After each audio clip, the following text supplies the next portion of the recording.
Johnny Dollar. Pat McCracken, Johnny, at Universal Adjustment Bureau. Greetings, Master. Now, don't give me that. Johnny, I believe you spent a couple of weekends down in Sarasota, Florida early this month. Pat, you know darn well I did. Have a chance to get in some fishing? You know darn well I didn't. That's why I've been sitting here dreaming about those lunker bass at the Lake Mojave Resort out in Arizona. Oh, what's the matter with Lake Mead? Huh? You know, the huge man-made lake that's backed up by Hoover Dam? Yeah, I know. A few miles this side of Las Vegas, Nevada.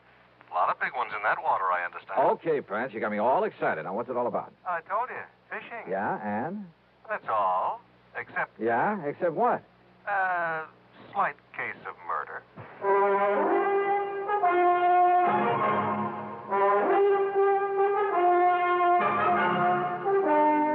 Bob Bailey in the exciting adventures of the man with the action-packed expense account. America's fabulous freelance insurance investigator. Yours truly, Johnny Dollar. Here's actress Joan Bennett. It's terrible to try to act with a dreadful cold. To feel better quickly, I take 4-way cold tablets, the fast way to relieve nasty cold distress. Yes, tests of 4 leading cold tablets proved 4-way fastest acting of all. Amazing 4-way starts in minutes to relieve aches, pains, headache, reduce fever, calm upset stomach, also overcomes irregularity. When you catch cold, try my way. Take 4-way cold tablets, the fast way to relieve cold distress. 4-way, 29 and 59 cents. Now, a word about another fine product of Grove Laboratories. Had dandruff for years? Now get rid of it in 3 minutes with Fitch Dandruff Remover Shampoo. 3 minutes with Fitch regularly is guaranteed to keep unsightly dandruff away forever. Apply Fitch before wetting hair, rub in 1 minute. Add water, lather 1 minute. Then rinse 1 minute. Every trace of dandruff goes down the drain. 3 minutes with Fitch, embarrassing dandruff's gone. Fitch can also leave hair up to 35% brighter. Get Fitch Dandruff Remover Shampoo today. And now, Act 1 of yours truly, Johnny Dollar.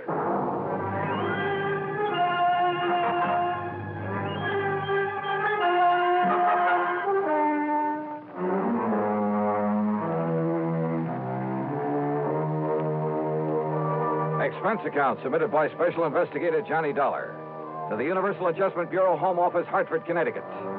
Following is an account of expenses incurred during my investigation of the Lake Mead mystery matter. All right, now, Johnny, your contact will be Mr. Roscoe Trimmer. He's head of the local office of Greater Southwest Insurance and Liability right there in Las Vegas. You said murder. Can you give me any details? No, you'll have to get everything from Trimmer.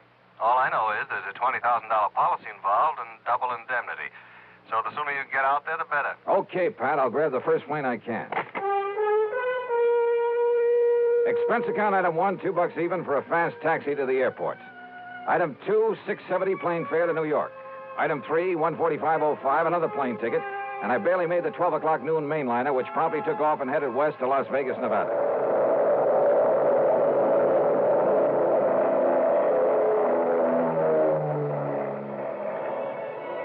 It was 9:45 p.m. Pacific time when we started the long glide down from a starlit sky to the landing strip at McCarran Field in Las Vegas, Nevada. I'll never cease to marvel at the nighttime view from the air of that fabulous city of chance. Sitting alone out there in the middle of the vast Mojave Desert, the sky filling glow from its millions of lights, it had put a rainbow to shame. Oasis in the desert. Yeah, and very beautiful. I knew that Roscoe Trimmer's office would be closed this time of night, so I looked for a place to rest my weary head. Item 4, $1.50 for a cab into the Flamingo. And I just happened to remember that the Flamingo has an excellent casino.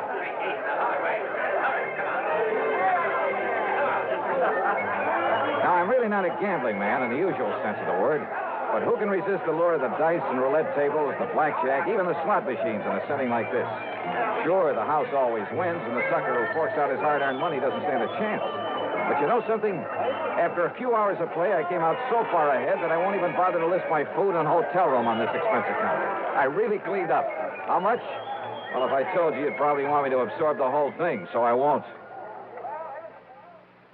Then, early the next morning, I met Roscoe Trimmer at the office of Greater Southwest Insurance and Liability.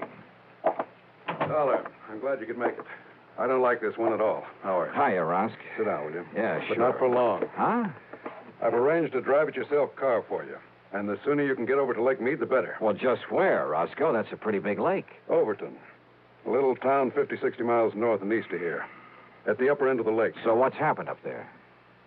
Johnny, a client of mine, Thomas Mayfield Thomas, came out here from Chicago last year. Retired here. I don't know much about him except that our Chicago office sent me his file when he came and asked me to look out for him. Uh-huh. Go on. About a week ago, Thomas and a friend went fishing together out of Overton Landing. They went out with Hob Fulton on his charter boat. Incidentally, if you ask me, Hob's the best guide on the whole lake. Good. I'll remember that. Only you're here on a case, remember? Oh, sure. But go on. Well, the fishing must have been pretty good because they stayed on at the Overton Motel. Then the next morning, they went down to the landing, rented a little Arkansas Traveler and a 10-horse Johnson, and went out fishing on their own. Rosk, I may try that very thing myself. But about the middle of the afternoon, a big east wind came up. You know what that means? I know that when a big Easter hits one of those desert lakes, there's only one thing you do. Get off it quick. Well, they didn't, Johnny. At least not quick enough. The following morning, when the blow had died down, Hob Fulton went out to look for him. And? He found the boat, all right. Beached on a point down near Goat Island. And Mr. Thomas's friend. What about Thomas? His friend says that Thomas went overboard when the squall hit him. Well, it's certainly possible. Yes, it is. Possible. The chomp on a lake like that can build up waves 8 and 10 feet high, enough to throw a man off any kind of a boat. Yes, I know. But you don't think that's the way it happened? I didn't say that, Johnny. It's just that... Well... Okay, Rosk. What was his fishing pal's name? Charlie Wentworth. Does that mean anything to you? No. Well, I'm afraid I don't know very much about him either. Except that he, too, came here from Chicago. Arrived in town about 2 weeks ago. I take it that's where he knew Thomas, back in Chicago. Yeah, apparently. Well, what about him? What does this Charlie Wentworth do? Apparently nothing. But hang around the gambling joints. Oh, he does a little dealing and shilling for some of them now and then. There's talk he's been making illegal book on the races, though nobody's pinned it on him. So, in your book, he's an undesirable character. That's right. But is that reason to suspect he took Mr. Thomas out on that lake and murdered him? Now, Johnny, there's been a lot of worry around this town about some of the people who've come out here recently from Chicago. You know, ever since those investigations began back east. So what? Does that mean everybody who comes from there is a killer? No, of course not. But a man who doesn't really work for a living, you know, just spends all his time around the gambling tables, has no visible, regular means of support. Thomas was retired. Maybe Charlie Wentworth is, too. Oh, Johnny. Besides, who knows? Maybe Thomas will show up. Maybe he swam to shore and is plotting his way back through the desert. Oh, now, you know the odds against a city man surviving out there. Well, does anybody really look for him? Everybody. The police, the National Park boys, everybody. Not only in boats, on foot, but they even use planes and a helicopter. They found no trace. Well, that still doesn't prove anything. Tell me this. Are the police holding Charlie Wentworth? No, they're not. Which means they don't feel they have any reason to. But you still think I ought to investigate? Yes, I do. Roscoe? So do I.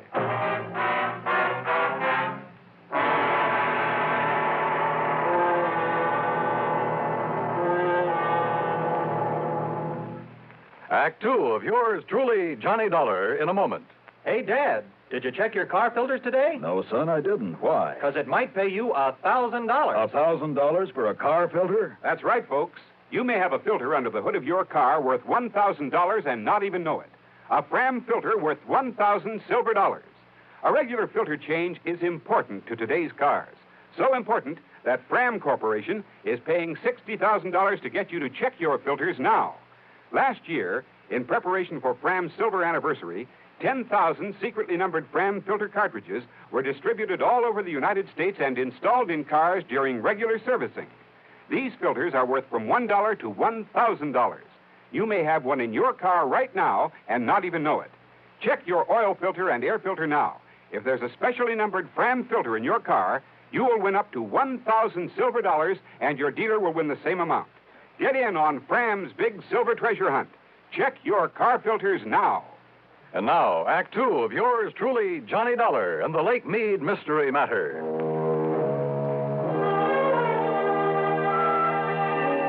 Neither the police nor anybody else in Las Vegas seemed to think Thomas was murdered out on Lake Mead. But what Roscoe Trimmer told me made me suspicious, of Thomas's fishing pal, a man named Charlie Wentworth. Expense account item 5640. I telephoned to my old friend Ken Bugby, reporter on the Chicago Citizen News. Thomas? Yeah, that's right, Ken. What can you tell me about him? Well, Well, not everybody knew it, Johnny, but he was a mouthpiece for the old Moretti mob. That was some years ago. Oh? When they started the big cleanup, well, either Thomas couldn't or just plain wouldn't get him off the hook. Let them all go to jail. Then he settled down and retired in his home out in Elmhurst. Well, he's certainly not there now, Ken. No, about a year ago, he suddenly sold his place, packed up, and moved out west somewhere. Why? Do you know? Change of climate, I guess. What about him, Johnny? Ever hear of Charlie Wentworth? You kidding. He was one of Moretti's trigger men. Casual Charlie, they called him. You, know where he is now? Oh, they sent him up to Joliet prison along with the rest of the mob. Those boys will be in the clink the rest of their natural... Oh, wait a minute. Yeah? Casual Charlie and Snooty Wilson were released. Yeah, and... Hey, that was just about the same time that Thomas moved away from here. If that means anything. Baby, I got a hunch it means everything. Oh? Like what, Johnny? Thanks a lot, Ken.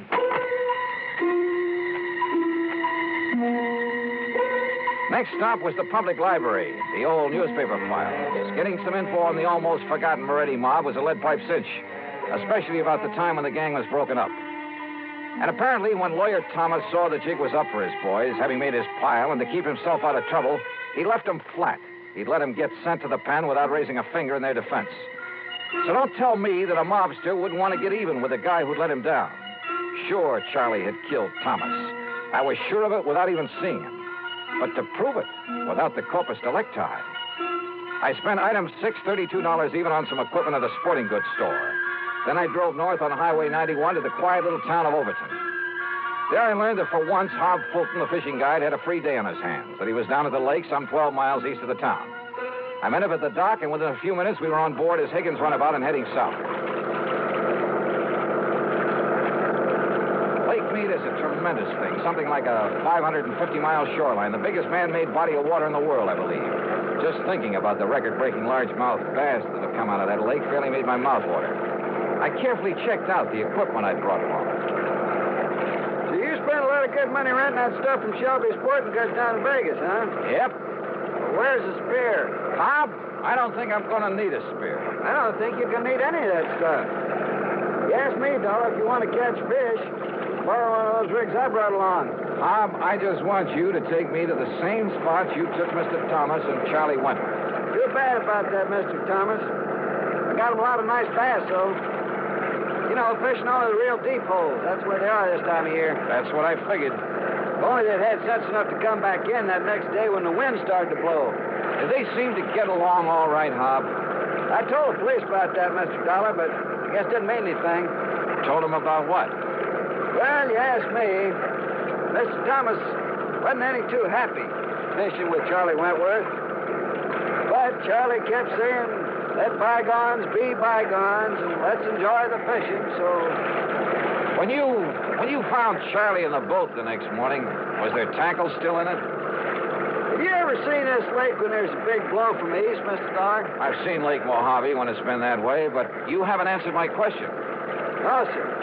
Their tackle boxes got thrown overboard along with everything else. Even that big one of Charlie's. Dollar, he had enough stuff in that thing to sink the Queen Mary. He did, huh? Like what, Hob? Well, I didn't poke around in it. When I heisted on board. Oh, look, there's the glory hole. First place to stop for him. So if that's what you want, that's where we'll start. How deep is it? Oh, I'd say about 3 1/2. A 3 1/2? Well, you know how high a fair-sized tree is.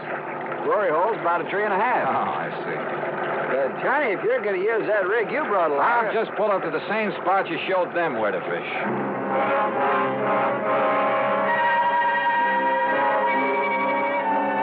By the end of 2 hours, I'd tried at least half a dozen of the holes where Hob had taken Thomas and Charlie. No luck. Then we went 4 or 5 miles further down the lake and pulled up just below Goat Island, just below the big rock slide. Deepest hole in this part of the lake, Dollar. Must be near the 5 trees. A lot of ledges down there on the sides of it, so you better go kind of easy. I covered every inch of that hole, with the aid of a powerful waterproof headlamp I brought along. Then finally I came back up to the surface. That's right, I said came back up to the surface. Here, Johnny, let me give you a hand back in the boat. No, thanks. I'll rest you in the water for a minute. That's a pretty deep hole. Yeah, but how you ever expect to catch bass in that skin diving rig without even a spear? Hand me a long rope, Hob. I found it down there. Huh? Yeah, on a ledge about 50 feet down, lashed onto that heavy tackle box you were talking about. That's what made it sink. Hey, what are you talking about, Johnny? The body of Thomas. What? Yeah, and there's a bullet hole right between the eyes. Act 3 of yours truly, Johnny Dollar, in a moment.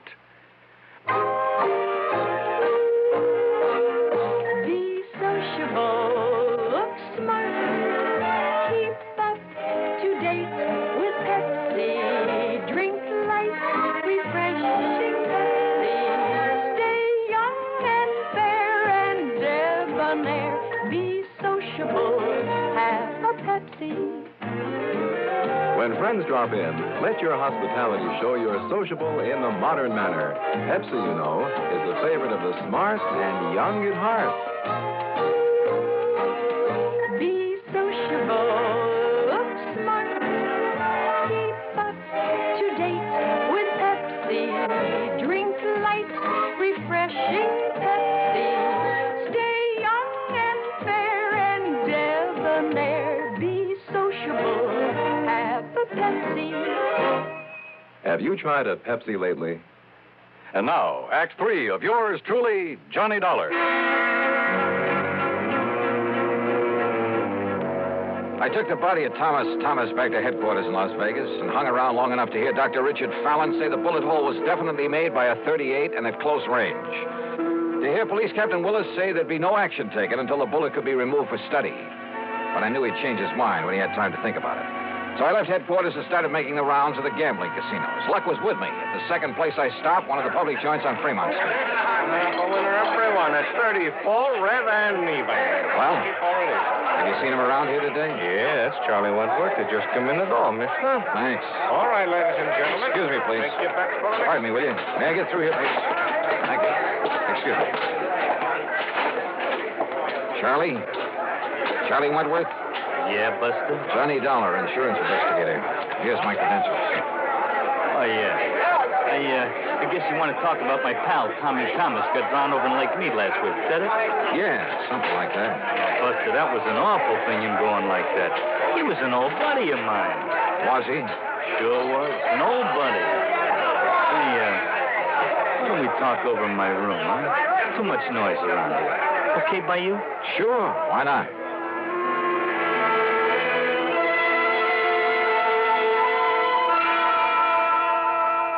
Are you kidding? I'm not kidding. No. Listen, Dollar, I haven't packed a rod since the old days of the Moretti mob back in Chi. I'll bet. That's a fact. It's the truth. You think I want to get in trouble again? Well, you're wrong, see? Maybe. Look, I did my stretch, and it learned me a lesson. I'm all through with that kind of stuff. I'm all through with it. Oh, sure. It's a fact. It's the truth. I'm strictly legit now. You understand? What about making book around town without a license? Who said that? Well? You can't prove it. You or nobody else. And what's that got to do with Tommy Thomas and the poor guy getting drowned? Tell me that, huh? What is this, Dollar, anyhow? You really hated his guts, didn't you? Well, sure, wouldn't you if... Well... Sure.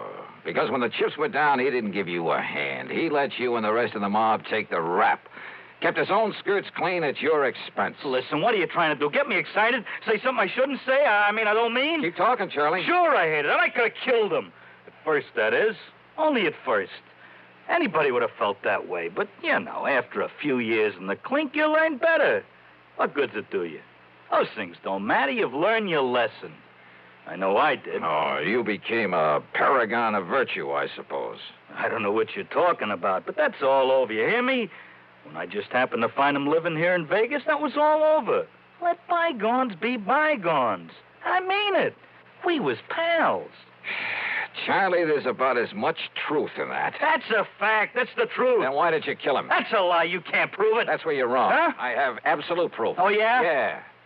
I found it on his body. His body? I fished it out of Lake Mead this morning. Now, listen. You had Hob Fulton show you all the deepest holes when you went out fishing with him. Then the next day, you took Thomas out there alone. You killed him, tied that weighted tackle box to his body, and let him sink down in the deepest hole of all, down below the rock slide. That windstorm. Yeah. Gave you the greatest excuse in the world for coming back alone, didn't it?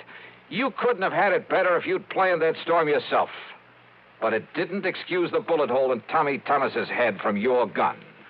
From my gun? Yeah. No longer packing a rod, huh?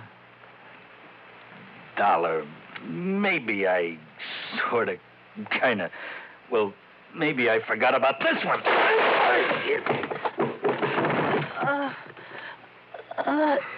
Trigger man, huh? You're a lousy shot. And pretty slow draw, thank heaven. You know something? Now I think I have got proof. Yeah, this gun of yours.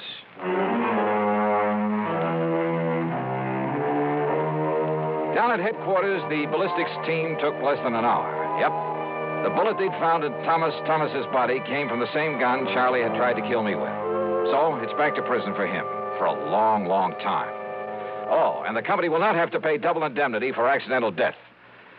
Expense account total, including a couple of days of excellent fishing with Hob Fulton and the trip back to Hartford, $196.45. Yours truly, Johnny Dollar.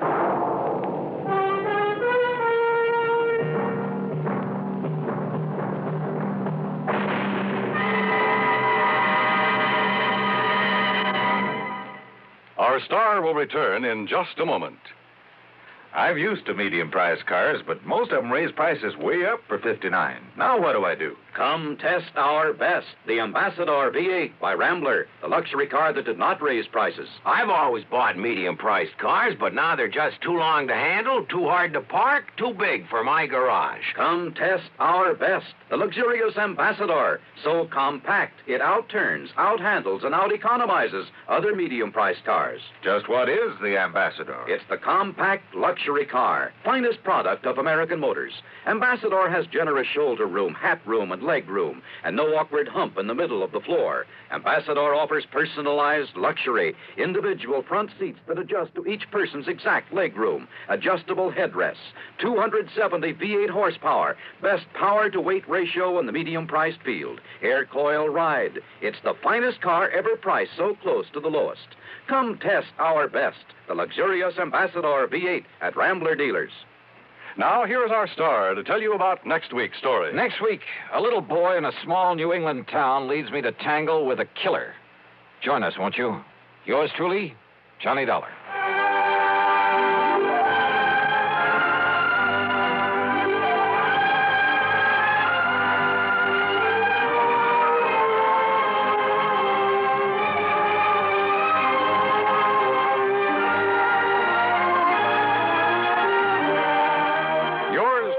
Johnny Dollar, starring Bob Bailey, originates in Hollywood and is written, produced, and directed by Jack Johnstone. Heard in our cast were Larry Dobkin, Bartlett Robinson, Frank Nelson, Harry Bartell, and Gil Stratton, Jr. Be sure to join us next week, same time and station, for another exciting story of yours truly, Johnny Dollar.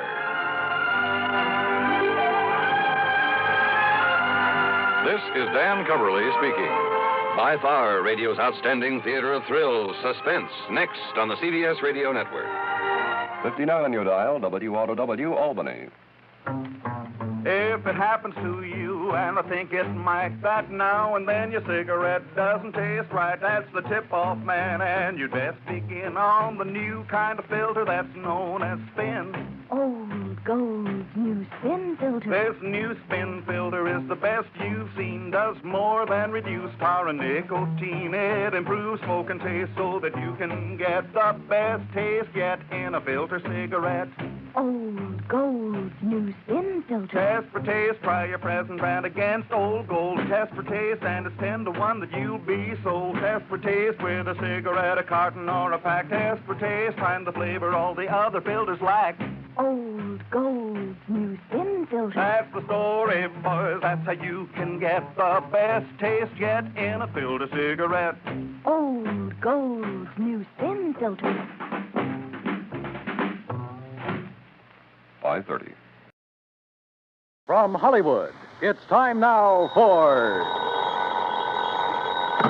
Johnny Dollar. Randy Singer, Johnny. Oh, hi, Randy. How's the New York City Police Department these days? Well, the department's fine. Me, I'm not so sure. Well, then maybe I'd better run on down there and cheer you up a bit, huh? Yeah, you'd better come down here on account of Mary Grace Marshall. Hey, how do you know Mary Grace? The point is, you do.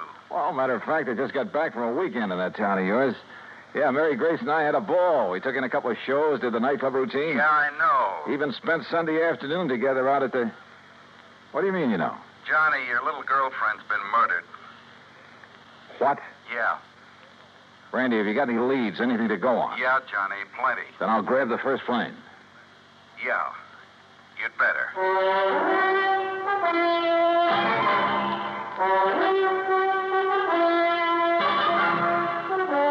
Bob Bailey in the exciting adventures of the man with the action-packed expense account. America's fabulous freelance insurance investigator. Yours truly, Johnny Dollar. Act one of yours truly, Johnny Dollar.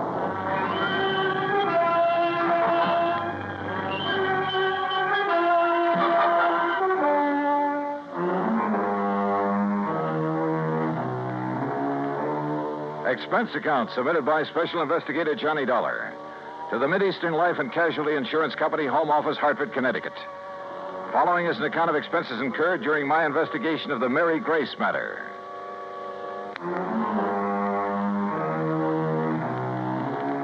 Expense account item 1, 10 cents. Phone call to the airport to reserve a seat on the first plane to New York. Item 2, phone call to Ben Perrin at the Claims Department of Mideastern Life. Aaron here? Ben, this is Johnny Dollar. Oh, hello, John. Now, listen, I'm on my way down to New York at your company's expense, though the expense part is beside the point. What? No, just wait a minute. Mary Grace Marshall has just been murdered. Marshall? Your company holds a policy on her, and I'm going down there to investigate. Well, now, wait, John, until we issue proper authorization for you to conduct the investigation. Don't give me that, Ben. I'm going down there now. Well, then it's completely without sanction from this or any other office of the company. Okay, forget it. I was trying to save time, and I thought I was doing you a favor. Well, I suppose you are, but until a request for your services can be I routed through said the proper forget it. channels- Didn't you hear me? I gotta go. Gotta catch a plane. Well, for heaven's sake, man, what are you so up in arms about? Why you're so concerned about this particular... Because that girl was a personal friend of mine. A very dear friend. Oh. John, I'm sorry. I can see now why you're so upset. Yeah, I'm upset. By all means, go ahead, officially. And if there's anything I can do... Yeah, there is. You can stop all this yammering so I can hang up and get out of here. Goodbye. John. Yeah, what now? You really cared for that girl, didn't you? Yeah, Ben. I cared.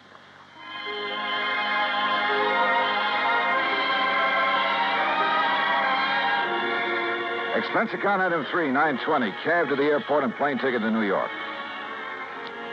The trip down there gave me time to think. And thinking about it hurt. Mary Grace Marshall. Tall, brunette, and very beautiful. And as straight a girl as I'd ever known. There was a time a few years ago when I'd hoped she might marry me. But she wanted to stay with her successful career as a fashion designer. And she was right. I'm not the marrying type either. So we just remained friends. We had a lot of fun together. Theaters, dancing, an occasional nightclub. Sometimes the long hair stuff, a recital or the opera. And we'd go to the zoo or the circus, a boxing match or a baseball game. Or just go for a quiet walk in the park. And often just a long, quiet evening in her apartment over a tall, cool drink and good conversation. A goodnight kiss? Sure. But that was all. Now she was gone. And believe me, somebody was going to pay. Item 4, $6 even for a fast taxi to the 18th Precinct headquarters and Sergeant Randy Singer. Come on in, Johnny. Close the door. Sure. Hi. Better sit down, huh? Yeah. All right, when did it happen, Randy, and how? You said on the phone you have some leads. Clues all over the place. They all point toward one person. Oh. Toward the one person known to have been with her at about the time the coroner says she was killed. How was she killed? Struggle. Fell and struck her head on the base of the fireplace. Cigarette, Johnny? Oh, yeah, thanks. Incidentally, so far I've been able to keep this thing out of the papers. Oh? Hey, give me a light, will you? I seem to have forgotten my lighter. Yeah, you have. Here. thanks. Now, the coroner says she was killed Sunday night, late. What? By somebody who must have spent several hours with her. You said late Sunday night. That's a... Go on, Johnny. Hey, look, stop snapping that lighter and... Wait a minute, where'd you get that? According to all the evidence, it was left behind by whoever murdered Mary Grace Marshall. Here. Look familiar? Are you crazy? This lighter is mine. Yeah, Johnny. I know.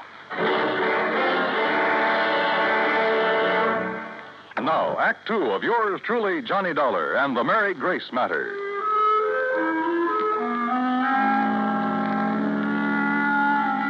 Mary Grace Marshall, an old friend, a very dear one, murdered in her New York apartment on East 77th Street. Sergeant Randy Singer, my old friend at 18th Precinct Homicide, had called me immediately. And when I got there, showed me a very damning piece of evidence. Presented to Special Investigator Johnny Dollar by the International... Sure, of course it's my lighter. And I must have left it in Mary Grace's apartment Sunday night. But that certainly doesn't mean that I killed her. Coroner says she died about the same time you were there. Oh, how do you know what time I was there? Wife of Charlie Walker, the building superintendent, Johnny. She saw you leave. That isn't enough evidence to convict a fly, and you know it. There's plenty more. Yeah, like what? Your fingerprints all over the place. Well, sure, I told you. Cigarette butts, same brand you smoke. So what does that A prove? lot of them, Johnny. Like a very nervous smoker. Well, I was with her all evening. Doing what? Oh, now, look, Randy, surely you can't be serious. You can't think for a minute You that look, Johnny, this is my case, nobody else's. I'm keeping it that way. I've kept it out of the papers. I think you know why. Oh, sure I know why. Because we've been buddy-buddy for so long, you want to be sure that if anybody hangs me, you will, for old time's sake. I asked you what you were doing. Well, let me tell you something, Randy. That girl meant a lot to me. What were you doing So shut up Sunday and tell night? me what other evidence you have, what you know that can help me find out who... I'm sorry, Randy. Sure, it's your job. I'd probably do the same thing to you under the circumstances. If you didn't, I wouldn't have any use for you. But don't you see... Okay, look. We spent Sunday afternoon at the zoo, the Bronx Zoo. Went up on the subway. We walked a lot, got pretty tired. I promised her a dinner at the Chambord over on 3rd Avenue. But she said she had some food at the apartment, so we went back there. Then we just sat around and talked, played some music, that's all. And had some drinks. Yeah, I picked up a bottle of scotch on the way. How many drinks? Oh, 1 or 2 light ones is all. Sorry, Johnny, that bottle was nearly empty. But that's him. Who discovered the body? Mrs. Walker, wife of the apartment super. The one who saw you leave shortly after hearing the screams that made her... Screams? Yeah, that made her finally go up and look in the Marshall girl's apartment. She's crazy, Randy. You're lying. Can you prove it? I'd like to talk to that woman. I think she's off her rocker if she told you she... What'd you say? I think you ought to see her. Huh? But if I'm your big suspect... Well, sure you are. Until you can help me prove I'm wrong. We drove over to the place on 77th Street in a prowl car. Everything was exactly as it had been when I'd left Sunday night, except that there were signs of a struggle, as Randy had said. A chair and a lamp had been knocked over, the hi-fi shoved aside when she'd fallen at the fireplace. Even the bottle of scotch from which I'd poured a couple of small... What's the matter, Johnny? Well, I'm not sure, Randy, but I'd have sworn I left this bottle out in the kitchenette where I... Huh? Hey, are you making more prints? Yeah. Look, this bottle of soda, 3/4 full. You don't kill most of a bottle of scotch with only this much soda. Unless you're drinking it straight. Oh, who drinks it straight these days? An alcoholic? Or somebody who needs a jolt for his nerves. Maybe. Want to go downstairs and talk to the super's wife? Yeah, let's.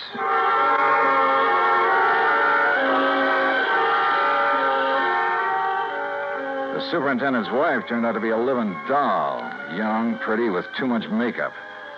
The sort who looked like she decided to get out of the chorus line for a quieter life as the wife of a building superintendent. I noticed a peculiar, spicy kind of odor when she first let us in, but thought nothing of it at the time. Now, you're sure this is the man you saw leaving Miss Marshall's apartment, Mrs. Walker? I was standing right here in this doorway. It was after I heard her screaming up there, around midnight. You're sure you heard her scream? Well, my husband heard it first. He woke me up, pounding on the wall between our bedrooms. Well, didn't he get up to investigate? Oh, no, the lazy... Well, he's been sick. He's still sick. But then I heard the screaming, so I run into his room and ask him what to do. Go back to bed and forget it, he says. It's probably just a party upstairs. Then you went up and found the body, huh? Well, first I tried to sleep, but I kept thinking I heard noises. From upstairs? Well, no. You sure? It was like maybe my husband was getting up or something. Go on. Well, finally, about 2 a.m., I went up to her apartment. When she didn't answer my knock, I let myself in. And there she was, dead. Who called the police, you or your husband? Him? Huh. Besides, I told you he was sick. He still is. I'd like to talk with him. Oh, sure. If he's sober enough. Come on. That was a funny crack. If her husband really was sick. She led us toward the rear of the apartment, and I mistakenly started to enter her bedroom. That peculiar odor again, only more pronounced. And believe me, it was an arpege. Here, mister, this way. Her husband's bedroom was pretty much of a mess, untidy, with pictures of bathing beauties, calendar art, and some striking pictures of Mary Grace Marshall plastered all over the walls. This room had an odor about a tube of stale booze. Here you are, Charlie. No, I tell you, I don't want any more of that stuff. Well, you seem to think it'd make you feel better. I did. What did you... Oh, the cup again, huh? That's right, Mr. Walker. And this is the guy seen coming down from your girlfriend's apartment after all the screaming. His name's Johnny something. You actually heard screaming up there, Mr. Walker? Yeah, awful racket. Woke me up. Scared me. What do you mean? That poor girl up there, all alone. Only she wasn't alone. But then it stopped. I figured maybe I'd been wrong. Had a nightmare or something. Yeah, sure. A dream about her. You think about me for a change instead of dreaming about that dame. Shut up. Talking about her, dreaming about her, sneaking around to have a look at her when she came in and out. I tell you. If you wasn't sick, I think you'd sneaked up there and done her in because you couldn't have her. Will you take her out of here? It wouldn't be the first time a drunken bum has killed somebody because... Shut up! Mrs. Walker, I thought I told you this man was supposed to be kept quiet. Oh, well, now, look, Doctor, Yet I walk in here and find this sort of thing going on. Go on, all of you. Out of here while I attend this man. Just a minute, Doctor. Out immediately. This is a heart case complicated by a very serious virus infection. Doc, if I can have just one minute... Later, officer. I must save this man's life. Come on, Randy. You too, Mrs. Walker. Sure. He's been getting alcohol again, strictly against my order. Now, look here, Mrs. Walker. No, wait. Huh? Come on upstairs with me again. Oh? What'd you think of? A couple of things, Randy, that I believe will clinch this case so fast. Come on. Act 3 of yours truly, Johnny Dollar, and the Mary Grace Matter.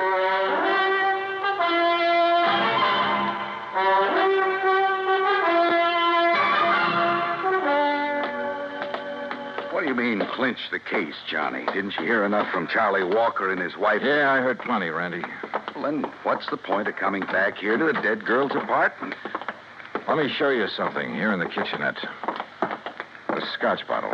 You shouldn't pick that up, Johnny. Print? Yeah, prints. And where your boys dusted over them to show them up. But look. Yeah? Right here they're smeared, see? By a piece of cloth. Sure, he tried to erase them when he killed that bottle. Now, come on back to the living room. And here, take a look at this. Well, what's the hi-fi set got to do with it? I told you Mary Grace and I sat here Sunday night talking and playing records. So? This record on the turntable is the same one we were playing just before I left her. Look at it. Dolorima by Vingetti. Never heard of it. We shut it off because it got too noisy in the death scene from that opera, huh? Listen.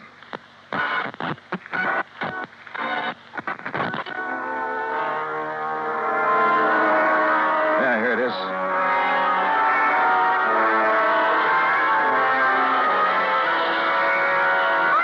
Holy. It sounds like somebody... Shut it off. I'll be darned. Sure. The screams that Walker and his wife said they heard. And that record's what gave him the idea. And now it's a matter of pinning it on him. All right, what have you got for his motive? Motive? Are you kidding? Didn't you see those pictures of all those beautiful those babes he has on the wall of his room? And the pictures of the Marshall girl? All right. He was gone for Mary Grace, talked about her, dreamed about her, had her pictures all over his room, but she wouldn't give him a tumble. All right. All right. So he hits the bottle heavier than ever on account of this frustration over the Marshall girl. Wouldn't be the first time that sort of thing has happened. Happens all the time. So if he can't have her, he's going to kill her. You see my point? Yeah, and it's well taken, Randy. All right. Last weekend, you're taking his dream girl out on the town, having a good time with her, doing all the things he wished he could do. Go on. Well, it's too much for him, driving him out of his rum-soaked mind. Then he hears that screaming on that opera record. It gives him the idea. He wakes up his wife, so she'll hear it, too, so his wife will think somebody's getting killed up there. But he doesn't let her go up there, right? Sounds good, Randy. After his wife goes back to bed, that's when she saw you leave, he goes up there and kills the girl. But if he was as sick as he appears to have been... John, the time like that, a man gets superhuman strength. Strength of a madman, they call it. And listen. I'm listening. His wife said she thought she heard him walking around, remember? I remember. So that's it. She finally got up, came up here, and found the body. So naturally, she tied it all in with the screams her old man woke her up to hear. And that suited him perfectly. She couldn't help but alibi for him. Come on, let's get downstairs again. I realize, Johnny, it's all circumstantial, and I still have to pin it on him. Or her. But I'll hold him on suspicion.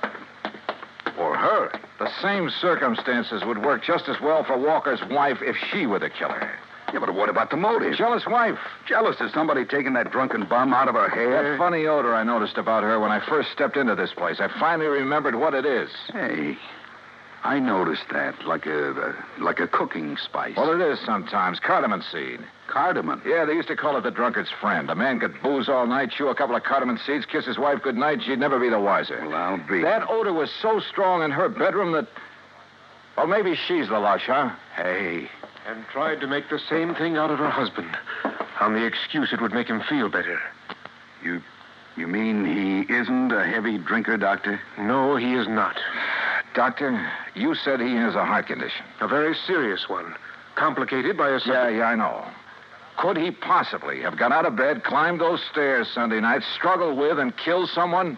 The odds against his surviving such a thing are 1,000,000 to 1. 100 million. All right, I heard it all. That means you're going to start accusing me of killing that girl up there. Mrs. Walker, I told you to stay out of your husband's room. Yeah? Well, he's dead, Doc. Dead? I don't know what you give him, but he's dead. Did you give him more liquor? No.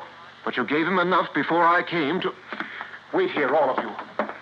Well, you're going to try to pin that Marshall dame on me now that Charlie's gone? You've already pinned it on yourself, Mrs. Walker. What? You thought you'd left no fingerprints on that bottle up there. Well, I didn't. I used a handkerchief. Yeah. I... That's what I thought. But, no, wait a minute. I didn't mean that. Too late, I'm afraid. Oh, no, it ain't. Put down that gun, Mrs. Walker. All right. So I killed that dame on the second floor. And if I have to kill you,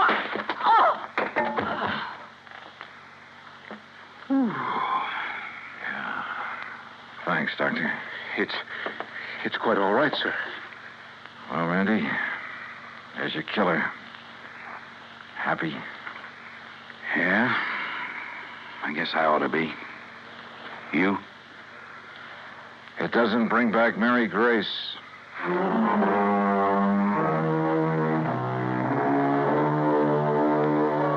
Expense account total, including transportation back to Hartford?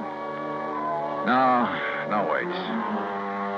I took on this case myself because of Mary Grace and, well, whatever she may have meant to me is none of the company's business. Oh, sure, you'll have to pay the claim on her policy. But let it go at that, will you? The rest is on me. I want it that way.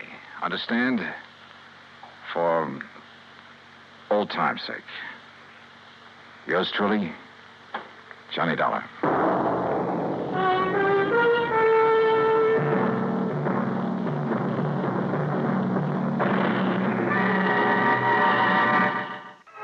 Be sure to join us next week, same time and station, for another exciting story of yours truly, Johnny Dollar. This is Dan Cubberly speaking.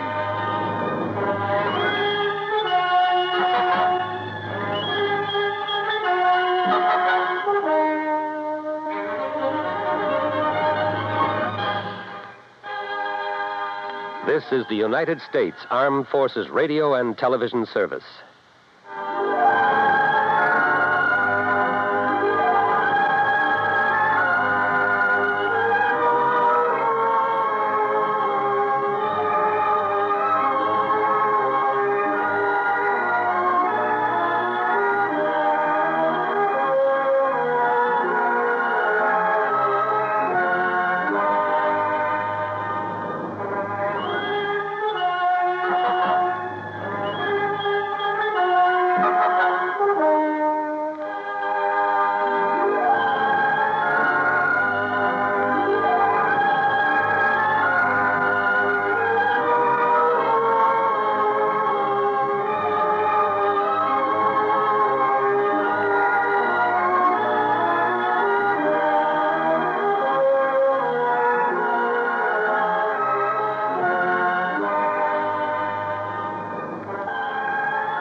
WROW in Albany, New York.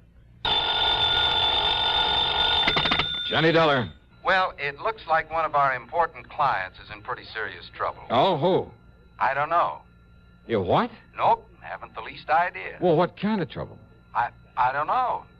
Oh, now, wait a minute, Johnny, Earl. I don't know who, what, where, when, or why. But, Earl... So you'd better come on out here and give me a hand. Somebody better. Well, now, look here, According Earl. to this timetable, you can get down to New York just about in time to make a 6:30 jet flight. But unless I know what it's all I'll about... meet your plane at the airport here in L.A. What? Now, look... huh? Earl? Hello? Okay, baby, you're paying for it.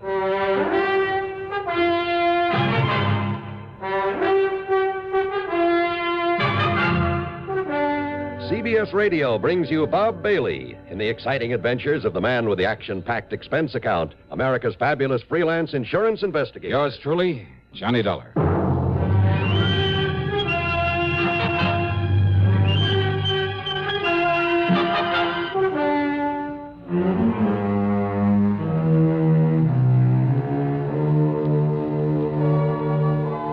Expense account submitted by Special Investigator Johnny Dollar to the Tri-State Life and Casualty Insurance Company, Los Angeles office. Following is an account of expenses incurred during my investigation of the What Goes matter. Expense account item 1, $183.40, cab to Bradley Field, a plane to New York, and one of the jet flights to Los Angeles. The flight was good all the way, and we made the transcontinental part of the trip in a shade under 5 hours, and man, that's traveling. At L.A. International, as I climbed down the steps out of the plane, I could see Earl Pullman waiting for me, over behind the steel fence that separates the main building from the field itself. And then, walking up the long covered ramp along with the other passengers, but I didn't remember having seen this particular man on board. Sorry, mister. Yeah, that's it's okay. Oh, very clumsy of me, though, and I apologize for not watching where I... Say, aren't you Mr. Johnny Dollar? Maybe. No, tell me. Are you Johnny Dollar? Well, now, look. Are you? Please tell me. Well, yeah, but who are you? Come on, Mr. Dollar. Come along with me. Yeah, where and why? This is hardly the place to talk. Talk? What about? Just come along, please. Hi there, Johnny. Oh, hi, Earl. Over here. Yeah, right. Now, listen, mister, whoever you... I am clumsy, and I'm afraid my timing's bad. Just a minute, hey. Later, Dollar, later. Yeah, right over here, Johnny. Now, we'll clear your baggage and hop into my car and be on our merry. How are you, boy? Well, all right, I guess. Yeah, fine, Earl, fine. Well, you don't look it. What's the matter, Johnny? Well, I just want to be sure I still have my wallet. I don't get it. Well, I'm sure I don't. Coming up the ramp, Earl, the well-known jostle. Jostle? Yeah, the old pickpocket's trick. Bump into you so as to divert your attention while he or somebody else lifts your wallet. Oh? Nothing's missing, I guess. Well, maybe whoever it was did just accidentally bump into. I might believe that if he didn't stop and... If he didn't what, Johnny? Now, what's all the big mystery? Well, Earl, I wish I knew. But now, what's this big mysterious trouble of yours? Well, this is hardly the place to talk. That's what he said. What? Nothing. Don't worry about it. Okay.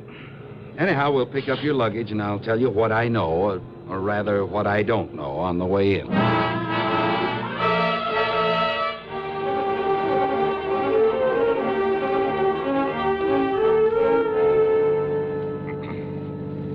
Oh, yeah, we love it out here, Johnny. Bought ourselves a nice new home out on Bundy Drive in West L.A., actually Brentwood. Yeah, but what and goes my with office this, is right nearby Westwood. It's really another section of West L.A. So tell me what And, goes. of course, Mike said to tell you that she'll expect you to park yourself in our guest room. Unless you have other plans? Well, it depends. It depends on what it is you've called me out here for. Well, I really don't know. Huh? Johnny, I got this phone call early this afternoon. Now, he wouldn't give me his name. But he swore by all that's good and holy that he's a client of ours. He said that we wrote his life insurance policy. That was before I came out here, of course, for $350,000. Oh. Yes. And he was so sincere and so worried about something that I was sure it wasn't just a gag. Well, I guess that's pretty obvious since I wasted no time in calling you and asking you to come all the way out here. Yeah, well, what else did he tell you? Cigarette? No, thanks. I have some of my own. Oh, here, smoke one of these. Oh, okay. Thanks. Light? Here you are. Thanks. But now, what else did he say? Only that if I didn't send for you immediately, have you come out here and see him, we might very shortly lose him. You mean he expects to die? I mean, be killed by somebody? Well, what do you think? And that's all he'd say. And he wouldn't tell you who he was? No. But I wonder why. And if he expects me to go to him... Or maybe, of course, he plans to contact you some way now that you're here. Hey, that man back at the... Huh? But look, if his life is in danger, something like that, well, what if I hadn't come? Or what if I'd come too late? Now, look, what goes, Earl? It just doesn't make any sense. Okay, so maybe it was a gag. Maybe I did fall for a gag. Well, it's not a very likely sort of a gag. And if that man at the airport, I mean, if whoever this client is does know that I've come here... What? And yet, if he is in danger, I mean, if he was the man who called you... Wait a minute, the minute he saw you there to meet me, the way he bumped into me again and then got lost in the crowd... Johnny... But he didn't take my wallet or anything else that I can think of. You're not making any sense, you know. Oh, yeah, I know. But as I said before... What goes? Yeah. More important, what'll you do? What else? Wait and see what happens.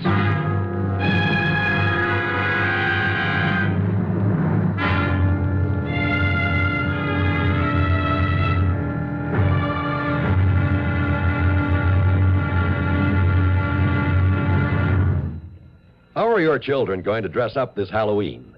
As clowns, ballet dancers, skeletons, hobos, cowboys? Whatever their costumes may be sure you snap their picture before they go out as well as when they're making their rounds through the neighborhood. But be sure you have lots of Sylvania Blue Dot flash bulbs on hand, because only with Flash can you catch all the fun, color, and excitement of Halloween. Only with Flash, both inside and outdoors, even after dark, can you get all the sharp, clear details. Then, too, flash bulbs work with any film, any time, anywhere, with any camera. Pick up several packs of Sylvania Blue Dot flash bulbs, the world's largest selling brand today.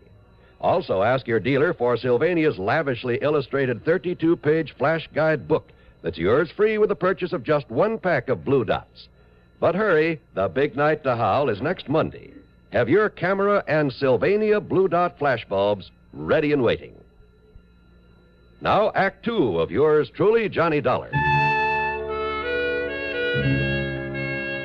Earl and his wife, Mike, that's right, Mike, have a mighty nice little house there on Bundy Drive in West Los Angeles.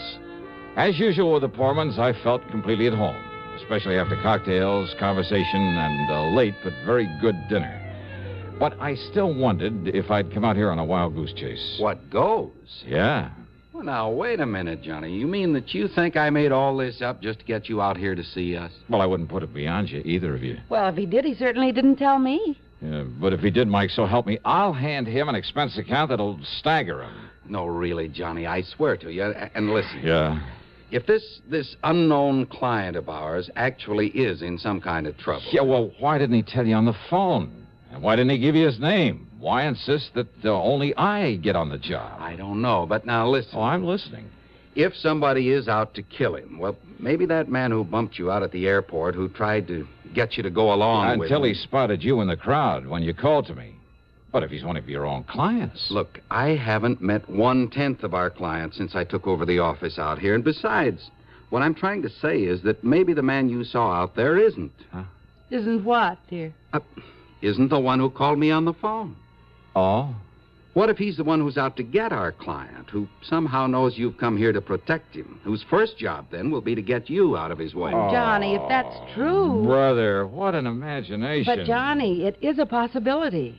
You too, Mike. Well, all I have to say is I hope you got a good look at that man out there. Well, I did. Because if he is gunning for you, Johnny... Oh, I'll get it. Excuse me. I'm perfectly serious, Johnny. Well, don't be. Hello? What? Who is it? What? Huh? Well, yes. I said yes. Yes, he is on... Is that for me? Just hold on a minute. Well, who is it, Mike? Well, it's for you, Johnny. Okay. But it's the funniest... Like he's trying to disguise his voice. Johnny Dollar. You're sure? What? That you're really Johnny Dollar? You swear it? Well, sure, of course I'm sure. All right. I'll have to chance it. What And listen, please. Well, now, let's get one thing straight, mister. Are you the man yes, at the... the man who bumped you at the airport. And I'm the one who called Poorman and begged him to have you come out here. Who are you? You must promise me that you won't tell him. Why? Because he doesn't know me. He doesn't know about me. And if he calls the police... Well, now, why would he do that? Because of my connection with the... No, listen, there isn't time. Oh, wait, look, listen. I thought that you'd be over here to see me before now. Yeah? Yes. Well, you mind telling me how when I haven't the least idea who you are or where you are? But when I bumped into you out there, Well, you see, I had anticipated that you might be met by someone, that I wouldn't have time to tell you why you... Well, when I bumped you that second time just before leaving you... You mean you haven't looked? What? You haven't looked in your... Hello? Hello? What is it, Johnny? Yeah, what Well, goes? this just doesn't make any sense at all. Oh, maybe it does. Huh? He didn't hang up that phone. It didn't sound like an ordinary disconnect. If those wires were cut... Yeah. And you thought I was kidding you. Well, and did he tell you who he is? Same one who phoned you. Same one I met there at the airport. I mean his name. No, he didn't. Johnny, don't you think we ought to call the police? That's the one thing he doesn't want. He doesn't want the police in on this whatever it is. Any ideas, Johnny? I mean, about where to go from here? Well, how can I when I don't even... give me a cigarette, huh? Yeah, sure. Oh, no, wait. I have some in the pocket of my top coat. Oh, here. Smoke these. Okay, thanks. Hey, Earl. Yeah? There's something very wrong here. Because if that phone line was cut... Well, I have a hunch that mysterious client of yours, unless we can somehow get to him first, isn't going to be long for this world. But how to find out who he is? Well, look, let's go on down to your office, go through your files on people who carry a lot of life insurance. There may be hundreds of them, Johnny. Well, if you do, wear your top coat, Johnny. I'll get it for you. Yeah, Joey sure. out there tonight. Thanks. You said $250,000, Earl? Well, that's what he told me. Also, in spite of the fact you didn't write the policy, he was apparently afraid you might know him, or at least his name, who he is. So? So he was afraid you might call the police. But if he is in danger now... Well, come on, let's get to your office. So we went, and I poured through the files. Finally finished up about 2 in the morning. And there was nearly a dozen of Earl's clients in the $250,000 policy class. And the only way to find out which of them was in danger, needed protection, was to call them up, rouse them out of bed if they were at home, and talk to them. You know something? We could have saved a lot of time, maybe kept a killer from doing his work. If only I'd realized I'd been carrying the clue to our man's identity all the way from the airport. And if only I'd stopped bumming cigarettes from Earl Poorman. Yeah. Figure that one out.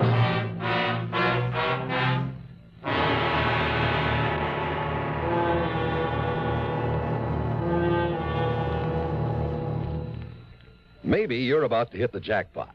Maybe you're on the point of inheriting $500,000 or finding oil.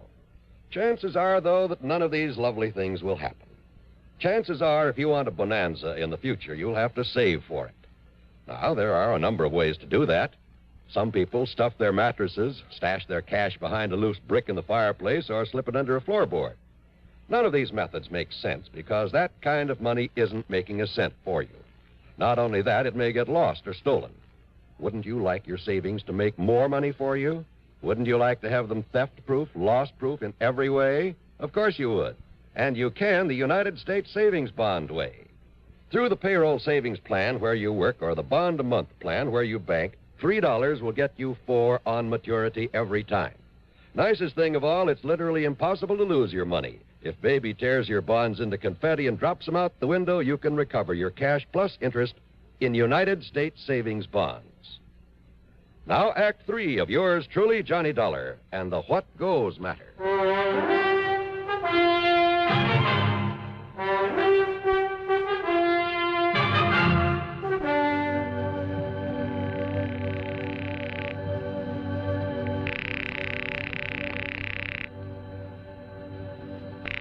No answer, Johnny? No, I guess not, Earl. Either the Branfords aren't at home or they're too sleepy to get up. Branford? J. Morton Branford? Is that who you're trying to call? Yeah. I should have remembered. They're always in Florida this time of year. All right, then that leaves just one more on this list of big policy holders I made up. Let's see. I was afraid this wouldn't get us anywhere. Sea Lake. Except to annoy a lot of our rather... What'd you say? Bernard Seelegger. Barney Seelegger? Barney the Bum? Barney the who? Alias Barney the Butcher, alias Sea Legs Brown, alias half a dozen other things. Let me see that. You know him? Who he is? That's the one, all right. Johnny, the cops have been trying for months to locate this man. No kidding. Yes, in connection with a lot of narcotics running over the Mexican border. Uh-huh. So if he's our man wanting protection, just forget him. If somebody's out to knock him off, it'll be the greatest public service. What? Yeah. Yeah, it looks as though your predecessor handed him insurance for $320,000. Why, he must have been crazy, insuring a man like that, and for that amount. And look, only about 6 months ago. Yeah? You'd rather see him dead and let the company pay off? Well, you're darn right. Well, no, of course not. We've got to find him, Johnny, and somehow we've got to... But how and where? Wait. Yeah, Lieutenant Spaulding, Jim Spaulding. What? He's an old pal of mine, narcotics squad. Here, let me have that phone. By the time they got Jim Spaulding out of bed and put him on through the switchboard, a lot of precious time had been wasted. But that just couldn't be helped. You're right, Johnny. And listen, Barney Seelegger tried to call me earlier in the day, only I was down near the border. He tried calling you? Well, nobody knows it, least of all the regular police. Well, that's the reason he didn't want Earl Poorman to know. We don't dare take a chance on any leaks. But wait, look... But Barney is of more help to us in this narcotics racket than any man alive. And if somebody's trying to knock him off... look, did he give you his present address? No. Well, then I'll have to dig it up. Oh, when you do, give it to me, huh? Yeah, I'll have one of the boys call you back after I'm on my way. Okay, the number here is... Hello? Oh, just how does he know where to call me back? I heard all that, Johnny, and if he's swung to the side of the law, it's more important than ever that we... Now, you can give me a cigarette. You've smoked all mine. Mm-hmm. Side pocket of my top coat there. Okay. Now, let me see.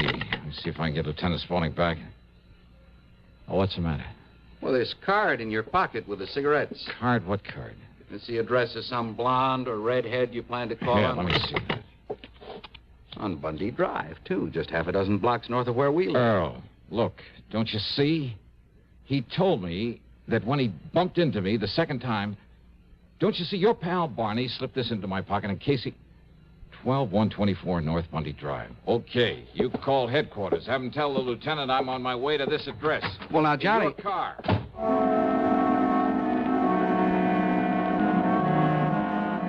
12124 North Bundy was a small, solid-looking house almost hidden by the remains of a neglected orange grove. There were no lights on, but I went up to the front door and knocked.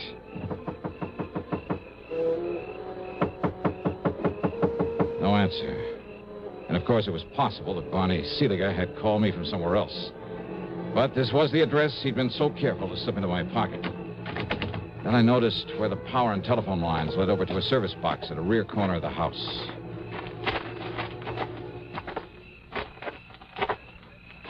Yeah, that's right. No, don't move. So who's moving? So I cut the phone line so he couldn't call for help in case he seen what I was... A gun, huh? Thanks. Maybe I can use an extra one. Maybe on you. So, who are you? Oh, I'm just out for a moonlight stroll. You care to join me? Wise guy! Oh, keep them hands up over your head. Oh, sure. You a copper? No. Huh? I asked you. Oh, maybe you are. Maybe I'll give you the same treatment that Stooley's getting inside there. You want to see? You want to see what you got coming after I'm sure he's dead? And just walk. In front of me. Yeah. The corner window there. And he showed me one of the most ingenious and diabolical instruments of murder I've ever seen. In the window was a small, compact air conditioner. But instead of pumping air in through it, he blocked it off, except for a small aperture. And leading to this was a piece of pipe, a pipe connected to a gas line. So instead of taking in air, it was pumping raw gas into that room. That's right. He's sound asleep. The other window, I seen him take a couple of sleeping pills like he always does when he's scared. When he's dead. I disconnect this line and nobody knows the difference. No. No. The air conditioner cleans out the air and By the time they find that Sully's dead body, nobody knows how it happened to him. Locked up there inside his own... Oh, no, you don't. I can try, maybe. I'll kill you.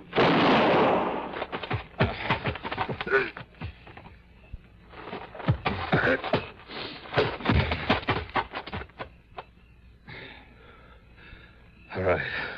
All right now, mister. You should have known better. Yeah?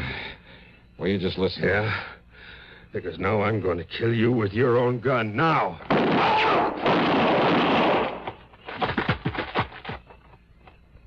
Dollar! Johnny Dollar! It's okay, Lieutenant. Oh, what goes, Johnny? You knew I was coming up here. Why didn't you... Hey, what's this? Yeah, you better shut off that gas. And hope that your pal Barney in there is still with us.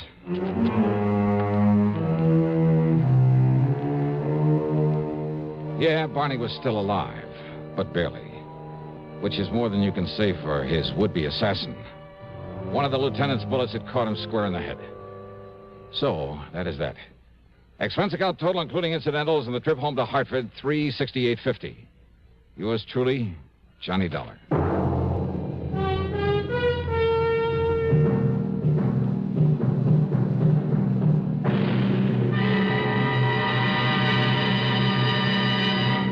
Constipation is something people don't talk about much, but it can be a problem for anyone, even doctors.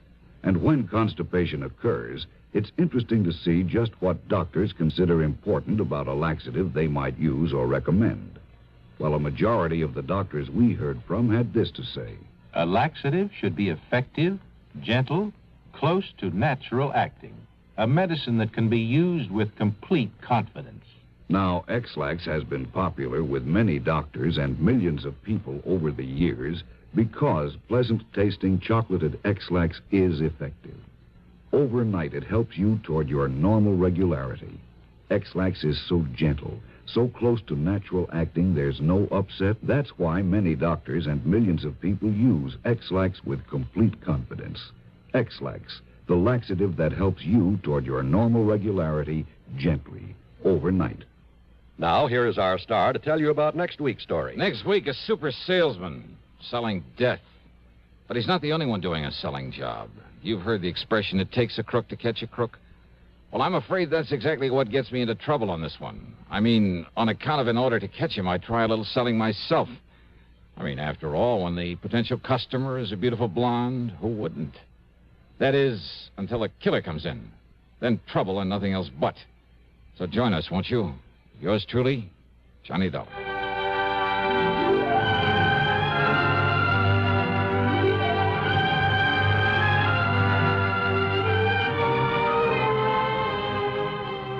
Yours truly, Johnny Dollar, starring Bob Bailey, originates in Hollywood and is written, produced, and directed by Jack Johnstone. Heard in our cast were Virginia Gregg, Vic Perrin, Forrest Lewis, Frank Gerstle, and Chet Stratton. Be sure to join us next week, same time and station, for another exciting story of yours truly, Johnny Dollar.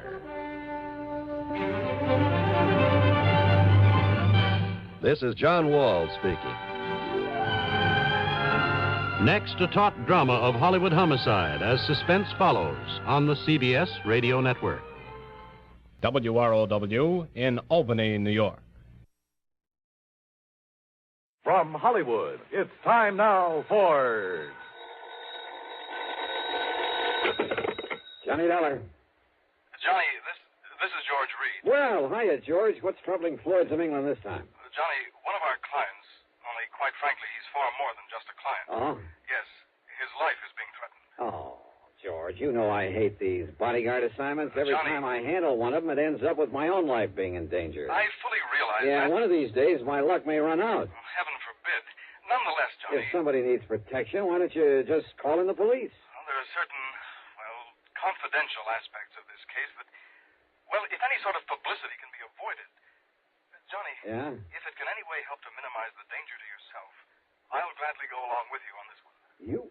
You mean literally, physically go along with me? Yes. Well, now, George, that's not the way I usually like to work. I know, but as I told you, this involves a man who is more than just Yeah? Just what does that mean? It's my brother, Johnny. My own brother. Oh. Yes. Okay, George. I'll be over to see you.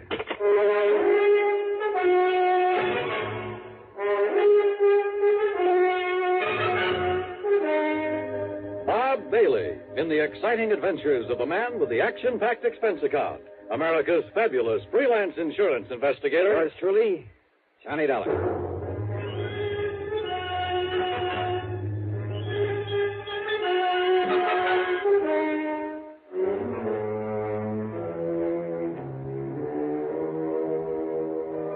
Expense account submitted by Special Investigator Johnny Dollar to Floyd's of England, North American Office, Hartford, Connecticut. Following is an account of expenses incurred during my investigation of the Twin Trouble matter.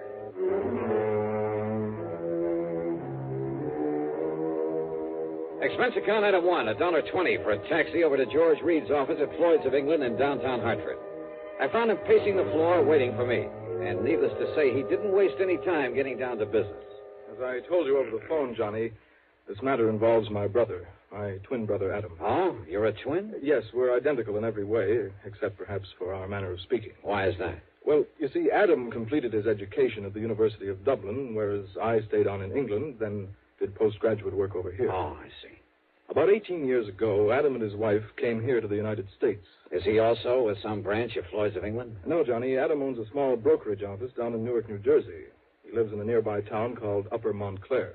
Say, tell me, has this business of his anything to do with the threat against his life? Everything, I'm afraid. Now, don't tell me he went around selling a lot of worthless stocks and bonds, and now somebody wants to get even with him. Of course not. Adam is a completely honest, reliable dealer in legitimate securities. Then what's the trouble? Well, you see, when he first arrived in this country, he traveled around quite a bit, not only sightseeing, but, looking for a good business connection. Figures? While on the West Coast, he met two men, Shockley and Barron, independent stockbrokers. Uh-huh. They seemed to like him immediately, offered to take him in with them. Well, since his funds were beginning to run out, he jumped at the chance. Naturally. But, Johnny, it turned out that they were swindlers of the worst possible sort, dealing in completely worthless securities. Uh-oh. Yes. Because of his lack of familiarity with American manners and methods, it took Adam quite a while to catch on. But when he did... George, I'm way ahead of you. What? When he finally got wise to them, he called in the law. So they got sent up the river, including your poor misguided brother. And now... Yes, Johnny. It was Adam's information, his testimony, that brought the whole foul operation into the open. As a result, of course, his prison term was a relatively mild one. I didn't know there was such a thing. But now that the others are free, they're out to get him. At least the one named Shockley is. It's he who has contacted Adam with this impossible proposition. Uh-huh. When did he and Barron get out of the clink? About 2 weeks ago. I see. So what's the proposition Shockley has made your brother? Johnny, Adam has spent the past 9 years, ever since he was released out there, building up this small brokerage office here in the East. Now he and his wife are finally beginning to reap the fruits of their labors. Children, two fine, upstanding kids, are in college over in New York State. So? But if it were ever to become known that he once served a term in prison for participation in a stock swindle... Yeah, I know. It would kind of pull the rug right out from under him, wouldn't it? It would completely ruin him, Johnny. And it would probably kill his wife. What's that? This 9 years of struggle of trying to make up for that one mistake has been just as hard for her as it has for him. Right now, she happens to be in the hospital with a serious heart condition. Oh, I see. Is she the beneficiary of his insurance? Yes, she, and then, of course, the children. All right. Now, what is this proposition that Shockley has made? He's demanded $75,000. 70? Wow. Yes. Unless Adam pays it, in cash, in unmarked bills, Shockley will release to the papers, anonymously, of course. Well, he'll tell them all about Adam's unfortunate part in that stock-selling racket years ago. Yeah, which means that if Adam had a single customer left inside of a week, it'd be a miracle. Then Shockley says, after he's ruined him, he'll kill him. He'll what? Unless he pays this money, of course. He'll make it look like suicide. After all, under the circumstances, well, you know, the ruined businessman. Yeah, I do know. Sure, there'll be no reason for anyone to think it isn't suicide. Exactly. Wait a minute. That's the insurance angle, isn't it? Yes. If Adam's death is called suicide, his policy will be void. His wife and kids will get nothing. And if this man Shockley is as clever as Adam says he is, he'll do it in such a way that any court in the land will call it suicide. George, I just can't believe it. And yet, I suppose... He's told Adam that he's already got away with this sort of thing once before.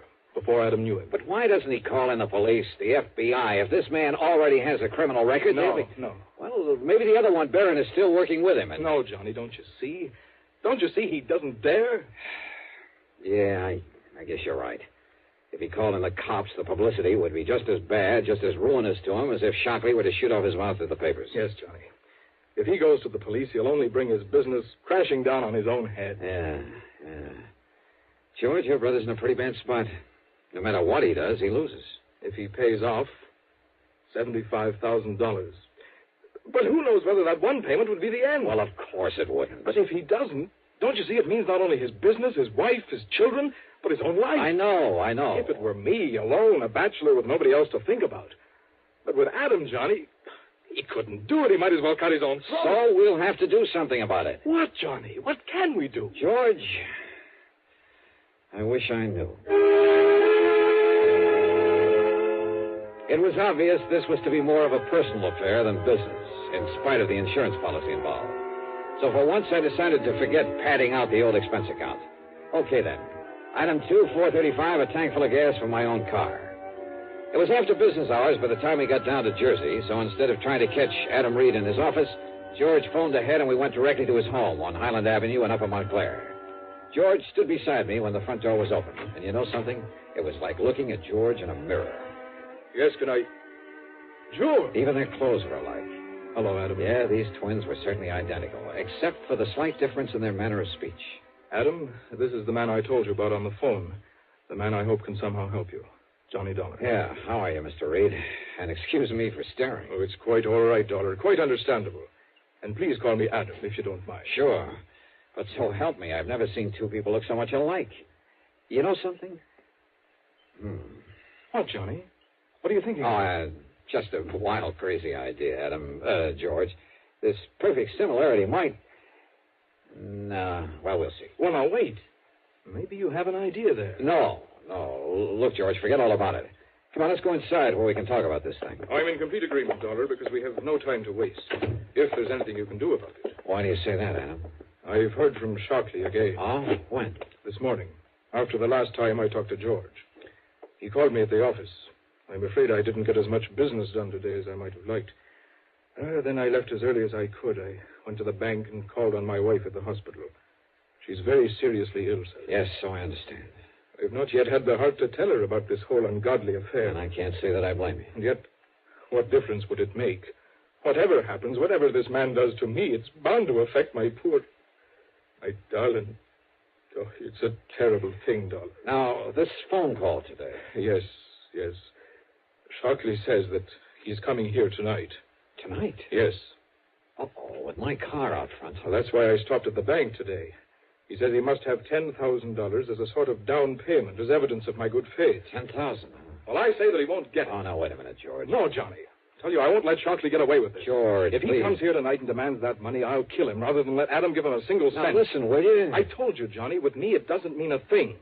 But with Adam, his wife, his children... You think he'd come in here with my car out front? If he does, I want to be ready for him. Give me your gun, Johnny. George. This whole rotten thing has gone too far. I tell you that if I have to in order to stop it, I'll... No, Adam, wait. Is there an extension phone? In the next room, in the library. Go ahead. But, Dollar, if it's Shockley and he hears you pick it up... He won't, if we do it right. Now, wait till I call to you, then pick it up immediately. I'll do the same on the other end. Yes, all right, Dollar. Can you hear me? I can hear you. All right. Now. Yes? Are you alone, Adam? I'm alone, Shockley. You haven't called in the police. You know as well as I do what that would mean. The publicity. I'm glad you realize that. But I don't trust you, Adam. What? So instead of my coming to your home, you're going to meet me. You've got the $10,000 for me. I have. All right. Cedar Knoll, about 7 miles north of here. Do you know the place? Yes. Cedar Knoll. There's a little shack on top of it, empty. Get into your car. Your own car, Adam. I'll recognize it. Meet me there. Very well, Shockley. The just one thing. Yes? Just be sure that you're alone. Because if you're not, somebody's going to die, Adam. It won't be me. But if there's anybody with you, you understand, Adam. I understand. Cedar Knoll. Well, Adam, it sounds as though your man Shockley is as clever as you seem to. So where's George? Dollar. He listened to the phone next to my ear. Yeah? As soon as Shockley named the meeting place, George took the gun out of my desk and left. He what? He's going up there to kill Shockley. Unless I can stop him, Adam, he's going up there to get murdered.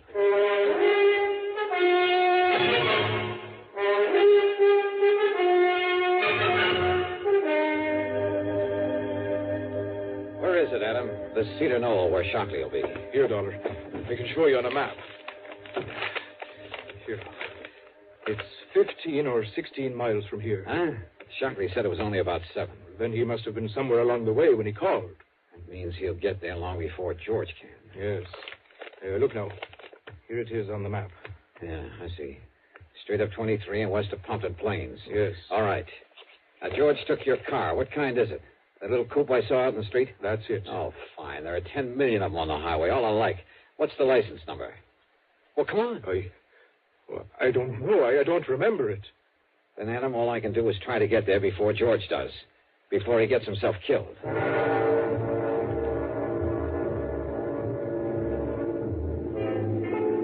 Traffic was heavy. And I don't know why, but Highway 23 was lousy with police patrol cars. I wanted to stop one of them, tell him to come along with me.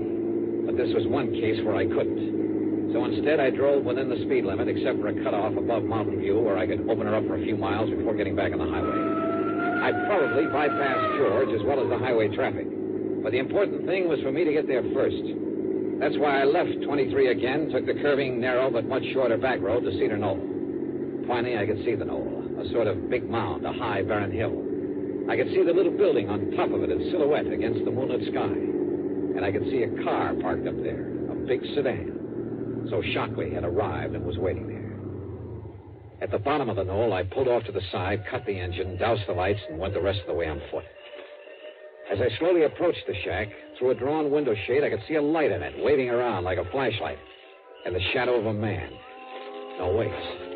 For a moment there were two of them, two shadows. That meant Shockley wasn't alone. And knowing they'd be well armed, both of them killers. Well, this whole thing might not be so easy. Yet somehow I had to keep them from hurting George. Yeah, and from killing Adam. Slowly, cautiously, I edged over to their car. I slid down under it and went to work with my pocket knife on a small piece of tubing near one of the wheels. It was slow and awkward there in the dark under that low-hung car, but it was the one thing I knew. It was George. And of all the times to pick with me sprawled out under that sedan, unable to even pull out my gun. Just stay out there, Adam. We'll take the money and be on our way. Oh, no, you won't, Shockley. This is all you'll take. Watch him, Shock. He's got a gun. Yes.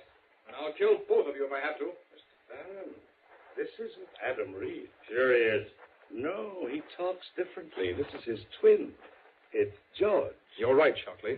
And I'm here to put a stop to this nefarious scheme of yours. Well, listen to the fancy talk. Of course it isn't Adam, so it must be George.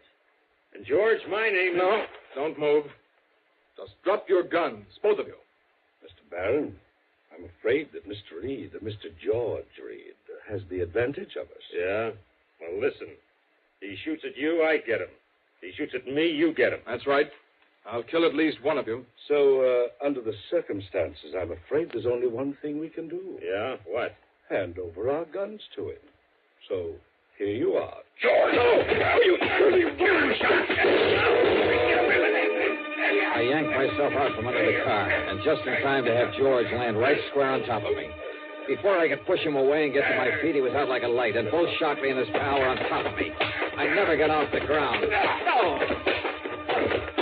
Kill him, Charles! Blow his head off! No, wait, you... You had enough?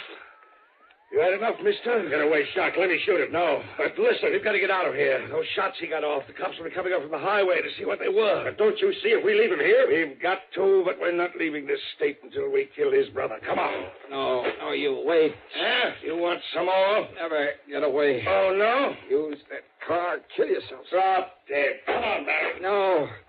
Listen. Yeah. You listen. Oh! Come on, Barry. Okay. Take the back road down the hill. Yeah, just okay.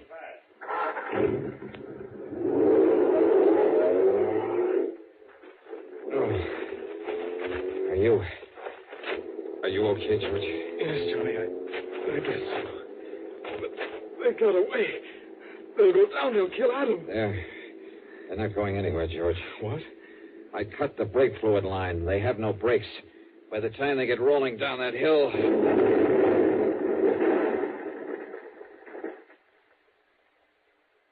Good heavens. No, George.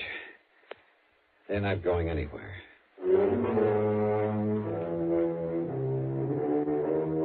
By the time the highway police got to the scene of the crash there on the back road, and of course that car exploded and burned, they had forgotten all about the gunshots, if they'd heard them at all. So George and I were able to leave by the main road unmolested. At the bottom of the hill, I picked up my own car without attracting attention. I suppose I'll have to make some sort of report to the police, but I don't see any reason why I should have to reveal the name of the man they were out to get. Do you? It's certainly too late to need anyone to bring charges against them. As for the expense account, so what's a couple of gallons of gas in so good a cause? Yours truly, Johnny Dollar.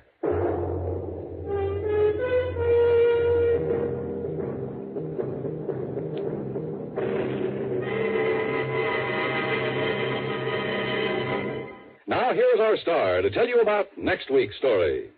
Before I do, I just want to say thanks to all you good people who write in to tell me how much you like the show. It may seem like a little thing to you, but it means a great deal to all of us. Believe me, I'll answer your letters just as fast as I can get around to them. But you'll just have to be patient if it takes a little time. Now, as for next week, well, I suggest you read The Cask of Amontillado by Edgar Allan Poe. Then join us, won't you? Yours truly, Johnny Dollar.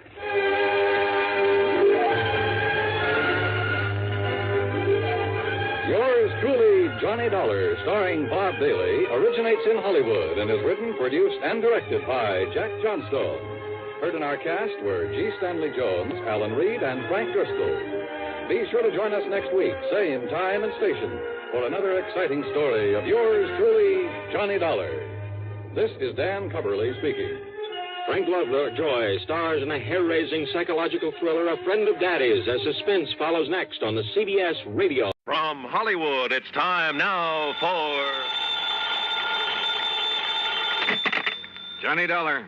This is Bill Chadwick, Northwest Surety Company. Howdy, Bill. How are things in Seattle? Oh, not bad, Johnny, not bad. Tell me, have you ever fallen for the spell of the Yukon? What are you trying to do? Sell me some mining stock? No, but there's a mine I'd like to have you take a look at. Up in the Yukon? Well, actually, it's across the border in Alaska. It's a gold mine, a big one, sitting on top of a rich vein. And why don't you fly on out here and let me tell you about it? Why not? Shall I bring my own pick and shovel? No, Johnny. Huh? Just be sure you bring your gun.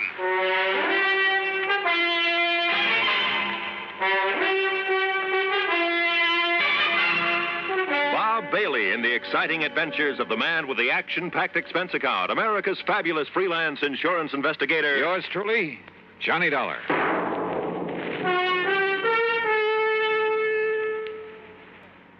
And now, Act One of yours truly, Johnny Dollar.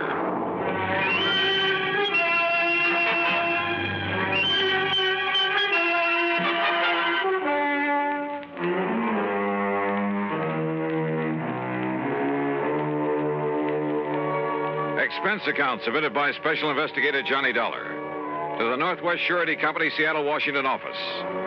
Following is an account of expenses incurred during my investigation of the Midnight Sun matter.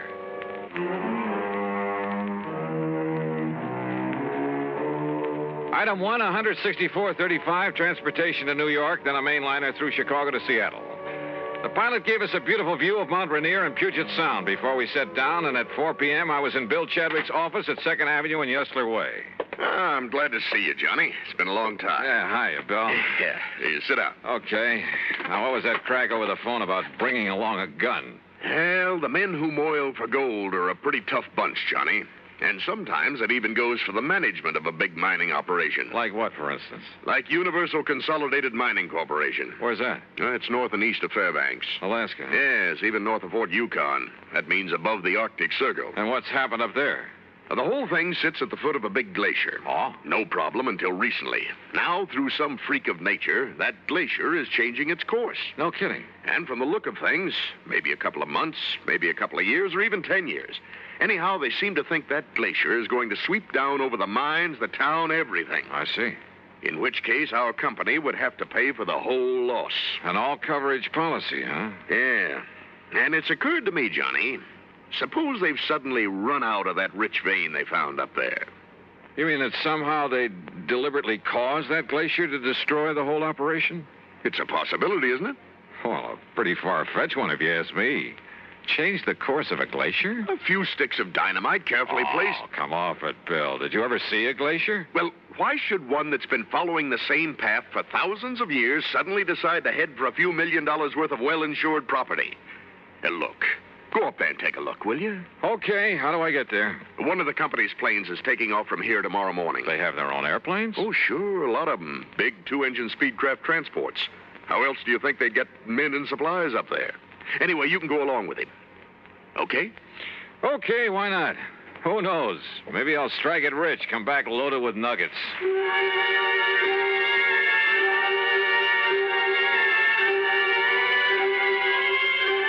Item 2, $31 even for my room at the Benjamin Franklin and a night on the town. The following morning, well, I suppose I should have wondered why a big cargo plane should take off from a tiny airport far out of town with only the pilot and me on board.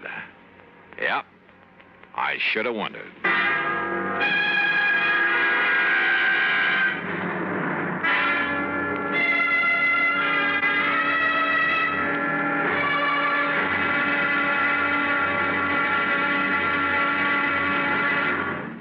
Act 2 of yours truly, Johnny Dollar, in a moment. And now for another episode in the life of Sergeant Donald Bellwether, my husband.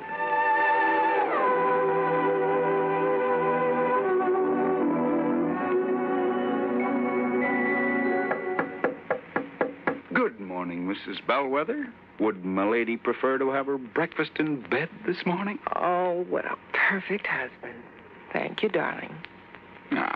Here's the tray with the coffee, the toast, and the orange. Oh, fine. I forgot the orange juice. Hold the tray, honey. I'll be right back. Oh, darling, what happened? I stubbed my toe in the corner of the dresser. The National Safety Council was right. The what? Last night I read something in a National Safety Council pamphlet. Oh, Reba, how can you sit there talking about a pamphlet when I'm dying a slow, tortuous death? Oh, come over here, darling. I'm sorry. All right. Now, what's this about the National Safety Council? Did they predict I would stub my toe this morning? No, silly. It's just a coincidence. Only last night I read the statistics that prove that more home accidents occur in the bedroom of all places. Yeah? Not the bathroom or the kitchen or the home workshop. The bedroom. Okay.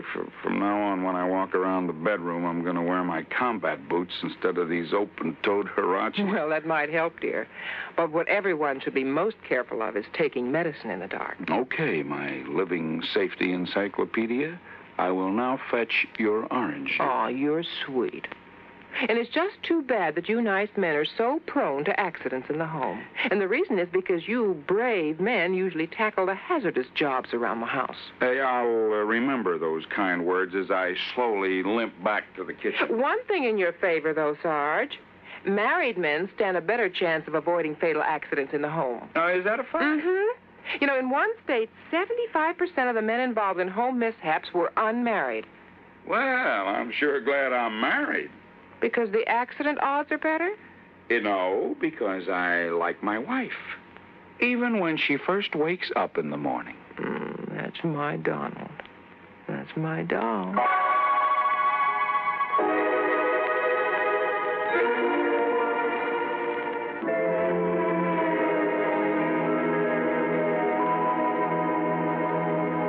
And now, Act Two of yours truly, Johnny Dollar, and the Midnight Sun Matter.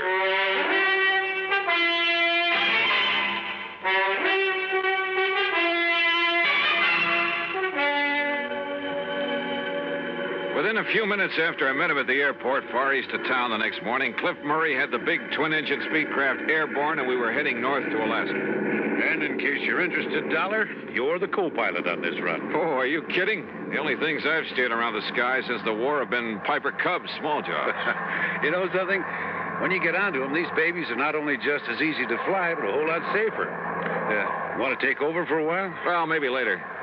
Hey, how come you didn't take this big ship off at the Seattle-Tacoma International Airport? Because of the cargo we have on board. Also, it was quicker and easier to get clearance. We're trying to make time on this trip. The boys up at the mine are a pretty worried bunch these days. Oh, why? Now, there's a big glacier on one side of the property. Oh. It flows down to make the Kanakai River. When it gets warm enough, a couple of months in the year to melt. That's so? But there have been a couple of big ice quakes this spring. Just like earthquakes, only it's ice. And now that glacier's heading for the property. No kidding. Yeah, it's going to wipe out the airport and everything. Unless they can do something about it. Like what? Divert the course of a glacier? The engineers up there say they can do it. And we've got the stuff for them right here. This cargo we're toting. What do you mean? Oh, didn't you know? No what? Why, we got enough TNT aboard to move a dozen glaciers. Speaking of sitting on a powder keg, and this one had wings. But then after the first shock of realization wore off, well, I even took up Cliffy on his offer to handle the controls for a while. And he was right. The big plane behaved like a doll.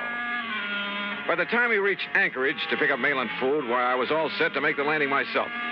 However, with a cargo of TNT aboard, I was perfectly content to let Cliff set her down, which he did beautifully. Then, within the hour, we headed north again over some of the wildest country I've ever seen. Beautiful, though, Johnny. Its own way. Yeah, I never realized there were so many lakes and streams up in this country, Cliff. Most of them are loaded with fish, too. Oh? Yes, sir. Oh,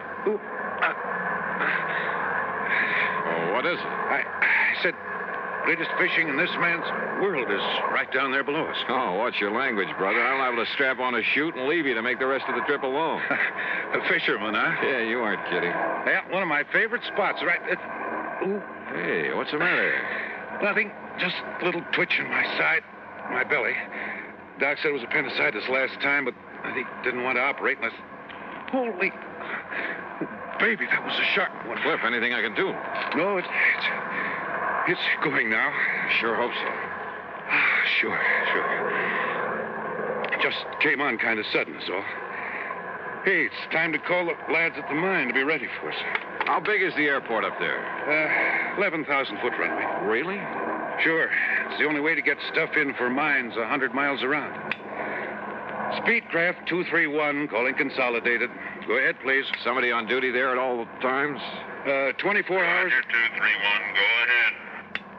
We're over Fairbanks on the hour, Charlie. Roger, Cliff, over Fairbanks at 1400 hours. Then roll out the carpet. We'll set down between 14:45 and 50. Roger, Cliff, we'll be ready for you. And that's that. In less than an hour, Johnny, Johnny, take over. Sure, Cliff. Never been this bad before. Now listen. No, you listen. No matter what happens, take it easy. I'll tell you exactly what to... You can do it, Johnny. You can do it. Now listen.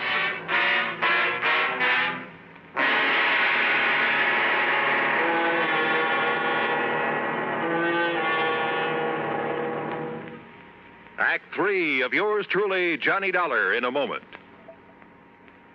With your permission, there's something I'd like to talk about for a minute. You know, too many times people try to escape from their responsibilities by having someone else take them over. There was Miles Standish, for example. He was much too busy to ask Priscilla to marry him, so he sent John Alden to pop the question for him. You know what happened. John ended up marrying the girl himself. Of course, if John had had a face like a flat tire instead of being the handsome guy he was, maybe Miles Standish would have married Priscilla instead. Well, actually, I don't know what got me started on this subject, and unless it was my thinking about people who represent somebody else. Take our State Department, for example. Being a representative is one of its biggest jobs. Through the Foreign Service, it helps the Justice and Treasury Departments handle immigration, narcotic, and quarantine problems. And the Secretaries of Agriculture and Commerce look to the Secretary of State to help keep their fingers on the pulse of foreign markets so they can keep the business firms and farmers of America informed on matters of import and exports. I guess the only connection between these facts and the courtship of Miles Standish is that, like John Alden, our State Department speaks for itself. And now, Act 3 of yours truly, Johnny Dollar, and the Midnight Sun Matter.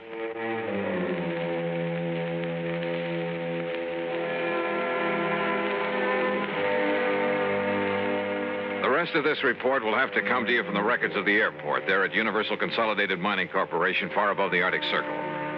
Aboard the big cargo plane loaded with TNT, the pilot crippled with pain, I was a little too busy to make notes to scribble any fancy dialogue. Here, then, is the story as recorded at the tower of the airport. The time is 2:35. Well, there goes the boss's plane to pick up his daughter in Fairbanks, Charlie. Hey, Paul, isn't Cliff about due with 231? He said he'd sit down at a... Speedcraft 231 calling Consolidated. Hey, is that Cliff? Speedcraft 231 calling Consolidated. It doesn't sound like him. Hello, Cliff? No, this is Johnny Dollar. Dollar? Yeah, it's his passenger. Go ahead, Johnny. Cliff is... Well, look, I've had to take over for him. He's sick. Cliff will give me whatever instructions I need. You sure you can make it, Johnny? Johnny, this is Cliff. Go ahead, Cliff. Johnny can make it. Well, what about that cargo, that TNT? Can you dump it? I can't move to dump it, and Johnny can't leave the controls.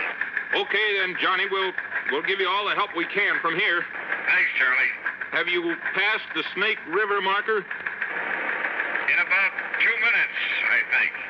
Okay, now just remember your letdown is on a heading of 035 degrees from that marker. 035 degrees from the Snake River marker, Roger. And, well, now just take it easy, Johnny, and we'll get you down here okay. Thanks, Charlie.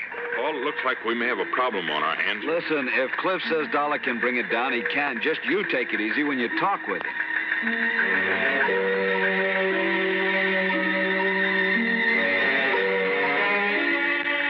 Charlie, have you got an engineer down there? Yeah, sure, Johnny. Stand by. Take it, Paul.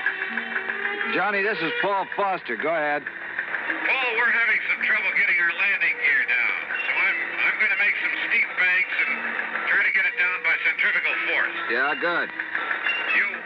You might get the ground crew to stand by, though, because if we can't get the gear down that way, I guess we'll have to make a belly landing gear up.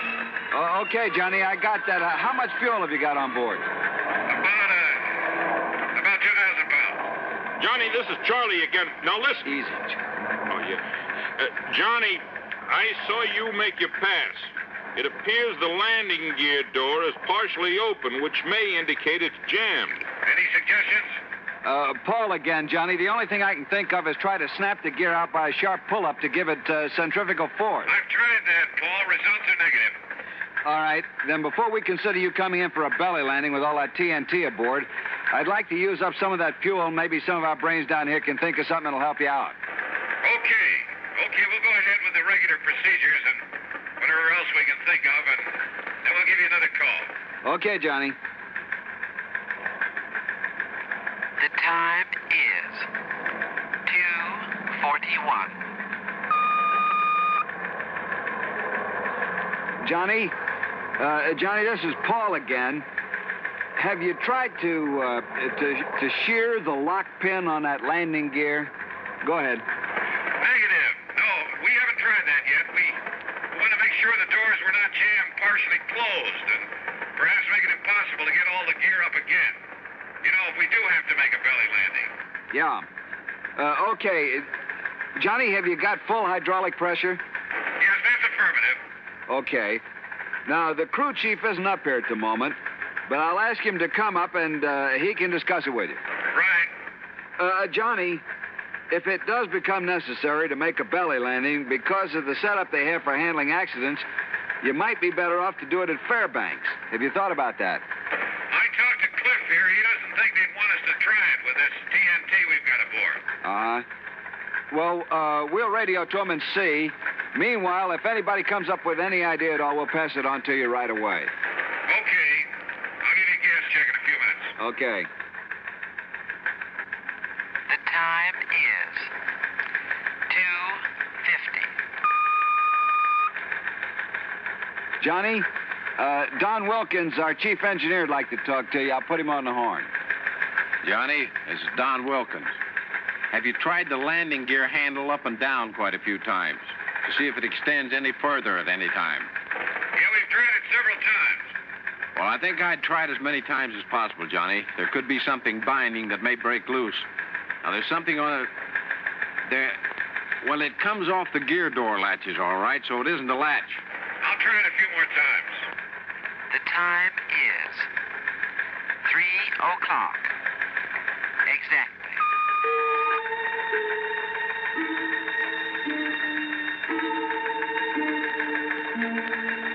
Johnny, this is Paul. How's your fuel situation stacking up now? Oh, we have about 950, about 960 pounds. Well, for your information, Fairbanks have advised that they can't take your airplane there because they're jammed up and couldn't clear the field in time. Well, yes, okay. It doesn't look like we'd have enough gas to go over there anyway.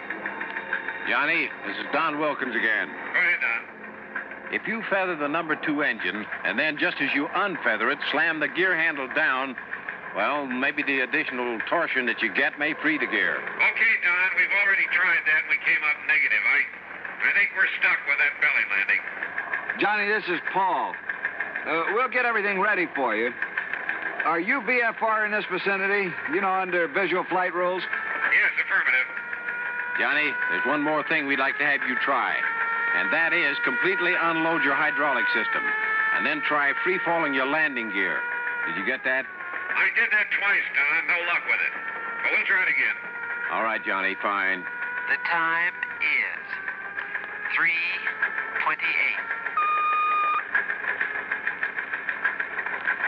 Johnny, we're going ahead with preparations for a belly landing down here. I see you buzzed the field a couple of times, so you know how much room you've got. You think it looks like much from up here? Now listen, we're going to foam the runway for you. You hear me? Put foam on it. We're doing it now, and that'll kill some of the friction. And if we can get enough on, it'll help against fire if you have any trouble. How's the wind down there? It's south about 3 miles an hour, just light breeze. Well, I wanted to know in case this thing slides off to one side or the other, right? I don't want to run down any of the other airplanes I can see down there. Not if we can help it. Okay, Johnny, take a run directly over the runway and get the feel of it. Will do. The time is 3:31. Johnny, we don't want to seem in the position here of telling you all your business, but I guess we've got to try everything anyone could think of. Yeah, go ahead. On this gear handle business, up and down, throw it in the up position. But just leave it there for a second, and then slam it down and leave it down for, say 30 seconds after you put it down. You get that? Okay, we'll do that. We hate to be giving you all this intelligence all the time, but if anybody gets an idea, we pass it on to you for what it's worth. But you've got to be the judge. We're glad you fellas are with us. The time is 3:46. Johnny, how's your fuel now? I wouldn't bank on it much longer. All right. They're laying foam on the runway like crazy, but that foam's only going to last about 25 minutes. Now, assuming they started laying the foam at 30, you should land not later than 55. Yes, well, okay. You give us a word when it's completed. We're going to make one low pass and take a good look at everything. Then we'll come in and land. Okay? Roger. I got your remarks. The time is 3:51.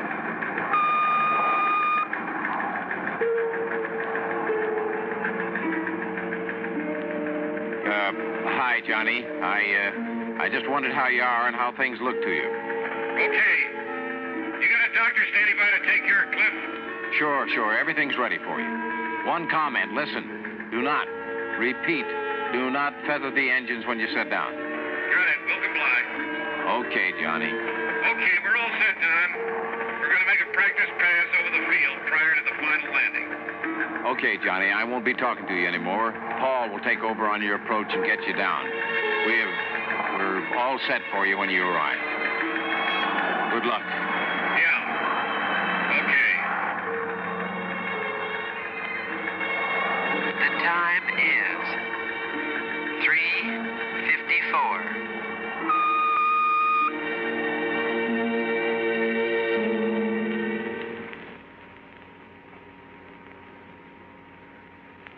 One minute, 48 seconds later, we made a wheels-up landing. Cliff, the company doctor tells me his appendectomy was a complete success. A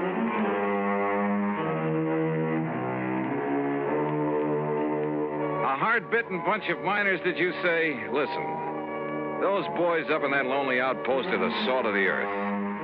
And as for trying to pull something on your insurance company, well, you should have seen how just one good load of TNT put that glacier back on its course. Yes, sir? I hope the vein of gold never runs out for those boys. Expense account total, including gifts for the lads who really brought that plane down, $600 even. Yours truly, Johnny Dollar.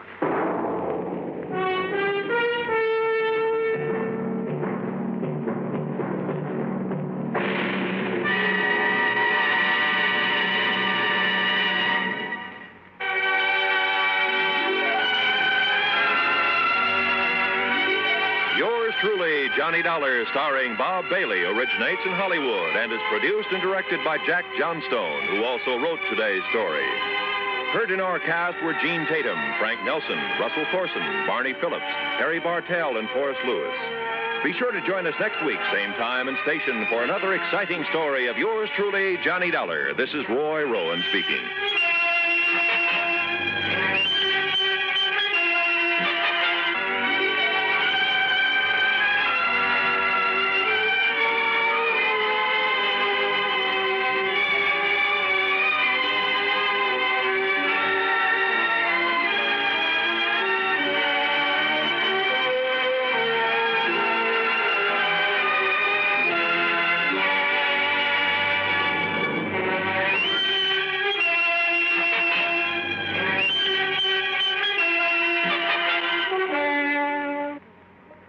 Johnny Dollar has come to you through the worldwide facilities of the United States Armed Forces Radio and Television Service.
Johnny Dollar. This is Carol Carson, Mr. Dollar. Oh? You don't know me, and I'm sorry to be calling so late. What time is it anyway? About 1 a.m. A friend of yours, Mr. Ralston, mentioned your name to me yesterday. What, Ralston? He said you were here in New York for the weekend and mentioned your hotel. Look, Miss Carson, is it? Yes, Carol Carson. Yeah, it's nice talking to you and all that, but it is rather late. When I realized what had than I thought of. Maybe you can help me, Mr. Dollar. I need help badly. What's the trouble? I'm at the apartment of Everett Reed on East 67th. Could you come over? Any particular reason? Yes. I think I've just killed him, Mr. Dollar. I'll be right over.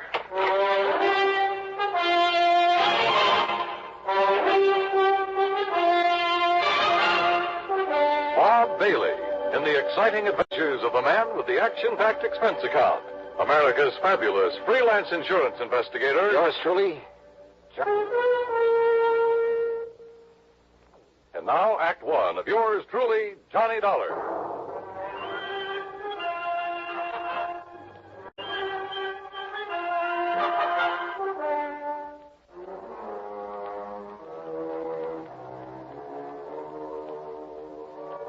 Expense account submitted by Special Investigator Johnny Dollar to the Universal Adjustment Bureau, Home Office, Hartford, Connecticut. Following is an account of expenses incurred during my investigation of the Deadly Doubt matter.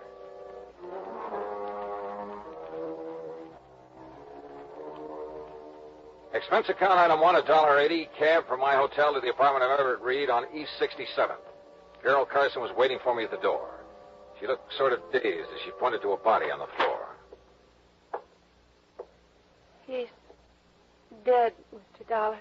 Everett Reed, let's see. Yes. This is his apartment.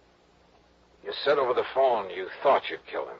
Well, he's dead, all right. That's not what I meant.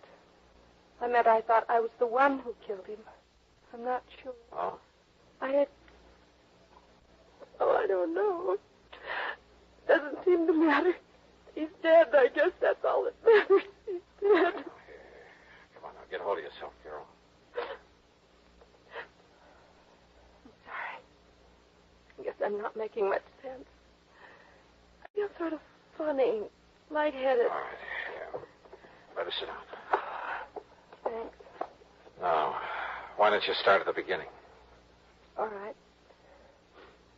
I came to see Everett tonight about 11 o'clock, I guess. He was a friend of yours? No. He sent for me, and I had to come. Mind telling me why? He insisted that I have a drink with him. Then I started to feel funny. How so? Dizzy. I had to get some air. You think there was something in the drink? There must have been. He didn't want me to leave, but I had to. What time was that? Around 11:30, I think, a little before, maybe. Go on. I wandered around the streets. I was in kind of a daze. How long were you wandering around? It seemed like a long time. Then what? I came back here to the apartment. I had a terrible headache. I remember walking in the door and... Well, that's all. That's all? What do you mean, that's all? That's all I remember. I must have passed out. When I came to, I was lying on the floor, and that gun was near my hand. In front of me was... That's when I called you. That's all you can tell me? I'm afraid so. It isn't much, is it? It sure isn't. Mr. Dollar, I can't believe I killed him. I couldn't have... Now, look, Carol. You say you left this apartment a little before 11:30. The police medical examiner will be able to tell the approximate time of death. If you weren't here at that time... But that's just it, Mr. Dollar. I don't know how long I was on the streets. It seemed like a long time, but... Oh, my head was spinning and everything was pretty hazy. Now, look, you got to remember where you went. Try to think. Oh, it's no good. Wait. Coffee. A cup of coffee. You stopped somewhere for a cup of coffee? I think so. Where? I remember a neon sign on 3rd Avenue. No, you got to do better than that. That's all I remember. Did you talk to anyone while you were walking around? I don't... Yes. Yes. Somebody was following me, I think. A man. He was following me for quite a while. He told me his name. Ted? No, Tom. Yes, it was Tom. What did he look like? Curly hair, I remember that. Dark eyes. Oh, look, that description fits thousands of guys in New York. I know, Mr. Dollar. whole story. Well, it doesn't sound very convincing, does it? I called Detective Lieutenant Mike Tovich of Homicide, and he was there 10 minutes later. He was still questioning her when I left. Item 2, $1 drinks for me while I thought about the whole deal. Of all the guys in New York, why did she have to pick on me? But yeah, I'd do what I could to help her. Because that story of hers, it sounded so phony. It just might be true. Act 2 of yours truly, Johnny Dollar, in a moment. Act 2 of yours truly, Johnny Dollar, and the Deadly Doubt Matter. Item 3, $2.20, a telephone call to Pat McCracken at Universal Adjustment Bureau. Yeah, Everett Reed had been insured by one of Universal's member companies, so I got myself officially assigned to the case. Then I went to work, checking out Carol Carson's story, what there was of it, and it wasn't much. All she'd remembered was wandering around the streets, getting a cup of coffee somewhere on 3rd Avenue, and being followed by a guy named Tom. I started checking every joint on 3rd Avenue from 60th to 70th Streets. An hour and a half later, I hit pay dirt at Eddie's Bar and Grill. Yeah, I think I remember all right. Carson. Carol Carson. Her name don't mean nothing, but from the description you give me, yeah, sure, I remember now. I remember thinking she looked kind of funny when she walked in, like she was in a daze or something. All right. Now, what time was it when she came in here? I don't know, 2 or 3 hours ago. That's not good enough. Was it 11? 11:30? Midnight? Well, what? Well, maybe around midnight, maybe. Was she home? Yeah. You sure about that? Well, as far as I can remember, I kind of remember somebody in the doorway after she come in, but I didn't know if it was somebody with her or not. All right, what happened then? So she asked for a cup of coffee, so I poured it and set it down in front of her, so she left. She what? Yeah, got up and left, still acting sort of funny. I see. How much of her time can you account for then? Huh? I mean, how long was she here in your place? No more than about 1 minute, Mac. Oh, great. Item 4, $1.80, camp fare to police headquarters and Lieutenant Mike Tovich in Homicide. Look, Johnny, you're not trying to tell me I should buy an alibi like Carol Carson's, are you? So it is pretty vague, Mike. Vague enough to be true. At least she was telling the truth about going into that joint on 3rd Avenue for a cup of coffee. So she's covered for 1 minute out of 2 hours. 2 hours? She said she went to Reed's apartment about 11 o'clock. Right. The medical examiner says time of Reed's death was between 11:30 and 12:30. She called you at 1 o'clock. But if she can prove she was out of that apartment for that hour... She's only proved she was out of it for a minute plus the time it took to get to 3rd Avenue and back. Say, 5 minutes each way. That'd still give her plenty of time to kill him. But if we could find this guy named Tom, she says that was following her around, maybe he could prove she was out of the apartment during the time of the murder. Oh, sure. That was a real helpful description she gave us. Curly hair and dark eyes. Yeah. Look, Johnny, so you're taking a liking to her. That's too bad, but don't let it make a fool out of you. Mike, did Carol tell you why she went to Reed's apartment? No, she wouldn't talk about it. She also wouldn't explain a lump she has on the side of her head. Lump she has? Yeah, we think she got it fighting with Reed. What do you know about him? Bad boy. A big gambler. And the way we heard, he'd been winning pretty big lately. Maybe somebody he won from couldn't pay off, except with a bullet. Yeah, maybe anything, Johnny. Prove it, and I'll listen. Who did Reed run around with, you know? Usual crowd, Johnny. Jack Vissel, that outfit. Vissel? Huh? Now, if Reed won a lot of money from him... Like I say, Johnny, anything you can prove. Yeah. Come in. Lieutenant Tovich? That's right. I'm Larry Bowman. I want to know what's going on with Carol Carson. Oh? What's it to you, Mr. Bowman? She's my fiancée, and you've got her locked up. That's right. Suspicion of murder. Oh, that's ridiculous. She didn't kill anybody, and you know it. Look, Mr. Bowman, if I knew it, she wouldn't be locked up, would she? Now, maybe you can tell us why she went to this Everett Reed's apartment last night. I don't know why she went, and I don't propose to ask her either. I trust the lieutenant. And if she went to see him, she had good reason. But Carol's not the kind who could kill anybody. You must have realized that just talking to her. The main thing that I realize is that my personal opinion is beside the point, Bowman. Look, the thing we need to know is if Carol was away from Reed's apartment for almost an hour and a half, like she seems to think she was, walking around the streets. Why didn't you say that sooner? I can prove she was. How? I was with her. Oh?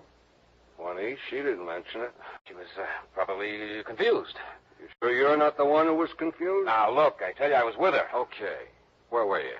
On the street. What street? Well, I don't remember. 68th Street, I think. That's not the street Carol says she was on. As I say, she was probably confused. Where'd you go? To a bar. What'd you have to drink?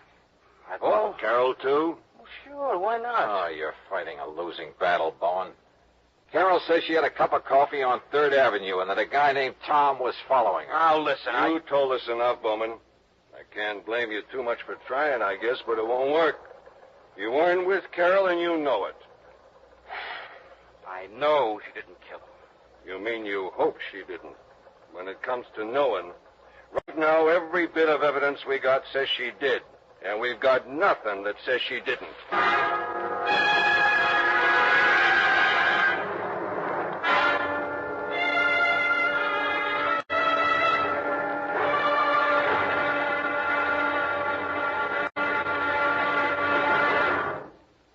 Act 3 of yours truly, Johnny Dollar, in a moment.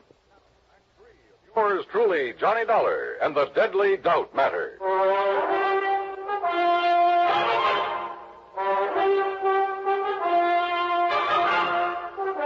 Item 5, 30 cents, coffee for Larry Bowman and me at a little joint around the corner. Lieutenant told me she can talk about evidence until he's blue in the face, Dollar. Carol's not a killer. You prove that, and Talbot will be the first to listen. But cooking up phony alibis for Carol's not going to help any. Okay, so it was a stupid thing to do. But I can't just stand by and do nothing. Don't you have any other leads you can follow up? One, maybe. Well, what is it? Reed was a gambler. Could be somebody was losing big to him.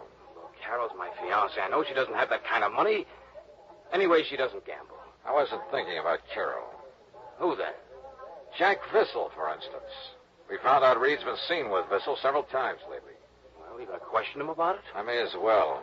After all, at this point, we got nothing to lose.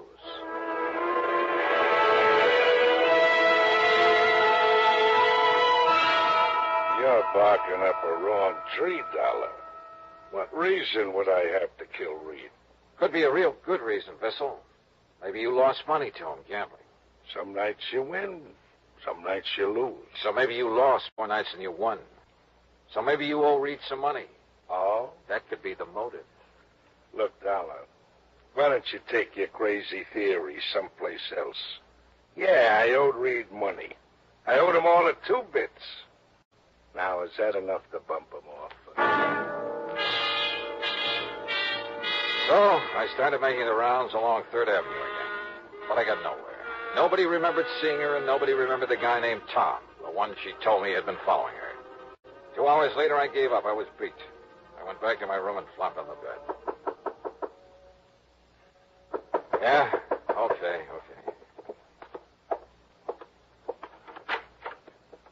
Yeah?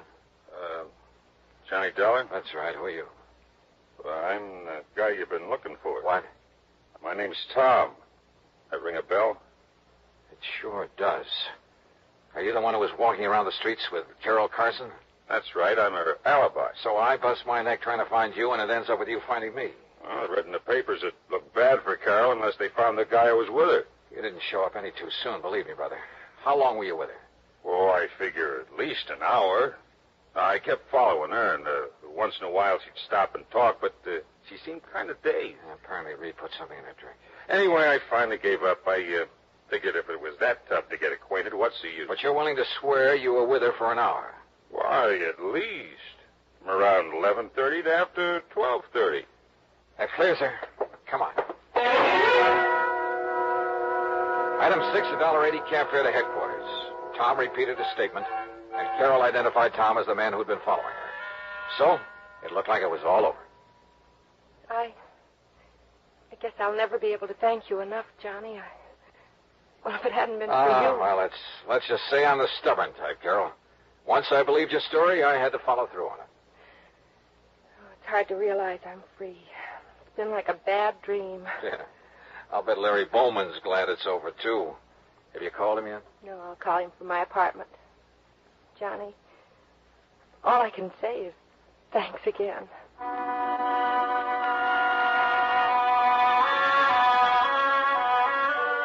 Carol took a cab to her apartment.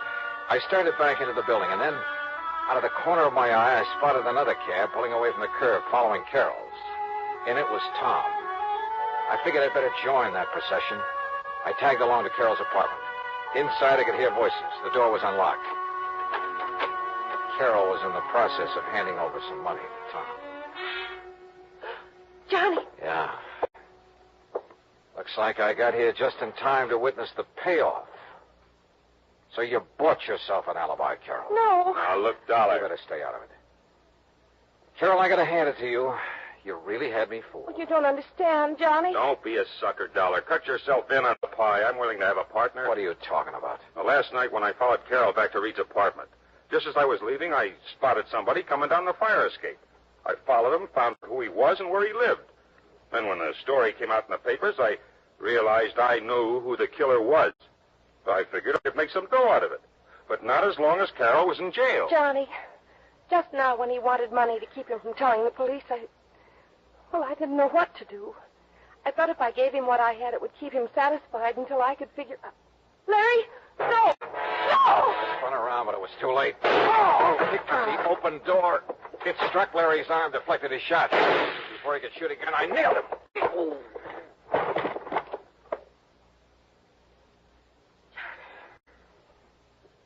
Johnny, are you all right? Yeah. Larry Bowman's the killer. I guess I was afraid of that right from the start. You see, Larry'd been gambling with Reed and losing to him. I tried to make him stop, but he wouldn't. Finally, he lost more than he could pay. So you went to Reed's apartment to try and square it, huh? Reed told me maybe something could be worked out. When he put something in my drink, I realized what he meant. That's why I got out. And Larry entered the apartment when you were away, killed Reed, slugged you when you came back, and planted the gun on you. I guess so. I wasn't sure until Tom told me he'd seen Larry climb down that fire escape. At first, I just couldn't believe that Larry would... How do you figure a thing like that, Johnny? How do you figure it?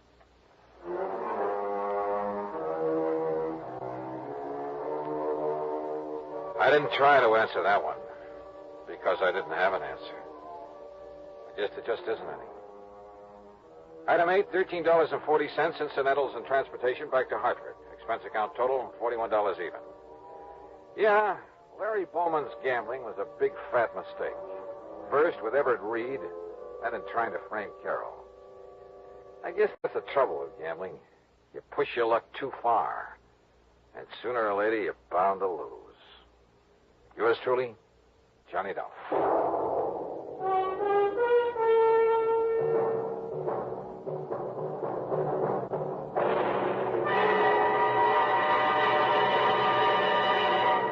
Our star will return in just a moment.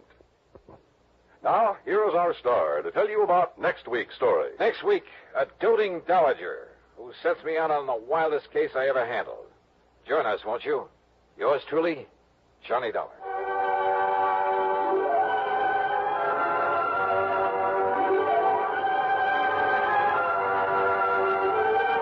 Yours truly, Johnny Dollar, salutes station KRMG in Tulsa, Oklahoma. KRMG is our newest affiliate station and serves nearly 1 million families in the Southwest. Yours truly, Johnny Dollar, starring Bob Bailey, is produced and directed by Jack Johnstone. Today's story was written by Robert Stanley. Heard in the cast were Virginia Gregg, Julius Matthews, Paul Duboff, James McCallion, Alan Reed, and Frank Gerstle. Join us next week for another exciting story of yours truly, Johnny Dollar. This is Dan Coverly speaking.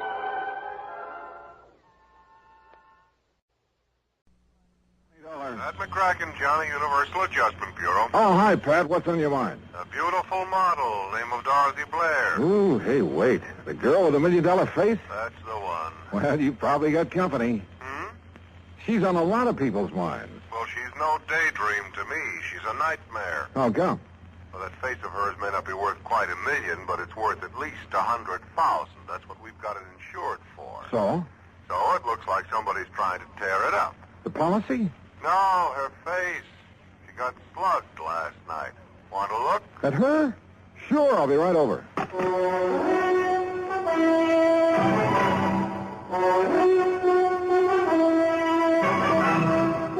Bob Bailey in the exciting adventures of the man with the action-packed expense account. America's fabulous freelance insurance investigator. Yours truly, Johnny Dollar. And now, Act One of yours truly, Johnny Dollar.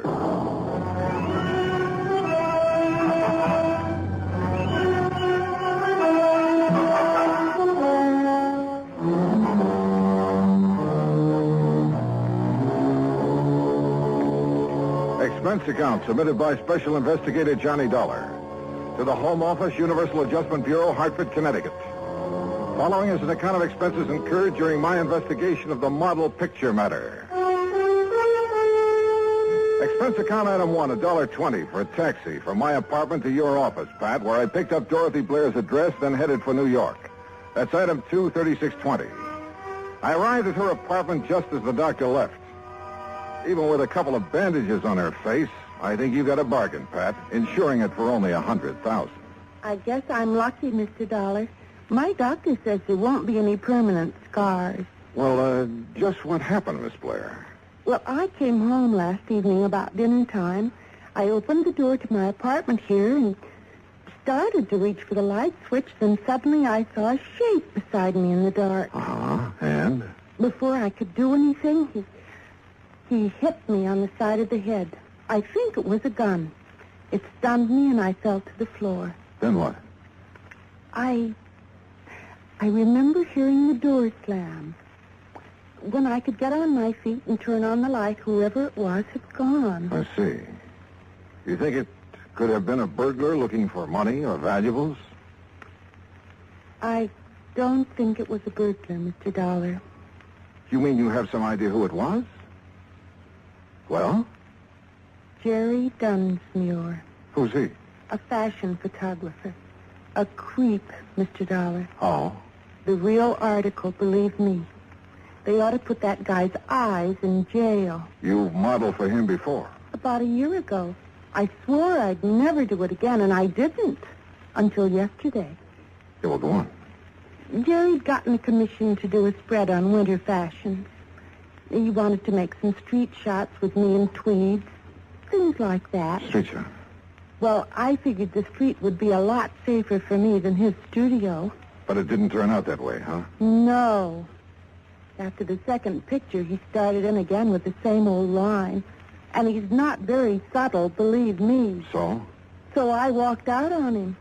He didn't like it.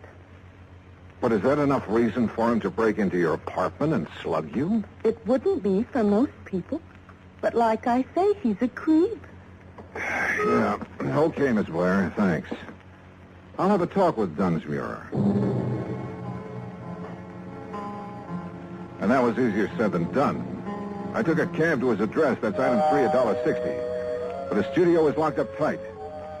So I contacted my old friend, Detective Lieutenant Al Rico at 18th Precinct Headquarters. You think you got troubles, Johnny? Try some of mine on for size. Oh, like what, Al? Like an unsolved murder I got tossed in my lap. Oh, that one I've been reading about. The girl up in... Yeah. Edith Summers. No leads. Sure, a real fat lead, except it's no good. Her ex-boyfriend, Ed Chatsworth. Lots of motive, but no case. Alibi? Airtight. So I got troubles. Now tell me yours. Mine? Well, I'm trying to get a lead on a fashion photographer named Jerry Dunsmuir. Dunsmuir? I never heard of him. How come you're interested? Dorothy Blair got slugged last evening. Oh, yeah, the girl with the $1 million face. I heard about it. She thinks Dunsmuir might have done it. I went up to his studio to have a talk with him, but it was locked up. Well, I'll have her files checked, but if we had anything hot on him, I think I'd remember. Yeah. Well, it was just a chance. Excuse me. Rico. What? Yeah. Okay, I'll be right down. That was about your Jerry Dunsmuir, Johnny. Oh? A couple of my boys have found him. Great. Yeah. They found him floating face down in the river. Act 2 of yours truly, Johnny Dollar, in a moment. And now, Act Two of yours truly, Johnny Dollar, and the Model Picture Matter.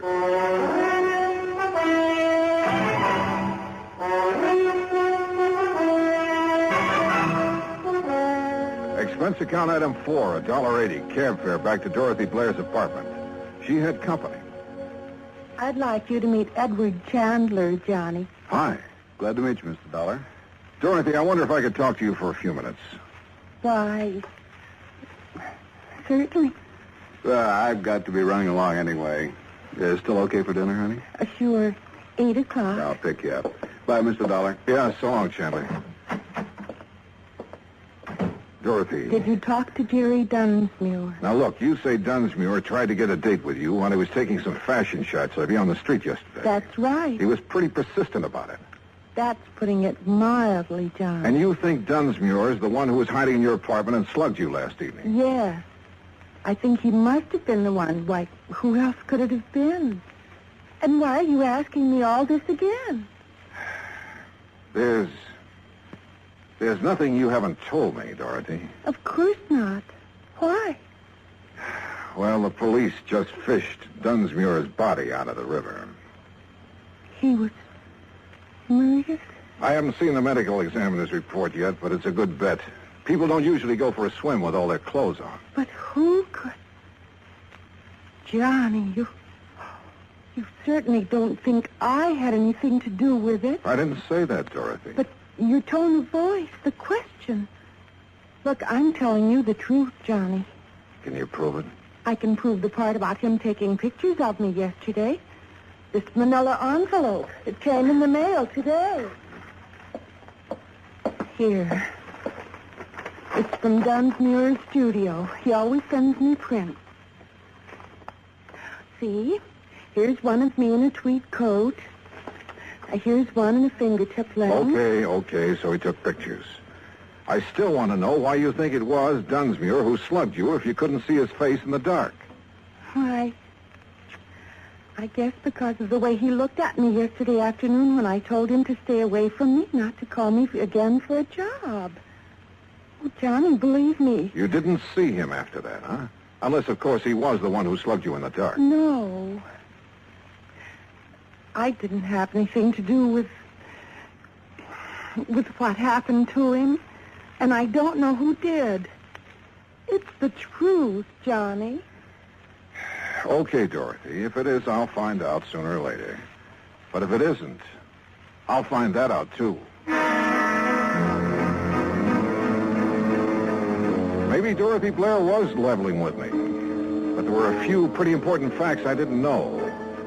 Was it really Dunsmuir who'd slugged her? And who killed Dunsmuir? And why? Also, this fella I'd met at Dorothy's apartment, Edward Chandler. Where had I seen his face before? Item 5, $1.75, cab fare to Dunsmuir's studio.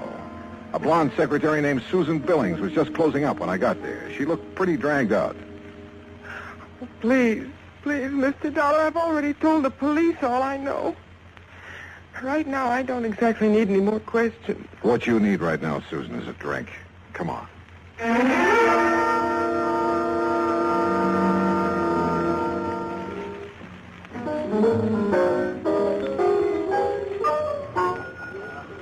Feeling better, Susan? Oh, yes. Thanks.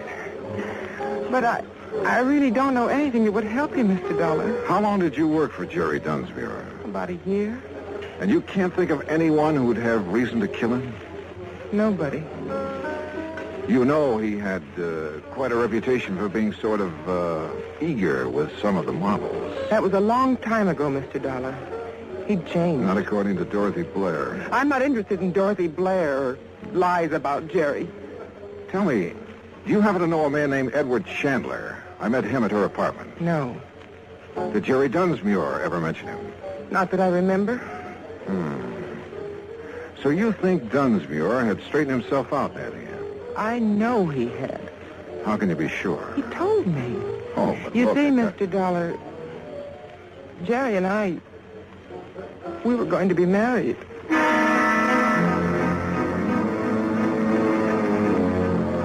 Either Dorothy had been lying to me about what kind of a guy Dunsmuir was, or else Susan had been living in a dream world. Either way, I was fresh out of leaves. I headed back to Lieutenant Rico's office, hoping I'd find some there. Johnny, the only thing we know for sure about Dunsmuir is that he sure had a weakness for women. Yeah, but Susan Billings believes that she was his one true love. I know. And I've been thinking about her. Maybe she found out about Dunsmuir's activities and didn't like him. It's a possibility. But if she knows more than she's told us, she's a pretty good actress. The same goes for Dorothy Blair, which reminds me I want to have another talk with Dorothy. I picked up a couple of names out of Dunsmuir's past, and I want to see if they mean anything to her. Want to come along? Sure, but we'll have to hurry. Hurry?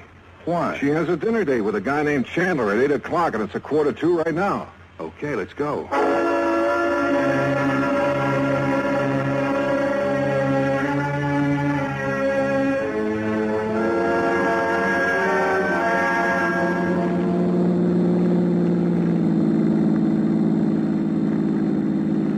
Her apartment house right ahead.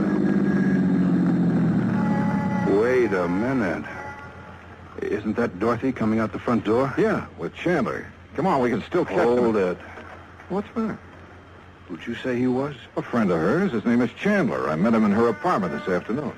Johnny, remember when you came to see me today, I told you I had a murder case in my lap? I mean, before the Dunsmuir murder? Sure, a girl, Edith Summers. I told you her ex-boyfriend was the logical suspect, except that he had an alibi. Ed Chatsworth. Oh, hey, wait a minute. I knew I'd seen that guy's picture somewhere. It was in the paper. Dorothy introduced him as Chandler. But his real name is Chatsworth. And now it turns out he's a friend of Dorothy's. Al, you said either Dorothy had told us all she knew or she was a pretty good actress. Yeah? Well, it looks to me like she's a pretty good actress.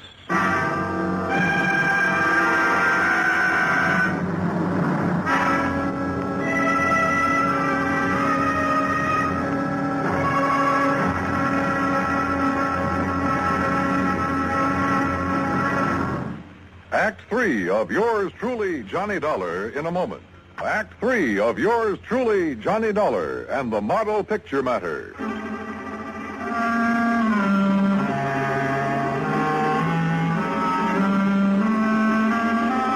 Well, it had started out as a real simple assignment, but it hadn't stayed that way long. All of a sudden, we had two murders on our hands, and it looked like there was a connection between them. Now, watching Dorothy Blair leave her apartment with Ed Chatsworth, we realized that she was somehow right in the middle of them. They're driving off in his car. Gonna tail him, Al? That won't be necessary. Ever since I questioned Chatsworth about the Edith Summers killing, I've had a tail on him. No, Johnny, what we better do right now is start putting some pieces together and see what they add up to. Okay. The first victim was Edith Summers. Killed in her apartment, the Blackton Arms. And you figure that her ex-boyfriend, Ed Chatsworth, had the motive. Well, we heard that Chatsworth wanted to drop her, but she wouldn't drop. But you say he has an alibi. Two people swear he was out of the city the day that she was killed. All right. Dorothy Blair gets slugged in her apartment. She thinks the photographer, Dunsmuir, did it. Then Dunsmuir winds up dead that night. Right. And now we find out Dorothy and Chatsworth are friends. Begins to add up, Johnny. You think Chatsworth was trying to drop Edith Summers for Dorothy? If so, maybe they rigged the deal. Chatsworth was to get out of town while Dorothy handled Edith Summers. In that case, you're figuring Dunsmuir found out about the deal and came to blackmail Dorothy. Right. She won't go for it, so he slugs her. Then either she or Chatsworth, or both of them, decide to close Dunsmuir's mouth for keeps. It's a possibility, Al. Yeah. It is a possibility, isn't it? Al dropped me off at my hotel and headed back to his office. Item 6, $2, drinks. While I thought about the picture Al and I had built up to explain the killing. Well, it was all pretty logical, but somehow I couldn't buy it. Maybe, like Al had hinted, that $1 million face had gotten to me. If I could only talk to her alone, I felt I could find out if she was lying. About 10 o'clock, I went back to her apartment. No answer. Probably still out to dinner. I was about to leave when she stepped off the elevator. Why, Johnny, what are you... Hello, Dorothy. I'd like to talk to you. Well, I'm afraid I haven't time right now. Oh? Mr. Chandler's just parking his car. He'll be up in a few minutes. We have business. Your friend will have to wait. I want to talk with you. Why? All right. For just a minute. I don't understand all this, Johnny. Well, let's start out calling your friend Chandler by his real name, huh? What? Ed Chatsworth. I don't understand. I thought his name was Chandler. Oh, yeah? What's this all about, Johnny? Oh, drop the act, Dorothy. I suppose the name Chatsworth doesn't mean anything to you. Why, no, it doesn't. How about Edith Summers? Wait. She was the girl who was killed the day before yesterday. She sure was. I read about it in the papers. But I didn't know her, Johnny. You're sure you and Chatsworth didn't happen to arrange her death? Johnny. What's this all about? And your friend Dunsmuir, he wasn't by any chance trying to blackmail you? I don't know what you're talking about. Please, believe me. I didn't have anything to do with either of those killings. Johnny, I swear it. Okay, Dorothy. I guess I never could buy it. But I don't get this buddy-buddy routine, you and Ed Chatsworth. I only met Ed Chatsworth, or Chandler, as he called himself, yesterday. Let's have that again. That's right. He said he was organizing a big promotion and wanted to feature me in it. Why would he give you a line like that? I didn't realize it was a line. He sounded very convincing. He said he wanted to see some of my pictures to see if Pictures? Wait a minute. Those pictures Dunsmuir took of you. Ed's coming up any minute to see them. He wanted to see some outdoor shots, he said. When did Dunsmuir take those shots? The day before yesterday. The day Edith was killed. Where did he take them? We moved around from place to place. You still have the pictures? Right there on the table. Come on, let's take a look. Are these all that he took? As far as I know. Yeah. No, nothing here except you. Here, wait. This shot looks like the front of an apartment house. Part of the name in the picture. Black. Blackton Arms. The apartment where Edith was killed. Johnny, look. In the background. A man stepping out of the apartment house. Yeah, out of focus. Hard to... Hold it. What is it? Is there a service entrance to your apartment? Yes. Somebody just came in. Get down. I shoved her to the floor and hit the light switch. None too soon. I eased out my gun but couldn't see a thing. And I knew I had to locate him before he located us. There was a cigarette lighter on the coffee table.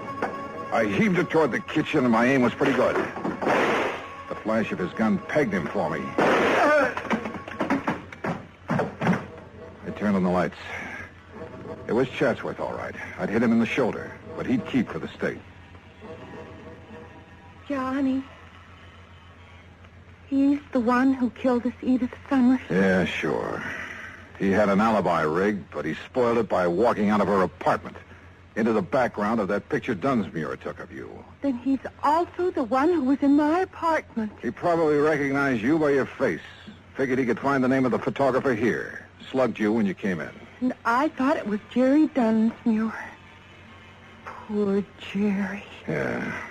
Well, I imagine when Chatsworth comes to, we'll find that he killed Dunsmuir to get the negative. He certainly wanted that picture. Yeah. Most pictures don't do people justice. But I guess this one will do him all right.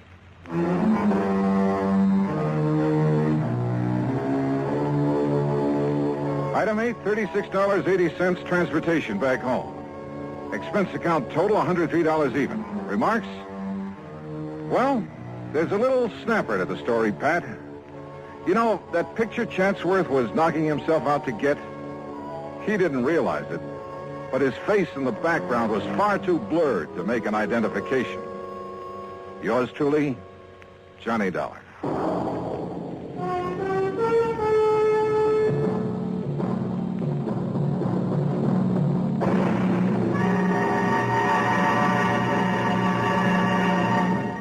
Our star will return in just a moment.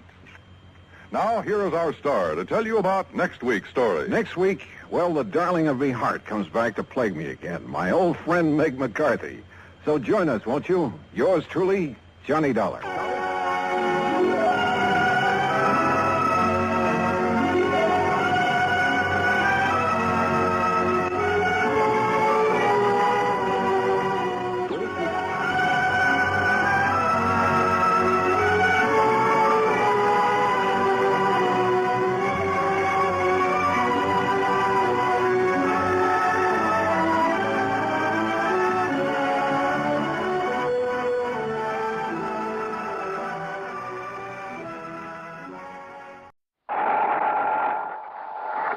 Johnny Dollar. Johnny, this is Don Boomhauer down here in Sarasota, Florida. Don, how are you? Oh, great, great. Yeah? Now, what's the matter? Well, the last time I called you, I mentioned that pal of yours, Earl Foreman. Yeah? Told you he was out in California and that he'd left me holding down the local office of Tri-State Life and Casualty for him. Oh, yeah, I So remember. what's he gone and done? Moved on out there to sunny, smoggy Southern California, bag and back. Yeah, I heard from him a Which is few to say, I'm still running the Tri-State office here in Sarasota. That's bad? Be fine if it didn't take so much of my time away from my real estate business. But what I called you about, Johnny... Yeah, trouble, Don? Yes, well, no, not exactly. Well, which is it? I mean, not exactly the kind you might expect. Looks like one of our clients, an old man by the name of William Trasker, is dying. Old Bill Trasker, the fishing guy? That's the one. Yeah. Earl and I went fishing with him several times out in the Gulf. Oh, so that's how he knows about you. Well, what's he dying of, Don? I can't imagine anybody having it in for old Bill and trying to knock him off. No, it's some rare type of kidney ailment, the doctor says. Oh. Nothing suspicious about it, nothing whatsoever. Oh. Well, then The amount of insurance he carries is so small as to be almost negligible. How much, Don? $2,500.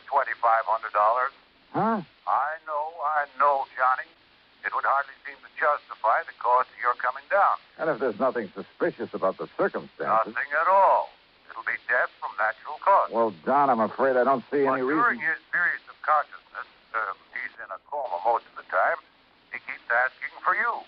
Oh? What? Well, I don't know. Not for sure, that is.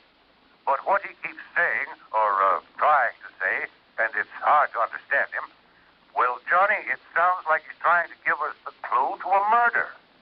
Murder? That's right. Don, I'm on my way.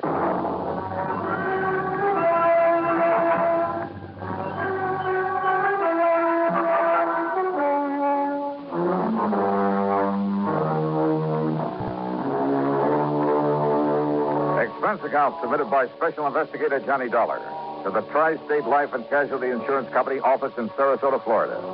Following is an account of expenses incurred during my investigation of the recompense matter.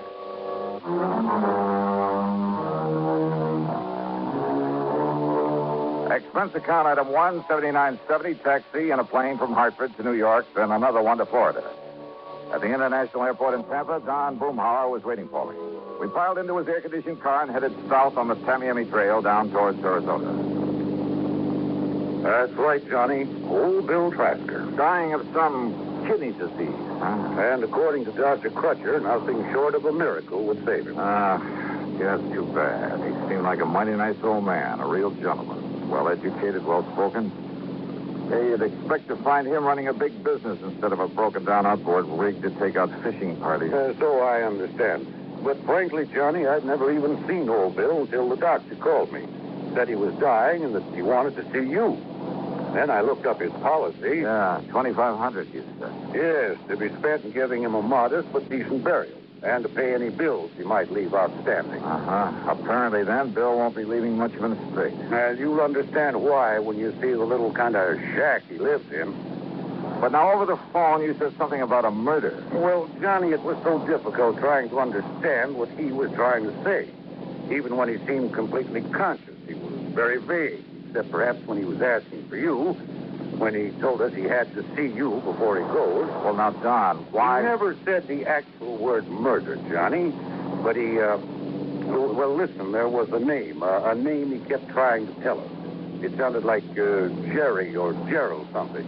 Last name we couldn't get at all. Well, have you checked over his relatives? When we asked him about relatives, he just turned his face away and shook his head. But Now, if he was talking about a murder... Johnny, it's just that... Well, Doc and I agreed that from what he said, and, well, his knowing you and your work and wanting to see you, and, well, you know how deathbed confessions are. Don, you're not making much sense. Look, Doc will be waiting for us, and if Bill is conscious enough to make sense when he talks to you, well, let's just wait and see what you can get out of him. Whatever you say, Don.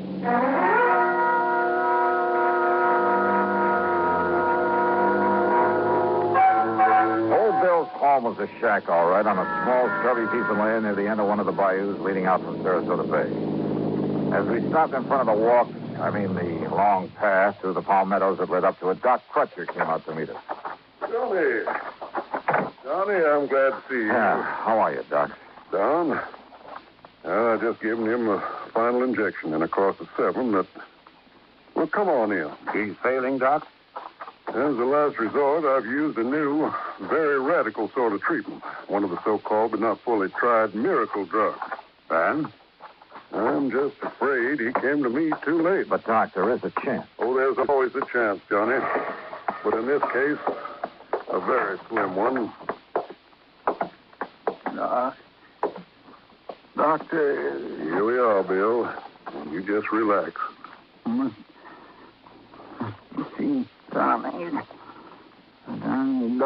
Yeah. Well, here I am, Bill. See? Right here in the flesh. Johnny? That's right. Hey, look, if you expect to take me out fishing, you got to get well, old man. No. Oh, Johnny, it's too late now. Oh, come on now. That's no way to talk, old timer. I'm gonna die now. Yeah, who said so? But you must tell him. Tell who, Bill? Tell police. Tell what to the police? No. What? No. Murder. There was a murder? Or you mean there was no murder? Oh, tell police that I did. I did it. Easy, old man. Gerald. Gerald? Yes, I'm Gerald. Gerald who, Bill? Gerald. Yeah. Thornley. Gerald Thornley. Yes. He was murdered? Gerald Thornley. Yeah. So, please, I did it.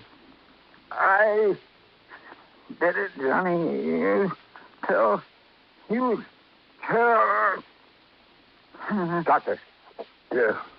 Yes, I'll see if he's...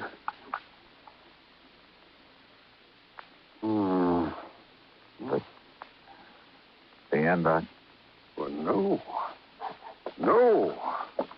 As a matter of fact, his heartbeat is... Well, it's stronger. What? Much stronger. Doc, listen. Yes, Doc?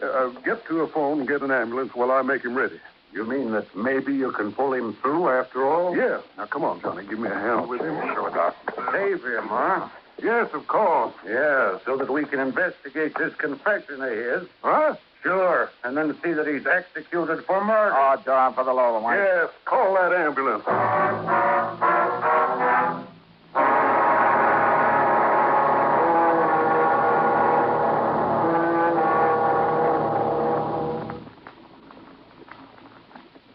Great scientific achievements usually are made through the combined efforts of many men.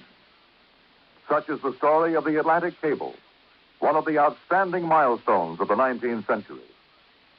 But today, the name of one man remains to remind us of that venture. The organizer and director, Cyrus W. Field, a retired paper merchant who risked his fortune, sanity, and integrity in an awesome adventure that lasted 12 long years. Field first was approached in regard to a short underwater cable to Newfoundland in 1854. After a huge investment of both money and energy, the cable was completed the following summer. Field then went to England to tackle the much larger problem of laying the Atlantic cable. Many futile attempts were made. Cable was broken. Splices were made. Cable was lost. Tempers flew, and ship captains resigned in disgust. Still, Field wouldn't give up.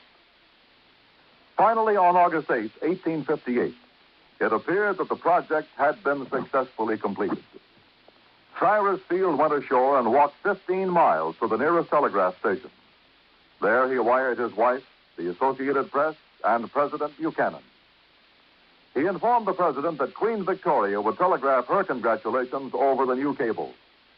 But before the Queen's message was completed, the line went dead. The much-hailed project was again a failure. Faulty insulation was blamed. In 1865, the largest steamboat afloat, the Great Eastern, made another attempt. Just 660 miles from Newfoundland, the cable parted. Inadequate hoisting tackle prevented its recovery. Field broke down and wept like a child. And yet, the very next year, he sailed with the Great Eastern for one more try. This time, every failure had been studied, every provision made. On July 27, 1866, Cyrus Field landed at Heart's Content.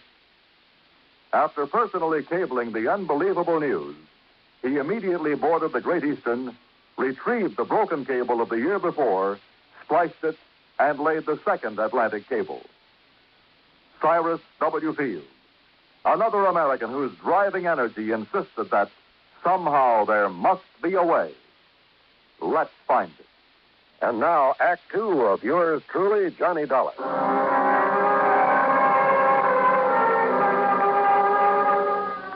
We carefully laid Old Bill in the back seat of Don Boomhauer's car and drove him to the hospital ourselves. And then we could only wait to see if the drug that Dr. Crutcher had given him would really do its work. And yet, if it did, if by some modern miracle the old man should recover. Well, Don had said it there at the shack, and he said it again that evening as we sat in the comfortable den of his home, trying to console ourselves with a couple of scotch and sodas. No, it's wrong, Johnny. There's something very wrong about it. I mean, pulling him away from death's door only so that he can be electrocuted for that murder he confessed to. But did he really, Don? What else could he have meant? So you've got to investigate, Johnny. Even Doc Crutcher has to report that confession to the police. Maybe. And so do I. We've no way out of it. None of us. Earl Thornton. Yes, the name of his victim, the man he murdered. Did he? Is that what he tried to tell us? Well, what else could he have possibly meant? And don't forget, he thinks that he's dying. Oh, I know. A deathbed confession, Johnny. Happens all the time. Oh, but look, is he the kind of man who could have killed somebody? He certainly didn't strike me that way. But how do you know? It may have happened years ago. And it may never have happened at all. And I hope that somehow you're right. But can you prove it? Well, Johnny? Pour me another drink, will you? Sure, all you want. But you haven't answered my question. I'm going to try, Don. I'm going to try.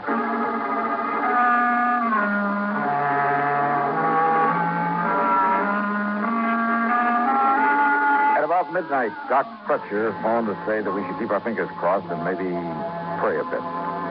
It now looked as though Bill Trasker might have a 50-50 chance to live. Then, unexpectedly, a call from Lieutenant Barney Phillips of the police department. Yes, Mr. Dollar, Doc Crutcher told me all about it. I would appreciate any help you may want to give us on this. Well, do you know anything about this Bill Thornley? No, sir, never heard of him.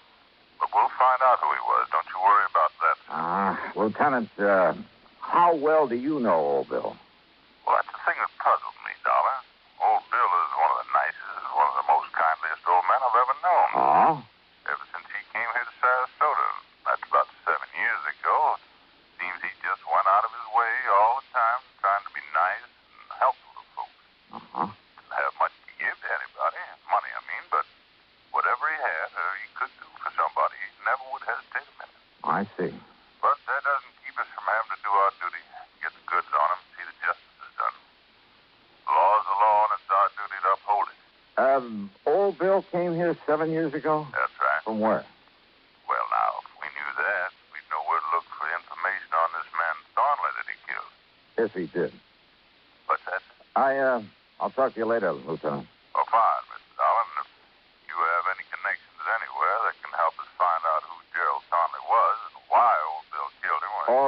if I can find out that he didn't kill any such man or anybody else. Oh, no, Mr. Dollar. I'll be in touch.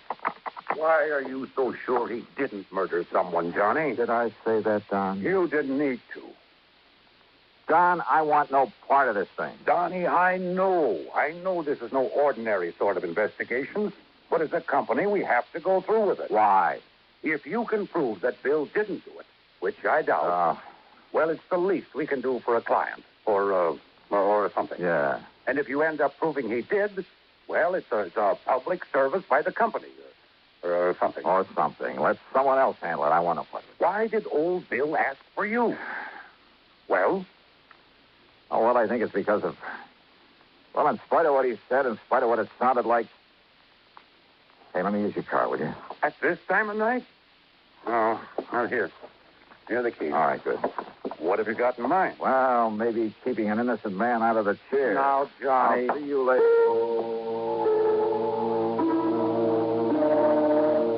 Obviously, the key to this whole matter lay in finding out about Bill's supposed victim, Gerald Thornley. Who he was, where he was, or where he had been. And then if Bill had ever been there. So I drove over to the shack again and went through Bill's clothes, hoping that some of them might be old enough to show where he'd been before he moved to Sarasota. Every one of them bore a New York label. Item 2, $5.20 for a tank full of gas. Item 3, after I reached the airport in Tampa, $4.60 for a long telegram to Ripley Keener, a pal of mine on the New York side. Item 4, $71.70, and shortly after dawn, I was in New York. Rip was waiting for me at the airport. You could have saved yourself the time and money and phoned me, Johnny. Now, just what do you mean by that, Rip? Well, I could have told you all there is to tell about Gerald P. Thornley in one sentence. I handled the story on him for the paper myself. All right, well, what about it? He ain't. He what? 7 years ago, that crooked promoter disappeared. Promoter? And when the police finally caught up with when and where and how he disappeared, it left them with only one possible conclusion. Thornley was murdered. Nevertheless... No, Johnny. Stop trying to act like a Pollyanna and get on back to Sarasota and nail that old guy for murder.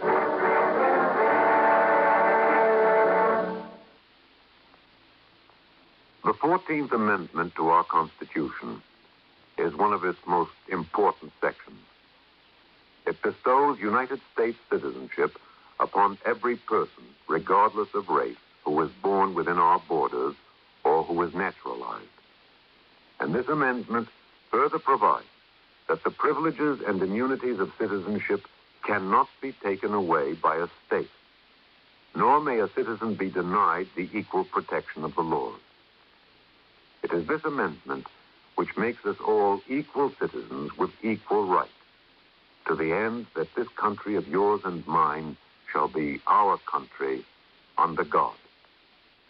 Now, Act 3 of yours truly, Johnny Dollar, and the recompense matter.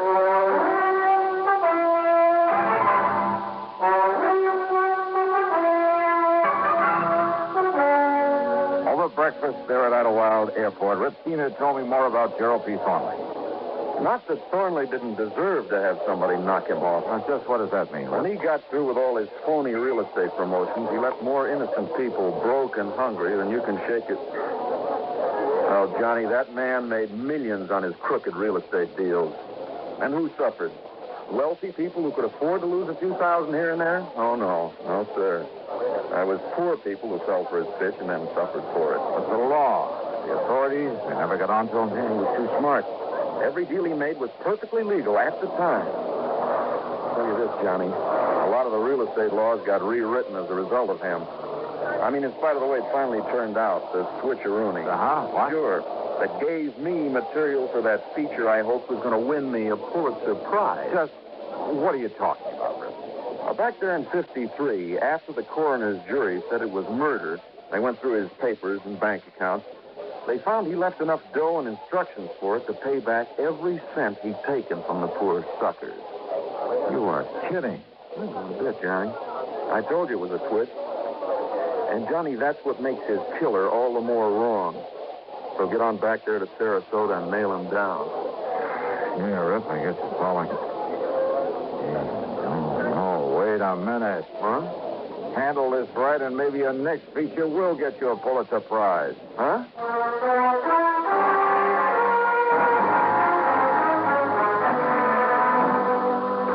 people who'd been taken by Thornley.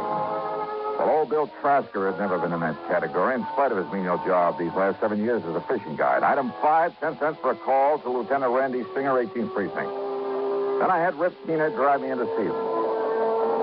There you are, Johnny. A complete set of fingerprints on the late Mr. Gerald P. Thornley. Good. So why I should break my neck getting them in such a hurry for you. Thanks a lot, I Randy. put that so-called mind of yours to work finding out who murdered him 7.5 years ago. Why? Well, that coroner's jury could have been all wet, you know. Huh? Why don't you keep Rip here entertained until I can phone him a feature story for down in Sarasota? Johnny, If that is. Yeah? If what? Now, if this absolutely crazy hunch of mine pays off. Item 6, another 7170 for a plane back to Florida. From the airport in Tampa, I drove on down to Sarasota, straight to the hospital. It is a miracle, Johnny. If old Bill continues to improve the way he has in these last 12 hours, he'll live until they put him in that chair, much as I hate to say that.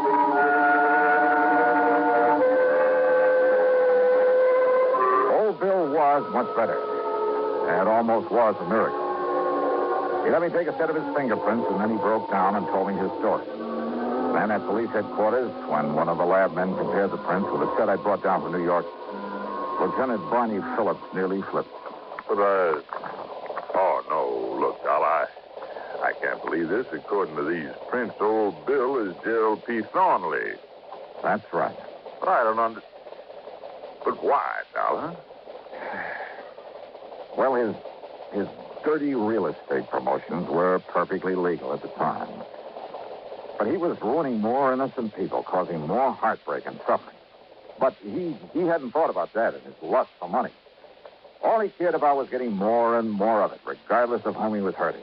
Until one day this kidney thing hit him, and it scared him.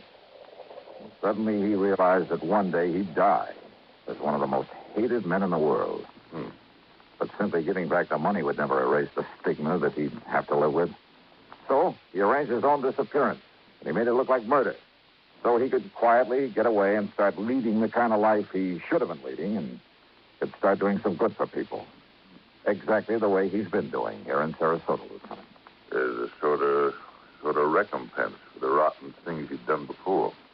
Yeah, that's right. And without having folks point him out as the crook he'd been. That's right. And don't forget, the people he'd hurt up north were all paid off. But, Dollar, when he thought he was dying, he told you murder. He said no murder. Doc and Don misunderstood. He said to tell the police that he did it. That's all. And now we know what he did. Dollar, I hate to say this, but he's still in trouble. Old Bill Trasker? Gerald P. Thornley. Not anymore, Lieutenant. What's it? Thornley is dead. Legally dead.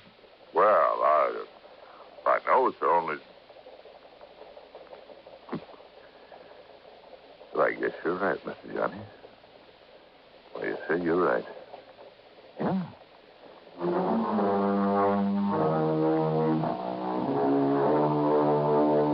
After sticking around a few days to make sure that old Bill's recovery would be complete, well, I changed my mind about getting Rip Keener material for a feature. Let him wonder about it. The expense account total, including the trip back to Hartford, 200 and, no, Don, forget it. Just forget it. Yours truly, Johnny Dollar.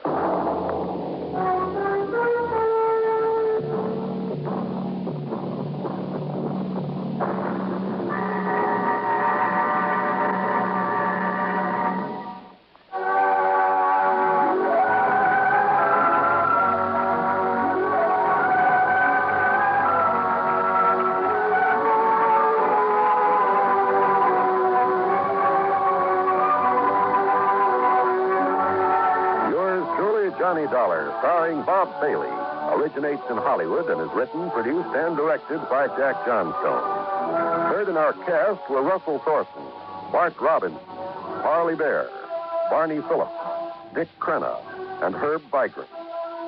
Be sure to join us next week, same time and station, for another exciting story of yours truly, Johnny Dollar.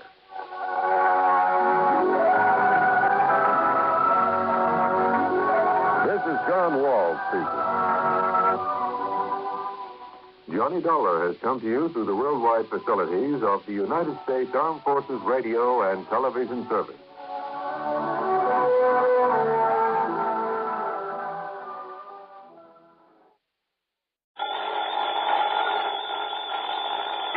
Johnny Dollar.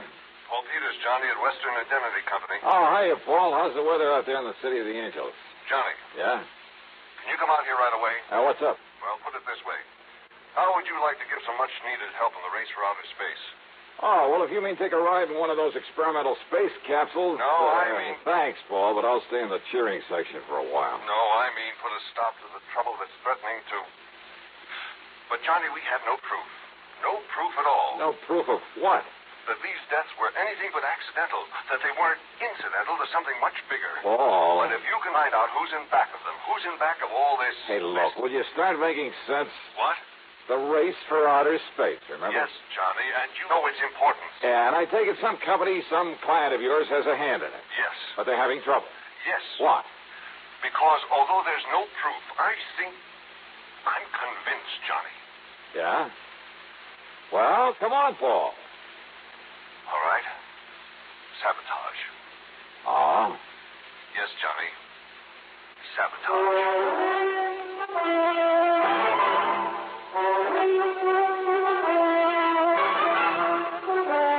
CBS Radio brings you Bob Bailey in the exciting adventures of the man with the action-packed expense account, America's fabulous freelance insurance investigator. Yours truly, Johnny Dollar.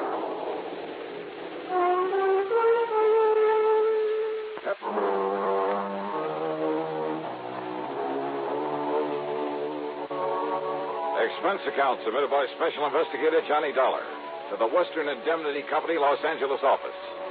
Following is an account of expenses incurred during my investigation of the Flask of Death matter.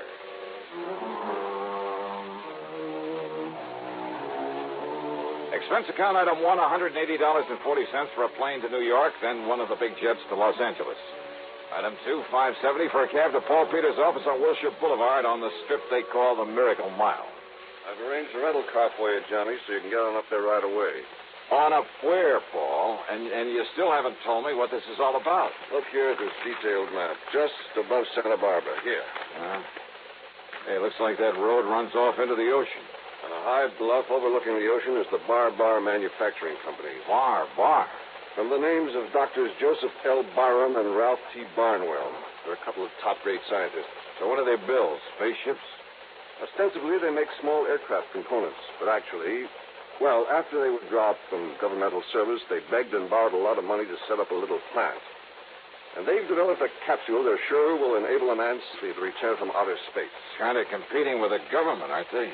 Barham and Barnwell are determined to prove that private enterprise can accomplish more than a lot of inter-service wrangling can. More power to them. And if they can prove their rescue capsule works, they'll make millions, Johnny, literally millions. Well, I should think so. Naturally, we, as their insurance company, will benefit, too. So far, though, it's cost us a lot of money. Oh, how, Paul? Insurance policies on a couple of their key men who died recently under most peculiar circumstances. Yeah, how? During the testing of this device, but nobody seems to know exactly how or why those men died. Now, if you can find out for us... Yeah, well, I can try. Barham and Barnwell don't want you up there poking around, Johnny, but I've insisted on it, so they're expecting you. I see. So will you get on up there right away? Sure, why not?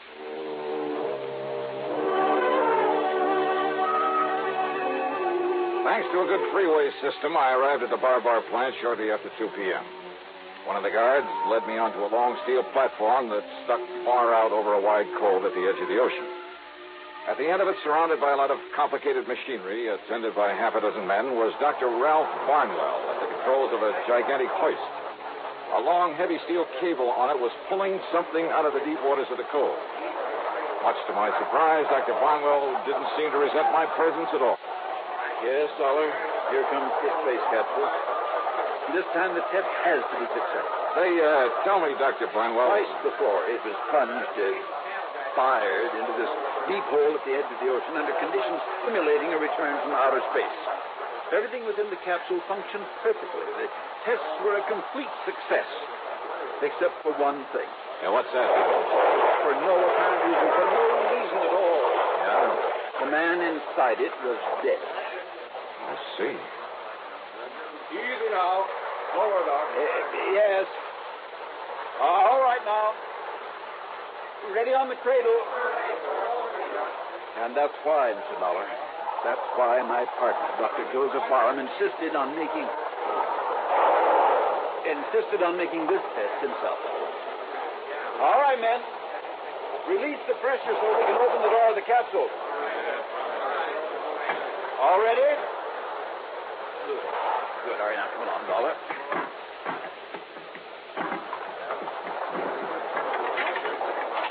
Open it up yourself, Doctor? Yes, I'll open it. Stand aside, men, so that we can... All right, now, Dr. Barham, did you...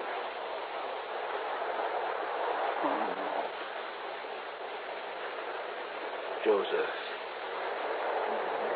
Doctor. Like the others, sir. Dr. Barham's dead.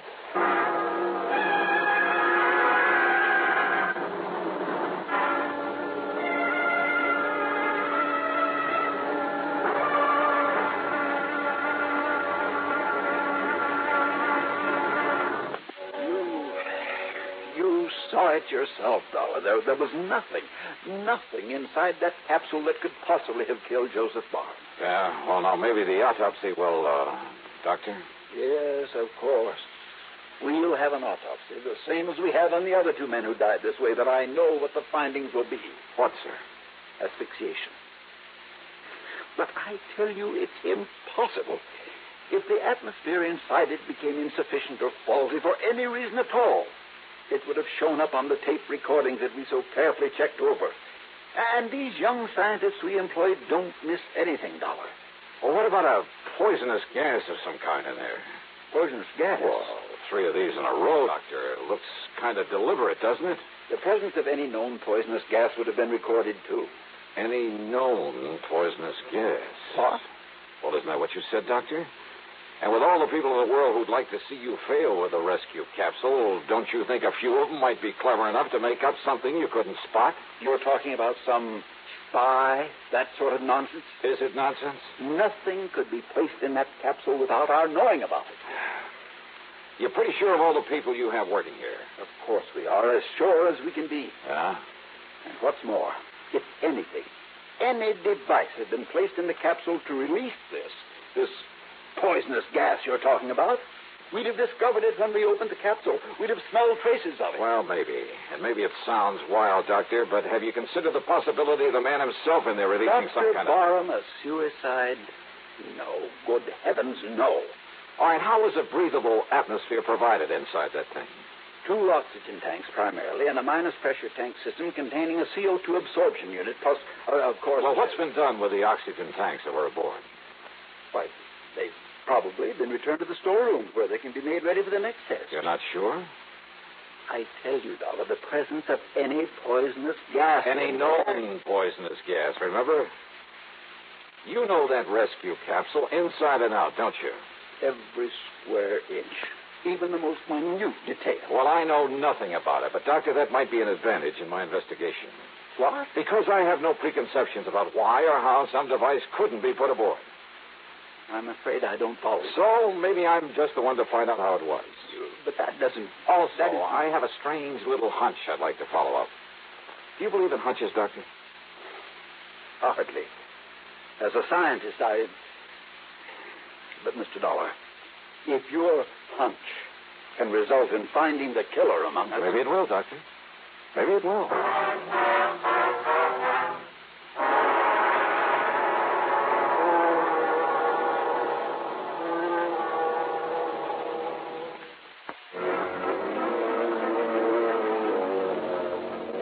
My hunch was a long shot, and I knew it. But my hunches usually pay off. Dr. Barnwell promised no interferences and gave me a pass that would get me by his security guards to any department or laboratory in the place. I talked with some of his bright young scientists and engineers and other technicians, not because I expected to get anything from them, and I didn't, but to hide my real purpose. Then I wandered into the storeroom where the oxygen cylinders were kept. I talked to a rather dull-witted character named Pete Prosser. Oh, just about to empty out these here little oxy bottles and go home. Say, didn't I see you up there on the dock with Dr. Barnwell this afternoon, Mr. Dollar? Yeah, that's right, Pete. And, aren't you the one who opened some of the valves on the outside of that capsule just before Dr. Barnwell opened the door of it? Well, release valves, they call them, Mr. Dollar. Yeah. I open them up real slow so as to let the inside pressure get what you call equalized with the outside air. Or to release whatever was inside that killed him. Oh, what you say, Mr. Dollar? Pete, where do the oxygen bottles come from that are used to provide an atmosphere in that capsule? Right here in my storeroom, Mr. Dollar. Oh, you fill them up yourself? From a master cylinder of the stuff, something like that, huh? Oh, no, sir. I only issue them out when I get the orders, Mr. Dollar. I guess they don't think I got brains enough for anything much else. But I really have, Mr. Dollar. I got a lot of... Well, who does fill them up for use? Well, now, that's a funny thing, Mr. Dollar. I don't exactly know. You don't know? But it must be some of the scientists they got all around here. For all I know, Mr. Dollar, is they're always full and ready when I get the orders to deliver flask number so-and-so and so-and-so up to the dock. I come down here and get them and then help install them. What happened to the bottles that we used this afternoon? Well, the first thing we done, Mr. Dollar, was check them out up there on the dock. Check them out? Well, sure, Mr. Dollar, to be sure they still had pressure in them in case their running out was what killed poor Dr. Barham. But it wasn't. On account of they still had plenty of pressure. You emptied them up there? Oh, no, sir, Mr. Dollar. That's what I was going to do when you come here just now. You see them here on this rack? Yeah. What have you hooked them up to? That pipe through the ceiling there. What's that? Oh, that's the exhaust. You see, I just pop this valve, and they empty out in the air where they can't cause no explosion or nothing. No, wait. Close that valve. Oh, sure. Only we can't fill them up fresh if we don't empty them first. Hey, Pete, well, listen, Pete. Yes, sir, Mr. Dollar. Well, I've kept you after hours, and I'm sorry for that. Oh, that's all right. So, why don't you run along and I'll take care of emptying these flasks for you, huh? Well, now, that's real nice of you, Mr. Yeah, Dollar. sure. I'll see you in the morning. Yes, sir. Well, good night, Mr. Dollar, and thank you, sir. When he was gone, I tore over to one of the laboratories I'd visited earlier. There I borrowed a couple of healthy-looking white mice. Then back to the storeroom. I hooked a tube onto each of the oxy bottles and slowly fed the contents, supposedly pure oxygen, into the cage with the mice. Well, for a while, they cavorted about very merrily, and I wondered if for once my hunch had been a wrong one. But then, suddenly, the mice keeled over, lay there, gasping for breath. And by the time I could shut off the valve, both of them were stone dead.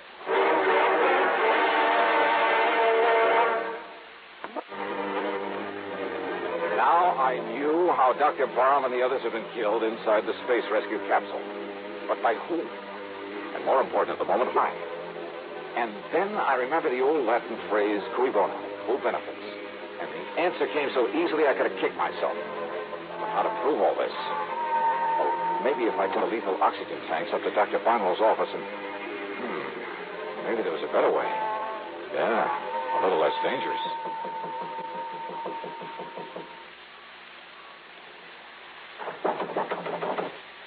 Yes, come in. Oh, come in, Mr. Dollar. Hi, Doctor. Well, as long as you're still around, why don't we have dinner together? And what's that you have there? Oh, it's just one of the oxygen bottles that was taken off the rescue capsule this afternoon. Yeah, I'll fit it here by the door. May I ask why? Well, because I think the valve has developed a leak, and I just thought you ought to know about it. The valve? It leaks? Sure. Did you hear it? Yes. Yes, well, then we'd best get it out of here. Oh, no, that's all right. Sit down, Doctor. I want to talk with you. Yes, but a lot of additional oxygen in here. If you were to forget and light a cigarette, light a match. I won't forget. Probably wouldn't do a thing anyway. Now, Mr. You know, in spite of your nice reception, I understand you didn't want me to come up here and poke around. Well, I'm sorry if you got that impression. It's probably because Dr. Barham and I thought that... you and Barham got out of government service, didn't you? Why, yes, we did, because we... Because the security boys found out some things about you they didn't like? I know that's ridiculous. Doctor, I'm not going to beat around the bush any longer. I should have known there was something phony about your ordering the pressure released in that capsule before you'd opened it up this afternoon. What? It was really to dissipate the poison gas in it, wasn't it? What poison gas? Mr. Dollar, I told you my opinion of your poison gas theory earlier. But now about this flask of oxygen you Doctor, offered. now that the capsule works, it's worth millions, isn't it? Works? By killing 3 good men? The first 2, I suspect, were to convince everybody it was accidental. What? Sure. So nobody'd be suspicious when Dr. Barham... Dollar. Yeah. Leaving everything to you immediately. What is this nonsense? And listen, about this leaky bottle of oxygen... Well, now, why get so upset about it? I'm not upset. Then sit down. No, Doctor, I said sit down. What do you mean? Gun? Yes, sir, that's right. Now move over so I can call the police to come and pick you up for murder. No, you can't prove it. And listen to me. Well? Listen, we must get out of here quickly. Oh, I'm in no hurry. Now, Dr. Barnwell... Listen, that flask there by the door leaking the gas in here... I thought it was harmless oxygen. It is. Of course it is. Only just... Please, let me out of Doctor, here. you try to move and I'll pull this trigger so help. But that gas... That hydrogen oxygen gas... Oh, is that what you really put in that harmless-looking little flask? Yes. The same slow-acting gas you used to kill your partner and the other 2, huh? Yes. Then you admit it, huh? Yes, I killed him. I killed Barron to get the plant for myself. You'll Please, put that in Dollar. writing? Anything, but let me out before the gas kills me, too. I can feel it now. We're too late, Dollar. We're too late. Oh, stop blubbering and get up on your Too feet. late, we'll die. Wrong, Doctor. This flask isn't one of those out of the capsule. What? No. I pulled this one off the shelf. All it holds is pure oxygen. I hope.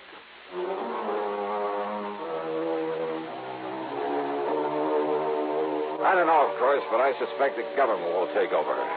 Maybe they'll have something in that space rescue capsule. But as for money, royalties, well, I'm sure that Barnwell won't be able to spend more than in prison.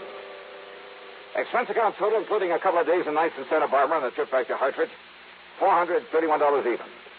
Yours truly, Johnny Dollar.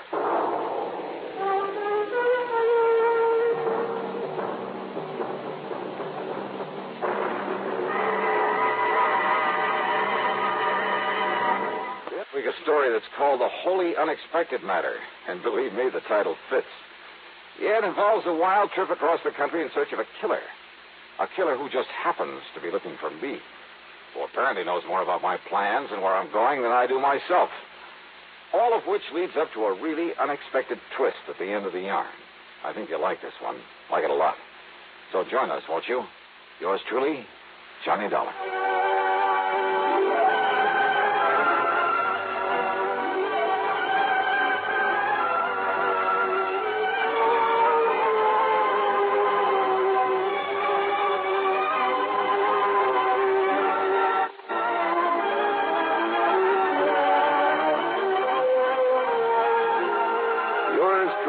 Johnny Dollar, starring Bob Bailey, originates in Hollywood and is written, produced, and directed by Jack Johnstone.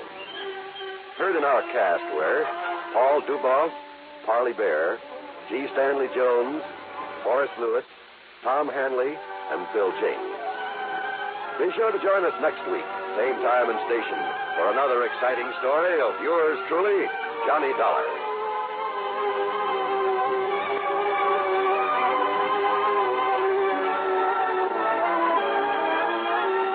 Time now for Johnny Dollar. George Reed, Johnny, at Floyd's of England. How are you, George? Do you by any chance remember Durango Laramie Dalhart? From that place out in Oklahoma with the crazy name of Bum Sprung? That's right. Now, Johnny... How could I ever forget him? And more to the point, has he ever forgiven you? Forgiven me? After all, you were the one who accused him of passing counterfeit money. Well, I when know. all he did was wash and starch and iron a few $100 bills to make him look nice and new and crisp. Well, I'm quite frank to admit I was entirely wrong about him that time. Hey, tell me, does he still pay his premiums in brand new money and in person? Yes, and that's what has me worried. How do you mean? Well, he wrote me some time ago and said he'd be here on the 10th of last month to pay his regular $4,500 premium. The 10th of last... Well, that's nearly 6 weeks ago. Exactly. And he hasn't appeared. Well, did you write or wire him to see what's holding him up? I got no answer. Johnny, I think something's happened to him. After all, with the way he flashes money around, it's a wonder somebody hasn't knocked him off long before this. George, if anything's happened to old Durango Laramie Dalhart. Yeah, I thought you'd feel that way about it. Yeah. I'll let you know what I find out when I get to, if you'll pardon the expression, bum spung.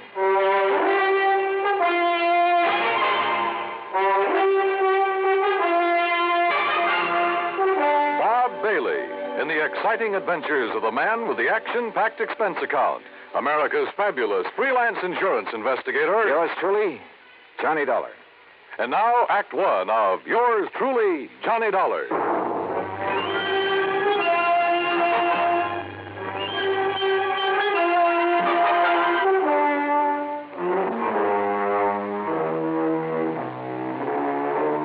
Expense account submitted by Special Investigator Johnny Dollar to Floyd's of England, American Office, Hartford, Connecticut. Following is the account of expenses incurred during my investigation of the Durango Laramie matter. George Reed has quite a penchant for handing me really offbeat cases. But for once, this looked like serious business. Expense account item 1, 9420, transportation. I arrived in Enid, Oklahoma shortly after 4 a.m. Item 2, $1.85 for breakfast. Item 3, $50 deposit on a rental car. I headed due north on Highway 81, across some of the flattest plains country I've ever seen, that I hadn't expected to see again so soon.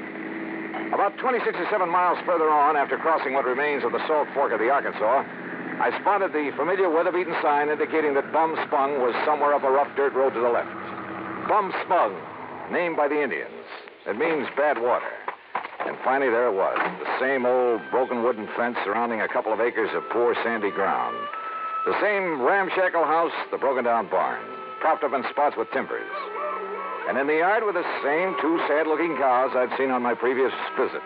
The swayback horse and the friendly, mangy, toothless hound, some decrepit-looking chickens.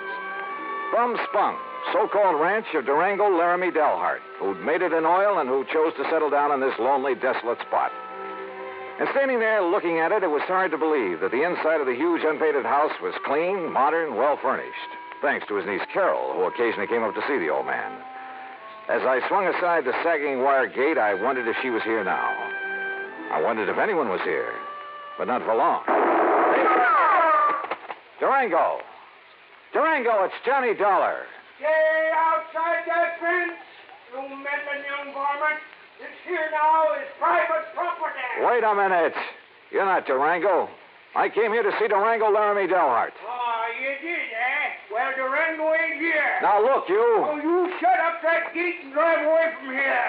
You see this here now, 30-30? Drive away? After you've blown a hole in one of my tires? I did, eh? Well, I guess that wasn't very sociable, now was it? Hey, look, lower that gun for a minute, will you? Oh, no, you don't. No, you don't. You try anything funny and I'll let you have it. Only, I guess it is up to me to fix that there tire for you, ain't it? Huh? After all, as long as I done it.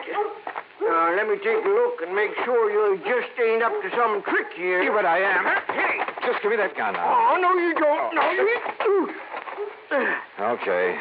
Now, who are you and what are you doing here and where's Durango? My hoppers, sonny. You sure pack a punch. Start talking, mister. Who are you? Who am I? Sidewinder Wilson, that's who I am. Who'd you think? And who are you? Johnny Dollar, insurance investigator. What are you doing here? What am I doing here? Why, old Durango sent me a telegram, that's why. Oh, yeah? Sure. Here now. Read it for yourself. To Mr. Sidewinder Wilson, Gunside Oil Field, somewheres near the Petterdale River, Texas. Yeah, that's where the field is, and that's where I got this telegram. Get yourself up here to Bum Spung. That's what it says. Take care of my ranch for a while and get here fast, signed Durango. Yeah. Now, you satisfied? Just who are you, Sidewinder? Who am I? Durango's oldest, bestest friend is all.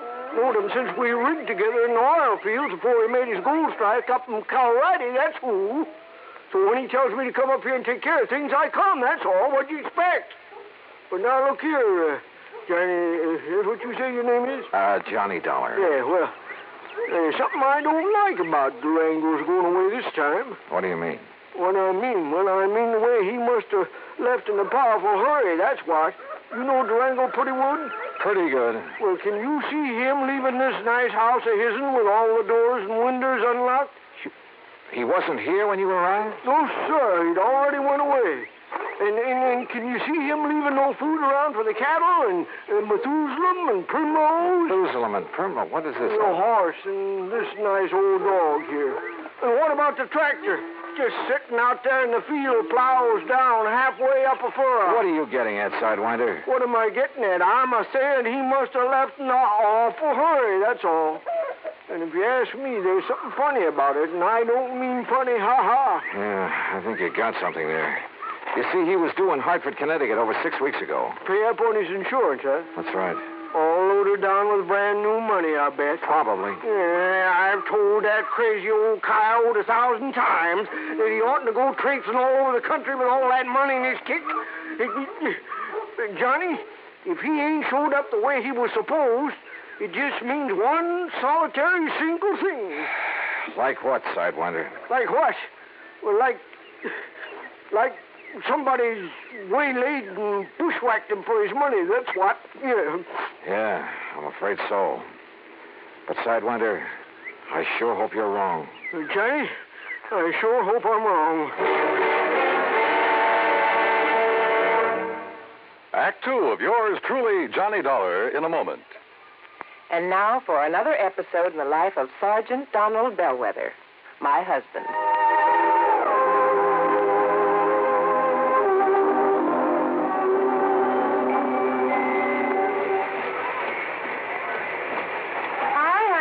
Fix the windshield wipers? I sure did, Reba. How's that?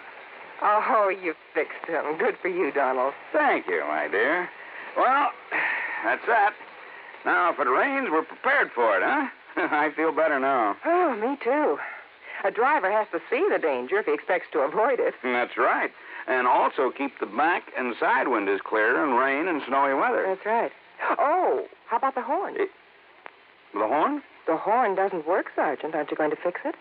No, I don't think so. Frankly, Reba, I hate horns. Whenever there's a traffic jam, the first thing some guys do is blow their horn. Which does absolutely no good. Of course not. All it does is jar everyone's nerves. No, I don't think I'll fix the horn. Oh, but now wait a minute, Don. Hmm? Look, supposing we're driving along and suddenly we see a youngster on his bicycle headed right out into the street. Sounding that horn will warn him and possibly avoid a tragic accident. Yes, that's true, but... Or supposing we're driving on the highway, and just as we're about to pass a car, that car decides to pull out into our lane and pass the car ahead of him. He obviously doesn't see us, and he won't hear us shout. But one little beep on that horn, and he'll automatically scoot back and avoid a collision. Reba, you've convinced me. Even though it can be a nuisance, the automobile horn is a necessity. Then you'll repair it? Immediately. Oh, that's my Donald. That's my doll.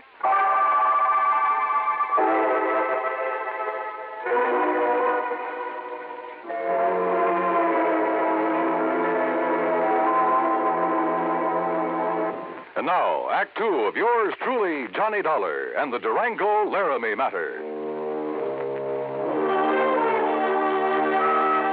Durango Laramie Delharts, great old character from Bum-Spung, Oklahoma, gone, disappeared.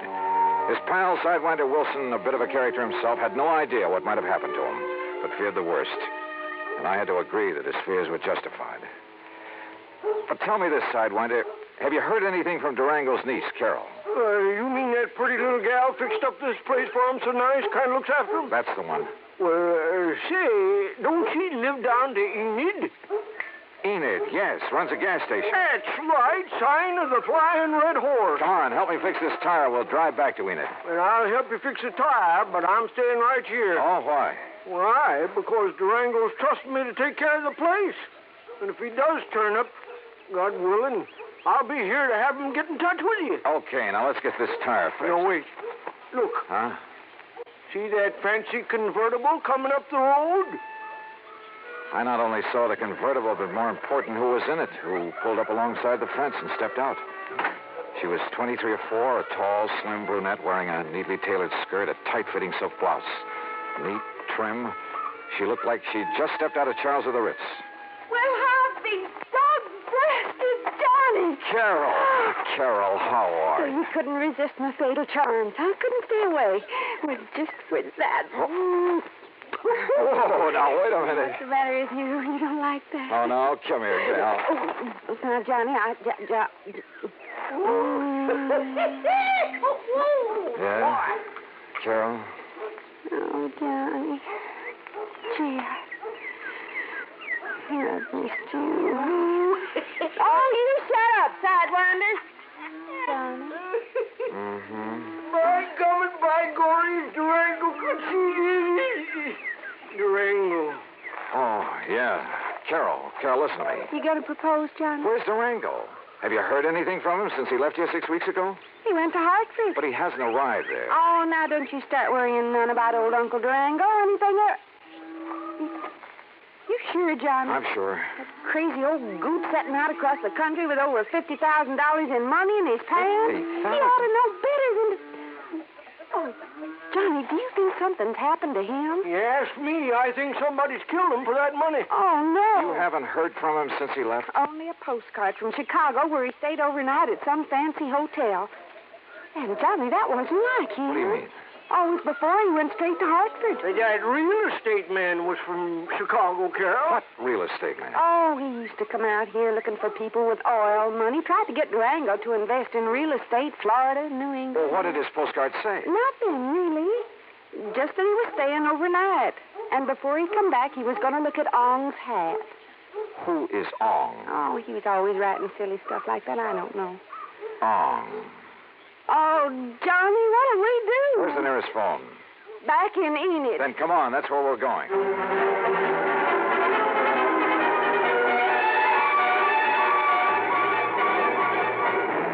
In Enid, I put in a long-distance call to Phil Avery, an old friend at International Press Service, in the hope that if Durango's body had been picked up anywhere in the country, the news files would have some note of it.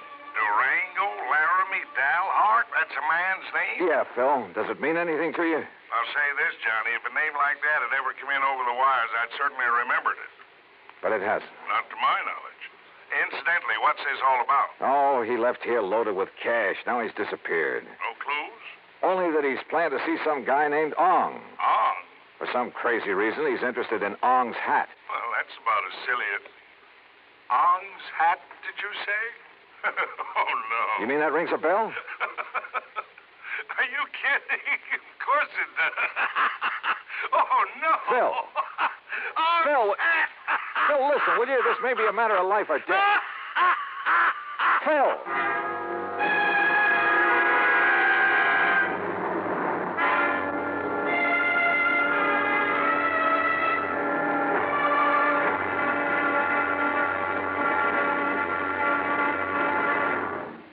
Act 3 of yours truly, Johnny Dollar, in a moment. And now for another episode in the life of Sergeant Donald Bellwether, my husband.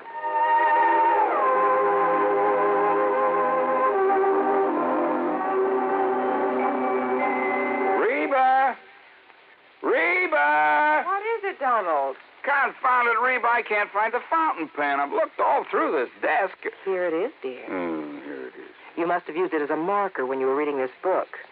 Let's see, this great literary classic, Six-Gun Showdown at Powder River Gulch. All right, never mind about my reading habits. Just look at the coverage we're going to get with this new auto accident policy. Let's see.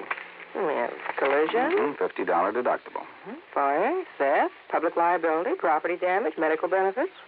In other words, we have complete coverage. That's right. Of course, it's going to cost us money. I'm sending the company a check right now. Gee, it's too bad we don't live in Rhode Island. Rhode Island? Why? Oh, because then our rates would be lower. Rhode Island has less accidents per capita than any other state. Oh. Well, which state has the highest? Let me see. Here it is, Nevada. No, by golly, Nevada's second highest. Alaska has the most. Really? I didn't know that. Mm-hmm. You know, it's just too bad we can't eliminate traffic accidents completely. Not only would it save life and limb, but it'd be a lot less strain on the pocketbook. Yeah, that's for sure. These automobile accident policies get more expensive every year just because there's so many costly accidents. Well, I'm glad we've got some good insurance coverage, Donald, but just remember one thing. Oh, what's that, honey? Well, some auto accidents ruin a fender, and some ruin a family. Yeah, that's true. Very true. Well, as far as I'm concerned, I don't want any of your old insurance money. I want you here at home, safe and sound. You'll always drive carefully, won't you? Yes, I will, dear. Oh, that's my Donald. That's my doll.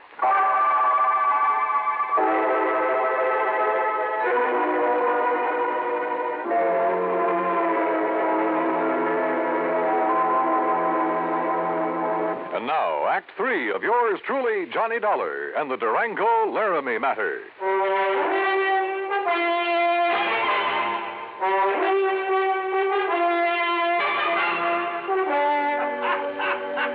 Phil, will you stop that howling and make some sense? This could be a matter of life or death.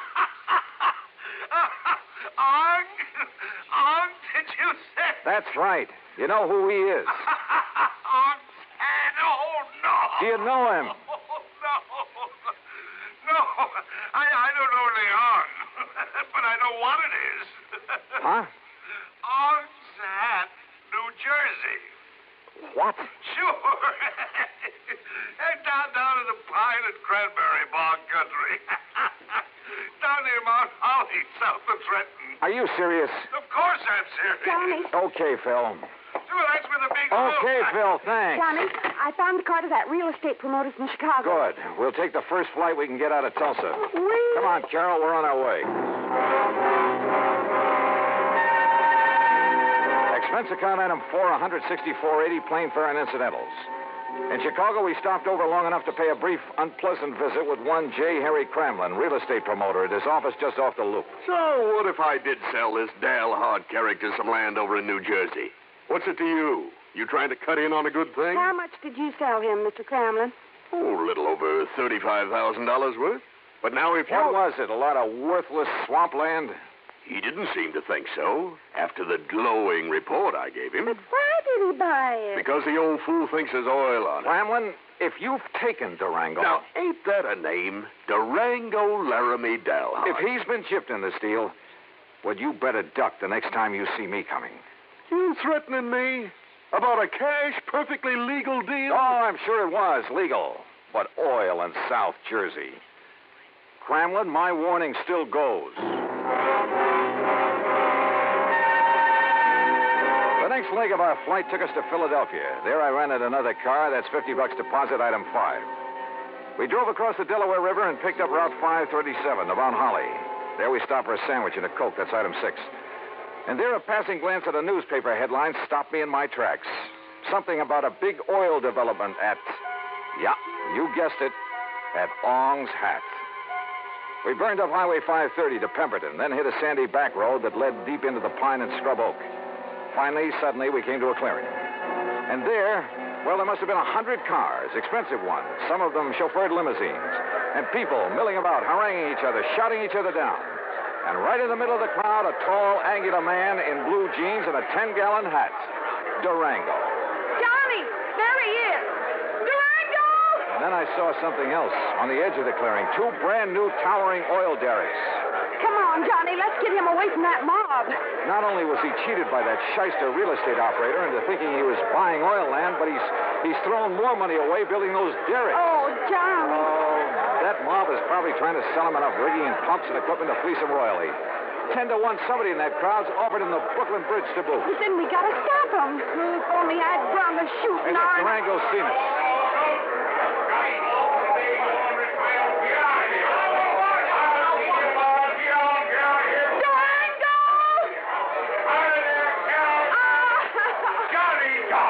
Durango. Well, what's the dog-blasted tarnation ever rung you out for this godforsaken country, huh? Oh, Durango, you old skunk, you're all okay. Why, sure I am. Come on in this shack here so we can get away from this blasted crowd. Come on.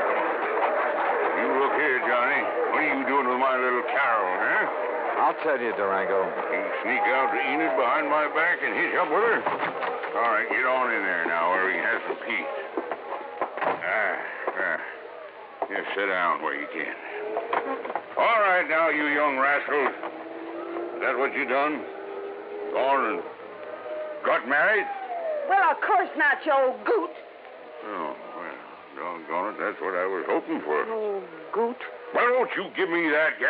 I know how you was talking ever since Johnny come out to Bum Spung last year. Durango, you What'd shut you up. say? I'm afraid this trip is on business, Durango. Business? With a pretty gal like Carol here? And how'd you two get here, anyway? Johnny brought me on the plane, but what difference does that... Oh, he did, eh? Transported you across state line, huh? A whole lot of them. And if there ain't no law about that, why, Jake, you two are going to have to get married. Durango. And I'm just the one to see that you do. Durango! I don't carry this old 6-gun for nothing. Durango, will you shut up and let Johnny tell you why he's been looking all over for you? What do you mean, looking, Jake? Huh? Durango, you've been had. Me? By the crook who told you this was oil land. Ah, Johnny, I knowed it once the minute I seen it. But you put up derricks, and they must have cost you... Sure, they cost me plenty. It just, a funny thing happened. Oh, now, wait a minute. Yes, sir, the minute the folks got wind of me, a millionaire oil man from Texas and Oklahoma putting up the derrick, Johnny, on my word of honor, I've told every one of them people, I've told them that there ain't no oil here. You mean you Yes, already... sir, I've told them till I was blue in the face. Durango. But would that stop them? That wouldn't stop them from wanting to buy this land away from me? No, sir. And you've been selling it? Why, sure. I told them it was no good, but I just couldn't stop them. And so far, I've come out a mite over $65,000 to the good. No, really, no, wait a minute, I say. Yeah? Johnny Dollar, are you here to buy a piece of my land or to marry my little Carol here? Oh, no. Durango. Believe you me, it better be both. Now, how about it?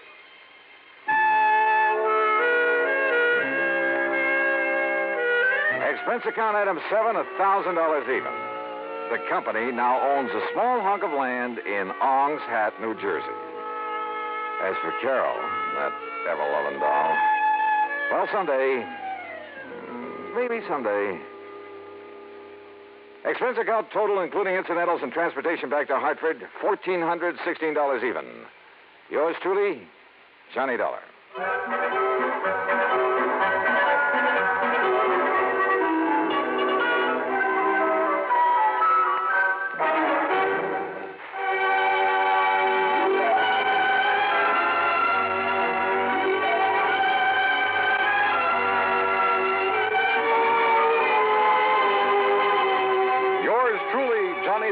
Starring Bob Bailey, originates in Hollywood and is produced and directed by Jack Johnstone, who also wrote today's story.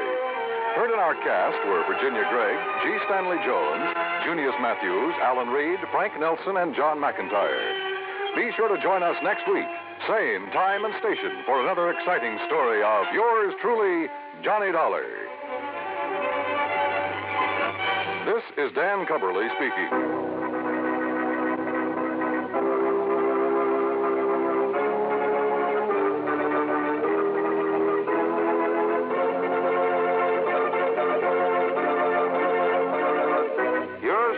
Johnny Dollar has been a presentation of the United States Armed Forces Radio and Television Service.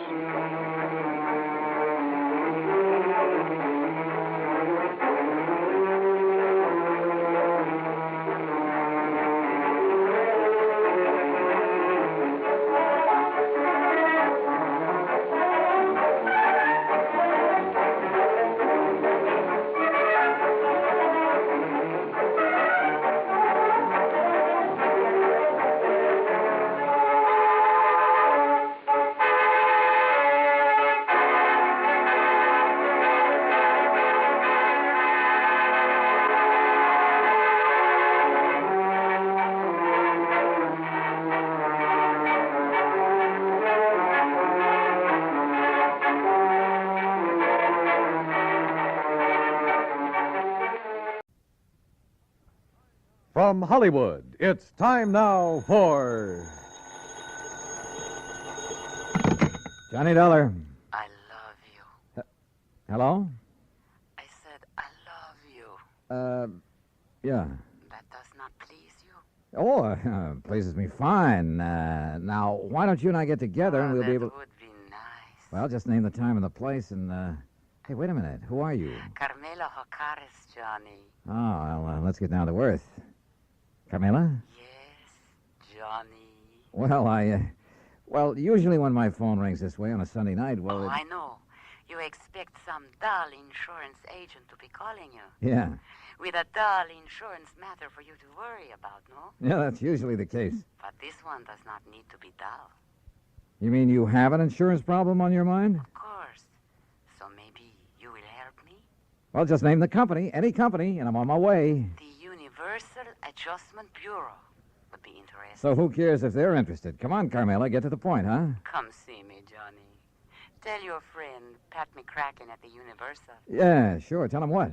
That I called you. Will you, Johnny? Are you kidding? Goodbye.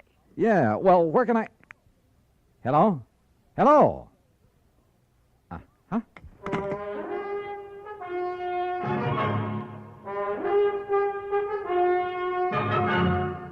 Bob Bailey in the exciting adventures of the man with the action-packed expense account, America's fabulous freelance insurance investigator. Yours truly, Johnny Dollar.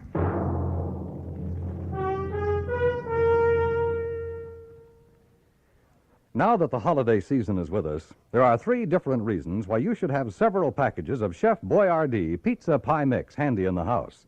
The reasons are friends who drop in for lunch, friends who drop in for supper, and friends who come over just to say hello. Because pizza is perfect to serve friends and family any time of the day. And when you use Chef Boyardee Pizza Pie Mix, it's so easy.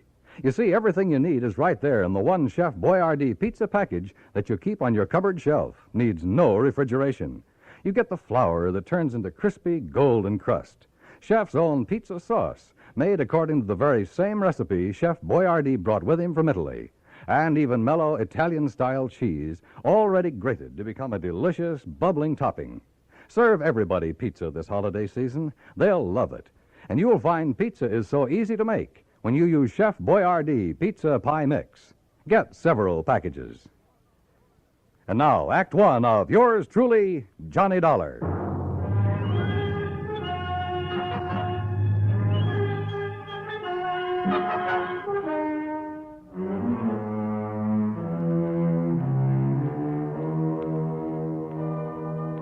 Expense account submitted by Special Investigator Johnny Dollar to the Home Office, Universal Adjustment Bureau, Hartford, Connecticut. Following is an account of expenses incurred during my investigation of the Latin Lovely matter. Expense account items 1, 2, 3, 4, and 5, 50 cents for phone calls early Monday morning trying to reach Pat McCracken. Item 6, $1, taxi fare to the offices of Universal Adjustment. Oh, hi, Johnny. Top of the morning to you. Yeah, where the Sam Hill have you been all morning, Pat? All morning? You kidding?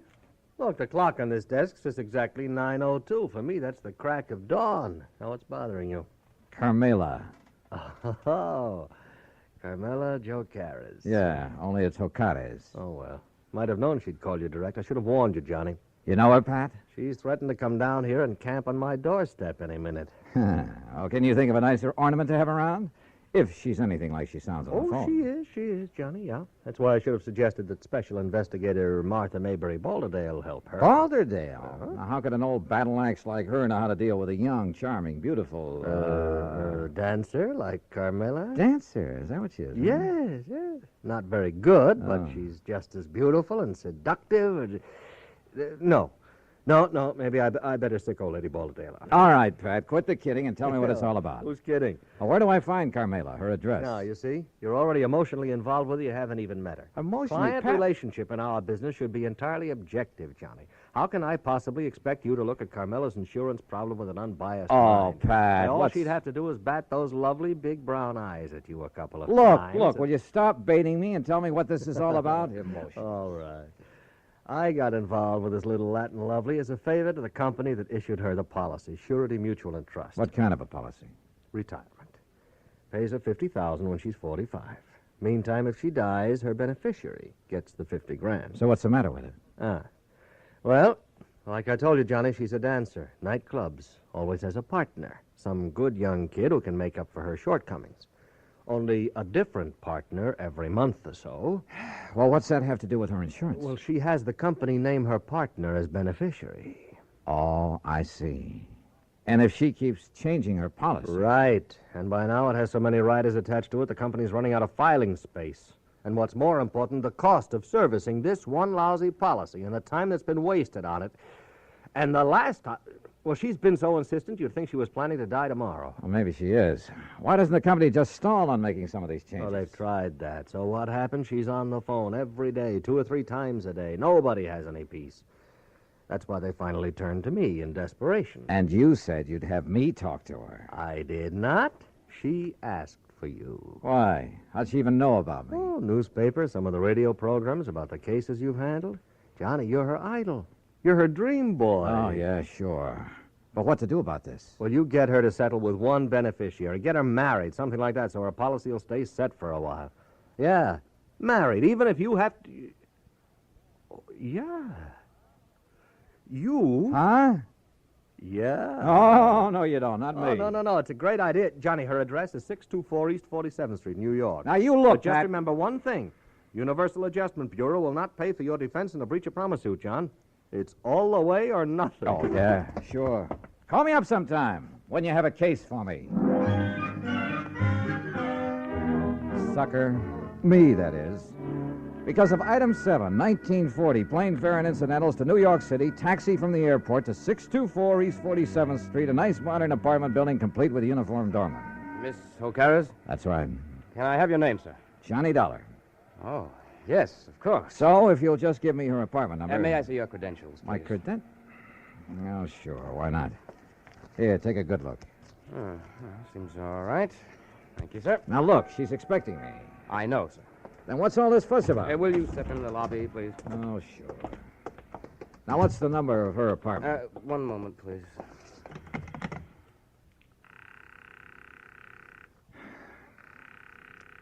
She is in, isn't she? Yes, sir, she is. I don't understand not answering the house phone, though.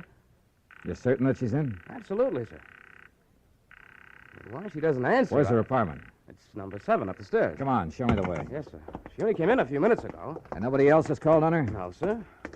Were all those precautions of yours on her orders? Yes, sir. She seemed to be fearful of something lately. Fearful? Right here, sir, number 7.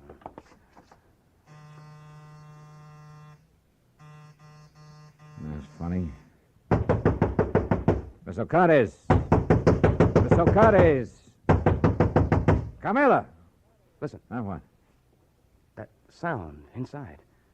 Well, there must be somebody You in got a there. passkey? Well, yes, sir. Come on, give it to me quick. But unless you have some authority, Mr. Dollar... I have all I need.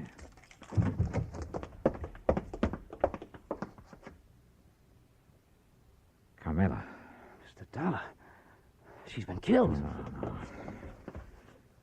No, she's alive, all right. But that's about all.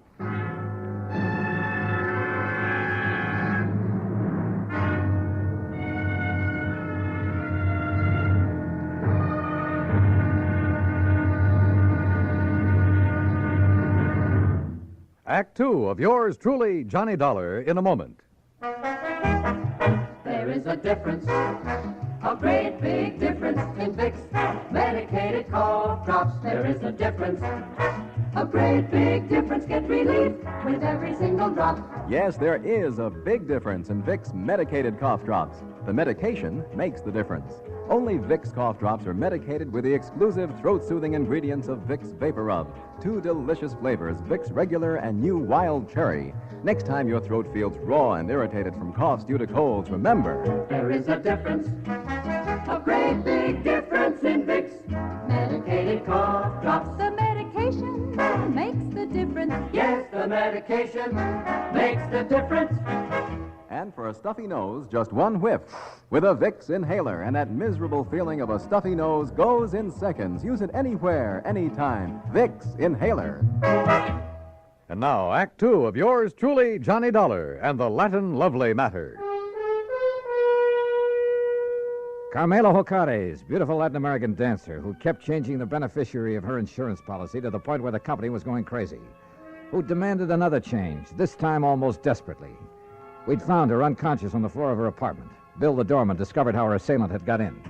Through the service entrance into the kitchen, Mr. Dollar. He must have run away when he heard us at the door. Any brandy, anything like that around here, Bill? Yeah, there's a little bar there in the corner. Okay, I see it. Do you know a doctor you can call? I have a list on my desk in the lobby. Well, then go on down and call him.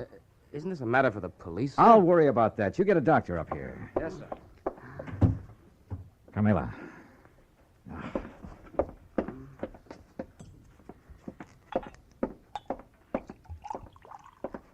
Carmela. Carmela, here. See if you can drink this. What? Oh, Johnny. That's right. Come on now, drink this. That's good. A little more now. Come on. Oh, no.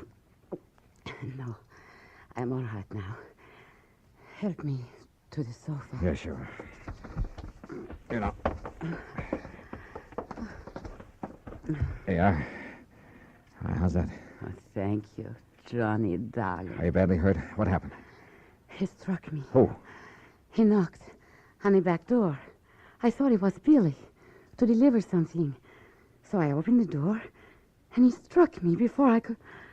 Oh, Johnny, it was terrible. Well, who was he? Do you know? No, darling. I'm still so afraid. Hold me, please, in your arms. Carmela, do you know who it was? No. It was then he heard you and Billy at the front door. And you have no idea who it could have been? Well, he was short and dark and... Johnny. Yeah? The man who has been calling me. First from Mexico, and then from here in New York. Threatening me. Well, who? I do not know, darling. Threatening about what? You have done it once too many, he would say. Now you will be sorry. Then he would hang up. Done what once too many or too often or whatever he meant? I do not know, Johnny. Well, I know darn well the insurance company would never carry things this far. The insurance? Oh, Johnny, you can't do it for me, can't you, darling? Do what?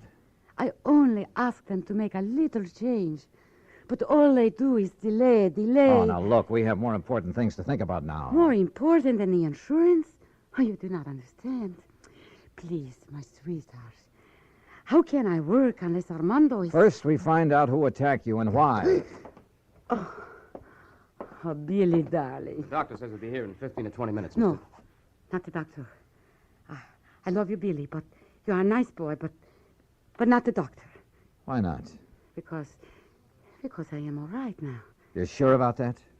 Carmela? Oh, yes, I am all right. You know, you recovered pretty fast. No marks on you. What do you mean? I wonder just how much of a beating you really took. Johnny, my darling, my love. Surely you do not think... No, I'm not sure what I think. Okay, Billy. Call off the doctor until I can find out what's what. Oh, thank you, my sweet. You do care about me. I love you. Oh, yeah, sure. And, Billy boy, you stay here until I get back. Yes, sir.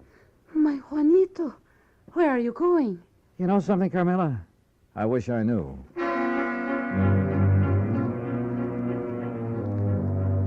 I know where I was going, all right, to 18th Precinct Police Headquarters and my old friend Randy Singer. If anybody could get me a rundown on Carmela and any of her contacts, he could. If Carmela's attacker left any fingerprints, his boys would find them. Cutting through the alley beside the apartment building, headquarters would only be a couple of blocks away. But, that alley was a mistake. I didn't see the man step out of the doorway behind me. But I did feel that old familiar poke in the small of my back. No. Keep walking, senor. To the next doorway. All right, now look. If you'll take that gun out of my back. Walk. What is this, a holdup? Now, in here. Well? I am Federico, Senor Dollar. Bully for you. So what? I could hear you from the back stairway of her apartment. So you would help her, eh? Carmela? Maybe? No. You will not, because I will kill you first.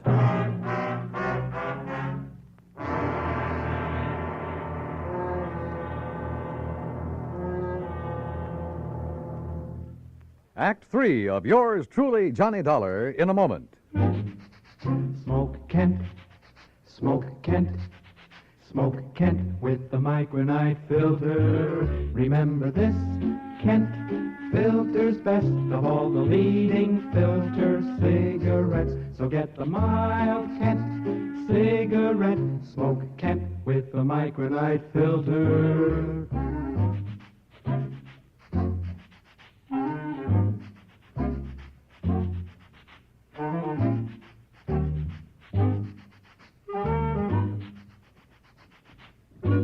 Remember this, Kent filters best of all the leading filter cigarettes. So get the mild Kent cigarette. Smoke Kent, smoke Kent, smoke Kent. What a wonderful feeling. Smoke Kent. And now, Act 3 of yours truly, Johnny Dollar, and the Latin Lovely Matter. You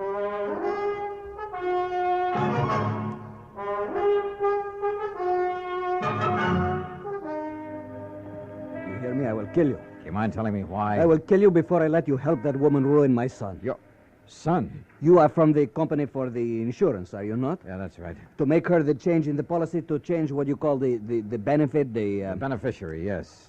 That's what she's asked for. But I will not let you. Well, I haven't said I... Oh, look, put away that gun, will you? No. Okay, Chief. What? But be careful, this man is armed. What do you call it? The policy? Just diverting your attention. No, give me that gun. No, I... All right, now we're on even terms. Just who are you and what's this all about? I'm Federico Gomez, the father of Armando. And who's Armando? Armando, my son. He would be the next fly in the web of the spider. The what? That woman, Carmela Jocares. It is my boy, my fine son, that she would make her victim like all the others. Like all what others? Look, Mr. Gomez. He is a dancer, my son. A fine dancer, the toast of all Mexico. And she would do with him what she did with the rest. Charm them, make love to them, bring them here to this city to dance with her. Unless I stop her. Well, I fail to see anything particularly... And like the others, my son would fall in love with her with all his heart, with all his soul, with all his mind. Yeah, I'm sure, And but... she... Oh, of course, she would prove her love for him with all the big insurance benefit. You mean that naming those lads in her insurance policy?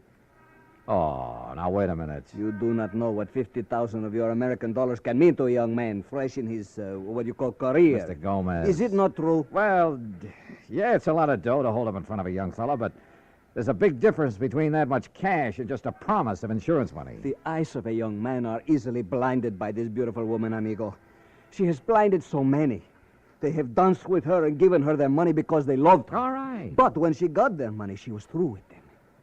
When they begged her to marry them, she spit on them. She turned them out. Pedro Fernandez, you know of him? No, I'm afraid I don't. Because of this woman, he killed himself. So it was with Jimenez, the son of my friend.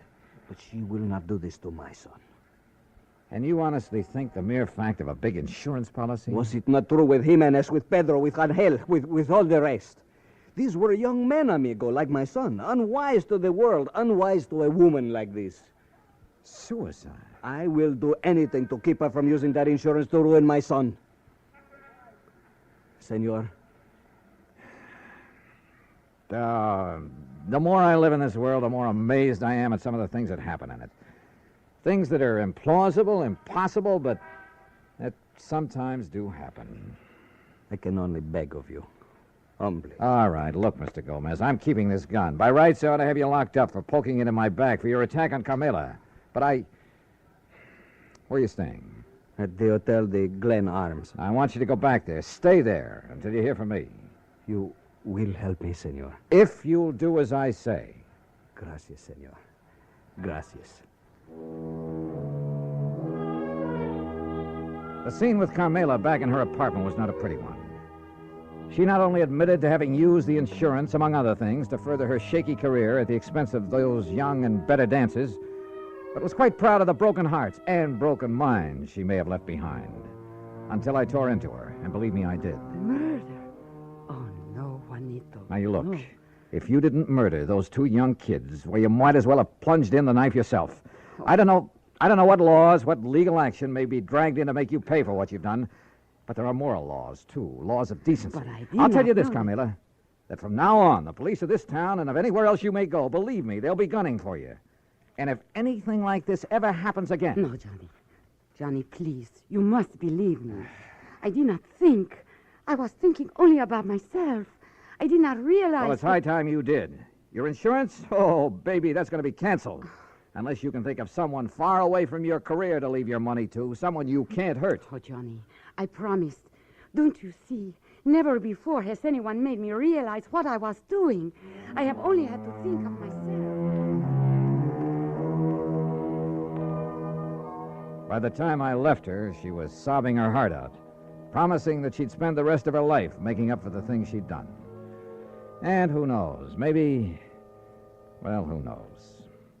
Expense account total, including incidentals and transportation back to Hartford. Johnny Dollar. Pat McCracken, Johnny. Oh, hi, Pat. Well, I just got around to finishing up my report and expense account on that Carmela Jocares thing last You week. can just forget the expense account part of it. I got what? No, for the life of me, I don't know how you did it. What are you talking about? The company just sent me a copy of the rider, Johnny, the last and final rider on her policy. Oh? Naming the new beneficiary, and absolutely, irrevocably, can never be changed again. Whom did she name, Pat? Some old childhood... Are you kidding? You! What? You sly dog. Hello. Hello. Well, I'll be...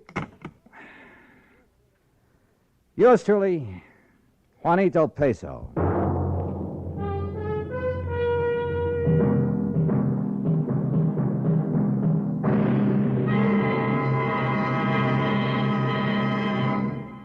Our star will return in just a moment. Meet movie star Dorothy Lamour. Actresses can't perform with a rotten cold, so I take 4-Way, the fastest way to stop terrible cold distress and feel better quick. Right. Of all leading cold tablets tested, 4-Way's the fastest acting brand. In minutes, Amazing 4-Way starts to relieve aches, pains, headache, reduce fever, calm upset stomach, overcome irregularity. When you catch cold, remember my advice.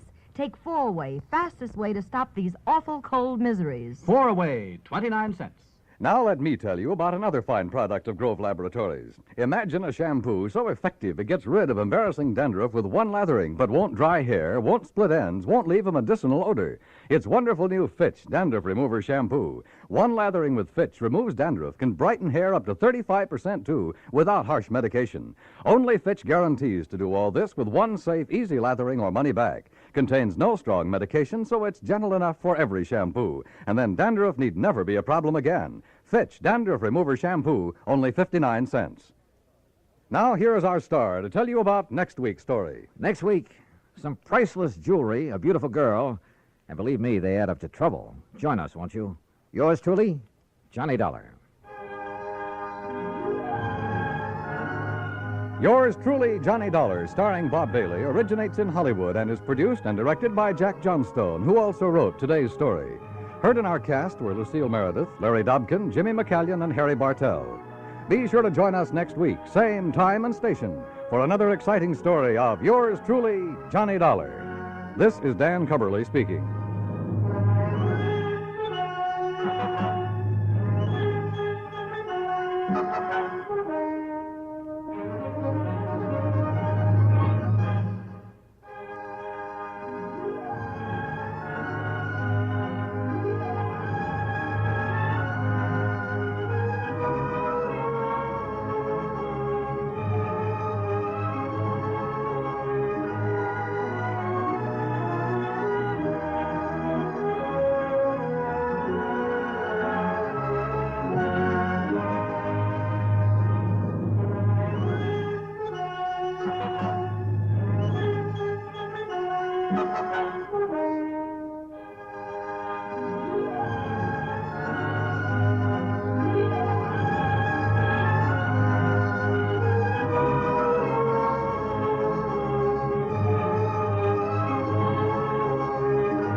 From Hollywood, it's time now for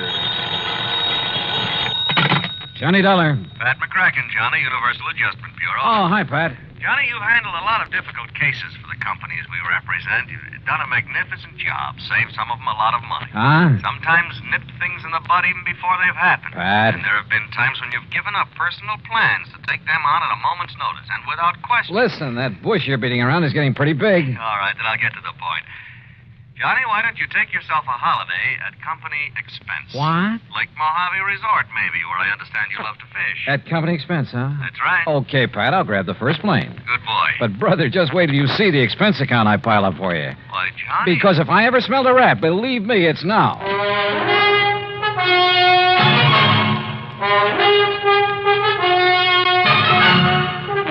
Bob Bailey in the exciting adventures of the man with the action-packed expense account, America's fabulous freelance insurance investigator. Yours truly, Johnny Dollar. And now, Act One of yours truly, Johnny Dollar.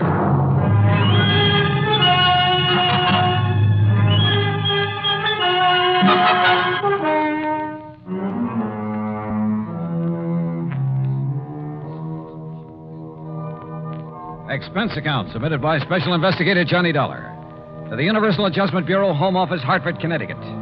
Following is an account of expenses incurred during my investigation of the wayward trout matter.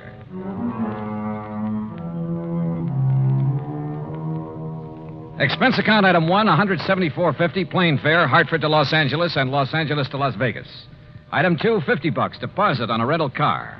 I headed south on Route 95. The Mojave Desert.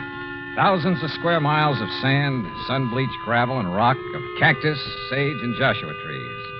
High, flat mesas, towering crags. Countless trails leading off from the highway. Long abandoned roads leading up into the harsh, bleak mountains, with their promise of infinite wealth to the prospectors who scratched away in their hungry search for silver and gold. And who knows, perhaps some of these were trails of the pioneers who beat a tortuous path westward to the great Pacific, who, with their oxen and heavy wagons, were lucky if they made 6 miles a day. Yet here I was, cruising along at an easy 60 miles an hour.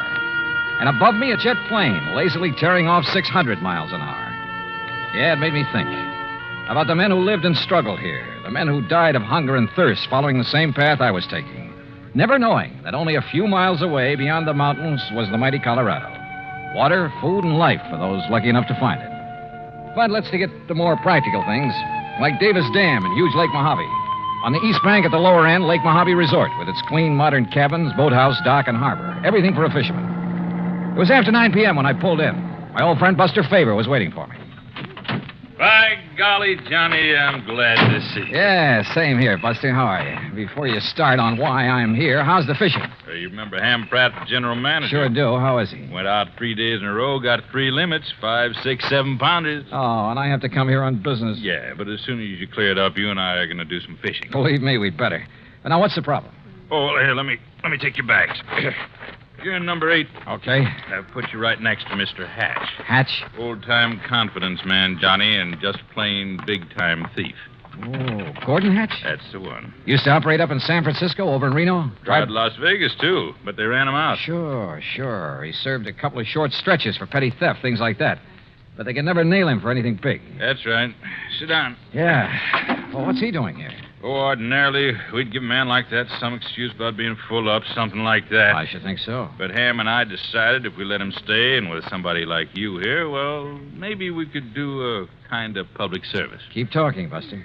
Well, Tuesday morning, I got a call from some wealthy folks in Los Angeles. They wanted accommodations for themselves and their wives beginning tonight. They're doing now. So? Well, Tuesday afternoon, this Gordon Hatch came barreling in. My wife, Marilyn, not knowing who he was, put him in number 7. What are you getting at, Buster? Well, those folks from L.A. have been here before, Johnny, and the women always come with enough furs and jewelry to a fishing resort? Well, you see, every night they drive up to Vegas to gamble and take in the fancy night spots. Ah, but what makes you think Hatch would come here just because of them? One of them's a lawyer that got him sent up for embezzlement once, and Hatch always swore that someday he'd get even. Oh, well, now, Buster... I don't think he'd try any rough stuff, anything like that. He isn't the type, but... Well, that's why I called Hartford. Well, what's the insurance angle? There isn't any. Unless a lot of heavily insured jewelry suddenly disappears from around here. And your man in Hartford was willing to play along with that. Yeah, I see. Well, so do I. I see we have another guest, Buster. How do you do? My name is Gordon Hatch. Mr. Hatch, this is Johnny Dollar. He's come for a few days fishing, the same as you. Excellent. We must go out together, Mr. Dollar. I found a couple of wonderful spots. Yeah, I understand you had pretty good luck, sir. Oh, didn't Ham Pratt tell you about the big one I got over near Sculpture Rock? Nearly 10 pounds. I'm keeping him in a live box so I can take him back to Los Angeles and have him stuffed. Live box? Yes. It's a big sort of box made of heavy screen, Johnny. You leave it in the water, it'll keep the fish alive for days. That's right. Well, aren't you afraid somebody will walk off with them? Oh, the nice people who come to this nice place? Of course not. And as a fisherman, I'm sure you know that even the worst crook in the world wouldn't touch another man's catch. Yeah. Look, excuse me, I hear some cars coming down the road. Must be the folks I'm expecting. Why, of course, Buster. I'll see you later. Right. Any plans for the evening, Mr. Dollar?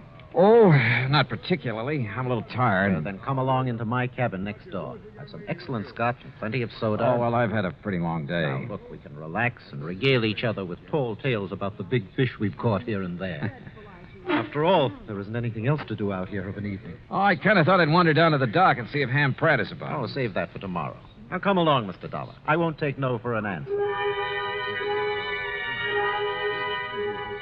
Actually, I was glad for the invitation.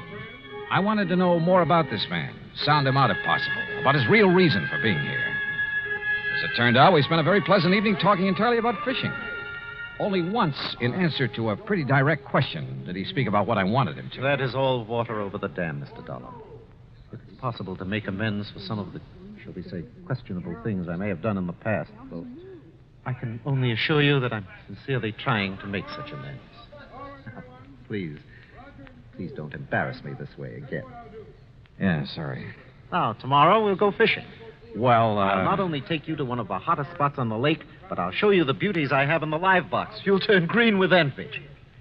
Right, Cap? Well, it's been a pretty long day, and I really should hit the sack. So should I. So, here we go. Bottoms up, and may tomorrow bring us each a limit. That I will drink to. Now, there we are. And I'll see you at the crack of dawn. Sleep well. Right. Right? Wrong. Sure, I was tired. It had been a long day. But not long enough to make me drop off to sleep almost before I could get out of my clothes. That nightcap had a lot more than scotch in it. Yeah, I'd fallen for one of the oldest tricks in the world. And until I woke up, anything could happen.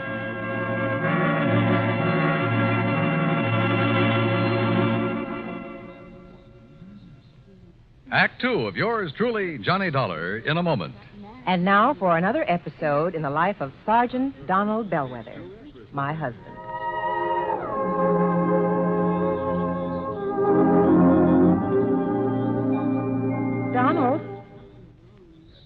Donald.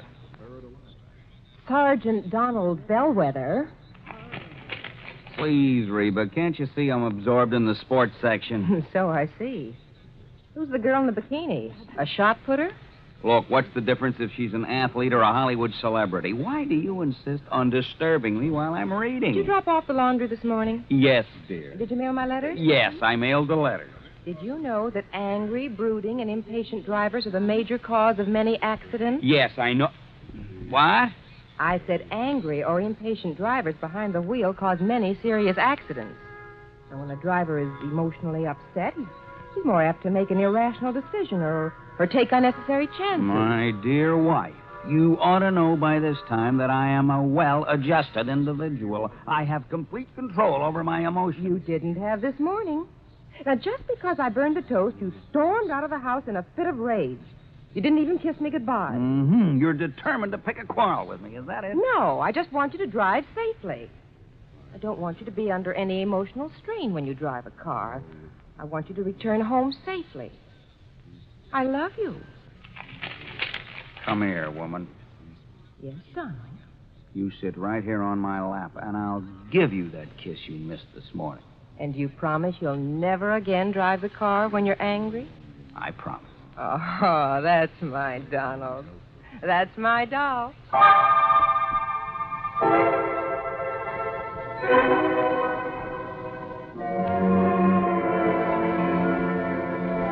And now, Act 2 of yours truly, Johnny Dollar, and the Wayward Trout Matter.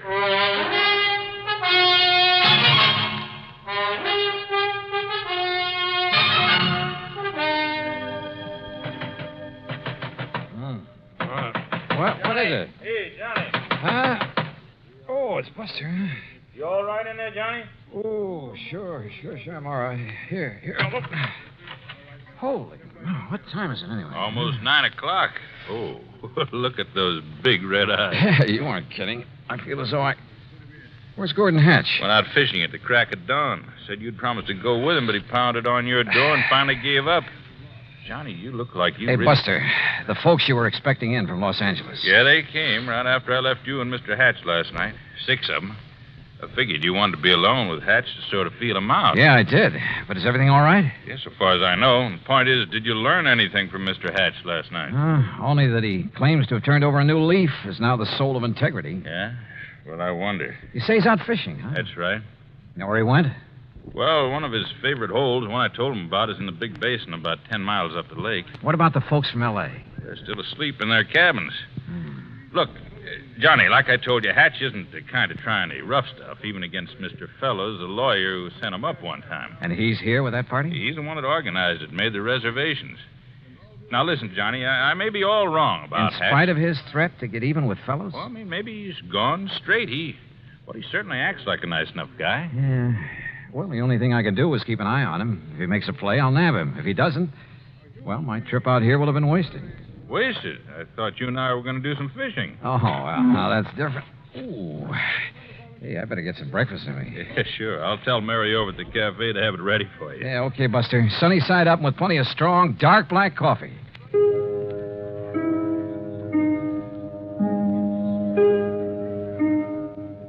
My head felt like it might split open any second, and I was more sure than ever that Hatch had poured me a Mickey last night. Yet he had expected me to go out on the lake with him this morning. Must have been nearly 10 a.m. by the time I'd showered, shaved, dressed, and joined Buster at the little cafe. Already, half a dozen early morning anglers had come back to boast about their catches, and the big ones had got away.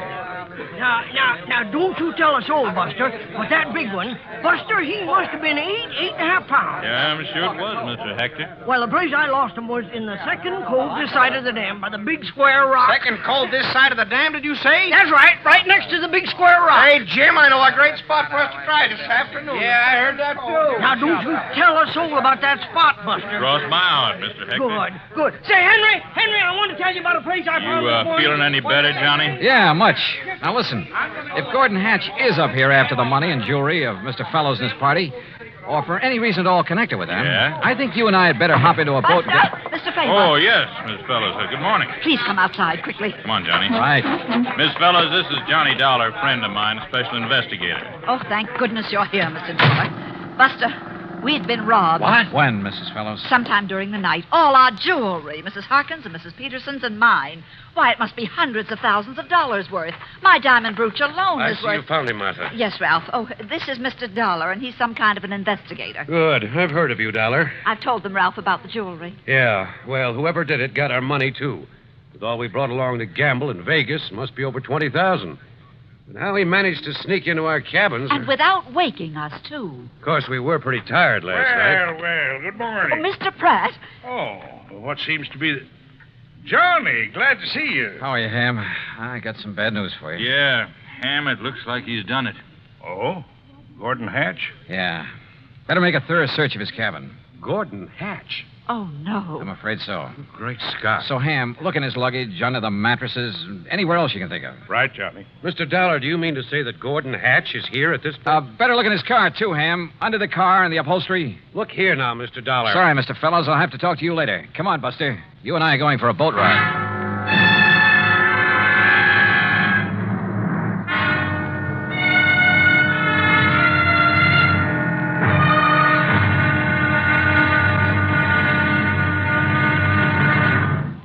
Act 3 of yours truly, Johnny Dollar, in a moment.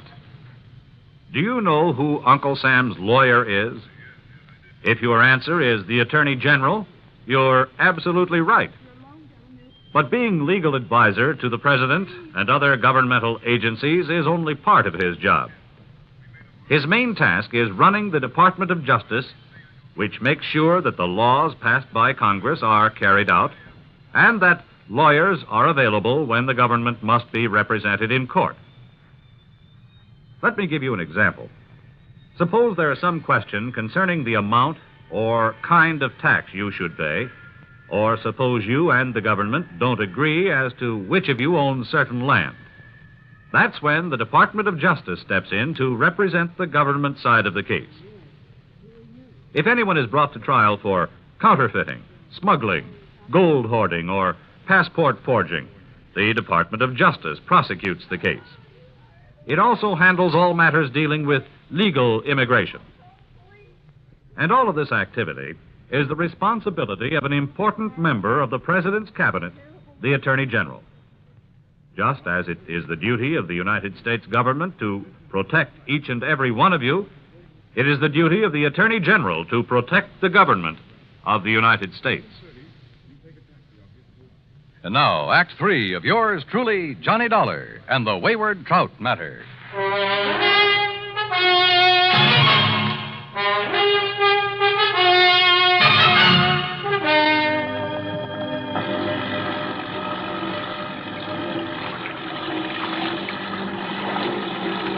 Lake Mojave was calm as a mill pond, and Buster made the spray fly as we headed almost due north up toward the big basin. But we didn't have to go that far. Buster, with the sharpest eyes I've ever known, spotted the ripples from the wake of a boat that had pulled into a deep, winding cove on the Arizona side. Hang on, Johnny. Looks to me like Hatch's boat went in that cove. You mean to say you can tell what boat made that wake? Plain as a pair of footprints in the sand when the lake is calm like this. First thing I want to do is inspect that boat of his. You think he might have the jewelry and money on board? He's too smart to have left them around the cabin or his car. Look, that's his boat in there, all right. Tied up to that low, rocky ledge that sticks out. What under the sun is he doing there between his boat and that ledge? Well, it looks to me like he's trying to hide something there in the water. But we'll soon find out. Well, Buster, Mr. Dollar, it looks like you've caught me in the act. Yeah, it kind of looks that way, doesn't it, Hatch? What were you so busy shoving down in the water between your boat and that ledge when we pulled out? Well, I figured no one would find it here, Mr. Dollar. Yeah, I'll bet. But I decided to move the live box into this hidden cove when I first came out this morning. The live box? Well, after all, it was you who warned me someone might try to steal some of these beautiful fish I've caught and I'm keeping alive in it. But as long as you found me out, well, here, take a look at them. Now, listen here on his boat, Johnny. Here, look at them. Ever see such a nice mess of bass in your life? Yeah, they're beauties. And that trout on the bottom. I got him way up the lake yesterday morning. Must be 10 pounds. That's the one you plan to have stuffed? That's the one. Well, you better have it done pretty soon. He looks dead to me. Yes, he was this way when I came out this morning. So, when I'm through fishing today, I'll head back to L.A. with him to a taxidermist. Hatch, there's something I want to talk to you about. I know, Dollar. But it's your own fault. Huh? I pounded on your door till I thought I'd wake the dead. Oh, no, that isn't what However, since you're here now, well, why not keep our fishing date now? Mr. Hatch, will you Darn please... it, though, I don't have an extra rod in my boat. Well, come on, Johnny. I'll give you one out of my boat, rod and reel.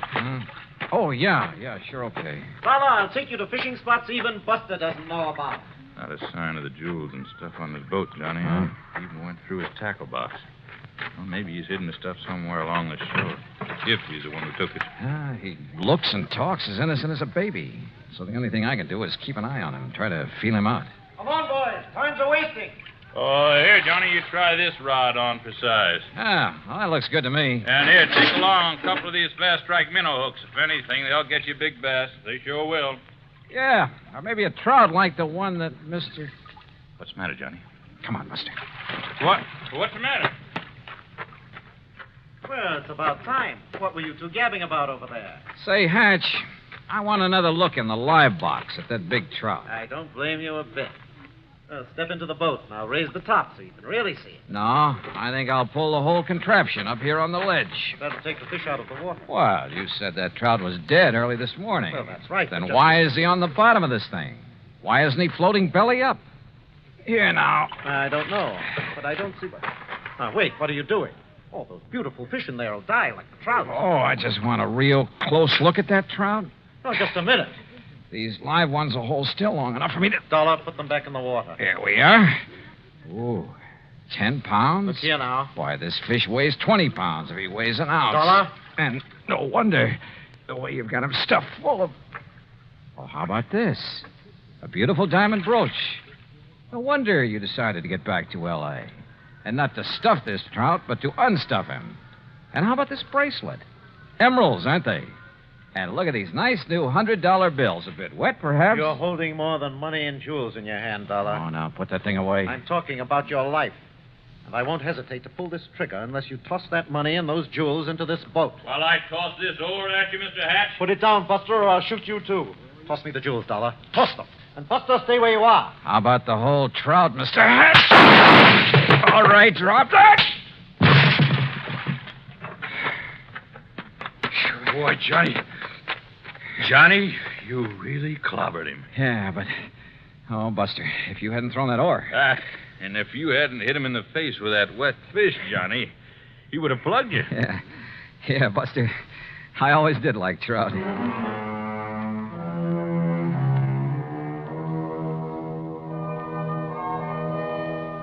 Expense account total, including boat and bait for 5 days of really great fishing, cabin rental and meals, and trip back to Hartford, $815 even.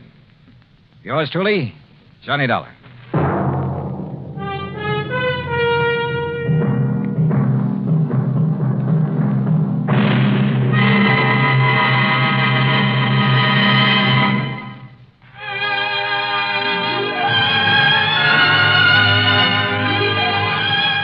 Yours truly, Johnny Dollar, starring Bob Bailey, originates in Hollywood and is produced and directed by Jack Johnstone, who also wrote today's story.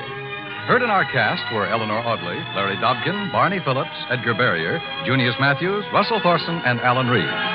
Be sure to join us next week, same time and station, for another exciting story of yours truly, Johnny Dollar. This is Dan Cumberly speaking.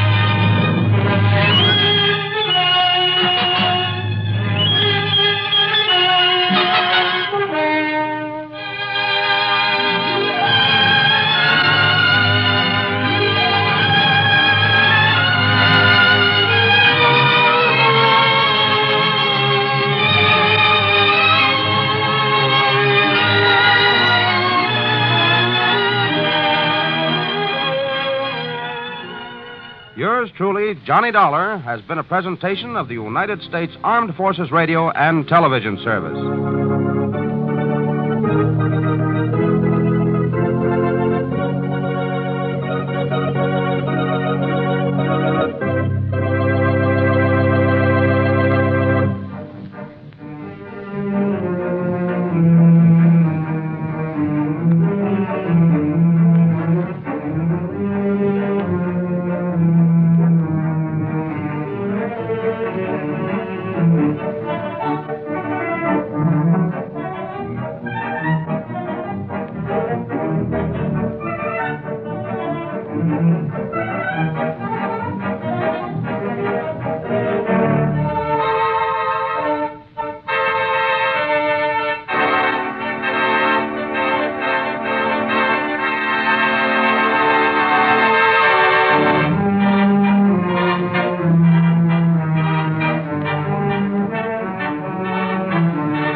Percival, what? He's head man at Tri-Western Life Insurance Company in Eugene, Oregon. Oh, brother, with a name like that, what's bothering the dear boy, Pat?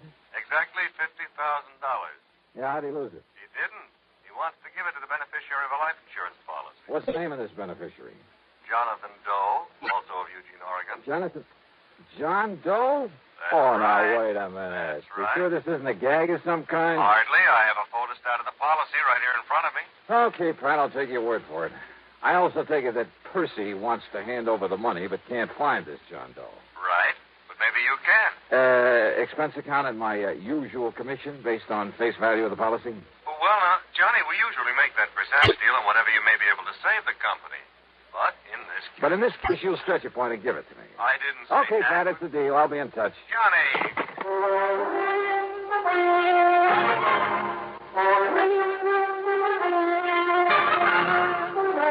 CBS Radio brings you Bob Bailey in the intriguing adventures of the man with the action-packed expense account, America's fabulous freelance insurance investigator. Yours truly, Johnny Dollar.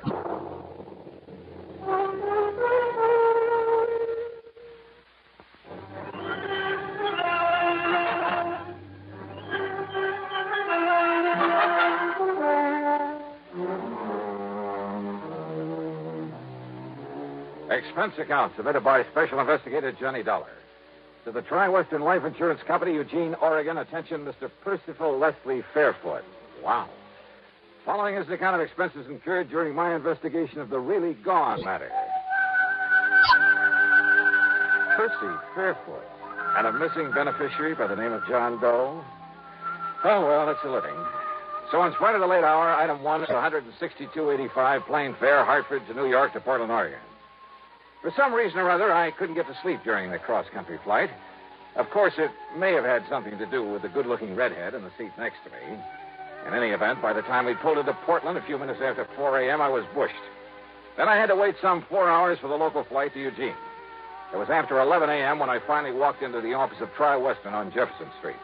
I was tired, hungry, and in no mood to bandy words with anybody by the name of Percy. The office straight ahead, Mr. Dollar. Thanks. He's expecting you. Very anxious to see you. Oh, yeah, I'm sure. Well, come in, Dollar. Close the door and come in and sit down. You're Percival Leslie? Yeah, that's right. Call me Les. And come in, come in. Yeah, sure. Well, you look like you've been run through a ringer, Johnny. How about a little drink? Think that might help? No, thanks. Or is it because you've been nipping at the jug all the way out here? Oh, hardly. Of course, there was that redhead in the seat next to mine. Oh, yeah, those redheads, they'll do it to you every time. Good looking. Well, I told you I didn't get any sleep. Oh, baby, you're a man after my own heart. But now, listen.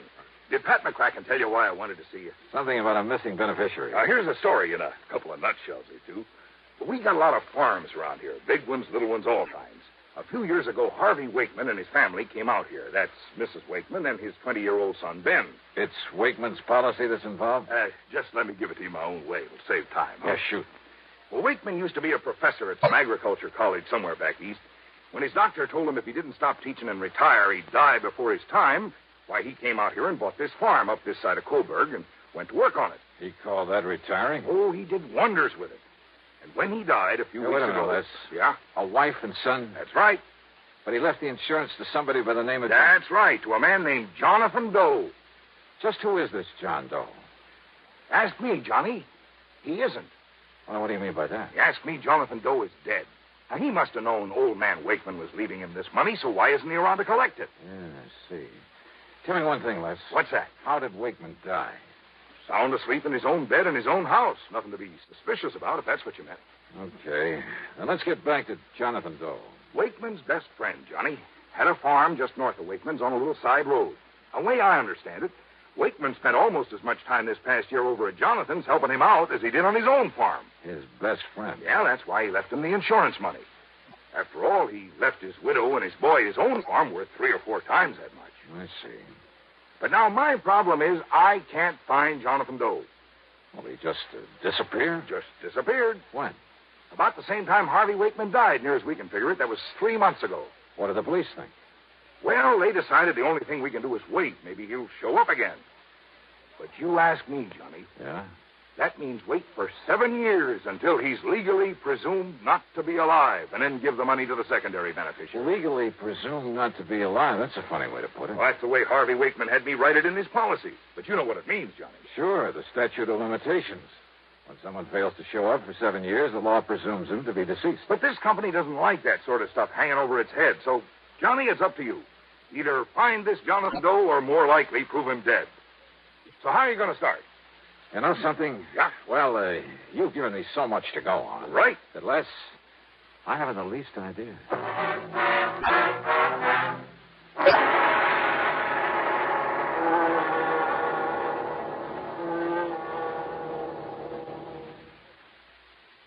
The really...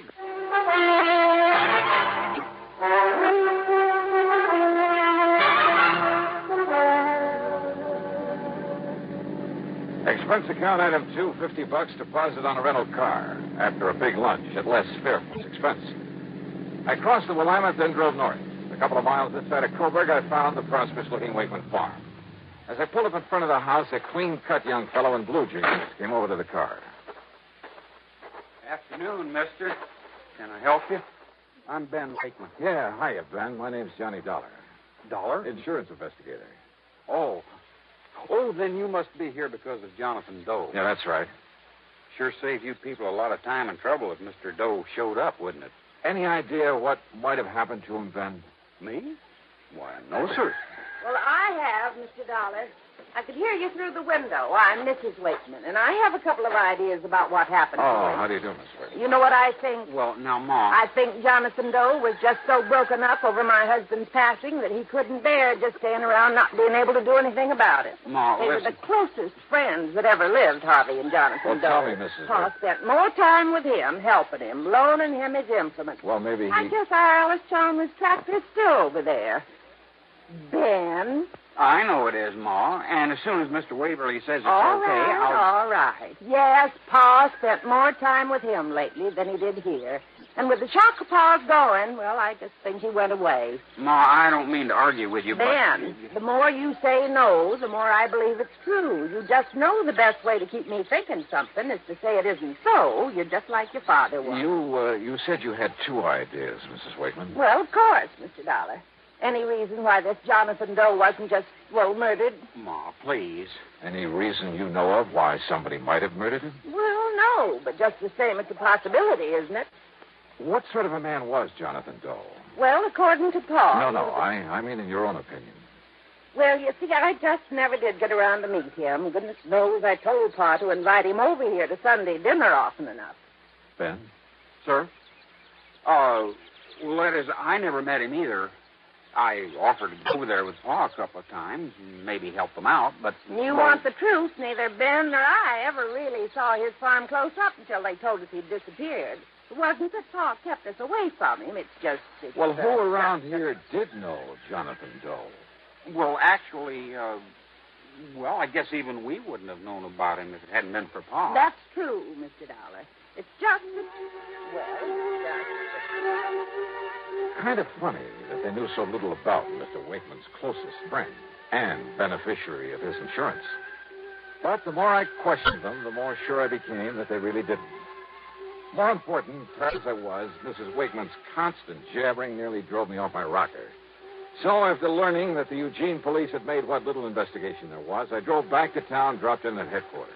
Well, you really should ought to talk to Sergeant Conroy, Mr. Dollar. He's the one really been out looking for that Jonathan Doe. John Doe, ain't that a laugh? Yeah. Well, is Conroy around here now? It's his afternoon off. I don't know where you'd find him. He'll be on duty 8 a.m. in the morning, though. Okay, thanks. I'll catch him then. Sure. I spent the rest of the afternoon contacting everybody I could think of who might have had some contact with Jonathan Doe. At the post office, I learned the delivery man had only seen him at a distance, driving Wakeman's tractor across the field.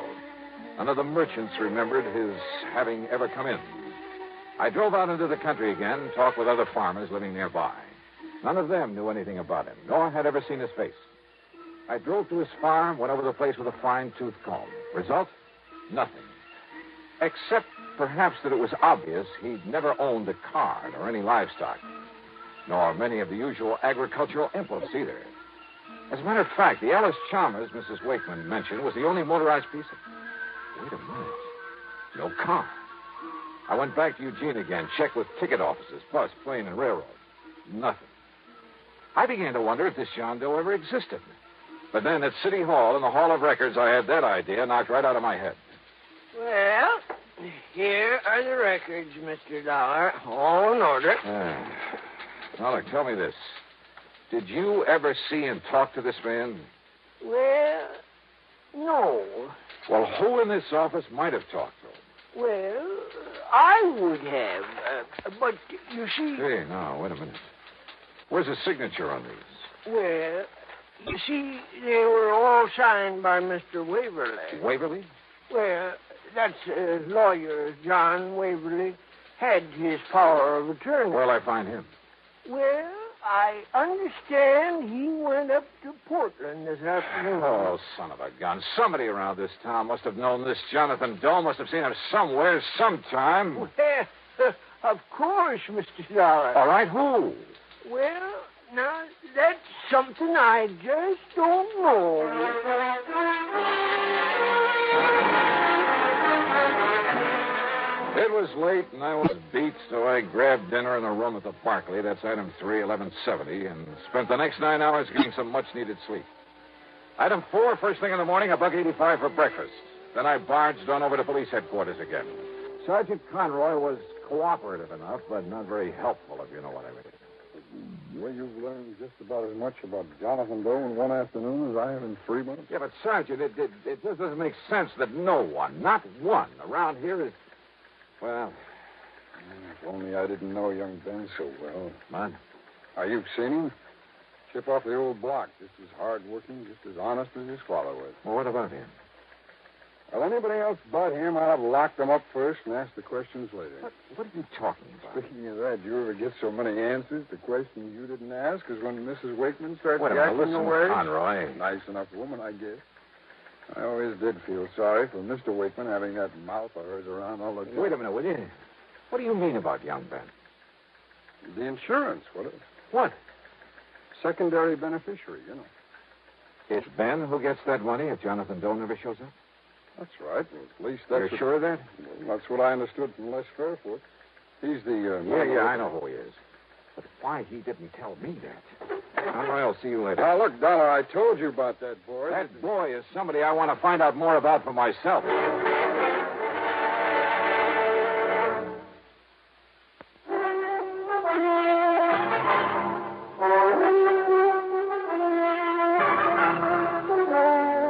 Expense account item 5, 10 cents for a telephone call to Les Fairfoot.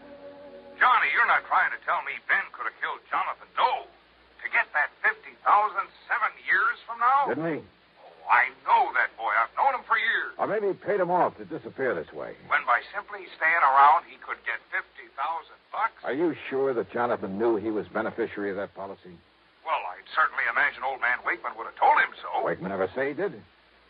Oh, no. You ever tell it to Jonathan? I never even met him. Not you nor anybody else, and I've been wasting all this time trying to find someone who did, who knew something about him. But, brother, that's all beside the point now. What are you going to do? Go out to that farm for a showdown with Ben Wakeman.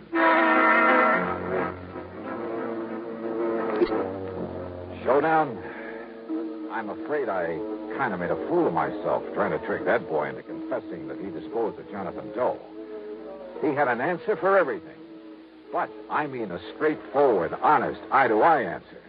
As for his mother... Ben, who's worked so hard to take care of me and Pa ever since you first got sick, how can you say such a thing? It's all right now, Mother. It's just Mr. Dollar. Just that he's accusing you of the most horrible, the most awful things, and he has no right to. Well, look, Mr. You think that Ben, this wonderful boy who's taken such good care of this farm, just like his father wanted, and who's even taken care of Jonathan's place ever since and taken care of us, I ought to scratch your eyes out for even thinking such a thing. Well, I'm sorry, Mrs. Wakeman. You'd better be, and you'd just better get out of here. Mother, If please. I had any sense, I'd sue you. I'd call up John Waverly and Wait tell a him... minute.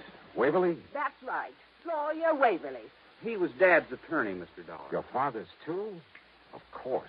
Then he's the one I want to see. Just don't you worry about that. You just come around here like this anymore, and you'll see him in court. Mrs. Wakeman. Go on now, get out of here. Mrs. Wakeman, I may end up by owing you a big fat apology. You certainly will, but right But now... until I talk with this lawyer... Right now, you can just get out of here. Yes, ma'am.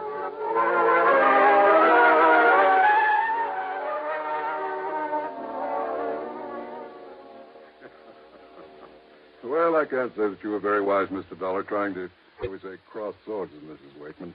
You see, she was one of the reasons Harvey Wakeman spent so much time on the farm of Jonathan Doe. Just to get some peace and quiet. Yeah? Now, Mr. Waverly, let's stop beating around the bush. Are you going to tell me something about this John Doe? No. No. You're the one person I found. You had his power of attorney. You're the one person who must have seen him, must have known him. No, Mr. Dollar. No, what? What are you talking about? Did you see Wakeman's insurance policy? I know about it, naturally. First beneficiary, Jonathan Doe. Right. The money to go to the second beneficiary. That's Ben Wakeman. Yes. At such time as Jonathan Doe legally is presumed not to be alive. Sure, when the statute of limitations runs out at the end of 7 years. But it's kind of a screwy way to put it. I had him put it that way. Huh? To said until such time as Jonathan Doe legally is presumed deceased would have meant nothing. What? That's right. For the simple reason that he was never alive. Huh? Ben is a young man. His father loved him very dearly. The boy meant everything to him. Mr. Waverly. Wakeman knew he didn't have long to live. He arranged it so that his farm and the profits from it would pass to his widow and his son. Well, of course. But he wanted to do more for the boy after Ben had really reached maturity. And do it, incidentally, without seeming to slight his widow. So, by inventing this Jonathan Doe, putting the other farm in Jonathan's name, all of it completely legal, by the way. I attended to that myself. It means the $50,000 can't possibly go to Ben while he's still a kid. Exactly. Nor could his widow, and she's not the most level-headed woman in the world. Nor could she possibly upset the whole plan. And the other farm? I can show you papers in my files that will turn that over to Ben when he receives the insurance. Well, I will be a monkey's. Then this Jonathan was the real McCoy. A real John Doe. In the true legal sense. The fictitious name of a completely non-existent person. But for such a sound, logical, for such a good reason, Mr. Dollar, that I... Tell me. Yeah? Don't you agree it's best if neither Ben nor his mother find out about this until, say, until about 7 years from now? Yeah. Sure.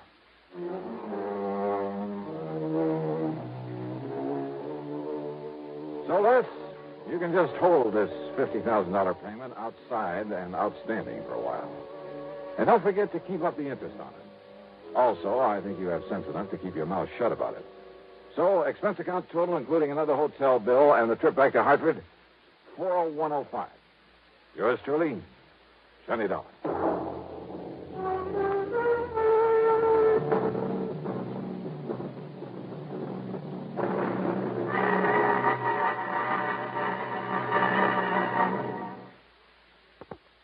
Now, here is our star to tell you about next week's story. Next week, a very clever device to cover a murder. And it almost worked. Join us, won't you? Yours truly, Johnny Dollar.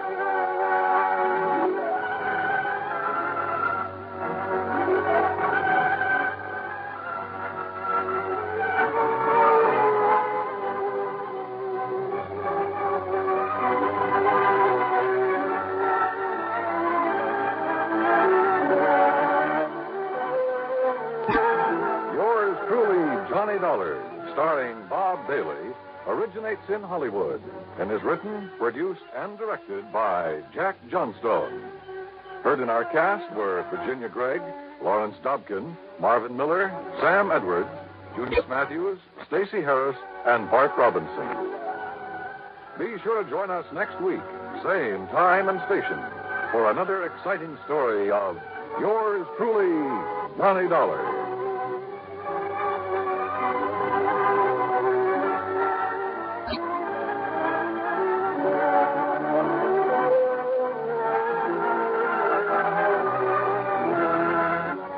Dan Coverly speaking.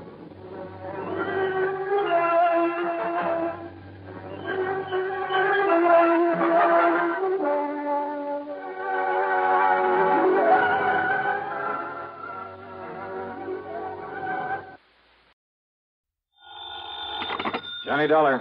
This is Bert Larkin, International Casualty and Life. Oh, hiya, Bert. How are you? I'm afraid I have a bit of a problem, Dollar. Yeah? Yes, involving some $300,000. Wow. Will have to be distributed very shortly. Oh, well, easy. Bert, just send me a check. Forget the whole thing. You're testing, of course. Oh, well, now, how could you say a thing like that? Well, what about this 300 G's? You expecting a policyholder to kick the bucket? Exactly. Oh, though I wouldn't put it so crudely. Oh, well, maybe expecting him to be knocked off, huh? Oh, no. His name is Mr. William Makepeace Everly. Yeah? He lives out in the old Piney Woods section. Oh, yeah, that's a pretty well-to-do part of town. Exactly. And Mr. Everly is quite wealthy. Well, he'd have to have something to carry that big a policy. Exactly. I've just learned from his doctor, Dr. Thatcher, that he has only a very short time to live. Well, just what am I supposed to do about it? I don't know. You don't know? All I know is that Mr. Everly wants you out to see him immediately. And beyond that, Hey, Bert, there's something funny about this. I'm inclined to agree with you, Dollar. But will you do it right away? Sure, why not? But I wonder.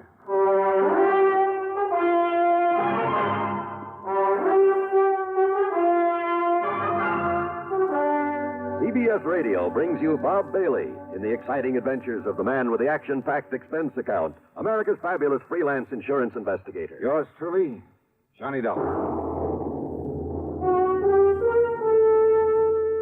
Get the really light refreshment.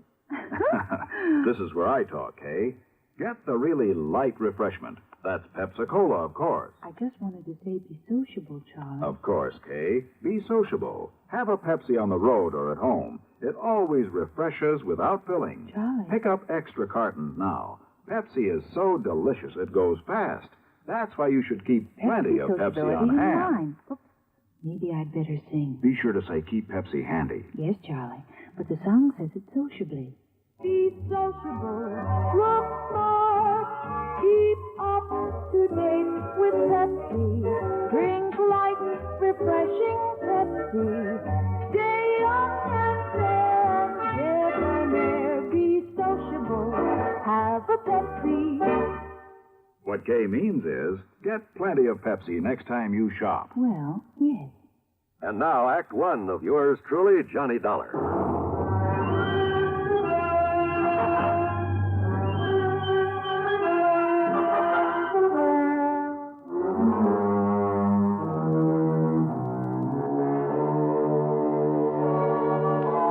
Expense account submitted by Special Investigator Johnny Dollar to the International Casualty and Life Insurance Company, Hartford, Connecticut. Following is an account of expenses incurred during my investigation of the harried heiress matter. Expense account item 1, $4.85 for a tank full of gas, and I drove to the Everly address at the edge of Piney Woods. It was a beautiful old place in a setting of tall oaks and sycamore trees that spread protectively over and around the rather large frame house, with its slate roof, its cupolas and dormers and broad porches. Even before going in, I knew the inside was filled with heavy, overstuffed furniture and velvet draperies, gilded mirrors, that it had a kind of musty smell, perhaps a trace of camphor, and the parlor closed off except for very special occasions. It was that kind of place. In answer to my knock, I was met at the door by a man who looked anything but on his last legs. Mr. Dollar? Yeah, that's right. Good. Come in, please.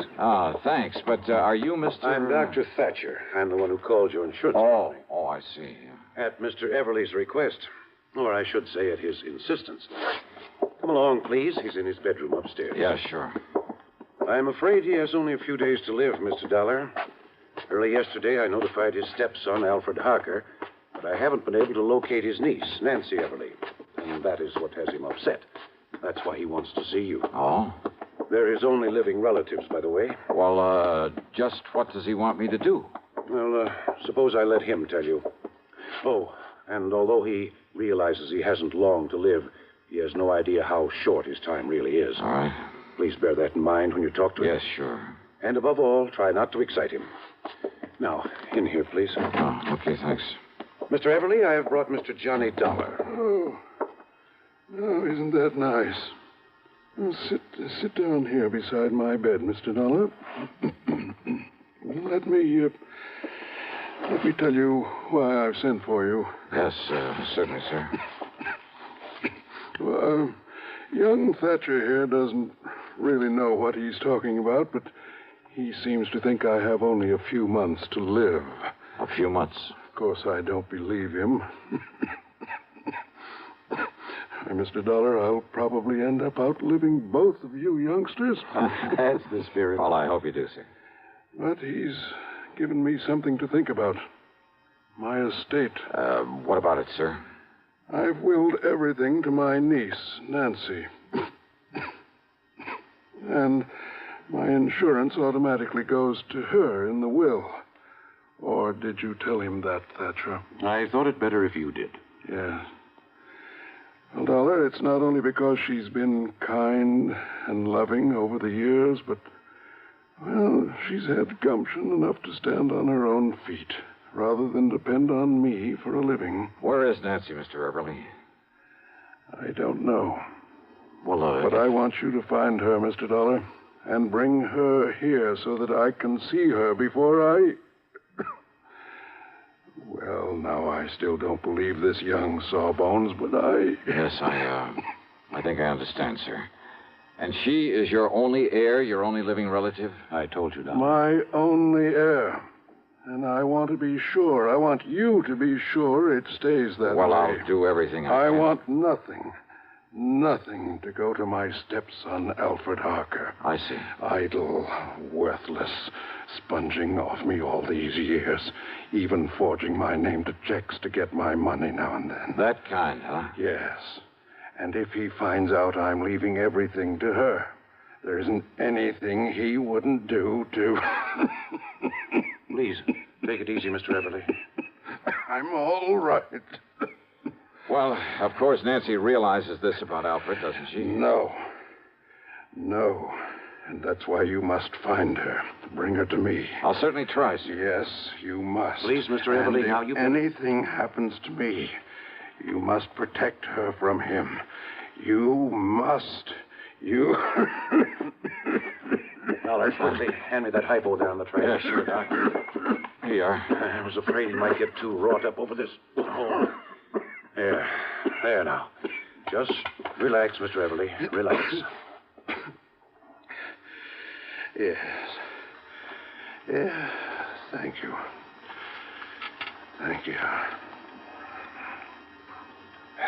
Well, now he'll sleep for a while. I was afraid he might get too excited. Yeah. And it sure looks like I got my work cut out for me.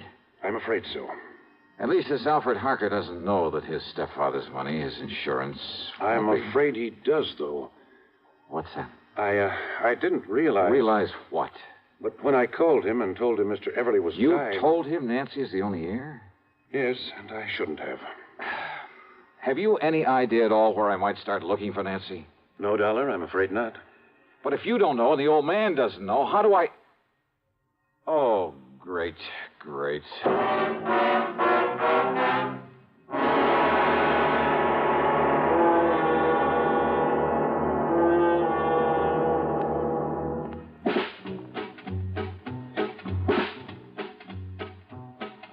Have a real cigarette.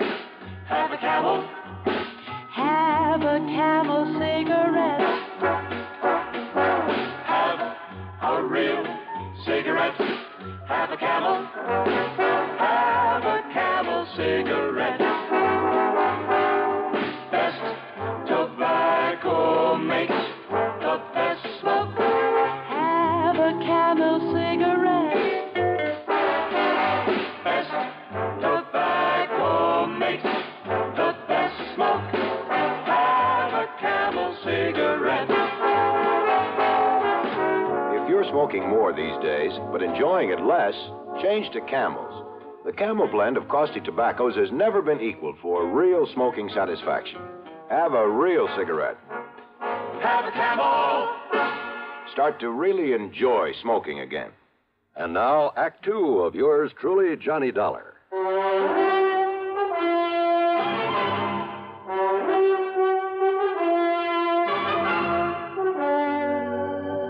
Now, look here, Doctor. If nobody knows where Nancy Everly is or how to find out where she Dollar. is... Yeah? Mr. Everly's stepson, Alfred Harker, always kept close tabs on Nancy's whereabouts. Oh, he would.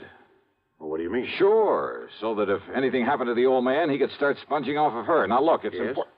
Well, Mr. Everly said she doesn't know what a rotten character Al is. That's true. Because of his sweetness and light attitude, Mr. Everly never told her. Well, if he had, he wouldn't have to be so worried about what Alfred might try to do to her to get the estate. Very true. Unless I can get to Nancy first, she'll be a sitting duck for him. If only I hadn't told Alfred he's not included in the Well, inheritance. you didn't, that's that. Yet, if Mr. Everly's will specifies that Nancy's to be the sole heir... Oh, you never heard of a will being broken? Well, yes. Okay, where can I find Alfred? Well, he lives in a rooming house on the other side of town. Yeah, I'll write the address down for you. Yeah, do that. And remember, Dollar, he's not only bad, but clever. So be careful. Here, remember that. Sure.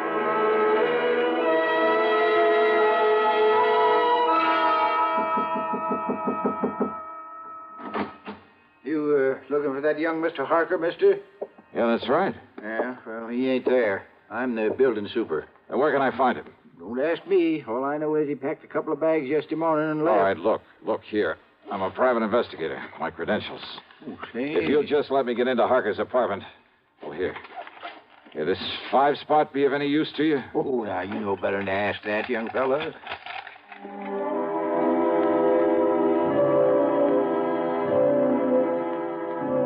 It was pretty obvious Al Harker had left in a hurry. The clothes he hadn't packed were strewn all over the place. But luck was with me. On a desk, I found an airline timetable. One of the flights to Los Angeles had a check mark beside it. More important, I found the address of Nancy Everly, an address in Philadelphia, PA. I drove to the airport and spent item 2, $12.55 on a plane to Philadelphia. Then item 3, $6.25 for a cab to Nancy's address. It was a neat little apartment in the section they call Upper Darby. But instead of finding Nancy there... Why, no, Johnny Dollar. I'm Mary Ann Hooper. Oh, yeah. Now, Miss Hooper... But I know Nancy Everly from the office where we work together. Where can I find her, Miss So when she moved out of town, I agreed to take over the lease on this nice apartment. Won't you come in? She moved out of town, you say? Mm-hmm. Where? Well, she was transferred. She was a copywriter, you know. For whom? The name of the company you work for? Hardin, Carmen, and Fisher. Oh, yeah, the ad agency. Mm-hmm. And they sent Nancy out to their Los Angeles office just a few weeks ago. Then Alfred must have found that out. Why don't you come in just a minute, Johnny?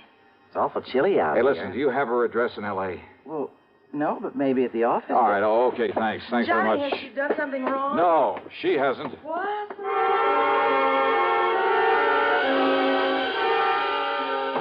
It was late, and I hadn't had any dinner, but I took a cab out to International Airport. That's another $6.25, and there, unfortunately, had plenty of time to eat before I could take the 1:30 a.m. plane for the West Coast.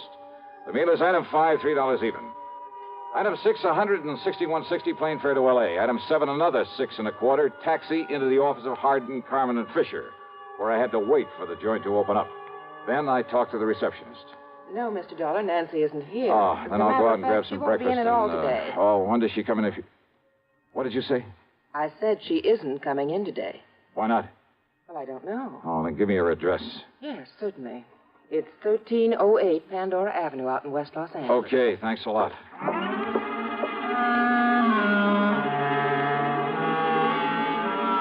So Nancy was in L.A. Al Harker had come to L.A.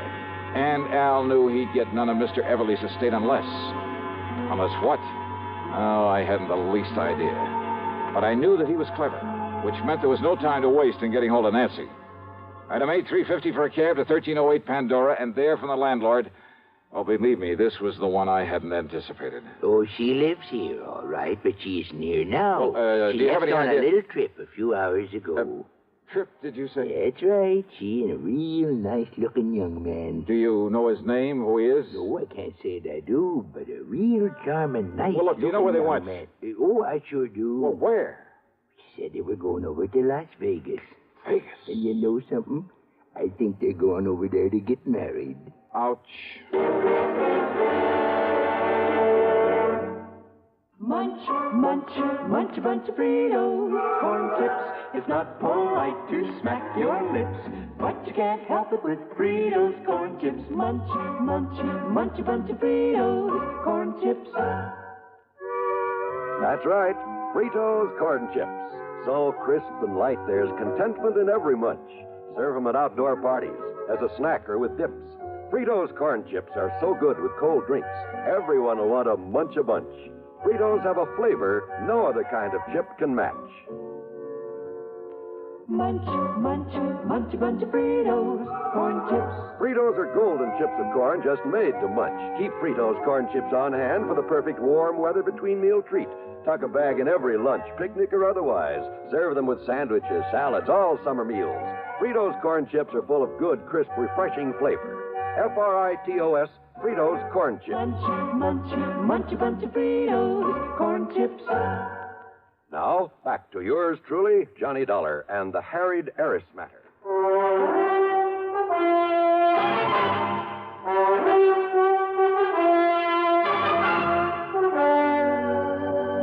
Expense account item 9, 70 cents for a phone call to Las Vegas, Nevada, to that well-known license bureau. Johnny Dollar, the special investigator? Yeah, that's right. Listen. Well, sir, this is a real privilege talking to you this way. Hey, listen, there's a young couple on the way over there to get married. Happens all the time, Johnny. Oh, yeah, sure. Especially here. Yeah, now listen. Their names are Nancy Everly and Alfred Harker. You You want me to arrange something special for them to help them on their way? No. Somehow you've got to keep them from getting married. Well, now, unless you've got some legal reason, Johnny, some kind of court order or something. By the time I went through that, they could be married and gone. Yes, I guess that's So true. look, you got to stall them. Somehow you got to keep that pair waiting. Well, now, Johnny, I'd certainly like to do you the favor. And do it. But unless I got some legal cause. You see, it works like Well, look, this. just you stall them off until I get there. I'll make it worth your while. Johnny, that sounds like bribery. All right, call it anything you like. Just hold them up until I can get over there to Vegas. But on what excuse, Johnny? Anything you can think of, but do it. I'm on my way.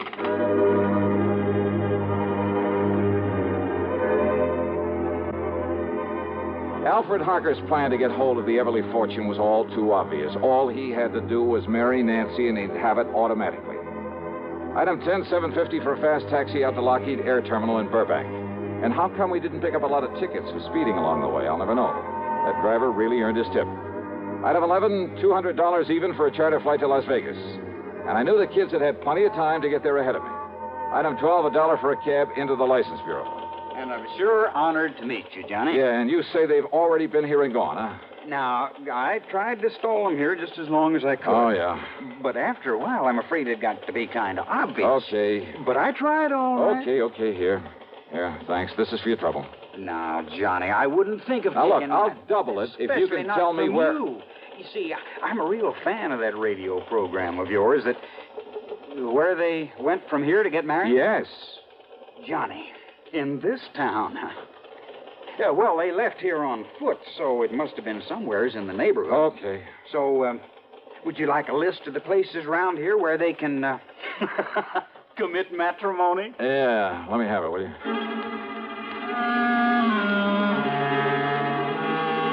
Item 13 is the 10 spot I accidentally left on the counter for him. Then I started checking every place in the area, every person who could seal the bonds of matrimony. Churches, marriage chapels, justices of the peace, even ordinary-looking private homes that were on the list. Hey, you know something? A lot of weddings take place in Vegas. I almost got thrown out of a couple I barged in on, and then finally... Why these two should not excuse be me, united folks. in holy matrimony. Speak now or forever hold your peace. Excuse me, please. Just wait, young man. I'll take care of your wedding in just a minute. Yeah, well, Yes, look... let us finish the ceremony, please. Yes, of course. Now, do you, Alfred Harker, take this woman... No, he doesn't. I beg your pardon, young man. Yes, what is this? Who's this man, Alfred? Well, I'm sure I don't know. All right, now listen to me, Nancy, and listen to me very Who are carefully. you? The only reason Al Harker is rushing you into this marriage is to get his hands on your money. What? My money? That's right. Now, look But here. you're wrong, because I have no money. That is, not enough. Well, maybe not now, Nancy, but you will have within the next few days when your uncle dies. Uncle Bill is dying? Ask Alfred here. He knows it. What in the world makes you think a thing like that? Because Dr. Thatcher told you he is, and told me that he told you. William Everly's dying, all right, and you know it. Alfred, why didn't you... Quiet, darling. Just let me handle And it. Al, you know something else that Nancy doesn't know? That Mr. Everly isn't leaving you 1 cent, that everything goes to her. So the quickest, surest way to get your hands on that estate is to marry her. Now, look here. Alfred, this isn't true, is it? I can explain everything, Nancy. Oh, I'm sure you could, Al, but you won't need to. You just listen to me, Now, mister. Nancy. If what you say is true, why did Uncle Bill write to Alfred and beg him to marry me? That it's the one thing he's always hoped for. Who told you that? I saw the letter myself. Alfred showed it to me. Oh, do you have that letter, Nancy? Alfred? Well, no, I threw it away. Yeah, you would. So not to have any evidence lying around. Evidence? A forgery. Like the checks your darling Alfred forged over the years. Alfred, no, that isn't true, is it, Alfred? It's true, all right. No. But neither this man or anybody else is going to stop this wedding. Come here, Nancy. Young man, Now, look, pulling that gun is about the most foolish thing you could possibly do, Alfred. Is it? Alfred, listen. No, Nancy. Now, let go of me. Please, Alfred, listen to me. Go on, Hey, just hang on to him, Nancy. I'll kill you. Sure.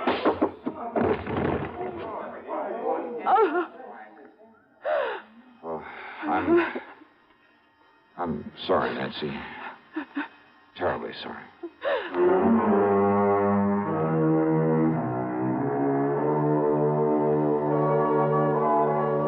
well, pulling his gun was a big mistake. Yeah, the people there in Vegas, the police, just don't go for that sort of thing. As for any charges the company may care to make against him, well, that's up to the legal department.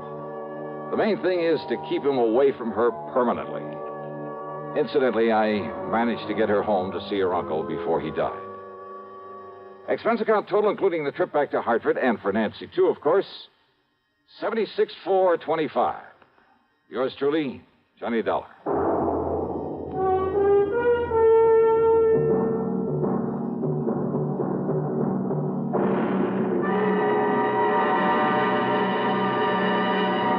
Hi, this is Dennis James with a longtime favorite.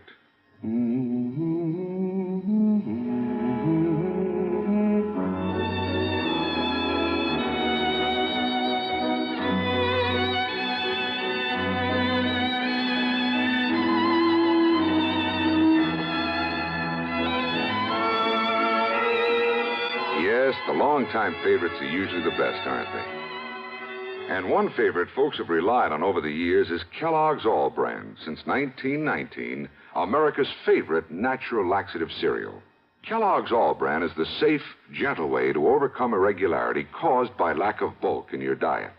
It tastes good, too, and it never gets mushy in milk.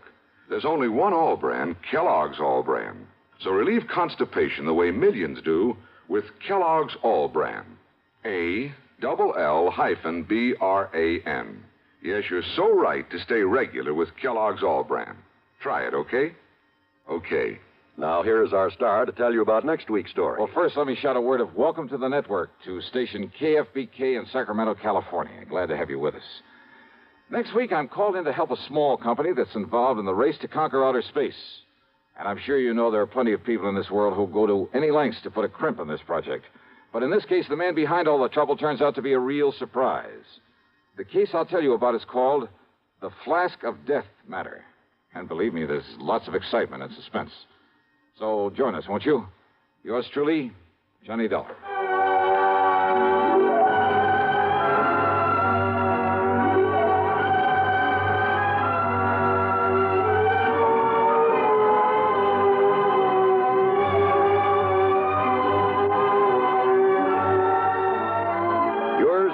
Johnny Dollar, starring Bob Bailey, originates in Hollywood and is written, produced, and directed by Jack Johnstone.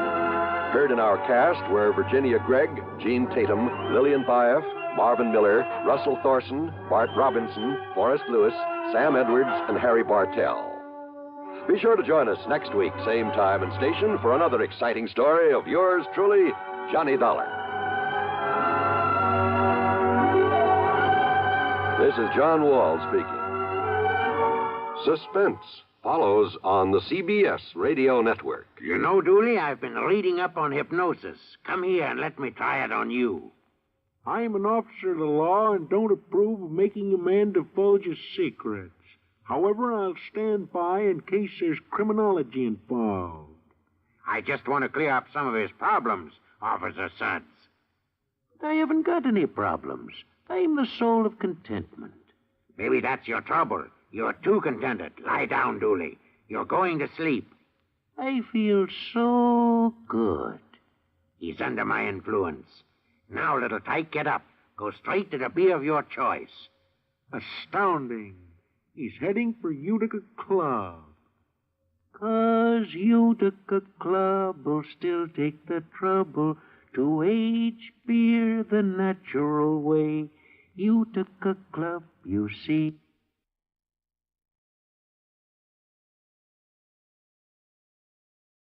From Hollywood, it's time now for Johnny Dollar. Pat McCracken, Johnny, Universal Adjustment Bureau. Oh, hi, pal. What's on your mind? At the moment, you. Huh? Johnny, you've been working too hard. Oh, this I've been convinced of for years, Pat, but I've never been able to convince anybody else, especially you. Okay, I'm convinced. What you need is a nice vacation, all expenses paid. Whoa. Southern California is very nice this time of I year. just came back from there. The beaches, the Swimming, sun, golf, Look, nightlife. Pat, thanks a lot, but no thanks. Well, now, Johnny. The last time you invited me to take one of your vacations, I got hit over the head, almost run down by a truck, and kicked around by a guy 7 feet tall. Yeah, but this one's different, Johnny. It's a real simple job. Oh, they all are, according to you. All I want you to do is pick up something out on the coast and bring it back here. That's all. Yeah, what? $100,000. Oh. Oh. I'll be right over.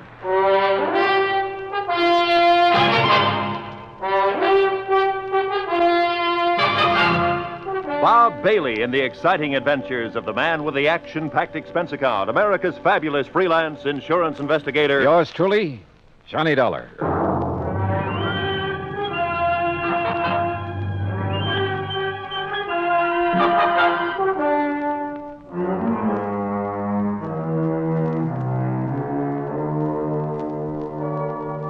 Expense account submitted by Special Investigator Johnny Dollar to the Universal Adjustment Bureau, Hartford, Connecticut. Following is an account of expenses incurred during my investigation of the Johnson payroll matter.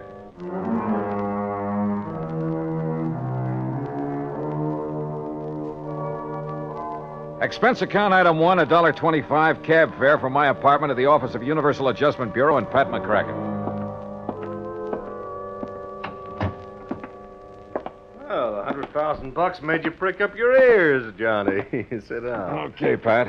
What's the deal? You hear about the Johnson payroll robbery last week down in New York? I read about it, but there weren't too many details. They got $100,000, and the payroll was insured by one of the companies we represent. How many in on the robbery, do you know? Oh, we're not sure. There were several. One of them was fatally wounded. Was he able to talk before he died? Yeah, just enough to tell us the plan was to split up after the robbery, meet in another city to divvy up the loot. Uh-huh. And you think it's out in California now? We also think one of the crooks may be trying to double-cross the others. Hiding out from them, maybe? That's the general idea. We got a call from Los Angeles this morning. Fellow wouldn't give his name, but he claimed he could give us a lead on the one who has the dough. For a price, of course. Oh. So you're to meet him in L.A. and find out what he knows, if anything. What do you figure his angle is, Pat? Oh, maybe several, Johnny, but I don't care. What I do care about is getting the money back. All right. How do I contact this man in Los Angeles? You don't, he'll contact you. At your hotel, the Nestor. The Nestor. Okay, Pat, I'm on my way. Oh, just one thing, Johnny. Yeah? Maybe it's occurred to you, maybe it hasn't. There will be others looking for that money, too. The other guys involved in the robbery? Yeah. Of course, if you can get there first. I'll try. Oh, and don't bother telling me to be sure to get back here in one piece. That I'll really try to do.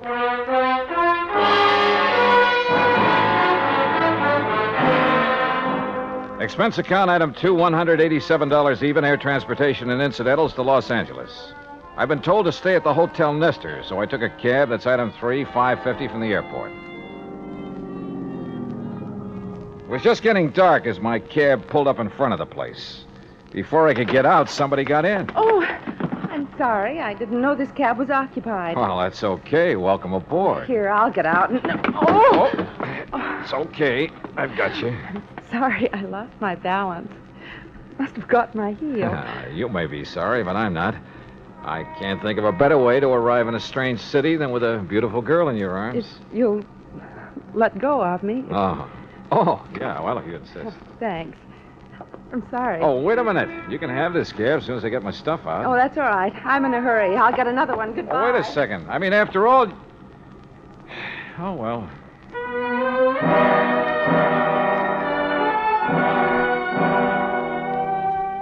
Yeah, that's the story of my life.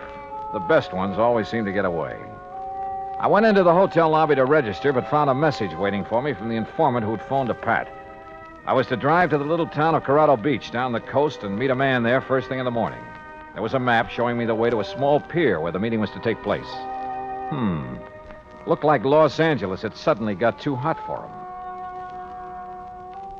Expense account item 4, $50 to rent a car. I left word where I'd be, drove to Corrado Beach, and checked in at a motel. Then early next morning, I went out to the little pier. It was a ramshackle affair with a couple of beat-up boats tied to it and an old character fumbling with the door of a little bait shack. I went over to him.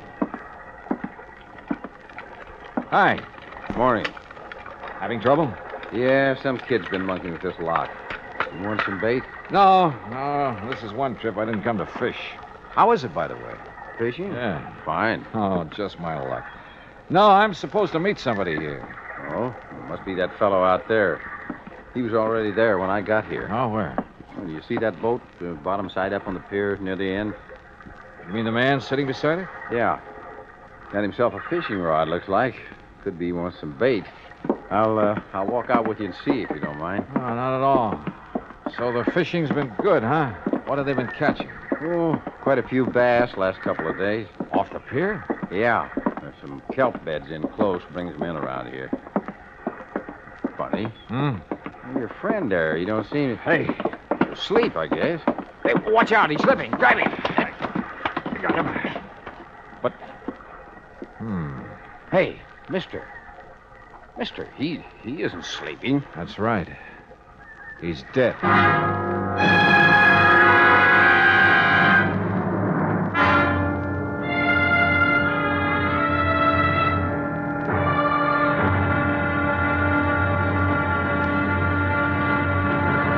Act two of yours truly, Johnny Dollar, in a moment. Our flag now numbers 50 stars, and behind each star there stands yet another flag representing one of the 50 states. Georgia's state flag displays the state seal on a strip of blue. The seal symbolizes the fact that constitutional government rests equally on the three major branches of government: legislative, executive, and judicial, and that all three must be guarded equally if a sound government is to be maintained. The greater portion of Georgia's flag is crimson. On it is superimposed the blue cross of St. Andrew, bearing 13 white stars for the original 13 colonies. This cross, made in the form of saltire or X, was adopted from the national flag of Scotland. Georgia's state flag, the flag of the fourth state to enter the Union, was adopted in 1956. And now, Act two of yours truly, Johnny Dollar, and the Johnson payroll matter.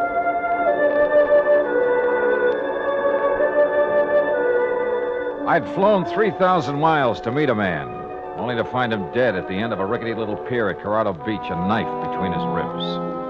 I searched him while the old fellow at the bait shack went to call the police, but I didn't find a thing on him to help me. No identification, even. Later, talking to the police, well, they didn't have any line on him either. My only lead on the payroll robbery was dead. I waited around the motel most of the day, hoping the police could turn up something on the dead man, but it was no soap. Item 5, $2 for drinks in the town's only bar while I tried to figure out my next move. And my next move was to the phone booth in the corner to call Pat McCracken back in Hartford. Collect. Oh, tough luck, Johnny. But are you sure the dead man is our informant? There was no identification on him, but he was right where he told me he'd be in the message he left for me in L.A. Oh, probably not much doubt about it, then. Oh, incidentally, I sent some mug shots out to you. Some men who might have been involved in the Johnson payroll job. Sent them airmail special. Yeah, I got him about an hour ago. We're not sure if any of them are the ones or not, and we don't have any line at all on the leader of the gang. Well, what's your next move, Johnny? Search me. Right now, I'm right in the middle of nowhere. I guess I... Hey, wait a minute. What's the matter? Maybe I'm not out of leads after all. What do you mean? Pat, I'll call you later. What pulled me off that phone in a hurry was a glimpse of somebody over near one end of the bar. I slid out of the booth and went over. Well, hi. What? Imagine meeting you here. I'm afraid I don't know what you're talking about. You're the girl who got into my cab in Los Angeles. I'm afraid you're confusing me with somebody else. I'm sorry. I have to go. No, just a minute. I'm beginning to think it wasn't just coincidence you got into my cab. Maybe we'd better have a little talk. Please, let go of my arm.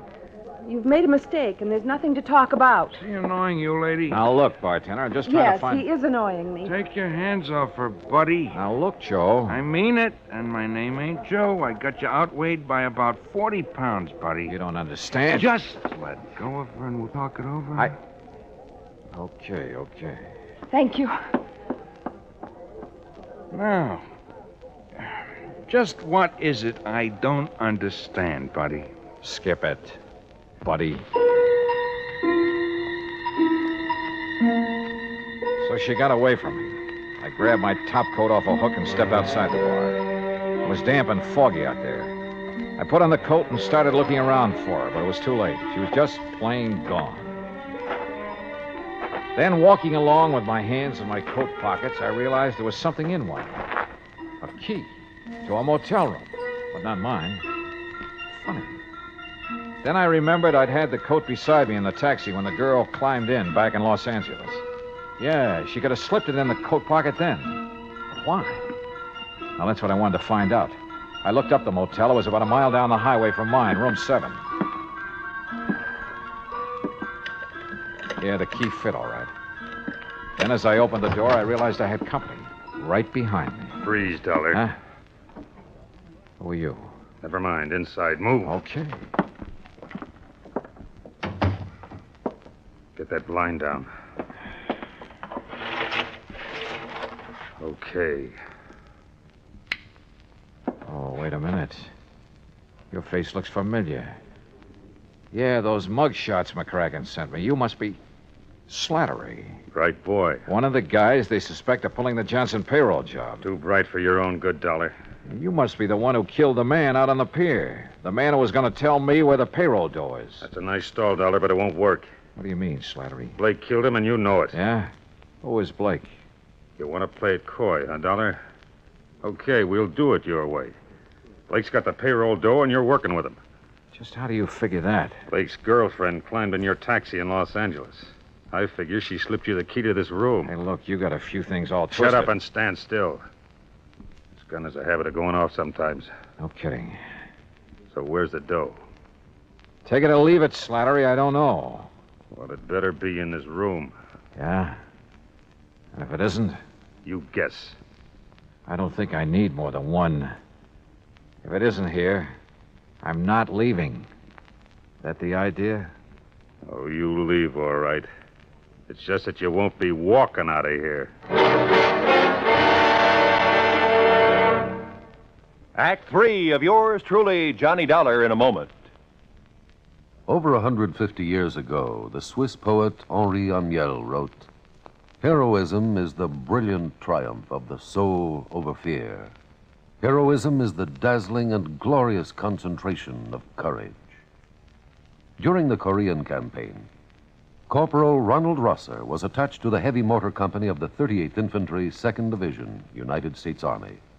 Rosser, a veteran of World War II, rejoined the Army and shipped to Korea when he heard that his brother had fallen in the winter assault of the Chinese Communists. One day, Rosser's company moved into enemy territory. At the time, the corporal was a forward observer and carried a radio. Suddenly, in the midst of an enemy attack, Rosser handed his radio to a buddy, slipped the safety off his carbine, and filled his shirt with hand grenades. He charged at the enemy through fierce mortar and artillery fire, shooting from the hip. Straddling a bunker, he riddled its occupants. Still advancing, he accounted for 2 more of the enemy, shooting one through the head and clubbing another to death. Continuing his one-man charge, he jumped into a trench full of enemy soldiers, opened fire, and forced his way relentlessly down the length of the trench, killing right and left with grenades and carbine fire. Out of ammunition, he returned to his company, where he replenished his supply. Then he charged the enemy again and again. Finally, he returned to his own area, and taking the radio back from his friend, he moved out with his company. Corporal Ronald Rosser was awarded the Medal of Honor for his action. Action which had shown the enemy that his personal code of conduct wouldn't let them push around either his kid brother or his country. And now, Act 3 of yours truly, Johnny Dollar, and the Johnson payroll matter.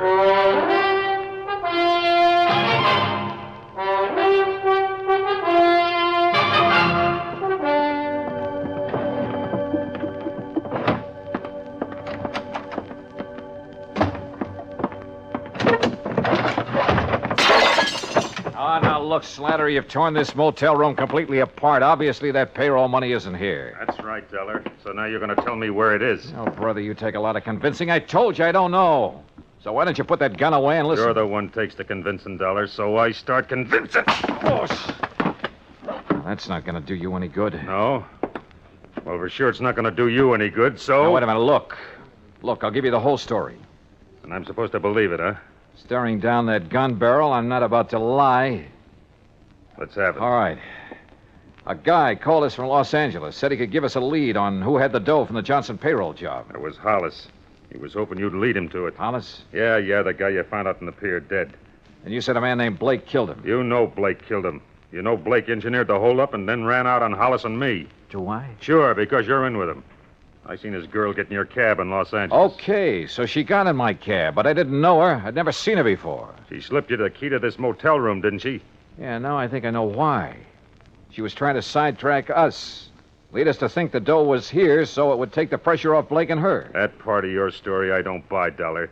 I think you know where that dough is, and I want it. Now, look. Talk! If you think I'm going to take any more of this. This gun says that's exactly what you're going to do until you decide to talk. I roll with this next one, then let my eyes droop and my knees sag. He reached out to steady me, and I gave him a left hook in the stomach that flattened him.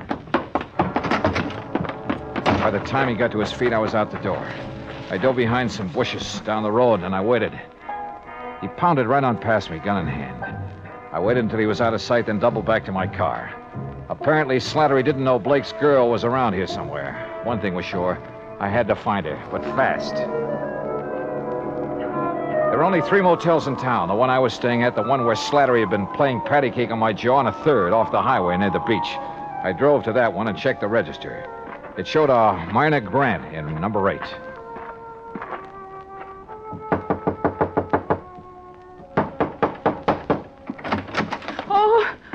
Hello, Myrna. No, please, get out. Oh, no, sorry. But we're going to have that talk right now. I tell you, you've made a mistake about me. Oh, come on. Drop the act, Myrna. I know you're Blake's girlfriend, that you slipped that motel key in my coat pocket in L.A. to get me off the trail of the Johnson payroll money. The what? I also know that Blake masterminded the robbery and double-crossed his buddy, held out on him. Oh, I guess I knew it must be something like that. What are you talking about? Mr. Dollar, I haven't known Fred Blake very long. A month, maybe. I didn't know what he did for a living, and I didn't ask him. 2 days ago, he said he was in trouble and needed my help. He wanted me to slip that key into your coat pocket in the taxi in Los Angeles. To take Slattery off his trail. Then he told me to meet him here at the beach. When I saw you in the bar a while ago, I got panicky. I didn't know what to do. But that's all I know about it. Mr. Dollar, I didn't know Blake was a criminal. Honestly, I didn't. Yeah? Then will you help me find him? Yes. I will, Mr. Dollar. If I can. The trouble is, right now, I don't know where he is any more than you do.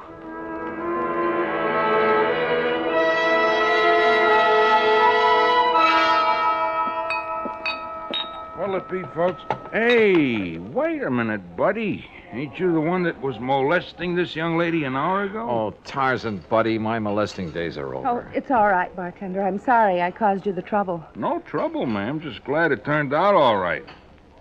Things happen fast here at the beach, I guess. I don't suppose you've ever heard of a guy named Fred Blake, have you? Well, not that I remember. You looking for him? Yeah. What's he look like? Medium height, dark hair and brown eyes. Yeah. Regular features. That description would fit half the guys that come in here. Sure. Fisherman, salesman, vacation. Only that kind don't come in here anymore. Salesman? No, fishermen. I thought the fishing was good here. Been no fishing around here for months. Huh? A fella told me they were getting a lot of bass right off the pier. He was pulling your leg, buddy. There's a chemical plant nearby. A lot of stuff got dumped into the water by accident a few months ago. The fish haven't been back since. Wait a minute. Sure, right under my nose all the time. What do you mean, Johnny? Martin, I'll see you later. I got in my car and headed for the pier. As I turned off the highway, I could see a car a couple of 100 yards back following me with its lights off. But I couldn't stop now. I parked near the pier and headed for the bait shack. The windows were still boarded over, but I could see a crack of light between the boards. I eased over to the shack. Oh, no. I flattened against the wall as the door came open and Blake came out with a gun. I hacked it out of his hand. What? All right, hold it, Blake. Well, the fisherman's friend, huh? Look. You killed that guy on the end of the pier just before I showed up this morning. You didn't have time to leave, so you covered by making like you worked here. Then it occurred to you this was a pretty good hideout until Slattery got off your trail. Look, maybe we can make a deal, Dollar. Oh, we're going to. You turn the stolen money over to me, and I turn you over to the police. Drop your gun, Dollar. Huh? Drop it. Okay, Slattery. Hello, Blake. Glad to see me. Look, Slattery, I wasn't trying to cross you. I was going to get in touch with you when things quieted down. Sure you were. Let's have the dough.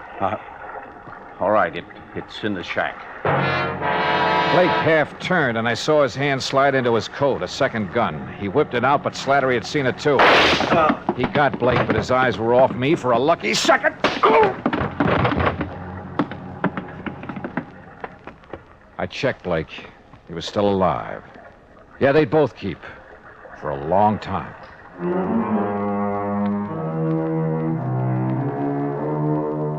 Item 6, $174 even, air transportation and incidentals back home. Expense account total, $526.50. Remarks?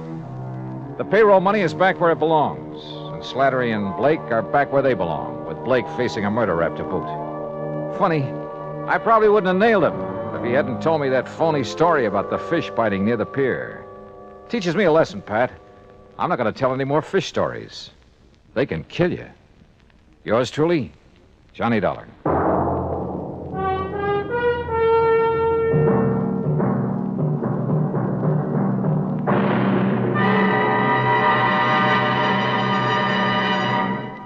Our star will return in just a moment. Our flag now numbers 50 stars, and behind each star there stands yet another flag representing one of the 50 states. Ohio's state flag is the only pennant-shaped flag, or burgee, as it is correctly called. The Buckeye banner is the creation of an engineer who created a blue triangle for the hills and valleys, red and white stripes for the roads and waterways of the state. There are 13 stars for the original 13 colonies, and 4 extra stars to indicate that Ohio was the 17th state admitted to the Union. A white circle with a red center represents the initial letter of Ohio and suggests its nickname, the Buckeye State. Ohio's state flag, the flag of the 17th state to enter the Union, was adopted on May 9th, 1902. Now, here's our star to tell you about next week's story. Next week, a pair of common, ordinary glasses solve a case for us. The gruesome spectacle matter. Join us, won't you? Yours truly, Johnny Dollar.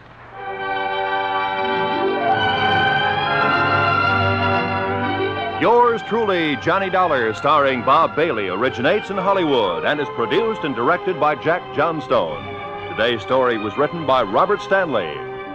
Heard in our cast were Virginia Gregg, Lawrence Dobkin, Forrest Lewis, Shepard Menken, and Frank Gerstle. Be sure to join us next week, same time and station, for another exciting story of yours truly, Johnny Dollar. This is Roy Rowan speaking.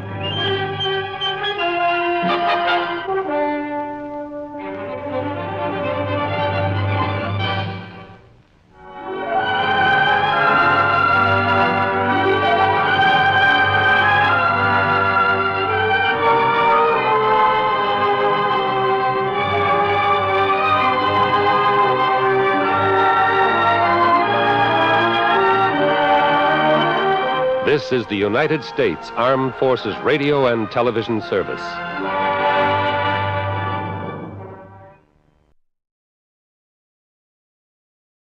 From Hollywood, it's time now for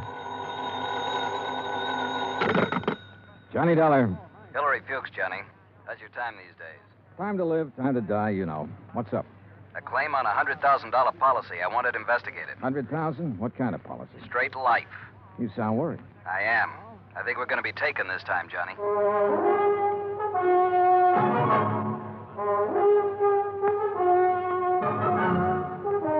Bob Bailey in the exciting adventures of the man with the action-packed expense account, America's fabulous freelance insurance investigator. Yours truly, Johnny Dollar.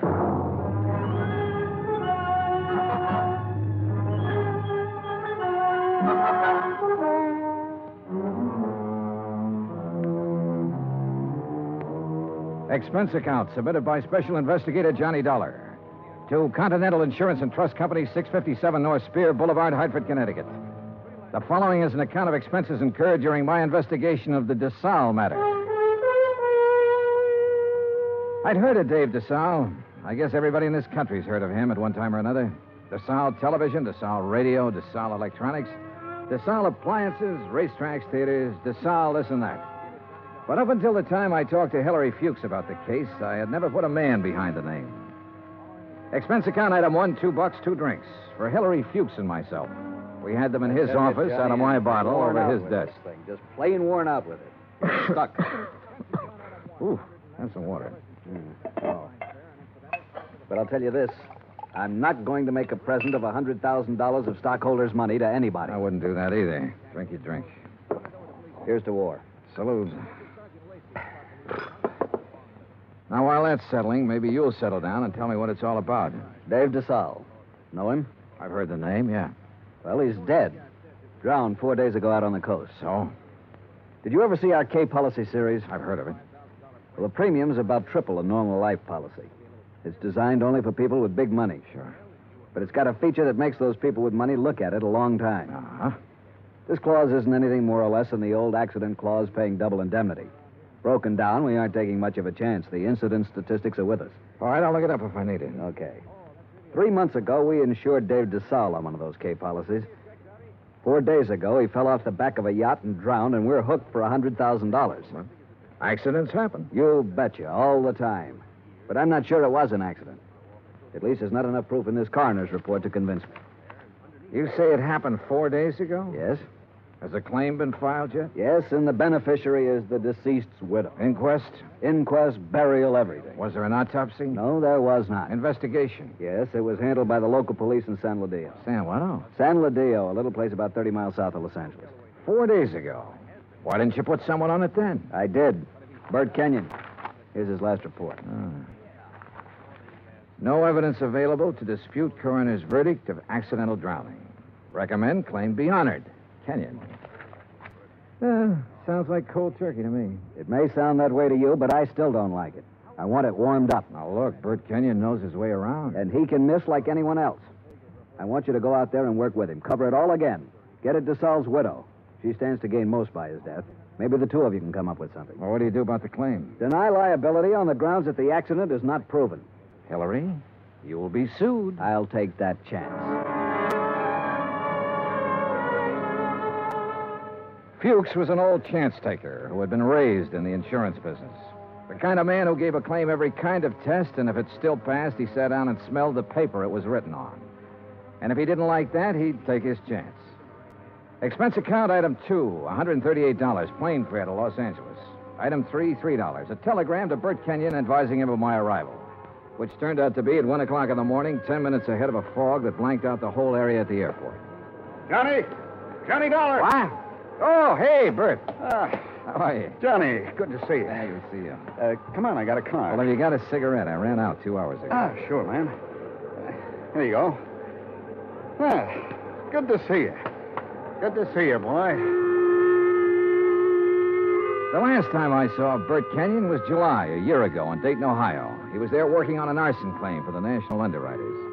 Before that, I'd run into him in Denver, Portland, and Chicago. And we'd worked together for 2 weeks in New Orleans on the San Antonio case. He sent me a Christmas card every year. I sent him one. We were as close and as far apart as two friends can be. When I saw him this time, he looked tired and thinner. And he lit one cigarette after the other. You'll like San Ladillo, Johnny. Yeah? How's the hotel? Oh, old Spanish job. Big rooms, fireplaces, smells kind of damp all the time. You get used to it. Are you tired? Yeah. Well, tell me about the claim, Bert. Nothing to tell. Routine so far. Oh, Fuchs was pretty worried about it. He doesn't like the coroner's report. You know, Fuchs, worry. That's what he gets paid for. Oh, that's what we get paid for, too. Okay. On the face of it, I'd question the claim right away. Just on the 3 months period alone, I'd question it. You still think it was an accident? I think we should pay up and shut up. I'd like to have met this DeSalle guy, Johnny. Stocks and bonds and pretty blondes. He sure had them all. Wait till you meet Mrs. DeSalle. Wait till you see the layup. Boy. And Fuchs worrying about a $100,000 claim. Do you know how much DeSalle's widow is worth? $8 million. $100,000 means about that much to her. Not that much. Peanuts. You want to hear something funny? Real funny? Go on. DeSalle bought that policy one day at the racetrack at Del Mar. Yeah, because an insurance broker gave him a tip on a horse. Yeah. I can just see Fuchs worrying about his 100,000 and finding out about that part. How did you find out about it? Mrs. DeSalle, she told me the story. What about her? Now, what about her? She's the beneficiary. I told you, 100,000 doesn't mean a thing to her. Why would she kill him for $100,000? Why not? Fuchs sent you out here to take over because he thinks I lost stuff, didn't he, Johnny? He sent me out to see if I could give you a hand. He wants us to cover the whole thing again. Wouldn't kid an old pal, would you? I'd never try, Bert. I bet you wouldn't. I just bet you wouldn't. In another 10 minutes, we were in San Ladillo, a sprawling little town built around a natural harbor. The houses looked expensive, the boats even more expensive. Kenyon pointed out one house on a hill, a 3-story affair with an acre or so of lawns around it. He explained it was the DeSalle home. I checked into the San Ladillo Hotel and got a good night's sleep. Next morning, Bert Kenyon and I went over to the statements of everyone who had been on the yacht the night DeSalle went overboard. Then we went out and interviewed everybody again, including Mrs. DeSalle. It's getting awfully dull. You understand we have to do this. All right. Dave and I were having drinks with a few friends. He said he felt like getting a little air.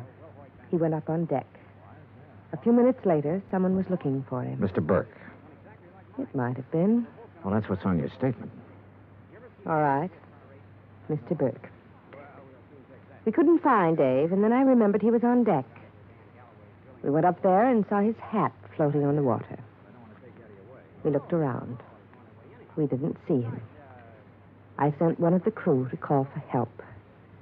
They fished him out an hour or so later. You were never on deck until then? No, I wasn't. Who were they? You said they fished him out. The police. Someone. I don't know. There were a lot of men.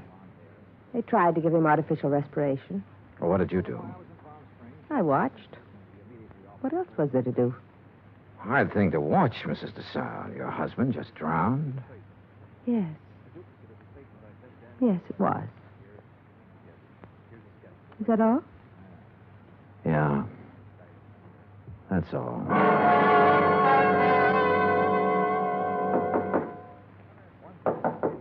Come in. Hi.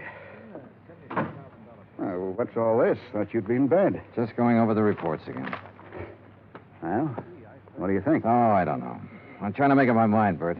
About Mrs. DeSalle, the way she looks, the way she acts. I told you she was something. Yeah, sure. 50 men would sell their souls to be tied up with her one way or another. She had help, Bert. What? She had to have help to kill him. A dozen people swear she was below drinking martinis with him, so someone was up on deck waiting for DeSalle.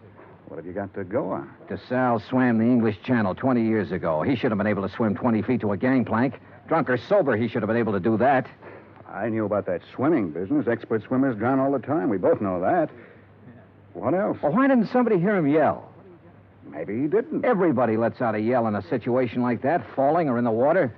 There were a dozen people aboard. One of them should have heard him yell. Yeah, I guess you're right. All right, suppose he didn't yell. But suppose this coroner made a mistake about the bruises on the side of his head. Suppose they happened before he went over the side. It'd be hard to prove now, Johnny. Oh, look, she's got a boyfriend somewhere, Bert. She had to have one.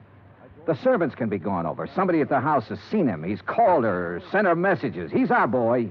We can bring him out in the open. We'll get help from Los Angeles. We'll call the legal department and get them busy. Get permission to exhume the body and have an autopsy. We'll bring... What? Let this one go, huh? What? Drop it. It's just lousy enough to get by, Fuchs. We got a good case, Bert. I know. I've known it all along, Johnny. A sellout? Mrs. DeSalle offered me the whole 100,000. The whole 100,000, Johnny, to let it get by. Who helped you do it? I don't know. I wasn't interested anymore when she came up with the offer. Look, what does DeSalle mean to you and me? Nothing. He had a whole life, the best it could give him. We can't bring him back. I'll split the 100,000 with you, Johnny. We'd have a little chance for some things, too. Johnny? Bird. No deal? No deal. You're a good dick, Johnny. Stand up. Oh, put that thing away. I've been looking a long time for a mark like this. Now you've lost it up, and I have to beat it. Turn around. Bert. So long, Johnny.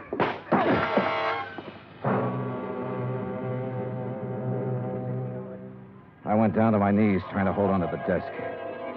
I saw him stand there a minute, like he might want to help me. And then he was gone. I did everything I could to make my feet, but my legs wouldn't work. And then it was all over.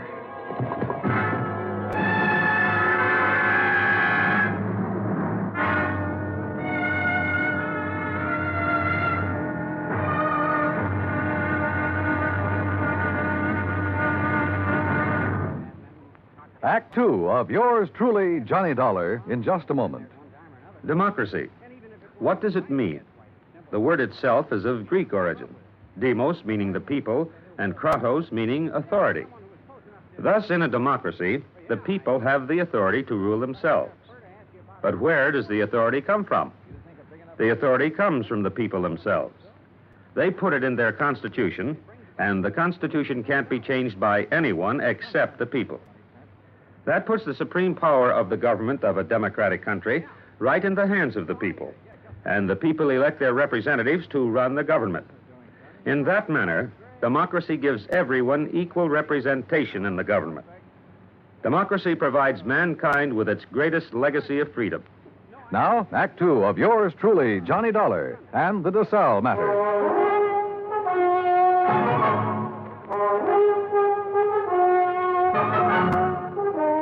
The light on the desk was the first thing I saw. It was still on. The window was still open. The room was the way it had been before. I kept thinking about every man having a price and how Britt Kenyon had settled for $100,000. It seemed like a fair price. It also seemed too bad there was no way for him to collect it. There were two of them, a heavy-set man about 50 years old and a tall, lean-faced man with dark eyes. They looked me over. Your name, Dollar? Yeah. Police. We want to talk to you. My name's Blair. This is Sergeant LaFrida. You sick or something? I bumped my head. How? Never mind. Well, what do you want? We'll ask the questions. What are you doing in San Ladillo?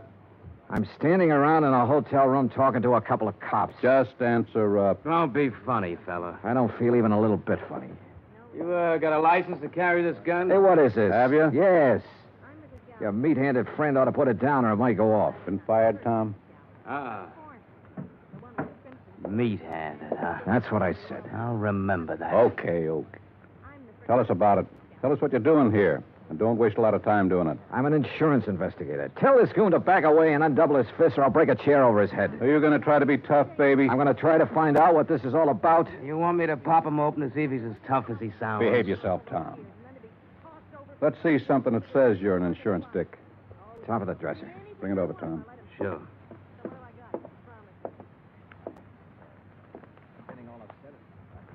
Here. Okay. Now tell us what you're doing in town. The DeSalle case.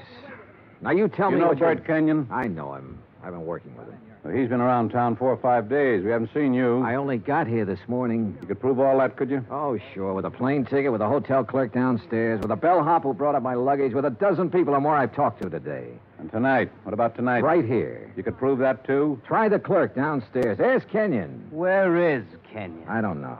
You ought to know. Why don't you sit down, Tom? Okay. Now, when did you see Kenyon last? A couple of hours ago.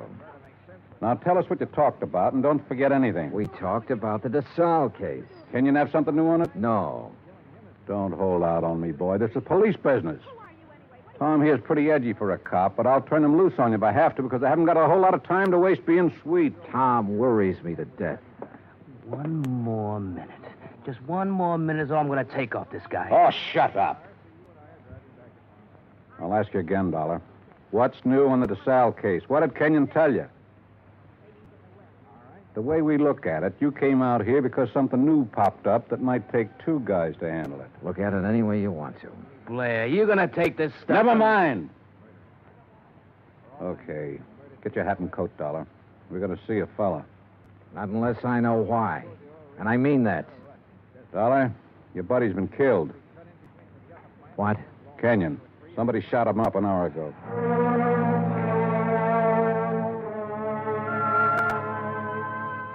I put on my clothes and we went downstairs and climbed into a battered-looking police car. Tom LaFrida drove. I sat with Blair in the back seat.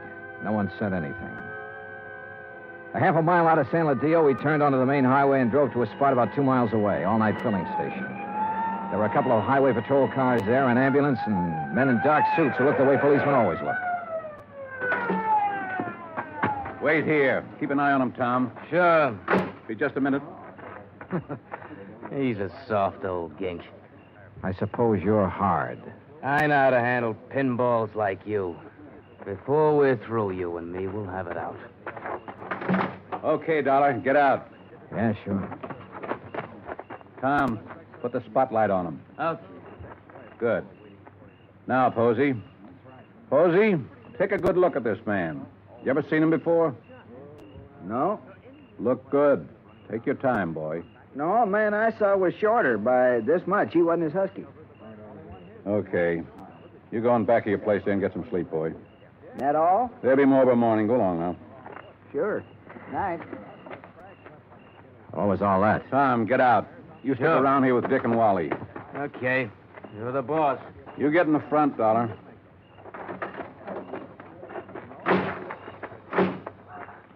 You're lucky Posey didn't recognize you. I suppose I am. Why? An hour ago, Posey's pumping gas. He hears 3 or 4 shots off in the dark. Then a car starts up and gets out of there real fast. Then Posey sees your pal Kenyon stagger out across the highway, full of lead. Kenyon drops dead right in front of the station. That's him they're mopping up now. We had half an idea you might have been the man beaten in the car. That's a dumb idea. Yeah, he was shot close up, like it was somebody we were just standing talking to, an old friend. You're an old friend of his. Blair, you got it all wrong. Huh? We haven't been friends for 3 hours. His full name was George Blair. He'd been on the Los Angeles force 12 years. Then they retired him at half pay when a holdup man shot off part of his right foot. He'd taken the San Ladillo job because it was the only police force he could find that would take a man who limped more than a little. Expense account item 4, 20 cents coffee for Lieutenant Blair and myself. I don't know. Maybe we went at you the wrong way in that hotel room. That's my fault. But a man's been murdered, and I get excited about things like that. I don't blame you. No hard feelings. No. As long as I don't have to do business with your boy, Tom. Yeah, I got Tom LaFrida and 3 other boys. None of them worth the press in their pants. I need help, Dollar. What? This town's popping open tonight. Your buddy got it, and it's tied in with this DeSalle thing somewhere. You're sure he didn't have anything new for you? No. You wouldn't want to tell me about that bump in your head, would you? Not right now, no. My boys are so green, they tromped all over the boat the night DeSalle drowned. They loused up anything that might have helped me to find out how he went over the side. They banged his head against the dock a few times, bringing him in. I couldn't tell if the bruises were there before or after he was in the water. You don't think DeSalle's was accidental? I was murdered. She had somebody do it. Well, why didn't any of that come out in the coroner's report? My coroner runs a drugstore when he isn't being a coroner. If you feed him enough scotch, he'll tell you whether somebody's dead or not. He don't know from nothing. You know, the thing that kind of got me was this Kenyon. He went along with that coroner's report. I know that. We both know that. All right, I'll lay it on the line. I need help, Dollar. If I'm going to get anything done, find out who killed Kenyon, and get at this DeSalle thing, I need help. All right, I'll help you. I was hoping you'd say that. More coffee? No. Dollar. What? You can start by telling me about that bruise in your head. Kenyon. He sold out, did he? Yeah. To Mrs. DeSalle. He covered up for her in the reports he sent in. The man back in Hartford got suspicious and sent me out to make a recheck. Yeah, I guess something like that. No dummies, those claims men. Look, who'd he say was in on it? He didn't say. I don't think he really knew. At least not any more than you and me. No wonder you didn't want to talk up that kind of news. Kind of hurts, doesn't it? Like having a bad cop around. You should know. I know. Well, how do you feel? Mister, I feel lousy. A friend of mine's been shot. What's more, he died a bum. Well, I'm talking about dropping in on people while the smoke's still hanging around. Mrs. DeSalle? Yeah. Let's go. It was about 6:45 in the morning when we left the diner. By 7:30, we were winding up the driveway to the DeSalle mansion overlooking the ocean. Blair mumbled things about the fog lifting and what a nice day it would be. I smoked cigarettes and looked and watched the contented smile he kept on his face. Well, what do you know? Tommy LaFrida's car. Oh, what does that mean? Well, let's find out. Tom was off duty at 6 o'clock, as far as I know. I told you it was going to be a nice day. Yeah, you did it then.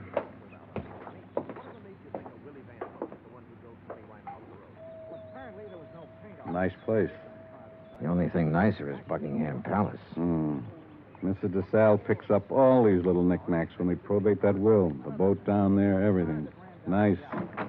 Yes? Mrs. DeSalle, please.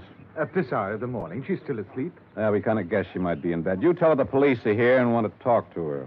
Police? Now, you got it. Yes, sir. Just a moment. That's you, Blair? Hello, Tom. I'm waiting to see her, too. Thought she might have a little something to say that'd help in that Kenyon killing and be willing... You remember Mr. Dollar? Mister? That's what I said, Tom. What is this? He's giving me a hand. You trust him. Better than I do you. Kind of a crack is that? No crack. Just that you're always talking when you ought to be listening. Besides that, you've been drinking again. Go on, get your hat and get out of here. No, I just gave you an order. Beat it. Okay. He'd like to kill somebody, that bird. I'm not so sure he didn't. You got a gun in that coat?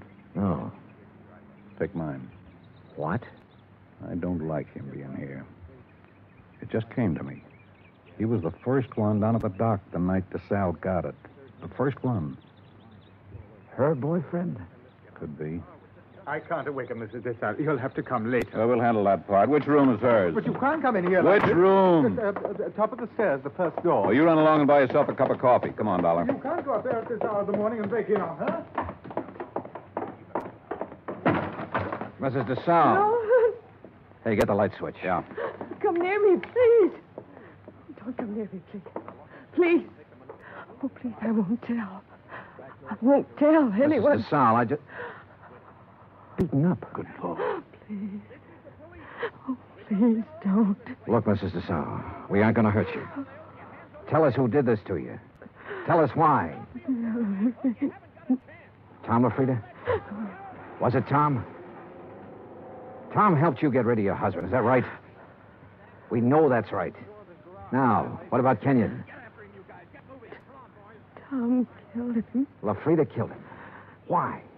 He wanted money to get away. Tom said it'd be easier to kill him off than let him go. Tom did this. Why? He said people would be around to see me. Not to talk about anything. Not to talk about anything. This is George Blair. Get an ambulance over to the DeSalle place, fast. He said he loved me.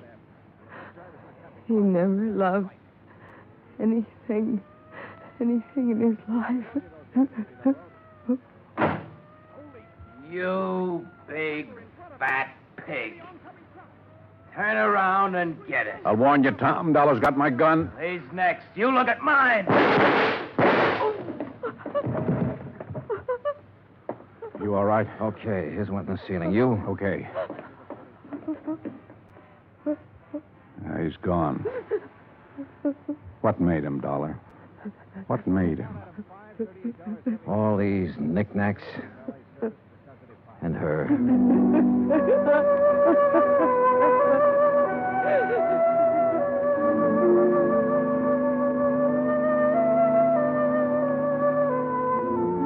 Expense account item 5, $25. One phone call to Hartford. I told Hillary Fuchs the whole story, and he promised to send out the necessary legal aid. Item 6, $10. Flowers for Bert Kenyon. Item 7, $2. One drink. To one good cop with a bad foot. The drink cost $1. The glass cost $1. The drink for the good. The smashed glass for the bad. Oh, yeah, it was hammy, but it made me feel... Expense account total, $416. Remarks, none. Yours truly, Johnny Dollar.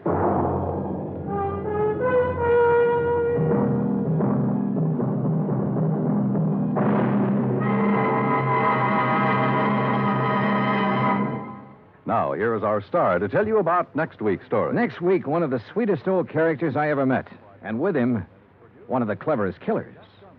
Join us, won't you? Yours truly, Johnny Dollar.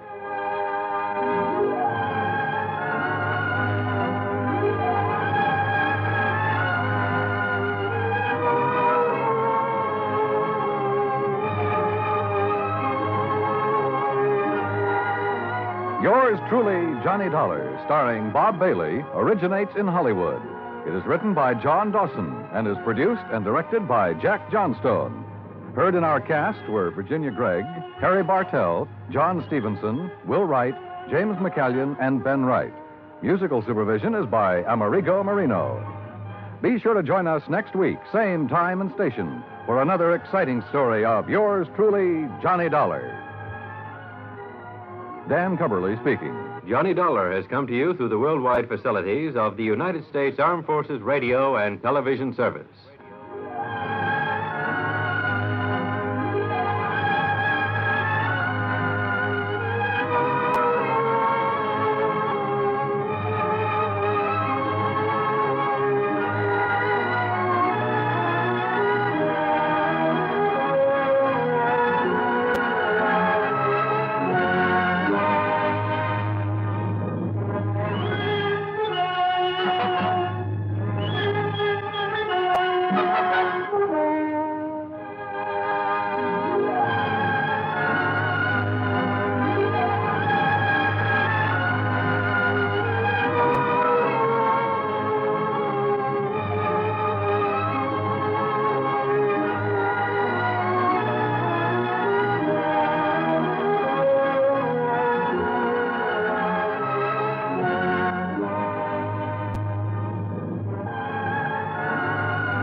From Hollywood, it's time now for... Johnny Dollar. Ted Orloff here. Orloff, Los Angeles? That's right. Tri-Western Indemnity Company. Well, hi, Ted. Look, are you free to come out here in a hurry? What's up? A wayward truck. A wayward? That's right, truck. Lost, strayed, or stolen? That's what I hope you can find out. It's a big one. Insured for nearly $20,000. That is a big one. And aboard it when it disappeared was the driver. Insured? For $10,000. And a cargo of copper tubing worth $9,500. Also insured. Holy. Ted, I'll grab the next plane.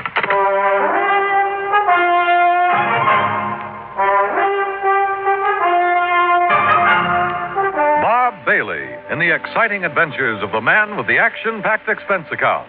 America's fabulous freelance insurance investigator. Yours truly, Johnny Dollar.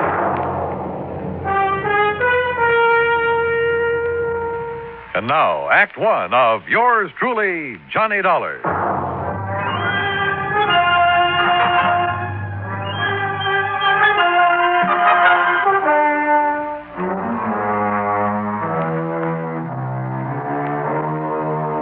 Expense account submitted by Special Investigator Johnny Dollar to the Tri-Western Indemnity Company, Los Angeles office.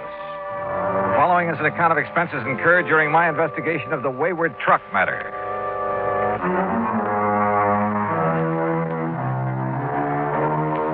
Expense account item 1, $194.65, airfare and incidentals, Hartford to Los Angeles, California.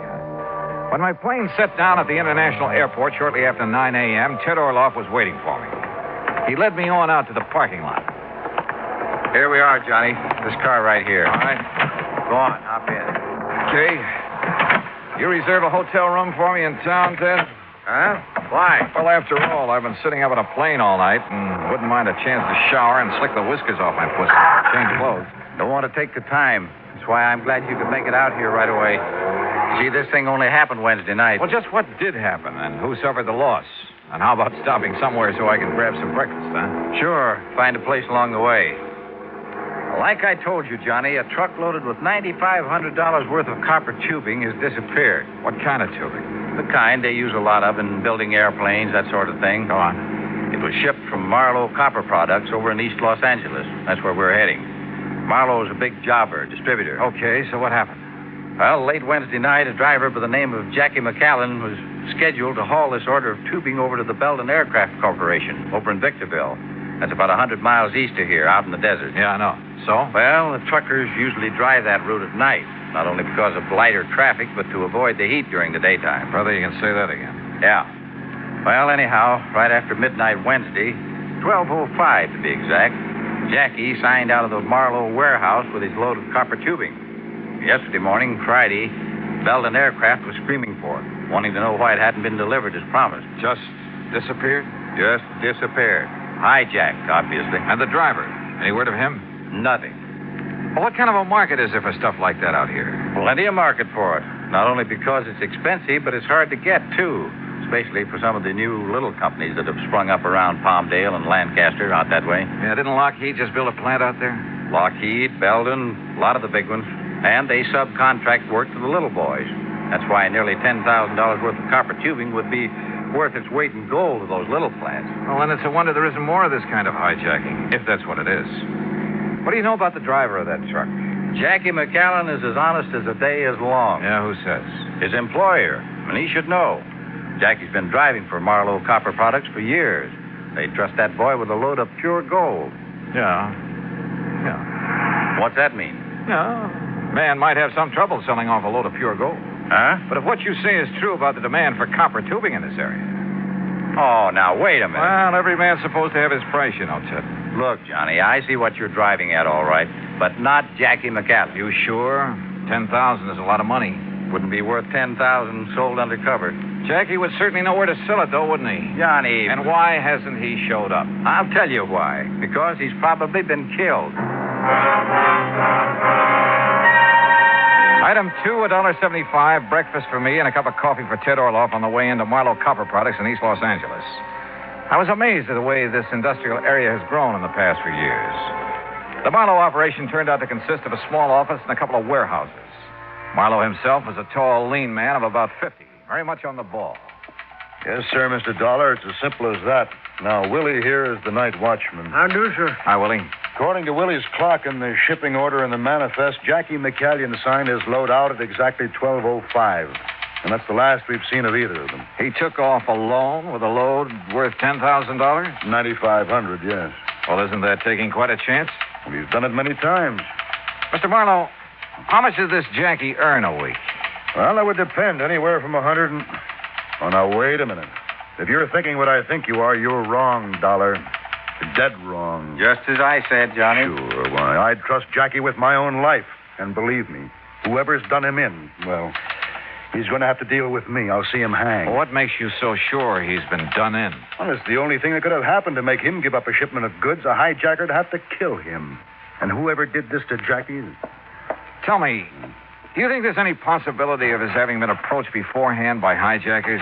Perhaps threatened into turning the shipment over to them? No, not a chance. He would have told me of anything like that immediately. If he had time, maybe. Who's working on the case now, Mr. Marlowe? The L.A. Police Department and the Sheriff's Department of every county in Southern California. Are all your trucks like those two I see out the window there? Jackie's was. We got 4 of those big singles. Did have. Now it's 3. And 3 big tractor-trailer rigs. Mm-hmm. A truck like one of those is a pretty big hunk of stuff to just disappear. Willie, Yes, sir. were you on duty Wednesday? Yes, sir, I was. Did you notice anything unusual about Jackie that night? Why, no, sir. Not that I noticed. He came to pick up his truck alone, huh? I didn't see nobody else with him. Well, did he look worried, anything like that? Well, not that I could see, no, sir. And he didn't say anything that might have indicated things weren't as they should be? Not that I heard, no, sir. Just exactly what did he do? What the driver always does, come in, signed up the manifest, putting down the time, and then drove off with his truck like always. Nothing unusual at all. Not that I saw, no, sir. Mr. Marlowe, where did Jackie live? Somewhere over on West 3rd Street. He lived alone. Naturally, the police looked for him there first thing. May I have that address, please? I'll have my secretary get it for you. You all through with me, boss? Yes, Willie, if you're going to work tonight, you better get some sleep going. Yes, sir, thank you. And believe me, nothing's going to happen to anything this time. If I were you, Mr. Marlowe, I think I'd have more than that for a night watchman in a place like this. Just what were you thinking of, Mr. Dollar? Jackie's address, I mean. Look, if the police and sheriff's offices haven't been able to turn up anything, well, in spite of what you said, there's always the possibility of collusion in a case like this. Between Jackie and whoever stole that truck? Oh, no, sir. There's always the possibility, voluntary or otherwise, if Jackie was in with the hijackers, even against his will. I wouldn't believe it. But it's a possibility, whether you want to believe it or not. For one thing, how would the hijackers know when and how the shipment was to be made? From any one of a number of sources. The man who supervised the loading here, for instance. Oh. Red Kingsley, or almost anybody in the place, or just as easily anyone over at Belton Aviation in Victorville. Belden would know exact time of departure from this warehouse? Well, no. Close timing in a hijack operation is usually pretty important. But they knew the stuff was due at their plant early Friday morning. They've been hollering for it ever since. I'll lay my money on the tip-off coming from this end. Now, has the route between here and Victorville been thoroughly gone over? By the police. And they found no sign of either the truck or this fellow Jackie? That's right. The truck, of course, could be disguised, new coat of paint, that sort of thing, often done. But no body, alive or otherwise? No. So how do you plan to proceed? Well, if Jackie was forced to participate... And I'm sure he wasn't. Then I don't know. Let me have that address, huh?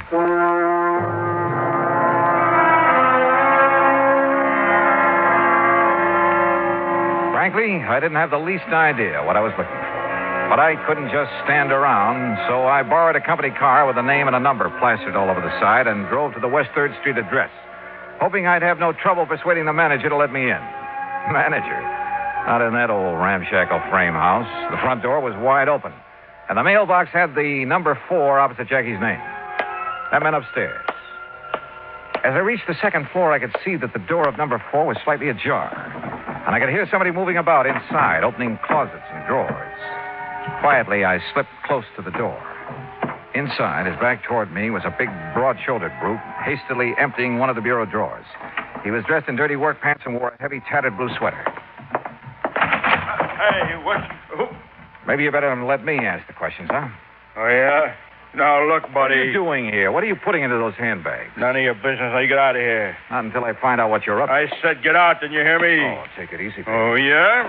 You want to play that way, huh? That's right. Brother, that was a big mistake. Oh, you asked for it. Oh, no, you don't.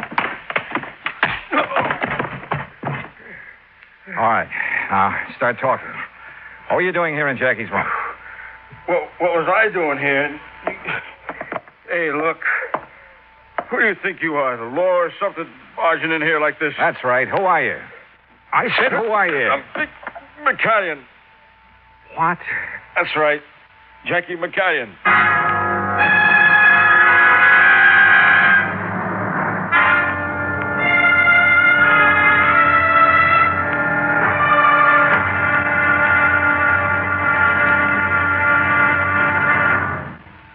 Act 2 of yours truly, Johnny Dollar, in a moment. Our flag now numbers 50 stars, and behind each star there stands yet another flag representing one of the 50 states. New Jersey's flag was created at the direction of George Washington.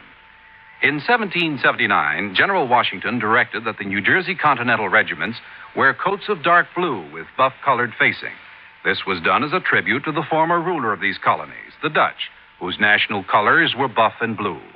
Later, he instructed that the field on the flag of New Jersey should be the same buff color, and the state coat of arms in blue be placed upon it. The state's motto, reflecting the aspirations of all who came to these shores, is also inscribed on the flag: liberty and prosperity. This flag was displayed proudly before the combined American and French armies at the surrender of Cornwallis's army at Yorktown. New Jersey's state flag, the flag of the third state to enter the Union, was adopted on March 26, 1896. Now, Act Two of yours truly, Johnny Dollar and the Wayward Truck Matter.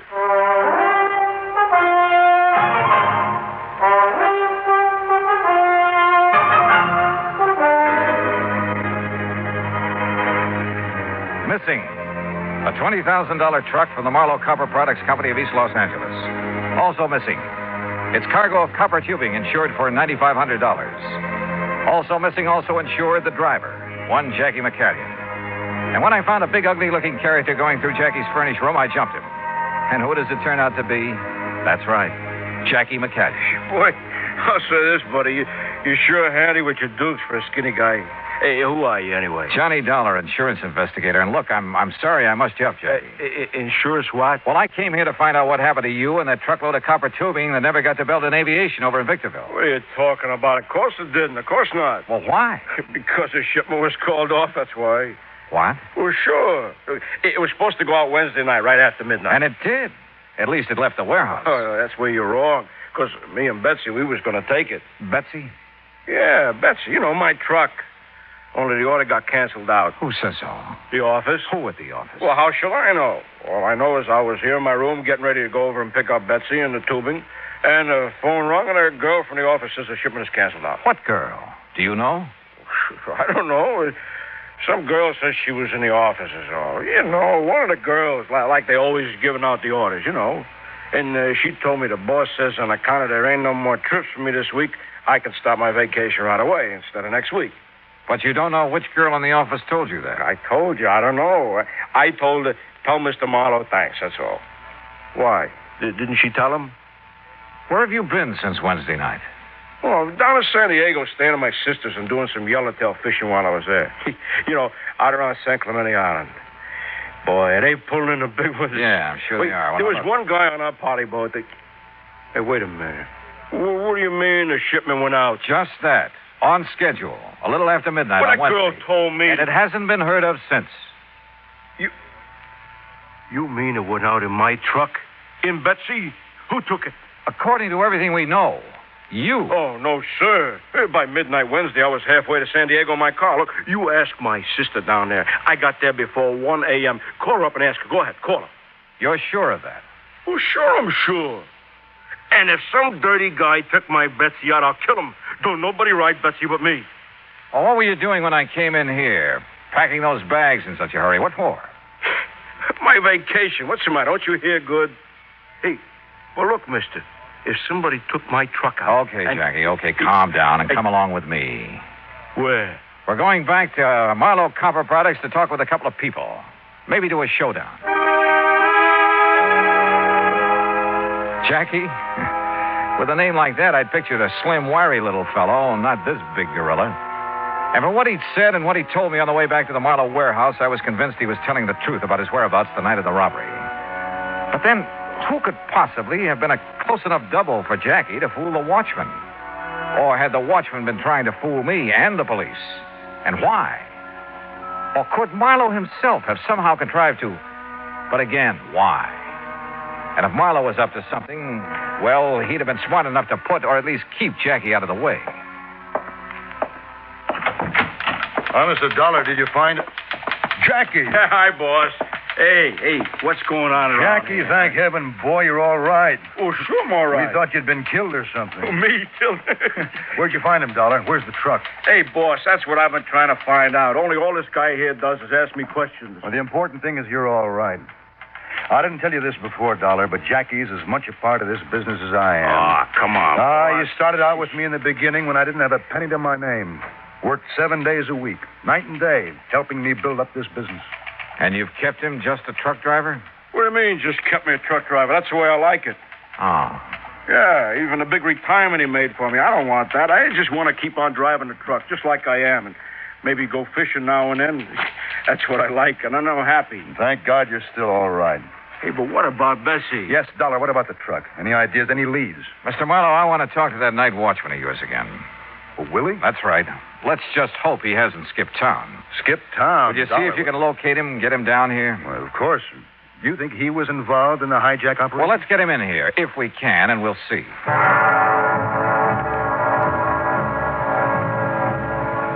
Something had just come back to me. Something pretty damning insofar as Willie was concerned. It was the way he had answered my questions when I talked to him before. Was there anything unusual about Jackie when he came to pick up the truck? Well, not that he noticed, he said. Had Jackie picked up the truck alone? Well, he hadn't seen anybody with him. What had Jackie said? He hadn't heard anything. Not one really positive answer in the lot. Or to the other questions I'd asked him. Much to my surprise, Marlowe's phone call brought assurances from Willie that he'd come over to the plant right away. And I told him I'd get somebody else to fill in for him tonight because of the sleep he's having to miss. Yeah, well, tell me this. Do your watchmen carry a time clock? That's right. There are punch key boxes located in a dozen or so spots all over the warehouse, and one in this office. They register on a paper dial on the time clock, Yeah, sir. that's right. That way there's a record of what time he reaches every station on his nightly round. Would you get me that record for Wednesday night, please? Well, of course. And while you're at it, I'd like a copy of the shipping order and the manifest for that truckload of copper tubing. I'll have my secretary get them for you. By the time his secretary dug the punch clock record out of the files, old Willie arrived, looking somewhat the worse from lack of sleep, but apparently willing to cooperate in any way he could. I took him out to the watchman's booth, which was just inside the warehouse gate. Yes, sir, Mr. Dollar. This here's my own private office every night. And this is where you were when Jackie McCanyon came to pick up his truck Wednesday night, huh? Well, now, where else would I be? Well, now, that answer is just as definite as the ones you gave me before, Willie, and it won't do. Why? I asked you if Jackie said anything that night that might have made you suspicious. And I told you, not that I heard, no, sir. Well, did you talk with him at all? Well, no reason to. There were just the two of you here in the middle of the night. Yes, sir. And you didn't even say hi to each other? Well, no reason. Driver comes around to pick up a shipment, all he has to do is sign up the manifest the time he leaves and... You knew what time he was to be here, didn't you? Sure. Yes, sir. It was right on the shipping order. But you didn't see him. You didn't see him pick up the shipping order or sign the manifest or drive out of here with his truck. Knowing he was coming, you left the gate open for him. Or knowing somebody was coming. That's against the rules, mister, leaving the gate... You weren't here when that truck went out. I didn't say that. No. So far you haven't said anything. You've just given a lot of evasive answers to all my questions. All right. Now, if you were here, you were partner to the hijacking operation. No, sir. You'd have had to be. Because Jackie McCanyon didn't pick up his truck that night, as you'd have us believe. If you were here at the gate, that is. And that's something we'll find out right now. Here. Say, that's out of my time clock. That's right. And it's dated the night of May 22nd and 23rd. That's the night... Yes. Now, where's Station 1? Why, that's right there on the gate there. And that's the key I use to punch my time clock. Every single night, right on schedule. And I don't know what you're getting at, young fella. All right. Just listen to me and answer my questions.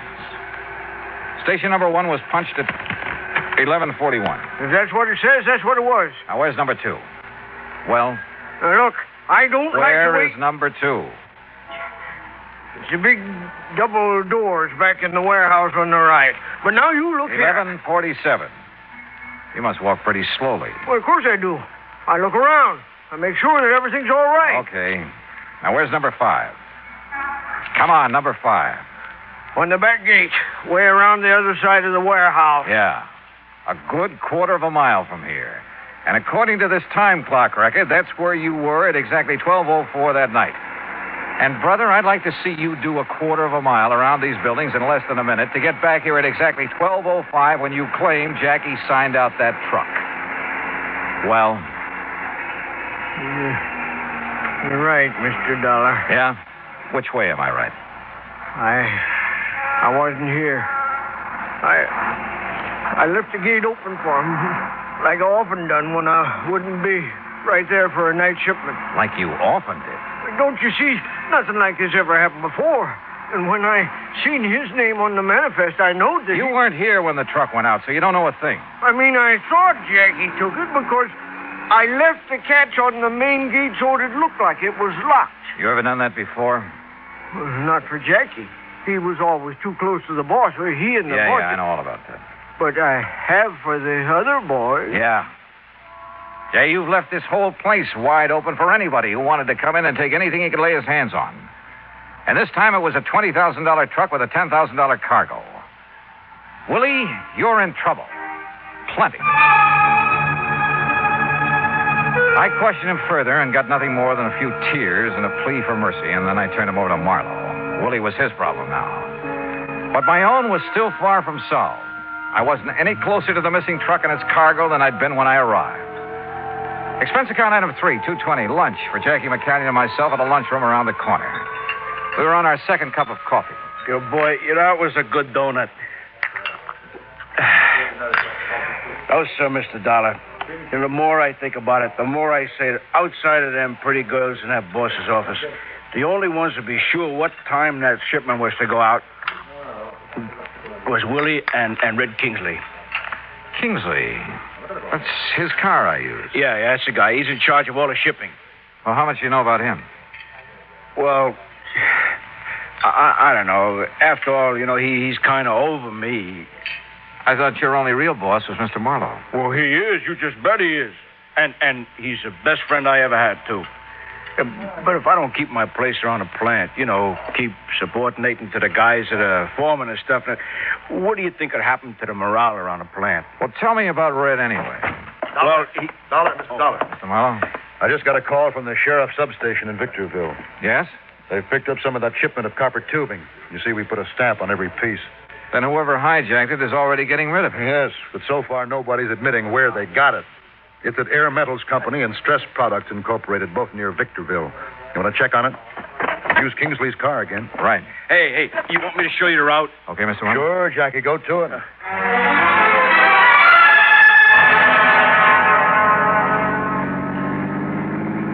And believe me, we went. I don't know whether the police along the route have been alerted to let us by or not, but we earned more than one speeding ticket before we hit the cutoff around Victorville. The cutoff that would take us on past Edwards Air Force Base where the plants we were looking for were located. All along the way, Jackie had carefully scrutinized every truck we passed, going in either direction. No. Same make and model, but she ain't Betsy. Oh, Jackie, don't you realize that truck of yours is no doubt thoroughly disguised by now? You think a father couldn't tell his own little baby no matter how disguised it was? Maybe, but a truck. Yeah, now, look at that one up ahead. See the one we're pulling up on? Also, same make and model, only this one is painted green. Yeah. Want me to slow up as we pass it? No, she ain't Betsy. Even from here, I could tell.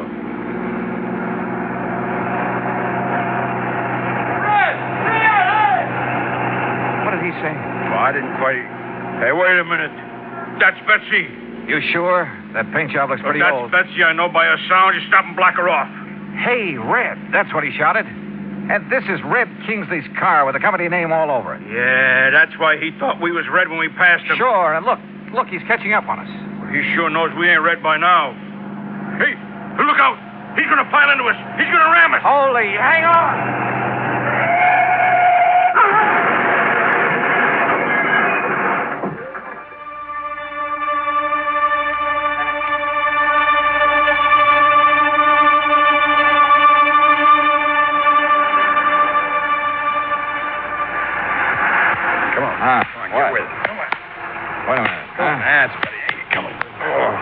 Look, I hate to keep slapping you on the push this way, but come on. Oh, it's okay. It's okay. All right? I'm okay. Hey, your pal's up the road with that other truck. That's the sheriff's car. Up there where a couple of 1,000 miles of copper pipe spread all over the countryside. Oh, yeah. I edged him off the highway and he flipped over. Well, why did you do that? Why? Well, to hear those cops talk, you'd think I was a hero or something. The guys in the green truck rammed you off the road, didn't they? That's right. Well, when the cops seen that happen, they tried to force the truck off. Mister, that takes something like Clarabelle here. Clarabelle? Yeah.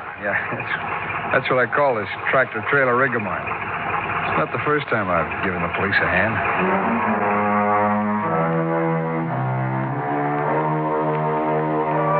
Yeah? They've given a lot of people a hand, those boys who drive the big interstate trucks and trailers. They're a pretty fine bunch to have on the road. Well, I guess it's pretty obvious that Red Kingsley and Marlowe's shipping department was back of the hijacking operation. The two who were aboard the stolen truck turned state's evidence and sang plenty, and the courts will take care of them. Expense account total, including air transportation and incidentals back to Hartford, $50105. Yours truly, Johnny Dollar.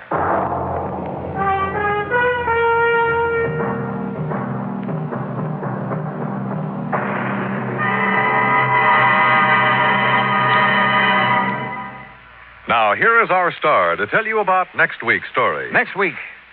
Well, if you think a sudden case of complete amnesia is any fun, you're wrong.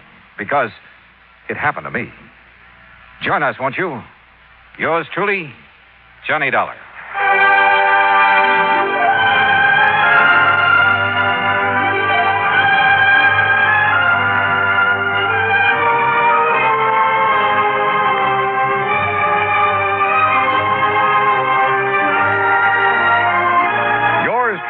Johnny Dollar, starring Bob Bailey, originates in Hollywood. It is produced and directed by Jack Johnstone, who also wrote tonight's story. Heard in our cast were Forrest Lewis, John Daner, Junius Matthews, Stacey Harris, and Jack Crucian. Musical supervision is by Amerigo Marino. Be sure to join us next week, same time and station, for another exciting story of yours truly, Johnny Dollar. This is Dan Cubberly speaking.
From Hollywood, it's time now for...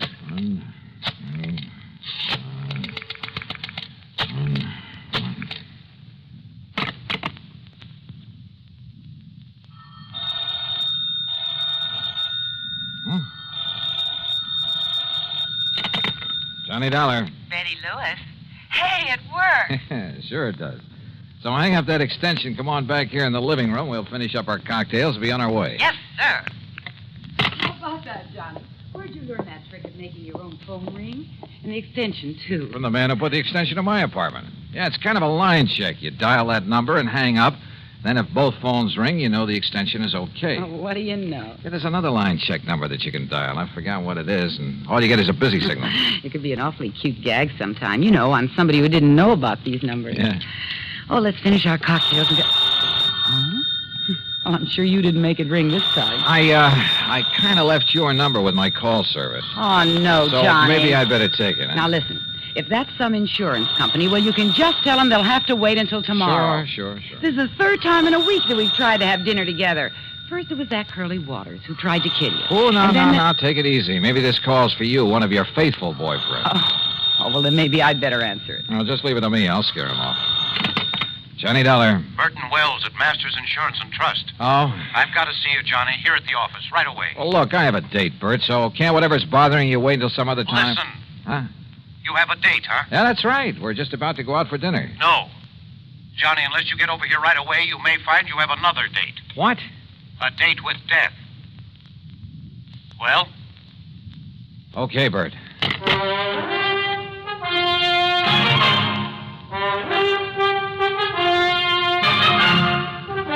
Bob Bailey in the exciting adventures of the man with the action-packed expense account. America's fabulous freelance insurance investigator. Yours truly, Johnny Dollar.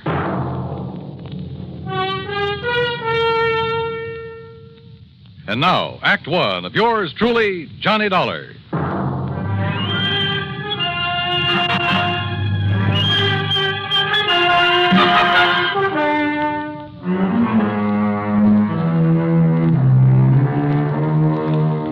Expense account submitted by Special Investigator Johnny Dollar to the Masters Insurance and Trust Company, Home Office, Hartford, Connecticut.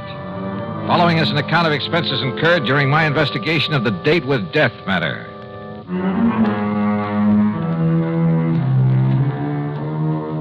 I told my date, Betty Lewis, to stay there in her apartment until I called her. Then I spent item one, $1.20 for a cab to Masters Insurance and Trust.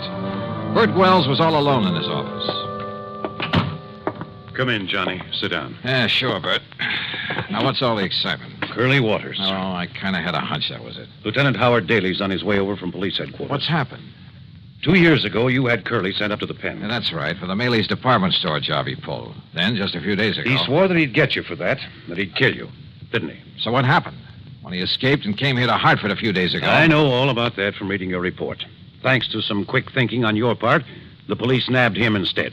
Plus the loot from the department store robbery. You know who deserves the real credit for that? The girl I had a date with tonight. Until you spoil things with your phone call. Johnny, as you know, either you or the police wounded Curly Waters, which is why he was taken to the hospital and placed under guard instead of being locked up. So? Well, Mr. Wells, I see you managed to locate him. Yes, Lieutenant. You okay, Dollar?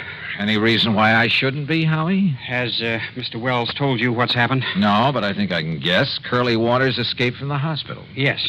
I had 3 good men there watching over him, but he managed to get by them. How? With help. One of his old cronies. Gimpy Taylor? Yes. Gimpy created a disturbance out in the hall, and when they went after him, Curly crashed out through the window. When they went back in after him, Gimpy took it on the lam. 3 good men, did you say? Well, the odds were all with Curly and Gimpy. When the boys went out in the hall after Gimpy again, it was full of interns and nurses and stretchers with patients on them. If they'd fired a shot, they might have killed somebody. Well, what goes? Do you want me to go out and look for him? No, sir. Don't you see, Johnny? The reason I called you is because of the threat against your life. Of course. And, Johnny, I'm going to provide you with a bodyguard 24 hours a day until Curly is picked up. No, wait a minute. Listen, Howie. You listen. He almost got to you just a few days ago. Don't you forget that. And one way or another. The lieutenant's right, Johnny. You said yourself that if it wasn't for your girlfriend, this Betty Lewis... Uh-oh. Bert, let me use your... Here.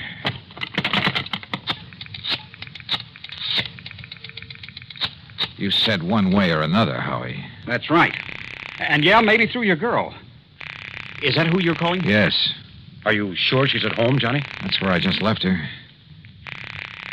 And I told her to stay there, not to move until she heard from me. Johnny. Oh, if Curly Waters ever... Come on, Betty. Pick it up.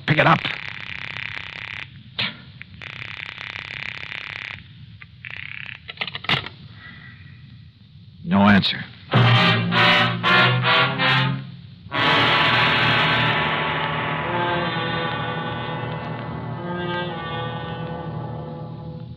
Act Two of yours truly, Johnny Dollar, in a moment.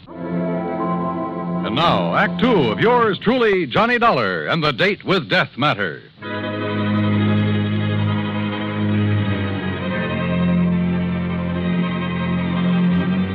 Curly Waters, killer, on the loose again. I left Betty in her apartment. I told her to stay there. But when I tried to call her on the phone, no answer. Lieutenant Howard Daly and I took the elevator down to the street to his prowl car.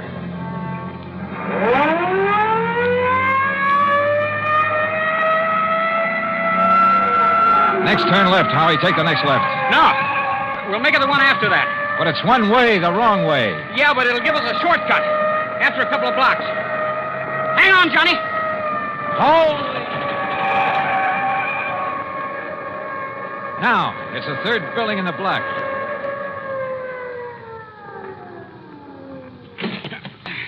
Lead the way, Johnny.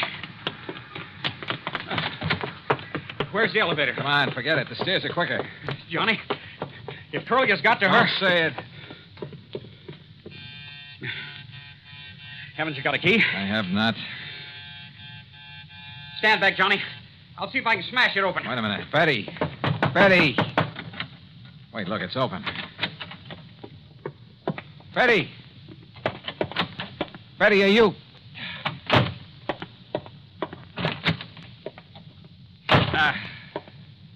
I'm afraid she's gone, Johnny. Just gone. We went over the apartment with a fine-tooth comb, hoping to find some clue as to where she'd gone. Yeah, and how she'd gone. Curly was a desperate man, likely to do anything. Betty had left in a hurry, we were sure of that, because the closet in the foyer was left open, the coat hanger lying on the floor, and because of the way she'd left the front door unlocked. But that was all we knew. At least there was no sign of a struggle. Because he probably had a gun. And your girlfriend probably knows he's one of the best shots in the country. All right, Howie, now listen. Huh? No, let me take it, Johnny. But it may be. I'll get it. Hello? Lieutenant Howard Daly there? Who's calling? Riley down at headquarters. Who'd you think? Oh, it's Riley. Thanks. Yeah? We got one of them, Lieutenant. Gimpy Taylor. What's that? Where? About 11 miles up North Road. Yeah? He wrapped a stolen car around a big elm tree, up at Dead Man's Cave. Did it kill him? I managed to crawl a couple of 100 yards into the brush before he conked out. Was Curly Waters with him? Riley. Was Curly Waters with him? There was no sign of him, but the man they stole the car from said there was two of them. There was two of them then. Ask him. Any sign of Betty there? Riley, any sign of a passenger, a girl? No, sir, Lieutenant. Okay, I'll keep checking with you. You hear it all, Johnny? Yeah. 2 men stole the car. So the other one must have been Curly. Yeah, but whether they were both on the rack and Curly was able to get away. After all, if Gimpy was able to crawl a couple of 100 yards... Yeah. Curly may be a couple of 100 miles away by now. Or maybe not. Howie, I don't think he left town with Gimpy. Helped him steal the car, yeah, to make it look as though he was leaving. Why do you say that, Johnny? Because of Betty. Because I think he's holding Betty to get me to him. Then maybe you'll agree to a 24-hour-a-day bodyguard after all, huh? No, absolutely not. Johnny, You think that Curly's a jerk? I Well, he know. isn't. He's smart.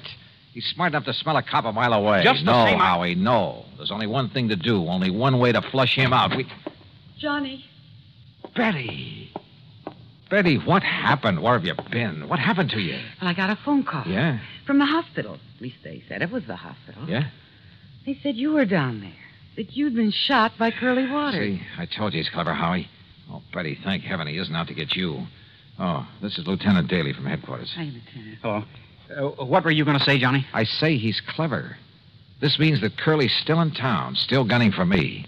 He called Betty to get her away from this apartment, knowing that I'd come here. Johnny. Yeah. And he might have been here waiting for me if you hadn't come, too. But he's smart enough to want to catch me alone. So, Howie, it means there's only one bait in the world that'll bring him out in the open. What's that, Johnny? Me. Alone. Johnny. All right.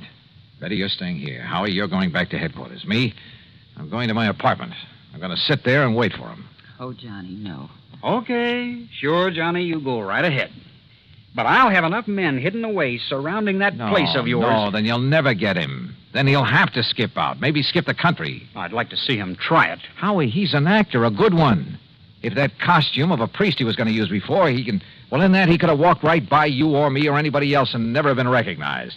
And with a phony passport, which he already has, he'll skip the country, all right. But when he comes back, I won't know. I won't be ready for him. Right now, I am. Oh, but please, Johnny. Yeah, don't you listen. keep- No, Howie. But you'd be a sitting duck for him. Sorry. It's the only way. Act 3 of yours truly, Johnny Dollar, in a moment. Now, Act 3 of yours truly, Johnny Dollar. Johnny Dollar. Pigeon. Maybe soon to be a dead one. But the only way to bring Curly Waters out in the open was for me to wait for him. Wait for him to come and try to kill me. So after making Betty promise to stay in her apartment and Lieutenant Daly to go back to headquarters, I went over to my own apartment. And I waited. Believe me, I felt anything but brave. But I'd rather take my chances on having it out with him now than spend the rest of my life knowing he was still alive, somewhere, still gunning for me. That sooner or later he'd catch me off guard. 11 p.m., 12, 12:30. Huh? My impulse was to raise my gun and pull off a couple of shots right through that door. Yeah? Who was it? It's Howie. Open up. Oh. Oh, Howie, what the devil are you doing here? Just Checking up, Johnny. Checking up. You got a bunch of your boys scattered around out there? No. Those bodyguards you were talking about? No, Johnny, but listen, will you? Sitting here alone, waiting for him, you're taking too much of a chance. Can't you get it through that thick skull of yours? I tell you, it's the only way to make him show himself. And I tell you, it's the surest way in the world to get murdered. You don't think I'm able to take care of myself, huh? I didn't say that. Well, then? I'm a cop, Johnny. I just can't let you do this. Oh? You mean you're worried that maybe you'll be set down to pounding a beat again? Oh, no, you crazy fool. I'm worried about you. Won't you change your mind? No. Now, you better leave, Howie, and for heaven's sake, don't come back again. But unless I do, how can I tell? How will I know? Oh, you'll know. If he does come, and I'm sure he will, if you don't scare him off. I hope and pray he doesn't. Well, when it's all over, I'll call you. Johnny, if he kills you... Oh, go you... on, Howie, will you? You're just holding things up. And don't tell me he doesn't know you've come here. So go on, baby, beat it. Okay. And you give me your word that you won't come back until I call you. But what if he gets you? Your word on it? Okay, Johnny. I went back into my little kitchen and brewed a pot of coffee, a big one. Fatigue was a possibility I hadn't thought of until right now. But maybe Curly Waters had. Yeah, he probably thought of a lot of things, a lot of tricks. Because at least one thing was sure, after what happened a few days ago, he knew that somehow he'd have to get me off guard.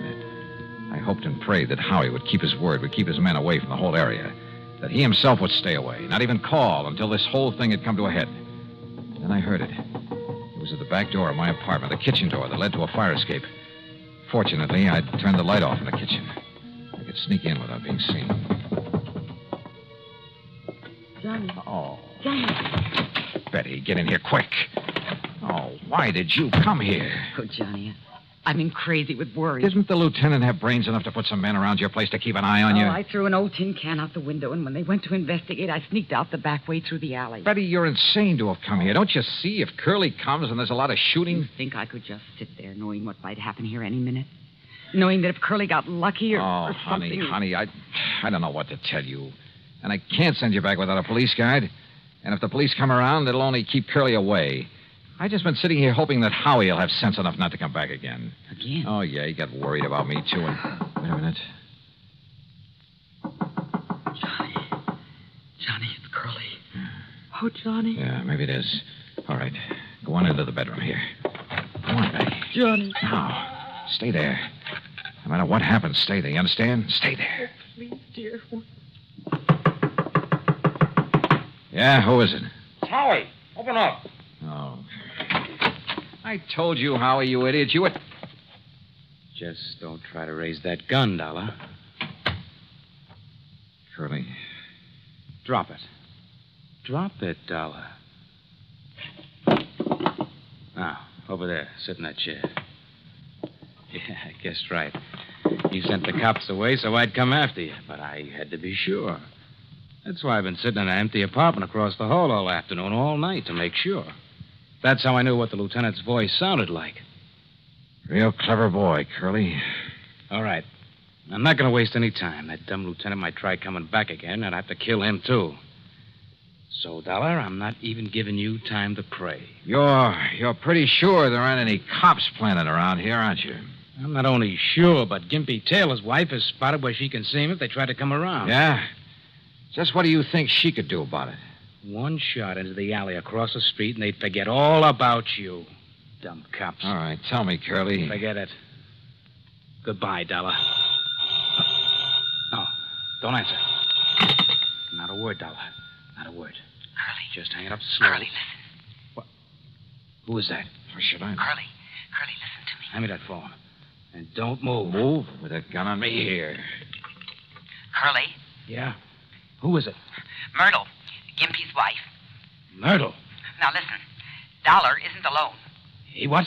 In the bedroom, waiting for you. Listen, is the door to that bedroom open? No, it isn't. What goes, Curly? Quiet. Now listen to me. If the door of that bedroom starts to open, don't wait. Start shooting. Hey, Dollar, hold this phone. Keep the line open. And don't move out of that chair. Mind telling me why? Quiet.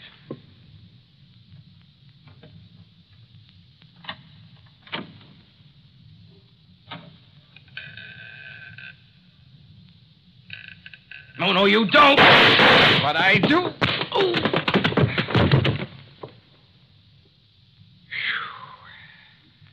Okay, Betty. And thank heaven you remember the number to dial and make those phones ring. And how about the way I disguised my voice for him? Do you realize what a chance you were taking if he hadn't turned to fire when you kicked open that door? If I'd missed him when I threw that phone at him? It worked. That's all that counts. And look, one of his bullets nicked you right here on the arm. Nicked me? Oh, blood. Oh, hold me, Johnny. Oh, sure. Sure.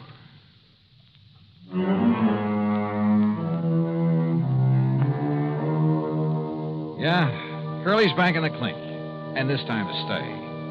When the necessary papers were signed, I hauled him over to the state pen myself. So, expense account total, including transportation, $47 even. Ready? Ready, Lewis? Well, I'll tell you this. If I were the marrying kind, believe me. Yours truly, Johnny Dollar.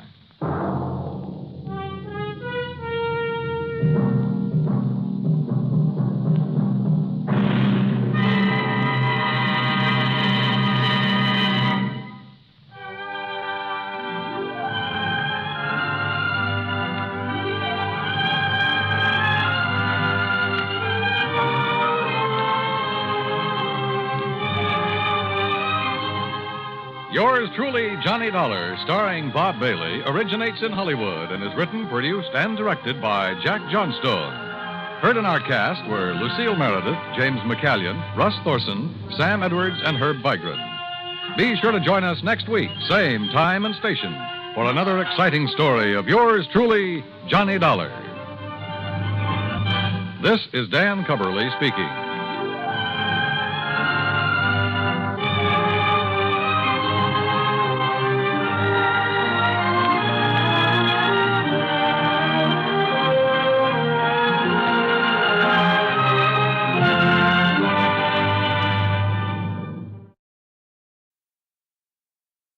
From Hollywood, it's time now for... Johnny Dollar. George Reed here, Johnny. Well, George, I'm really glad to talk to you. Oh? Why do you say it that way? Because every insurance case I handle for that company of yours pays me a nice fat fee. And right now I can use a little extra cash. Well, now, Johnny... So tell me all. What's Floyd's of England upset about this time? Well, I'm not sure. Uh-oh, here we go again. But, Johnny, I just received a transatlantic telephone call from Paris, France, from a man who wanted to contact you but didn't know where to call you. And he identified himself only as Le Chat Gris. Oh? Le Chat Gris? It's French, Johnny. No. And I believe it means the gray cat. Yeah. And George, the name fits him. You know him, then? His real name is de Marsac. He probably knows more about the dark alleys and back streets of Paris. Oh? Yeah, and about the people. In other words, the underworld. What did he call about? He mentioned the Blue Madonna. The what? It's a painting, Johnny, a small oil painting by a modern artist named Vincent Bardot. It's owned by a Mr. Kingsley Holland down in Philadelphia. Yeah?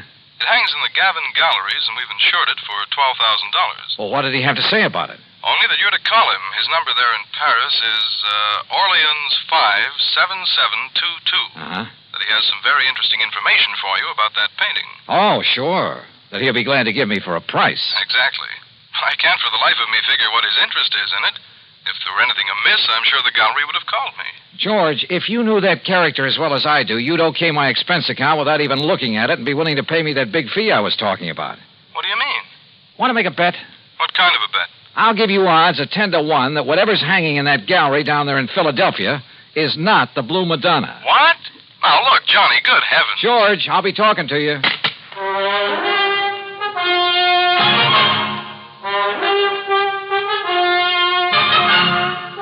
Bob Bailey in the exciting adventures of the man with the action-packed expense account.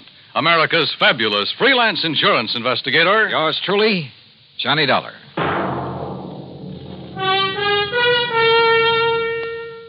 And now, Act One of yours truly, Johnny Dollar.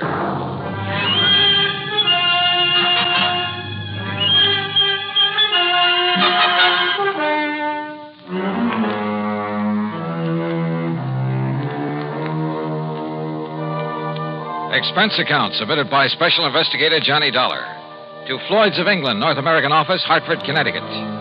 Following is an account of expenses incurred during my investigation of the Blue Madonna matter.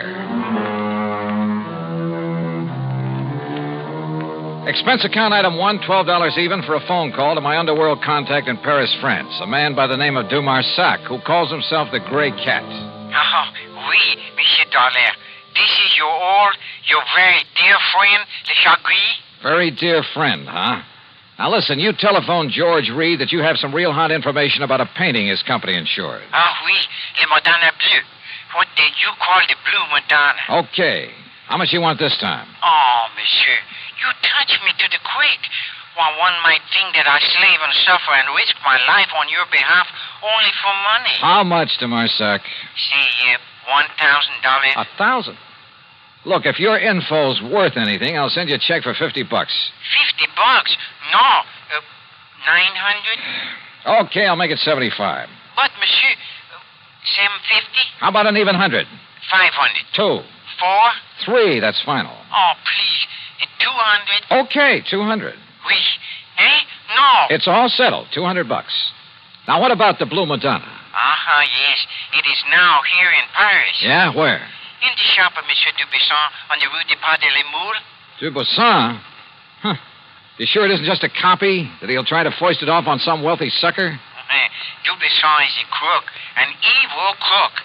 But he is an honest one. Oh, sure. Yes, and he knows the works of art. Also, he's very clever. To get his price, he will wait until the real Madonna is discovered missing. If it really is. That's what I'll check on now. And then you will send me the $500, my very dear friend. 200, remember? Oui, I cheated myself. But, Monsieur... Yeah? Suppose I could find out who smuggled the painting into him, eh? Fine. That would be worth a lot to you, no? Say, 1,000? We'll see. I'll be talking to you. Item 2, $420. I phoned to my old pal, Foster Harmon, down in Sarasota, Florida. Told him I'd pay his fare if he'd grab the first plane out and meet me in Philadelphia at the Bellevue Stratford Hotel. I knew that if anybody could identify the genuine painting, he could. Item 3, $940 for my own transportation to the city of brotherly love. Item 4, $950, cocktails and dinner for the two of us there at the Bellevue. Yes, the Blue Madonna is one of Vincent Bardot's best-known works. I don't think there's another living artist who could so effectively use various shades of just one color. But what about it, Johnny? Well, first thing in the morning, I want you to come along with me and take a look at it. It's in the Gavin Galleries, isn't it, up on Walnut Street? Yeah, at least it's supposed to be. Suppose? Now, all I want you to do is take a good look at it, then reserve any comments until after we get out of the place. And? That's all. Well, but Johnny... Meantime, I want to check with the owner of that painting. The telephone directory gave me Kingsley Holland's address. Item 4, $620 for a cab to a small apartment house out in West Philadelphia. Holland turned out to be, well, I'd say he was about 30, short, lean, and nervous, with the surly expression of a man who feels the world hasn't done right by him. Yeah? You mean you're interested in buying the Blue Banana? Well, it all depends, Mr. Holland. Uh-huh. Look, Dollar, that's what you said your name is? Yes, that's right, Johnny Dollar. Sounds familiar. Well, anyway, listen. Yeah? That gallery's got a price of $18,000 on it. But if you want to buy it direct from me, and right now, I'll give it to you for $12,000. Save yourself a few $1,000, and it'll save me having to pay them their 20%. But if you've already commissioned the gallery to sell it for you... So I'll tell them I changed my mind, that I want to keep it. Then when they find out that I've sold it, well, let them try and catch up with me and collect. Because me, I'll be right back in little old gay Paris. Back in Paris? Sure, I'd be there still, only I ran out of money. $12,000, huh? That's exactly what it's insured for. And that's what they appraised it for when I got it from my uncle's estate. With all his money, what does he die and leave me with but a lousy painting? Well, do you want it? Let me think about it. I'm staying at the Bellevue Stratford. Sure. Just don't tell them at the Gavin Gallery about our little deal, huh? What those crooks don't know won't hurt them. Crooks? You think for a minute all that stuff they've got laying around the place is genuine? But the Blue Madonna is. You're sure? Huh? What do you mean by that? Just stick around, Mr. Holland. Any reason why I shouldn't? I don't know. Is there? Now, wait a minute, Dollar. I'll be in touch with you. Act 2 of yours truly, Johnny Dollar, in a moment. Now, Act Two of yours truly, Johnny Dollar and the Blue Madonna matter. Had Kingsley Holland, the owner of the painting, recognized my name? I thought so. And if a switch in that painting had been made and he knew about it, well, I'd do well to look out for him. Yeah, the more I thought about it, the more certain I became that whatever hung in the Gavin galleries was not the Blue Madonna. Item 5, another $6 for a taxi back to my hotel. Item 6, $5.80, breakfast the next morning for Foster Harmon and myself. By 10 o'clock, we were at the Gavin galleries, looking at a pretty modern, but I must say beautiful painting. It's amazing, Johnny, amazing. The most extraordinary... Well, I just can't believe it. Can't believe what, Foster? That it's the real thing or just a good copy? Oh, good morning, sir. That's just it. You see... I've helped these gentlemen. Johnny... Hold it, Foss. That painting, you know, is a genuine Bardot. Yeah?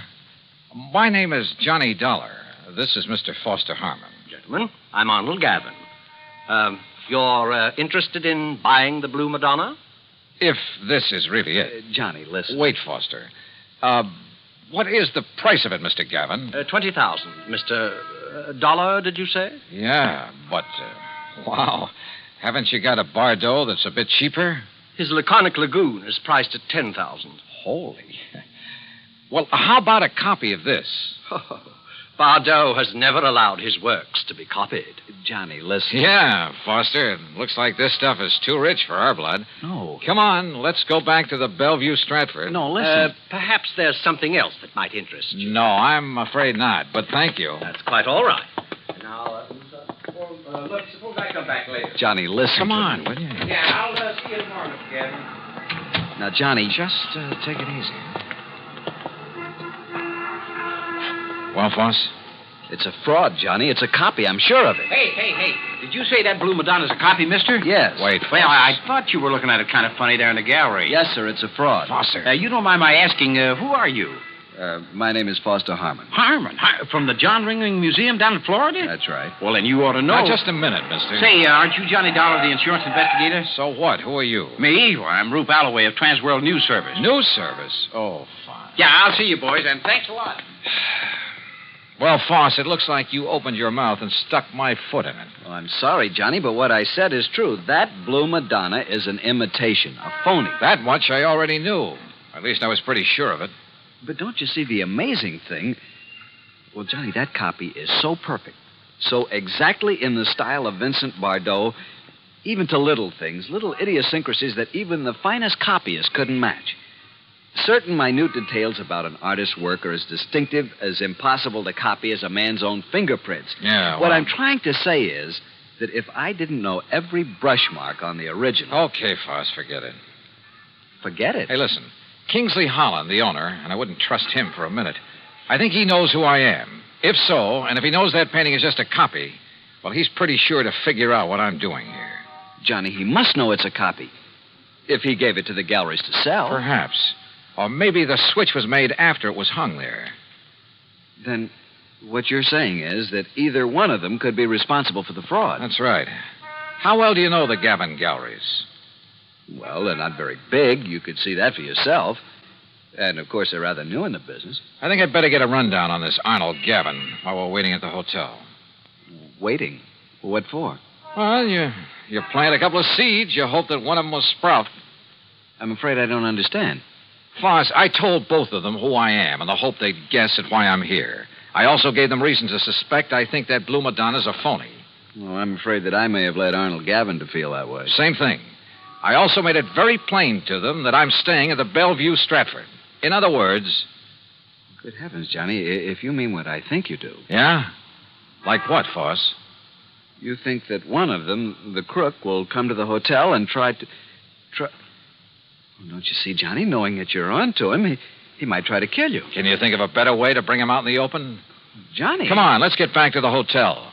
And wait.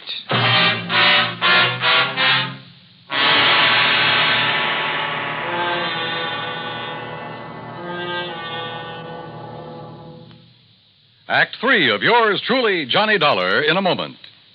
And now, Act 3 of yours truly, Johnny Dollar. After all, there was no reason to drag Foster any further into this mess, although I knew he'd be game to see it through. So I paid him for all his expenses. That's item 7, 151 even, and sent him on back to Sarasota. Item 8, 10 cents for a phone call to Sergeant Jerry Hawkins at police headquarters. About mid-afternoon, he called me back. Boy, did you ever start a riot. Well, what'd you find out for me about Gavin and Holland? Well, Holland's just a lazy kid that's been trying to live off his relatives all his life. And Gavin? Okay, so far as we know. But listen, you seen the papers? No. The story about that phony painting is on every wire service in the country. All you can see in the headlines is that name Bardot. And I don't mean Bridget. Johnny, you and that Foster Harmon ought to collect a publicity fee. Are you holding Gavin or Holland? Well, what on? Sure, the boys have questioned both of them, but unless we can show some evidence that one of them pulled the switch. Johnny, you got any ideas? Yeah, Jerry. Suddenly, I think maybe I have. Well, then start talking so I can make a pitch. No, I don't think you will. What do you mean, if you know who did it? Well, I didn't say that. But, Jerry, I've got a hunch, a real potent one. And if it's right... Yeah? Well, read tomorrow's papers. Huh? Item 9, half a buck for an evening paper and a tip for the bellboy who brought it up to me. Yeah, the sergeant was right. This was the most free advertising any artist has had in years. Prices on genuine Bardots were skyrocketing. As for the fake Blue Madonna, I put in a fast call for Paris. But before the operator could get it through...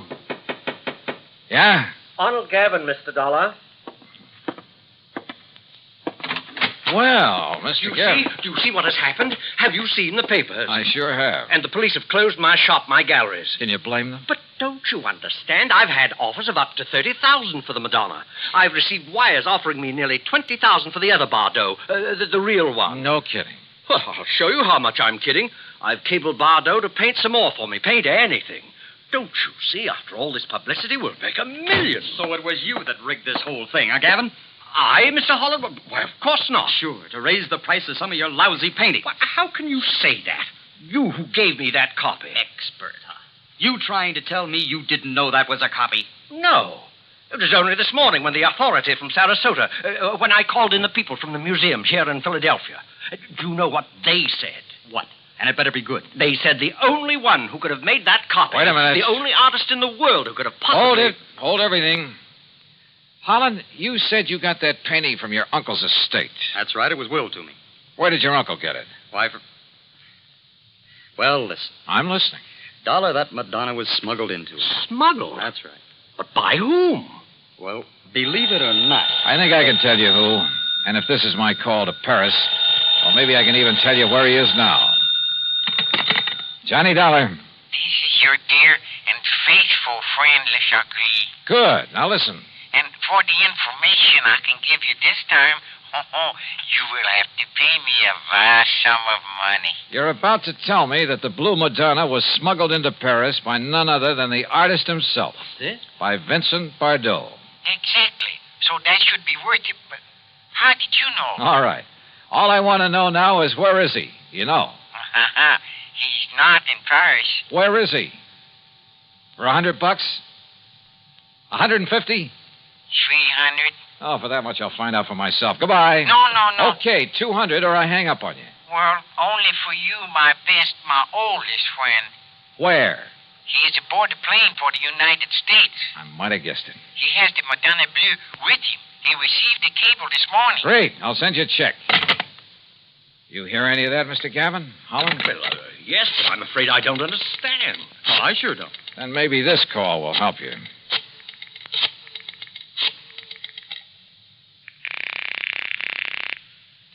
Headquarters? Sergeant Jerry Hawkins. Yes, sir? Sergeant Hawkins. You can have the boys in New York pick him up or wait for his plane to arrive here in Philadelphia. Johnny. If you're sure you really have any charges against him. What? Yeah, he's on his way in from Paris. The guy who painted the copy of the Blue Madonna. Or maybe this is really the original over here. Huh? Well, at any rate, he'll have the other copy with him. So do you want to tell the papers or shall I? Look, will you make sense? Oh, and his name is Bardot. Bardot? That's right, Vincent Bardot. Well? You mean that he painted two of them? Sure, with probably something like this in mind. But I can't And believe... look what it's done for him. Put him on the map. Anything he paints now will net him a fortune. And I don't think you'll suffer particularly either, Mr. Gavin. Well, no. As for you, Holland, Well, you'll get a lot more than you thought for that painting of yours. Man, what a fast. Sure. But you know something? What, Mr. Dollar? I just wonder if Le Chagris was in on this thing with him from the beginning. Le Chagris? So help me, I wouldn't put it beyond him.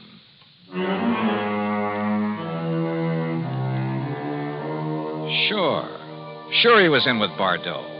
And probably collecting plenty from him. Anyhow, the insurance company isn't on anything. But I hope they'll be a lot more careful the next time they insure a painting. Any so-called original. Expense account total, including $400 for Le Chagris, the hotel, and the trip back to Hartford, $620 even. Yours truly, Johnny Dollar.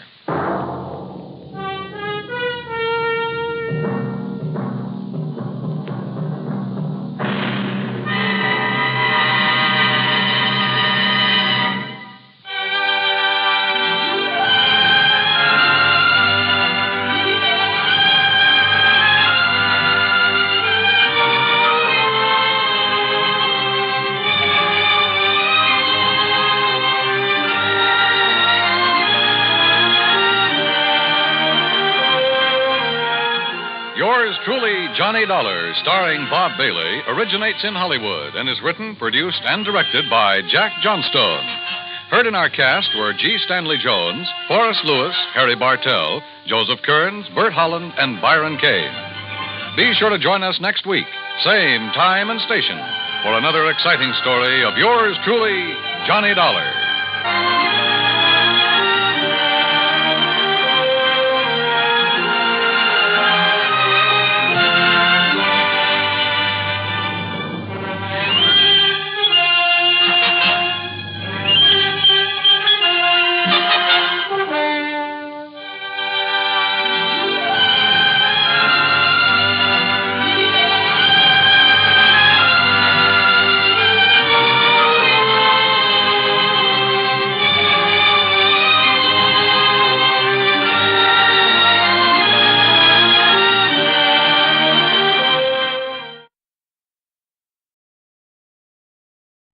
From Hollywood, it's time now for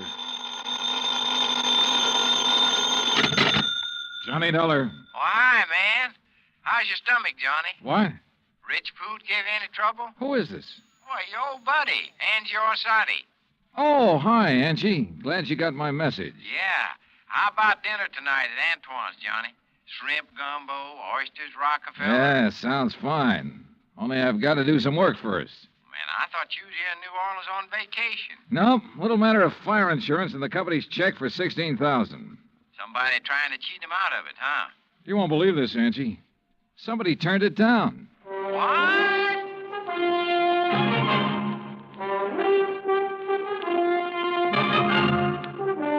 Bob Bailey in the exciting adventures of the man with the action-packed expense account, America's fabulous freelance insurance investigator. Yours truly, Johnny Dollar.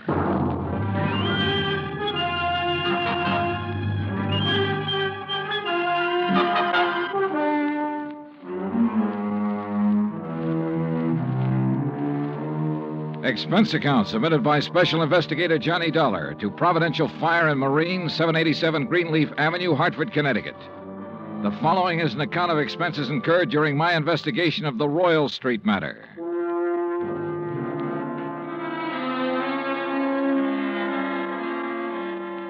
Expense account item 1, $103.82, transportation to New Orleans. Item 2, $4.20, cab from the airport to the Roosevelt Hotel. After unpacking, I put in the call to my old friend Angie Orsatti. Nobody knows the French Quarter or the people living there like Angie does. For 3 months of the winter, he stays in the swamp trapping muskrats. The rest of the year, he lives with his mother near the Cabildo. Angie wasn't in, but his mother said she knew where to reach him, and 5 minutes later, he returned my call. We arranged to meet for dinner, then I phoned the agent who had sold the policy in question. His name's Binford, and naturally, he was anxious to see me. C.D. Binford's office is on the 3rd floor of the Hibernia Bank building. He's a stocky, red-faced man, probably in his late 50s. Come in, Mr. Dollar. Come in. Thanks. Help yourself to the chair. Say, you fellas sure don't waste any time, do you? We try not to, Mr. Binford. CD, boy. What? You call me CD like all the other folks do. Oh, okay, CD. Yeah. Now, like I was saying, you boys sure don't waste any time at all. Why, I didn't even call the home office till day before yesterday. I know. When was the fire? Last week on Thursday night. What'd they tell you about it? Well, not very much. Figured I'd get all the information from you. Well, it's a doozy. First time I've ever run across a policyholder who wasn't yelling for us to pay him yesterday for his loss today. You know what I mean? Yeah. Who is the insured, Mr. CD? Man named Dupas, Henry Dupas. Took out a policy for $48,000. That's full coverage on his antique shop down on Royal Street. How long ago? August, just 3 months back. I'd been after him for, maybe 5, 6 months to buy some protection, but he kept saying didn't have the money. Didn't have the money?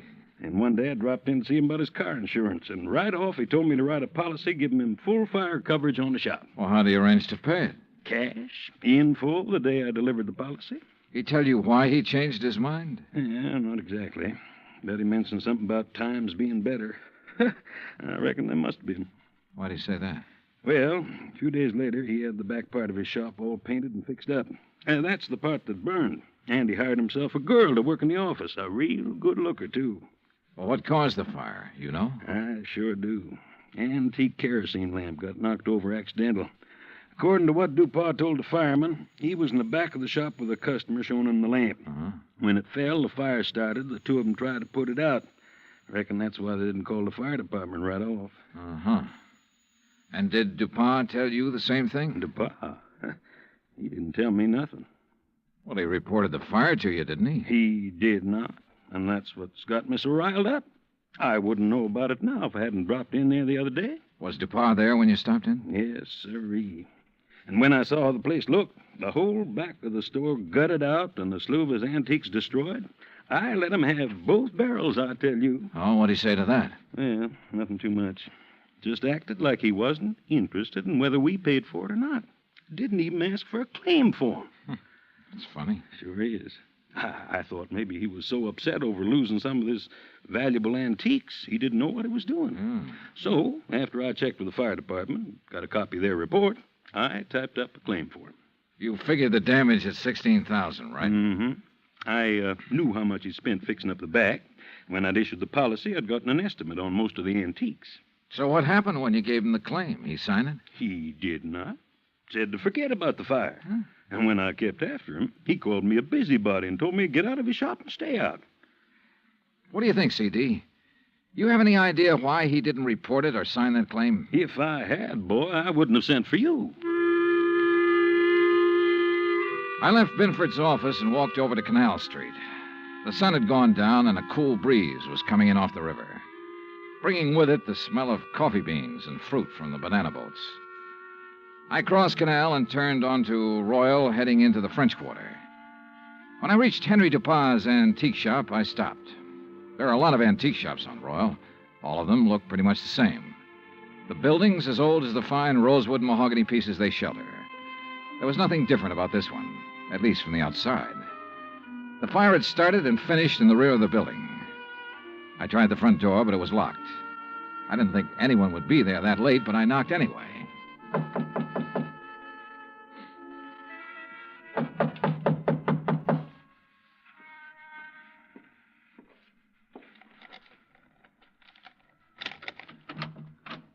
Yes, who is it? Mr. Dupas? Who is it? My name's Dollar, Mr. Dupas. I represent the Providential Fire and Marine. Why do you people persist in annoying me? Well, we wouldn't if you'd tell us about the fire you There's had nothing here. special about that fire, Mr. Dollar. It was an accident. Well, then why didn't you file a claim? You're entitled to enough money to cover your loss. Mr. Binford explained that to me quite carefully. If you haven't talked to him, Mr. Dollar, you should. Oh, I've talked to him. Well, then go away. Well, not until you answer a few No, questions. leave me alone, please. I'd noticed an alley next to the shop that ended where the rear door had been. I started back along it, not quite sure what I was looking for or what I expected to find. But I was sure of one thing. Dupas was a frightened man. It was too dark to see anything at the end of the alley, so I returned to the street. Item 3, $30.50, phone call, taxi, and dinner for two at Antoine's. Oh, man. Kind of nice, ain't it, Johnny? Oh, the way it never changes. Same waiter, same chef, same clientele. Yeah. Like another Cafe Royale, Ashy? No, thanks. Well, Johnny? Yeah? Well, when you gonna ask me? Ask you what? Oh, don't kid me, John. You had that old bloodhound look in your eye ever since we sat down. What's the question? Okay, Angie.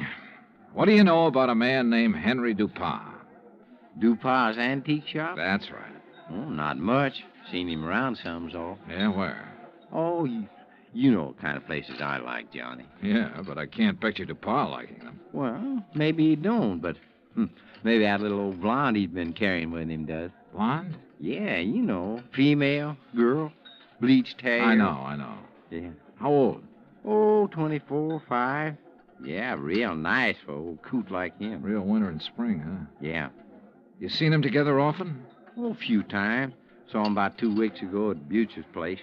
Hey, you know something? I walked in there that night with a 5, and I walked out with 200. How about that? Great. You know who the blonde is? No, but I might be able to find out. You want? Yeah, I want.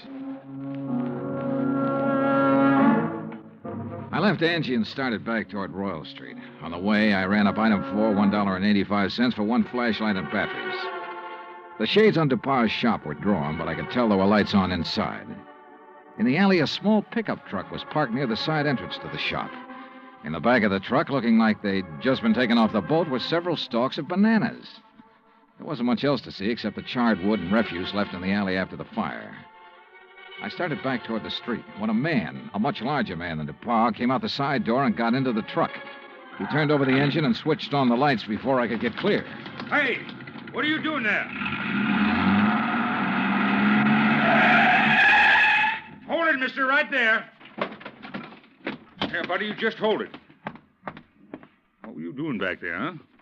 Well, right now, mister, I'm wondering what this load of bananas is doing at an antique shop. What is it, Carl? Well, I just caught this guy snooping around in the back. What? It's Mr. Dollar. Yeah, that's right. You know him, Dupas? He's one of those insurance men I told you about. Oh, well, what are you here for, Dollar? Didn't Dupas tell you he doesn't want any money from you people? Now, why not? Because he's afraid we might have to take a good look around before paying off? No, son. Now, look, Dollar. Mr. Dupas has been okay with you people, so you got no reason to come snooping around. Especially after he's told you he don't want you around. So now maybe Mr. Dupas will have to do something to keep you away. Ain't that right, Mr. Dupas? You know what I mean. Yes. Yes, all right, I'll do it, Carl. And he'll never bother us again. Go on, Dollar. Get out of here. At the time, I had no idea what they meant to do, so it wasn't easy to turn my back on them. But I did. And nothing happened. I went back to my hotel and hit the sack, and I must confess I slept later than usual the next morning. I was still in bed when the phone rang.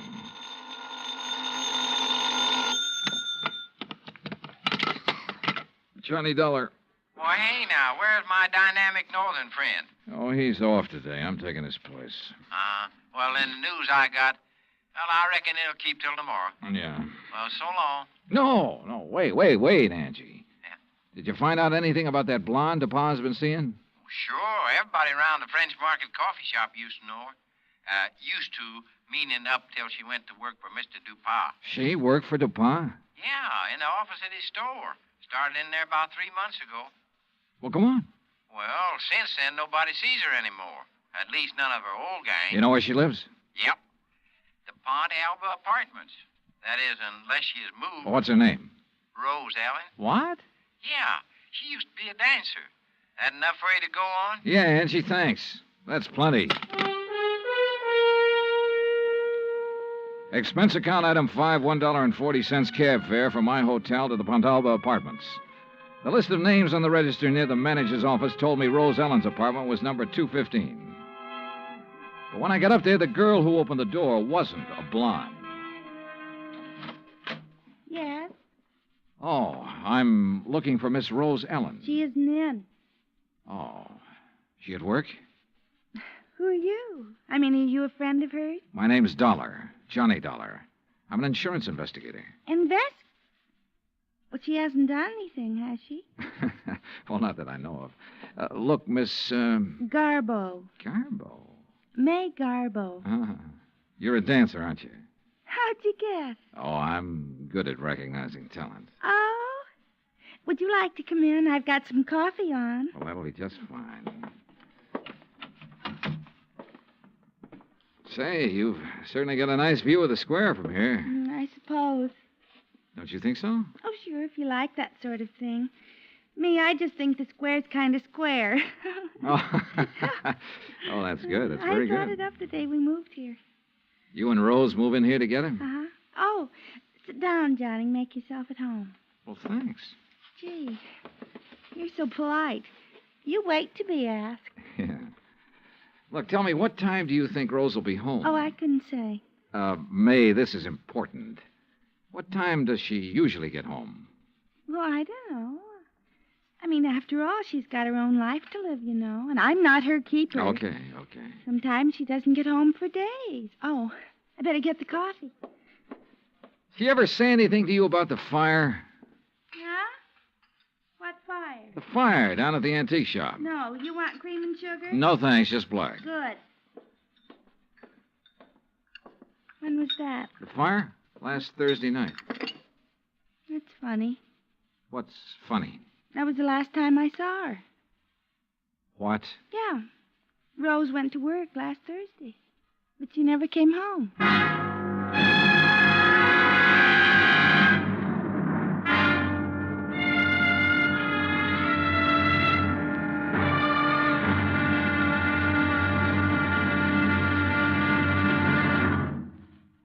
Act Two of yours truly, Johnny Dollar, in just a moment.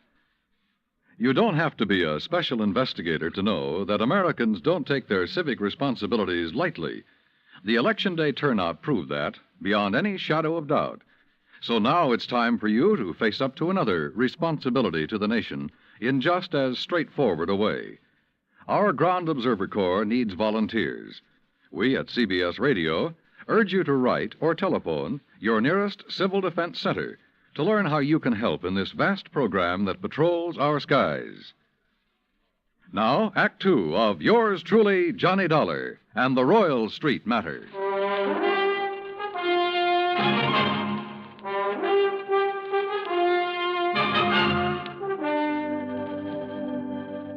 This was the screwiest deal I'd ever seen. A guy refusing insurance money he was entitled to. Rose Ellen was my one lead, so I continued questioning May, her roommate. May told me this was the first time Rose had been away so long without at least sending for a change of clothes.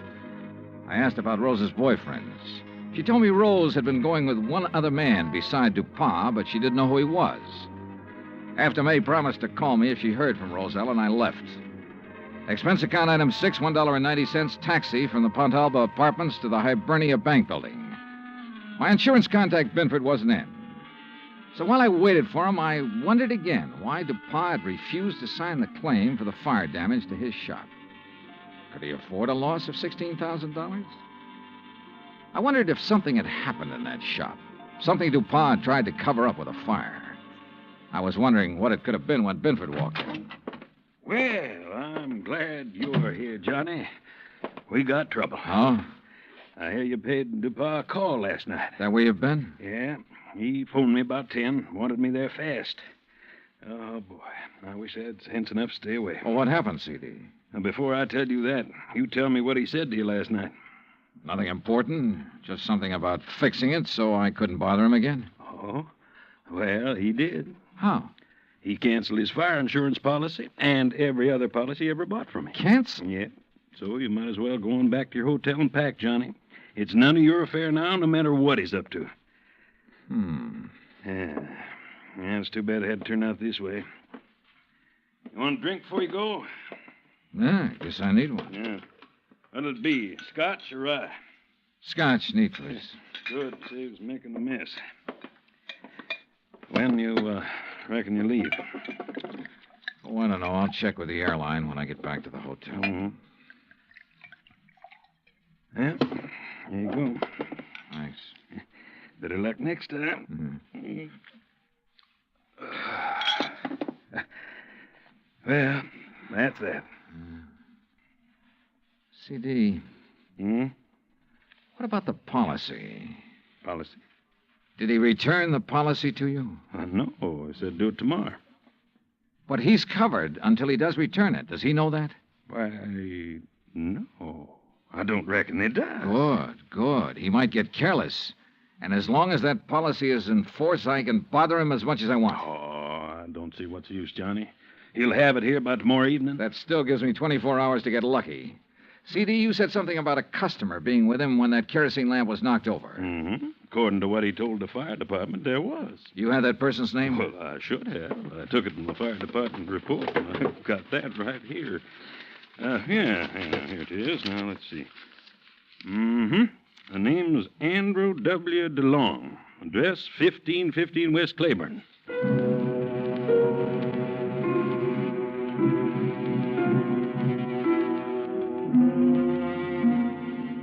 There wasn't any Andrew DeLong at that address. We checked the telephone book and the city directory, and the only Andrew W. DeLong we found was out in Metairie, in a mausoleum. So we drove back towards CD's office. Well, now what, Johnny? Dupont. What? Find out everything we can about Dupont and everybody who works for him. But ain't nobody but his secretary and his assistant.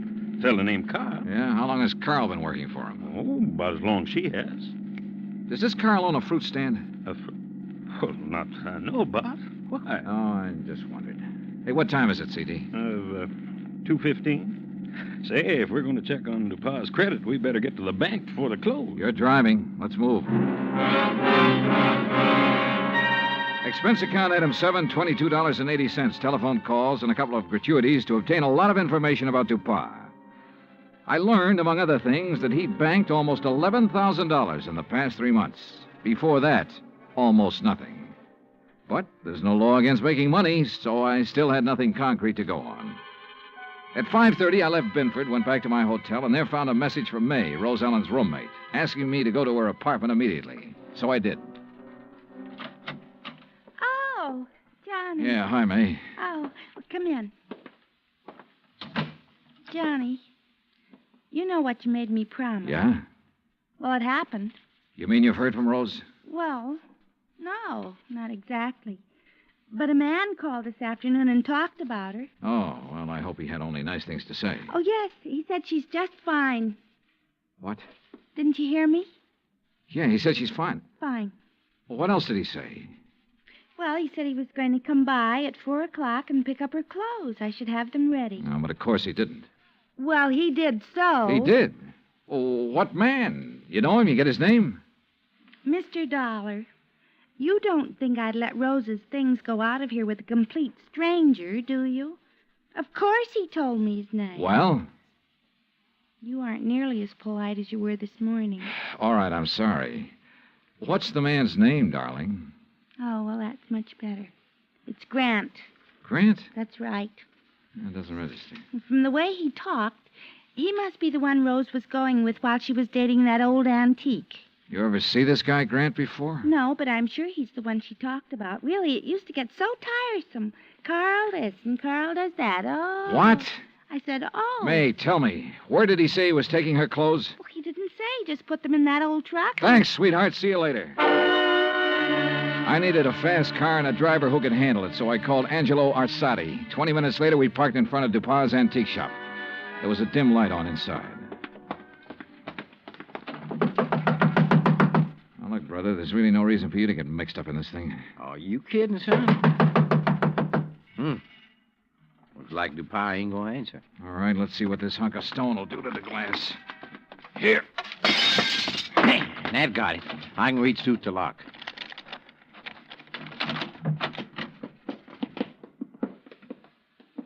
Looks like nobody here. Well. Hey, wait a minute. Yeah, I see him. Carl, what happened to you? Dollar. Angie, call an ambulance. Tell him a man's been stabbed here. Yeah, right, Johnny.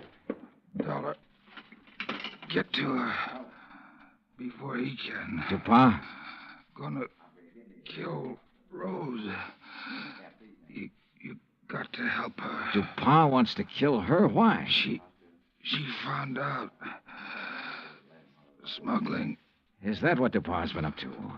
Smuggling in banana shipments. Rose found out. Where is she? He thought I'd killed her, but I love her. Yeah, well, look, tell me. You gotta get to her before he does. Where is she? Old Spanish fortress. Yeah? Out on Bayou Slidell. Old Spanish fortress on the Bayou Slidell.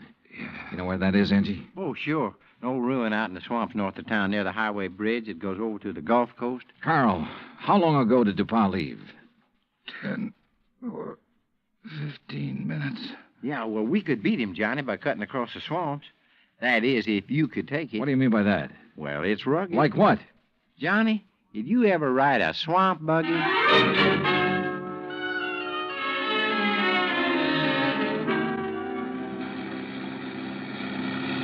Oh, brother. How much farther, Angie? Well, should be right up ahead. How can you tell? All I can see is swamp and marsh grass. Yeah, well, I done a lot of trapping out here. I know the channel. Think we'll make the old ruins before DuPont? Well, we got to, don't we? Hey, there it is. That old wreck is called a fortress? Man, that's it. Well, get us up as close to it as you can. I don't see anybody parked. There's nobody approaching the bridge. There we are. Come on, let's go. Hey, look, John. There she is at the side entrance. Yeah, I see. Rose! Rose Ellen! She's scared. She ducked back inside. Rose! We're friends of Carl's. He sent us to help you. Well, come on, Johnny. We can get inside to her through this here doorway. Okay. This place looks like it's about ready to fall apart. Rose! Yeah, man. Dark in here, too. Yeah, don't step on them falling bricks. Okay. Rose! Rose Ellen!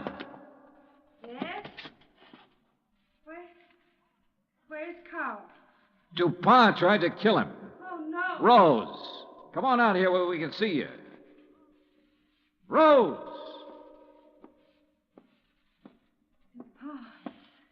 He found out that Carl didn't kill me. Is that it? Yeah. But Carl's all right now. Look, Rose, I want you to tell me all you know about the fire at DuPont's shop. Were you there? Yes. Well, what happened? Pa had me tied up. Told Carl I'd found out what they were doing. Smuggling, I mean. He told Carl to kill me. He didn't know Carl and I was going to be married. Go on. Carl argued with him. That's when the lamp got knocked over. They didn't stop arguing until DuPont said he'd kill us both. So finally, Carl told DuPont he'd take care of me. Well, he had to, or DuPont would have killed us. But instead, Carl brought you here. Yes. Oh, come on, Johnny. Let's get out of this dark hole. Wait a minute, Angie. Rose, do you know why DuPont was afraid to report his fire to the insurance company? Some of the things he smuggled in was lost in the fire.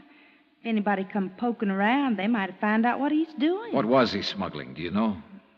Little tiny boxes filled with white powder, hidden in the bananas. Johnny, narcotics. Yeah, sure. No wonder he banks so much money so fast. I'll bank much more after I get rid of you, Dollar. Look at that. There he is in the door. Yeah, watch it. See, I ain't fooling, Dollar. He can't see us. No, but what a target he makes in that doorway against the light. No gun, Johnny? No. We can try one of these bricks. Yeah, man, but if you miss... Dollar. Wish me luck. Dollar. Right here, DuPont. Come on. Oh, man, dear. You could qualify for the New York Yankees, Johnny. All right, DuPont. On your feet. Let's get out of here.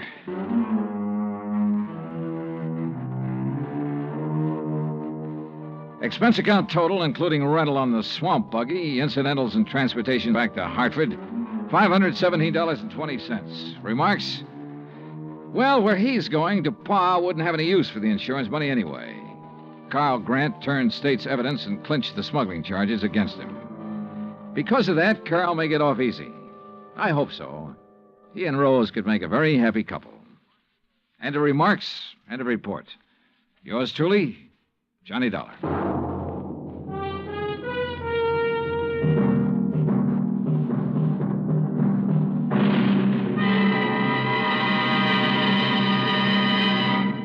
Our star will return in just a moment. If we are to remain alert to possible acts of aggression, we need the continuous operation of the Ground Observer Corps. And if the Ground Observer Corps is to remain on the job around the clock, 7 days a week, your help is needed. Tomorrow, telephone your nearest Civil Defense Center and volunteer a few hours of your time each week to the Ground Observer Corps. Join our Ground Observer Corps at the Civil Defense Center nearest your home. Now, here is our star to tell you about next week's story. Next week, 3 sets of twins. 2 men, 2 girls, and 2 fires that hit the coast of Florida with the impact of a hurricane. Join us, won't you? Yours truly, Johnny Dollar. Yours truly, Johnny Dollar, starring Bob Bailey, originates in Hollywood. Written by Charles B. Smith, it is produced and directed by Jack Johnstone.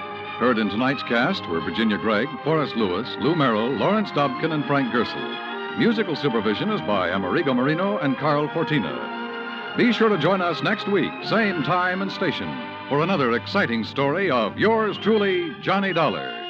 Dan Cubberly speaking.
At McCracken, Johnny, Universal Adjustment Bureau. Well, hiya, Pat. 1, 2, 3 in a row. Now, what's that supposed to mean? Mysterious disappearances. 3 weeks ago, you were out looking for the beneficiary of a big policy by the name of Jonathan Doe. Yeah, so what happened? He turned out to be a man who never existed. I know. And then last week, it was Elmer Loomis. Find him, find his body, find out who murdered him. Only his disappearance was rigged by himself to get away from his wife. Not very cleverly done, however. Well, this one was, Johnny. Everybody at first. Where? Kerr's Ferry, New York. Little town along the Hudson over near Yonkers. Well, if you know it was a fake, what do you want me to do about it? Find him. Bring him in so we can prefer charges against him. What kind of charges? Perpetrating fraud against the insurance company. What else? What if he hasn't collected? I'm afraid I don't get it. You will. Come on down here to the office and I'll tell you about it. His policy a big one? Very. Then you won't quibble over the size of my expense account. I didn't say that. But of course, that's what you meant. Johnny? Okay, Pat. I'll be over in a few minutes.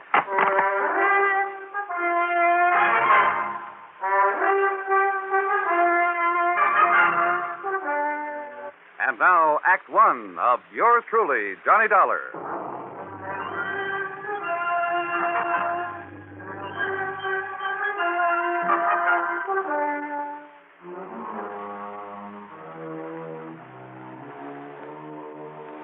Expense account submitted by Special Investigator Johnny Dollar to the Universal Adjustment Bureau, Home Office, Hartford, Connecticut.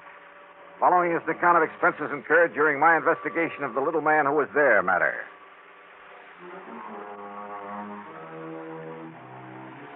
Three mysterious disappearances in a row.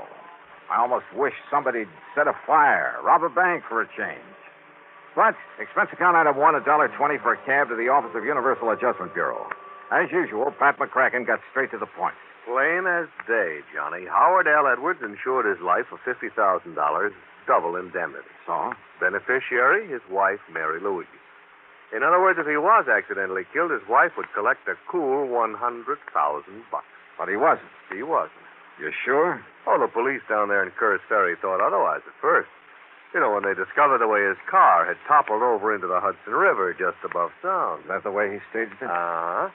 But when they found out that Edwards and his wife were stony broke and had been for months, that if it wasn't for the finance company that had starved by now, well, that's what wised them up. But, Pat, if they haven't found him or his body... Him, Johnny, him. According to the police, his wife finally broke down and confessed that they had planned a disappearing act for quite some time. Ah. Oh, sure. They figured when his car was found, they'd think his body had washed down the Hudson through the Narrows into the ocean, and the company would pay off. Yeah, I see. Then once she got the money, well, pack up and leave and meet him wherever it was they'd planned to meet. Would the company have paid off without a body, without absolute proof of death? That might depend on the court, on how smart a lawyer she got hold of. But what if they did have to wait for 7 years for the statute of limitations to run out? Yeah, I see what you mean. Oh, this kind of fraud has been tried before, Johnny. And sometimes, I'm afraid, probably it's been got away with. So, with $100,000 in So, if I find him, I get that nice fat fee we were talking about. That's right. That's exactly... No! Look, and you take it easy with that freewheeling expense account, will you, for once? What, Pat, I never did. Well, you find him for us, huh, Johnny? Just bring him in so we can throw the book at him. Okay. Give me his address, whom to contact in Curtis Ferry, and I'll see what I can do. Expense account item 2, $4.85 for a tank full of gas. I decided to use my own car, not to save money for the company, but to save time for myself. My first contact down in Curtis Ferry was Police Sergeant Ben Ringler, who had been in charge of the case right from the beginning. Headquarters was the back room of a small brick building that served as City Hall. All right. You know how the highway skirts the edge of the river just about town? Well, it was rainy and wet that night. He missed the curve, skidded over the edge, and rolled down into the river. At least that's what he tried to make it look like. You mean he deliberately ran that car into the river? Sure he did. There wasn't a sign of a skid mark. Sergeant, how long after it happened did you find the car? Wife said he'd left home after dinner the night before. But after midnight, she called us, said to please go out and look for him. Like we got nothing to do but go out and look for some guy who was away from home a couple of hours. And you found the car? I'm telling you. Some kid who was fishing down there seen the wheels of the car sticking out of the water early the next morning after the rain. Uh-huh. In other words, it's possible that if there had been skid marks, the rain might have obliterated them. Oh, stop kidding yourself. Him and his wife were so broke they... What did Howard Edwards do for a living? Called himself an inventor. And listen, him and his wife even already had the house up for sale. So? Well, don't you see? As soon as she collected the insurance money, she could leave town and nobody think nothing of it. Mrs. Edwards admit all this to you? Oh, are you kidding? Well? Of course not. But when she let slip about their planning a disappearance, well, Dollar, no matter how you look at it, 2 and 2 makes 4. So don't worry, she'll admit it before I'm through with her. I've cracked harder nuts than her in my time. Maybe I'd better see and talk to her. Sure, go ahead. Make her break down and tell you where he's gone. If you can. Now, just what do you mean by that? You young kids think you're pretty smart. But, mister, you just try to get anything out of her. Oh, I can try. Yeah?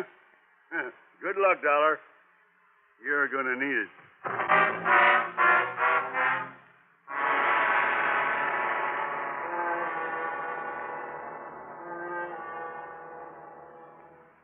Act 2 of yours truly, Johnny Dollar, in a moment.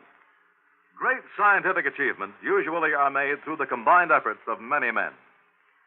Such is the story of the Atlantic Cable, one of the outstanding milestones of the 19th century. But today, the name of one man remains to remind us of that venture. The organizer and director, Cyrus W. Field, a retired paper merchant who risked his fortune, sanity, and integrity in an awesome adventure that lasted 12 long years. Field first was approached in regard to a short underwater cable to Newfoundland in 1854. After a huge investment of both money and energy, the cable was completed the following summer. Field then went to England to tackle the much larger problem of laying the Atlantic cable. Many futile attempts were made. Cable was broken. Splices were made. Cable was lost. Tempers flew, and ship captains resigned in disgust. Still, Field wouldn't give up. Finally, on August 8, 1858, it appeared that the project had been successfully completed. Cyrus Field went ashore and walked 15 miles to the nearest telegraph station. There he wired his wife, the Associated Press, and President Buchanan. He informed the president that Queen Victoria would telegraph her congratulations over the new cable. But before the Queen's message was completed, the line went dead. The much-hailed project was again a failure. Faulty insulation was blamed. In 1865, the largest steamboat afloat, the Great Eastern, made another attempt. Just 660 miles from Newfoundland, the cable parted. Inadequate hoisting tackle prevented its recovery. Field broke down and wept like a child. And yet, the very next year, he sailed with the Great Eastern for one more try. This time, every failure had been studied, every provision made. On July 27th, 1866, Cyrus Field landed at Heart's Content. After personally cabling the unbelievable news, he immediately boarded the Great Eastern, retrieved the broken cable of the year before, spliced it, and laid the second Atlantic cable. Cyrus W. Field, another American whose driving energy insisted that somehow there must be a way. Let's find it. And now, Act Two of yours truly, Johnny Dollar, and the little man who was there matter.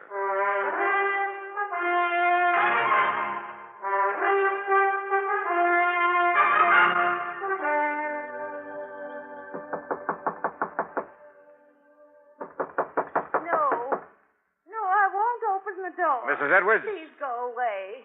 Please leave me I want to alone. talk to you, Mrs. Edwards, about your husband. Why don't you policemen leave me I'm alone? not the police, ma'am. Oh, yes, you are. You're trying to fool me again, like the man who came yesterday. Like the one who kept calling me on the telephone all My name is night. Johnny Dollar from the insurance company. The insurance.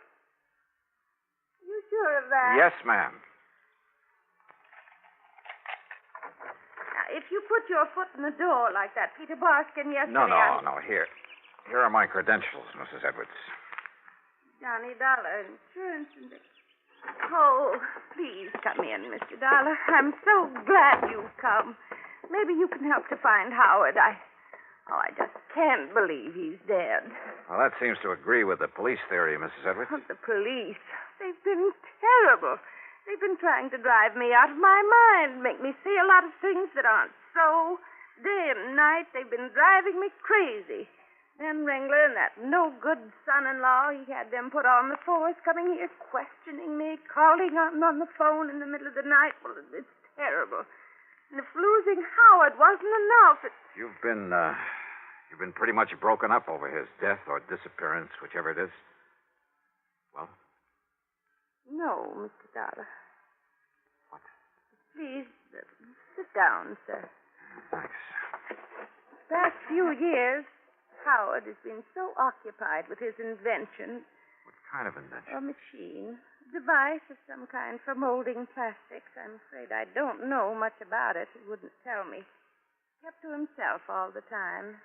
Well, he must It have was at like least... an obsession with him. He was so wrapped up in it that I'm afraid I haven't been much more than a housekeeper for him these past few years. What have you been living on, Mrs. Edwards? When the money I had ran out, we had to borrow, but now that's all gone. You have your home up for sale. I noticed the sign out front. It's all that we have left. Unless, of course, you could collect the insurance on your husband. Yes, the insurance. Then I wouldn't have to worry anymore. It would make up for all the years of struggling along on almost nothing and skimping and... Now, wait a minute, Mrs. Edwards. Yes? You sound as though you'd like to have your husband proven dead. At least it would provide a decent living for me after all these... No. Oh, no. That sounds terrible, doesn't it? Yeah, it sure does. I didn't mean that I wish him dead. I only meant that... Well, if he is... When I first got here, you said you hoped I could find him. Yes. Yes, Mr. Dollar. Sure.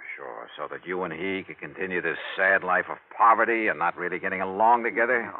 No, don't you see? We'd have money. Oh? Because of his invention. He'd finally found someone who would buy it.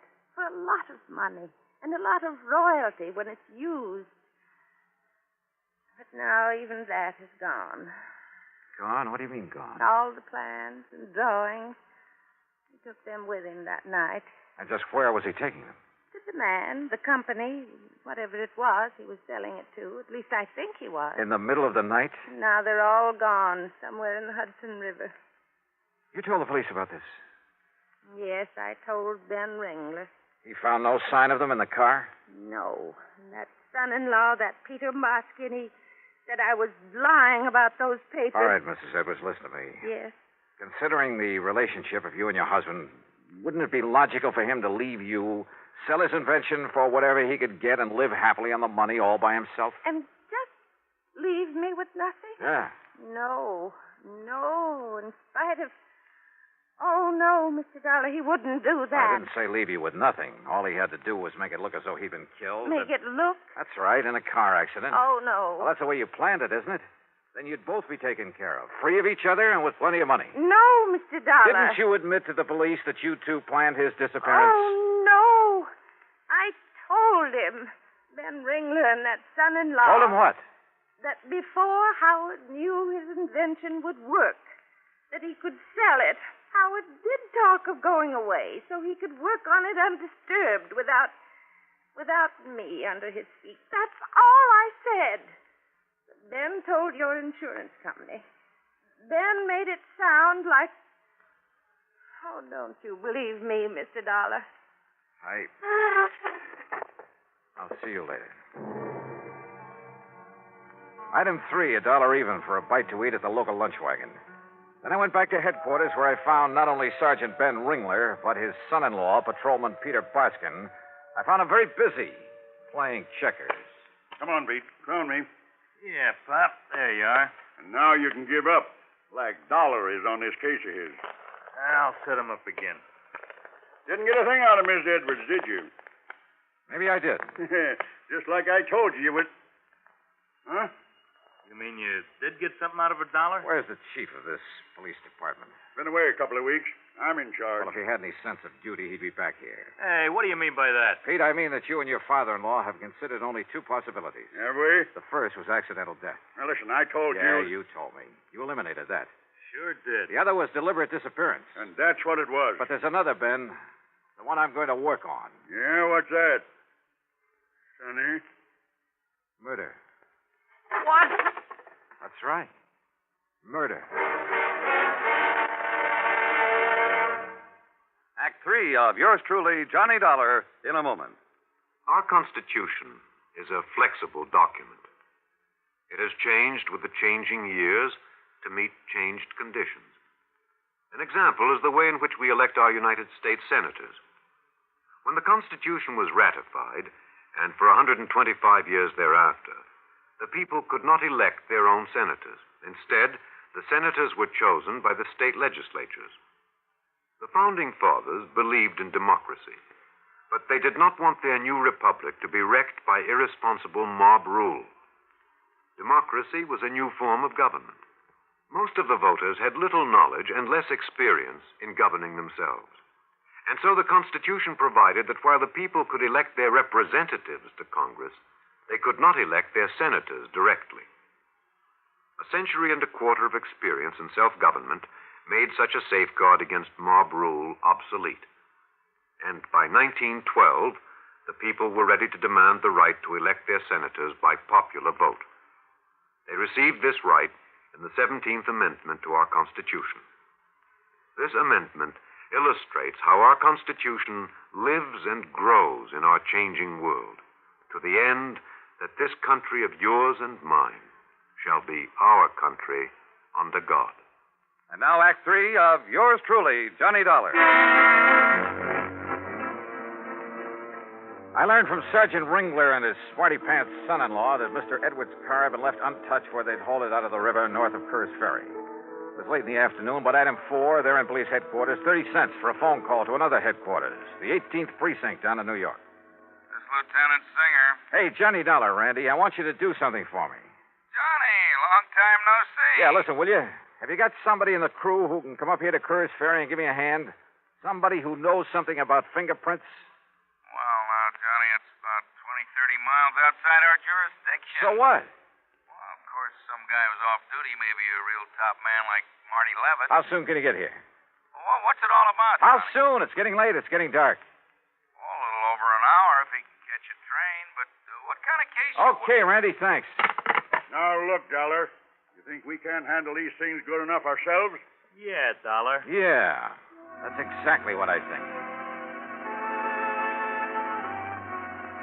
It was dark by the time Marty Levitt arrived, but he had a flashlight in his kit, and I brought along my own. So I drove him out to where the car sat up between the highway and the river. His examination was quick and efficient. And when he'd finished... No, I don't get it. What? What'd you say? Holy. How's to wonder a lot of cars and trucks don't miss that curve. What is to this one, Johnny? I don't get it. What do you mean, Marty? Johnny, I haven't uncovered a single fingerprint, except for some old ones on the gas cap, under the hood, that sort of thing. And except for Mr. Edwards' own prints on the steering wheel and gear shift lever. No. Huh? Steering wheel, gear shift, light switch, door handles, everything wiped clean. Well, of course, this wreck was in the river a few hours. So I don't care if it was in there a week. They'd still be on it. There aren't even any prints from whoever hauled it out of the river. Marty? Sure, Johnny. Somebody carefully wiped them off. And people don't do that without a reason. So, where do you go from here? Yeah.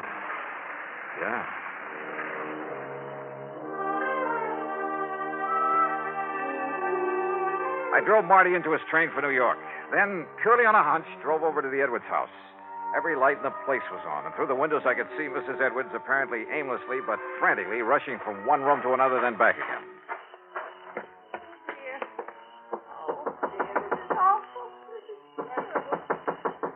Mrs. Edwards, this is Johnny Dollar. Oh, Mr. Dollar, thank heaven. Oh, Mr. Dollar, look. I was only down to the drugstore a few minutes, not more than 15 minutes, and look what he did to my house. He ransacked it. Who? I don't know. It's so dark out. He ran out the back way when I came in. Have you found anything I missing? don't know. I haven't. Is this your husband's desk? Yes, it is. To me, like this was the target. The rest of the house, and the closets, the bureau. Oh, sure. To keep you from realizing this was what he was after. Wait. Howard kept that locked. Yeah, but it's been broken open. I was never allowed to look in his desk. Did you call the police? The police. Now, what would they do after the way they've treated me? Cortina Plastics Company, Marino Plastic Molding Corporation, General Eastern. They were the ones that turned him down, I think. Wait a minute. Here's part of a letter. Another scrap caught in this crack here. Apparently overlooked it. Oh. Something Town Plastics Incorporated. Yes, Bridgertown. Huh? I think that was the name of the company that was going Wait to... now. Check through your local authority. Agreed to represent us, these negotiations. They're incurs. So suggest you contact Mr. No wonder, Mrs. Edwards. What? Mr. Dollar? The man your husband went to meet that night to make the deal on his invention. What? Recommended by some of the local authorities, huh? I don't understand. Oh, believe me, he's hanged himself by overlooking these scraps of paper. Who, Mr. Dollar, who? When he realized how much the invention was worth, instead of negotiating with your husband, he decided to kill him. Yeah, ran his car into the river with him in it. And you know who he is? You'll never tell, Dollar. Peter Barskin. You or anybody else. See what I mean? You know something, Pete? This isn't Gunsmoke. What? But if you think you can outdraw me, Pete... Oh!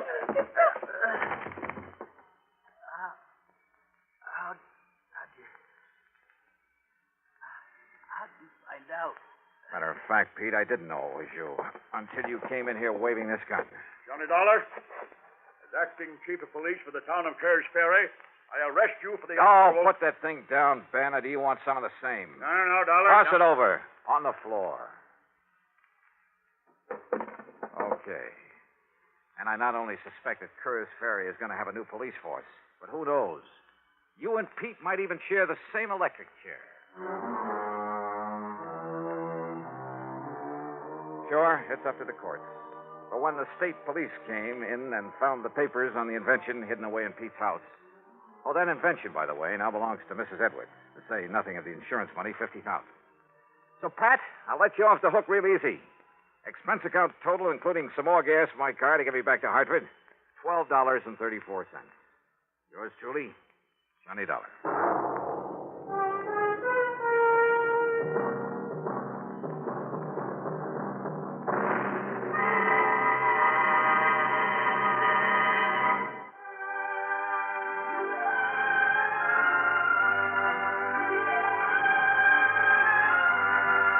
Yours truly, Johnny Dollar, starring Bob Bailey, originates in Hollywood and is written, produced, and directed by Jack Johnstone.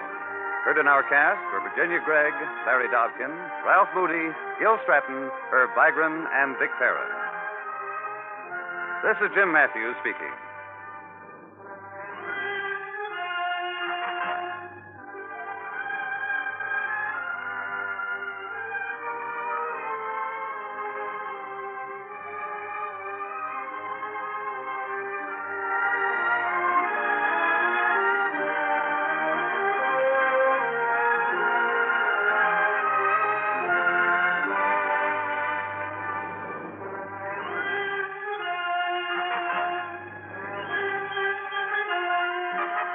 Johnny Dollar has come to you through the worldwide facilities of the United States Armed Forces Radio and Television Service.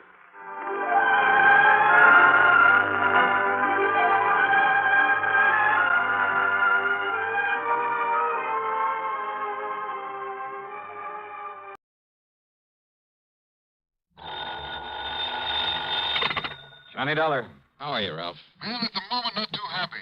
One of our clients, a pretty important one, is a man named Bertram Haskell. He owns a small copper mine up near Houghton, Michigan. Where's that? Up in the Keweenaw Peninsula, where it sticks out into the middle of Lake Superior. So what's happened to Bertram Haskell? Nothing. It's one of his colleagues, a man by the name of Oliver, Ben Oliver. Well, what's happened to him? Ben Oliver's been murdered. I see. Haskell demands that you be sent up there to find out who did it. Why? What's the matter with the police? I don't know. All I know is that he wants you up there, now, right away. Well, as long as you're going to pay the freight. Of course. Because we don't dare take a chance of losing Haskell's considerable insurance business. In other words, Johnny, it's because of Haskell rather than the small policy on Ben Oliver. Oh, he was insured too? 15,000 straight life. Who's the beneficiary? His wife, but that's beside the point. Is it? The point is to satisfy Bertram Haskell, and thereby keep his account. Okay, Ralph, I'll see what I can do for you. Johnny. Yeah? That's pretty rough country up there. So? The same thing may apply to some of the people you'll run into. Especially the killer, huh? Yes, so be careful, Johnny. Sure.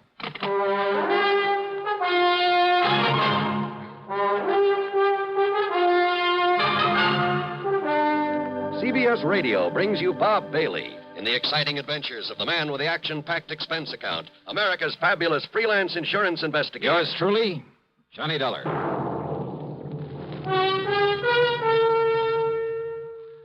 Munch, munch, munch a bunch of Fritos, corn chips. And listen, since Fritos corn chips are fresh as spring itself, well, it seemed appropriate to give you a springtime gift.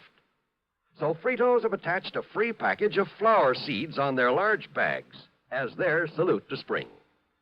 Now, there's nothing for you to mail in. Just buy a large bag of Fritos. And there, right on the bag, is your free package of flower seeds. They're the finest seeds you could get anywhere. Genuine burpee seeds. And there are 3 varieties. Beautiful zinnias, snapdragons, or petunias. Get yours while they last. Free flower seeds on the large bags of Fritos corn chips. Munch, munch, munch a bunch of Fritos, corn chips. It's not polite to smack your lips, but you can't help it with Fritos corn chips. Munch, munch, munch a bunch of Fritos, corn chips. And now, Act 1 of yours truly, Johnny Dollar.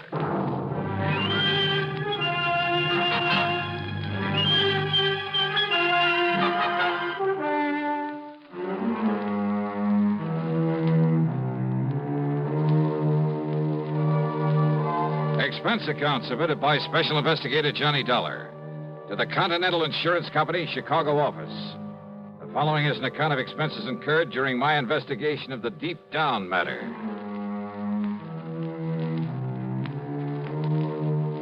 Expense account item 16185 for a plane to Chicago, then a flight to Houghton, Michigan, far up on the Keweenaw Peninsula.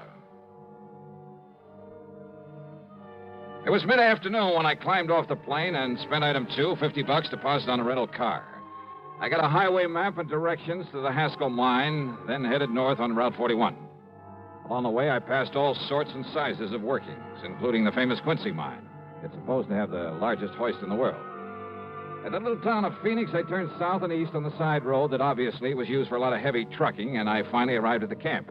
I guess you'd call it that, surrounding the Haskell mine. There were 7 or 8 weather-beaten frame houses, a large barracks-like building, one fairly nice-looking brick home, a service building, tool shed, and garages. Bang in the middle of everything was a big hole in the ground. Above it, a hoist, looking somewhat like a heavy wooden oil derrick with a big wheel on top of it. A group of men stood around wearing shock helmets. As for finding the office, well, all I really had to do was follow the sound of what happened to be Mr. Haskell's booming voice. Idiot. Having any respect for the dead?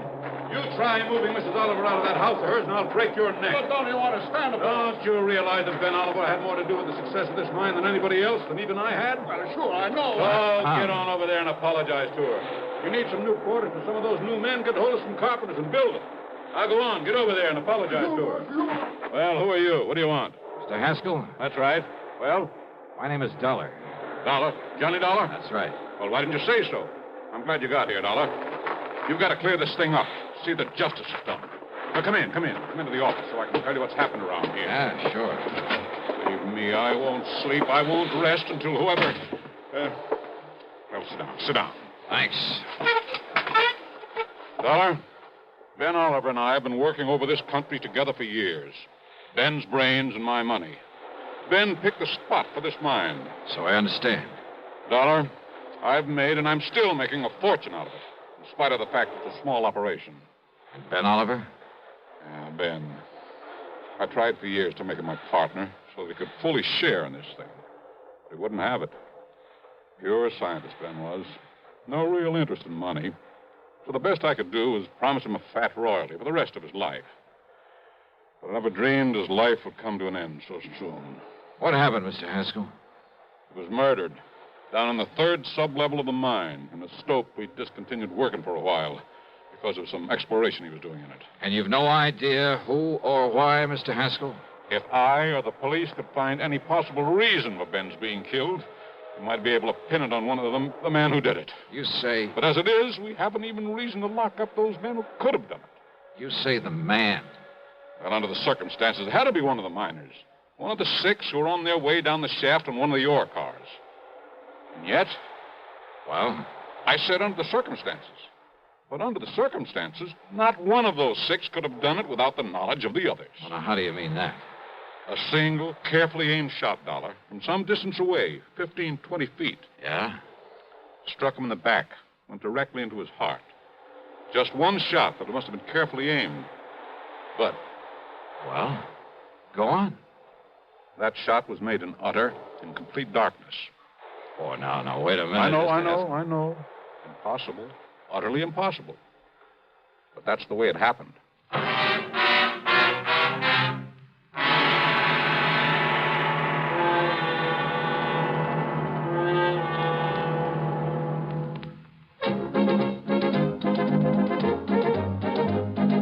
Winston tastes good like a cigarette should. Winston tastes good like a cigarette should. Winston gives you real flavor, full, rich tobacco flavor. Winston's easy drawing too. The flavor comes right through to you. Winston tastes good like a cigarette should. A modern filter? Sure, Winston has it. But that's only the beginning of a Winston. Up front, up where it really counts, Winston packs exclusive filter blend. Light, flavorful tobaccos, specially selected and specially processed for filter smoking. Filter blend. That's why it's fun to smoke Winston, America's best-selling filter cigarette. Winston tastes good like a cigarette should. And now, Act 2 of yours truly, Johnny Dollar and the Deep Down Matter.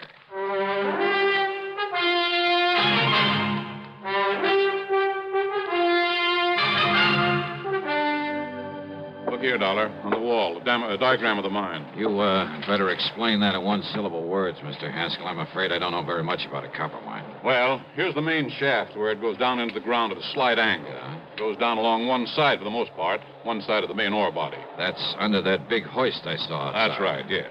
The hoist, by means of a continuously running cable, works the ore cars up and down. Like buckets on a conveyor belt. Only they're detachable from the cable in order to fill them at the various levels, then bring them up and dump them at the surface.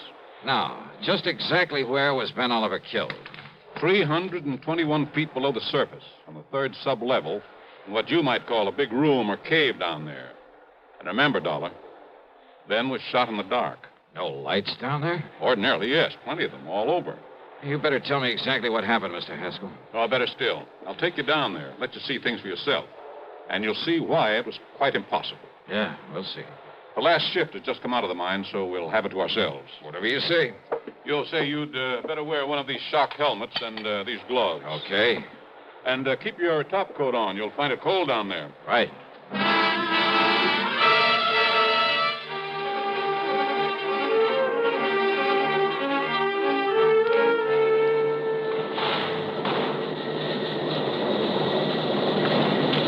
Riding that ore car down into the bowels of the earth was something I won't very soon forget. It jerked and shook and shuddered its way down the narrow tracks. The noise was deafening, and there was something eerie, something frightening about it as we plunged on downward. Picture yourself aboard a slow-moving, noisy roller coaster going almost straight down into utter blackness, and you'll have some idea of what I mean. Blackness, that is, except for the various levels we passed.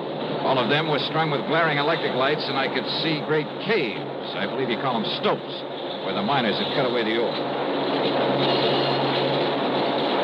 Here we are, Dollar, the third sub-level. There it is, Dollar.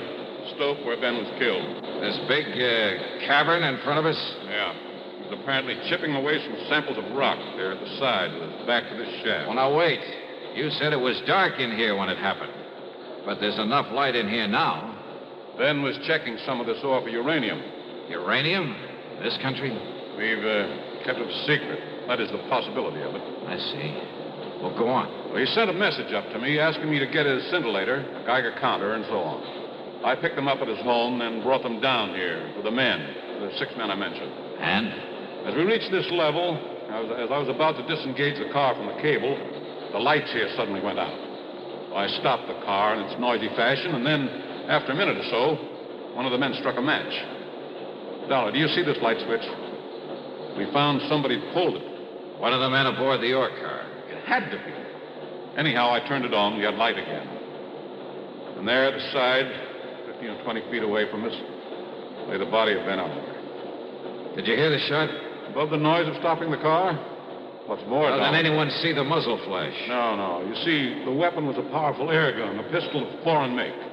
We later found it at the bottom of the shaft. Fingerprints? No. The men were all wearing heavy leather gloves. Well, did any of them actually see Oliver here before the lights were cut off? I saw him. And it all happened in the few seconds between the time the lights went out, you stopped the ore car and put them on again. In total darkness, one of those men was able to fire accurately, the shot that killed him. No sign of a flashlight, anything like that? No. Then I see what you mean about it being impossible. Nevertheless, it was done. And by one of the men aboard the car. And that's why I sent for you, Dollar, in the hope that you somehow can bring the killer to justice. Well? Well, from here, Mr. Haskell, it looks like you've handed me a pretty large order. Act 3 of yours truly, Johnny Dollar, in just a moment. Welcome, recording star Mel Torme. It's terrible trying to sing with a bad cold. So I always take 4-way cold tablets to relieve cold miseries fast. Good idea. Tests of all the leading cold tablets proved 4-way fastest acting. 4-way starts in minutes to relieve muscular pains, headache, reduce fever, calm upset stomach, also overcomes irregularity. When you catch cold, try my way. Take 4-way cold tablets. The fast way to relieve cold distress and feel better quickly. 4-way, only 29 cents. Now, a word about another fine product of Grove Laboratories. To get rid of embarrassing dandruff in 3 minutes, change to Fitch Dandruff Remover Shampoo. 3 minutes with Fitch regularly is guaranteed to keep unsightly dandruff away forever. Apply Fitch before wetting hair. Rub in 1 minute. Add water, lather 1 minute. Then rinse 1 minute. Every trace of dandruff goes down the drain. 3 minutes with Fitch and embarrassing dandruff's gone. At the same time, Fitch can brighten hair up to 35%. Get Fitch Dandruff Remover Shampoo today. And now, Act 3 of yours truly, Johnny Dollar. I told Haskell I'd take on the case only if he'd let no one know why I was there at his copper mine. I parked my bags in the guest room of his house. Apparently lived alone there. During dinner, he told me more about Ben, about their close relationship, about Oliver's hope of finding enough good uranium ore to make the mining of it practical. However, in spite of his optimism, Dollar, I'm afraid it was all just wishful thinking on Ben's part. Well, certainly worth some further exploration, though, isn't it, Mr. Haskell? I doubt it. But we'll see. The important thing now is to find his killer. Do you feel the police were thorough enough in their investigation, in their questioning of the men aboard that ore car? Those men all swore they loved Ben. There's nobody can prove otherwise. Even I can't prove otherwise, even to myself. You say the air gun was a foreign make? Yes, that any one of them could have got hold of. There's a big foreign population in this area. So I understand. But unless the police can find out where it came from, to which of those 6 men it was sold, it's impossible, I'm afraid.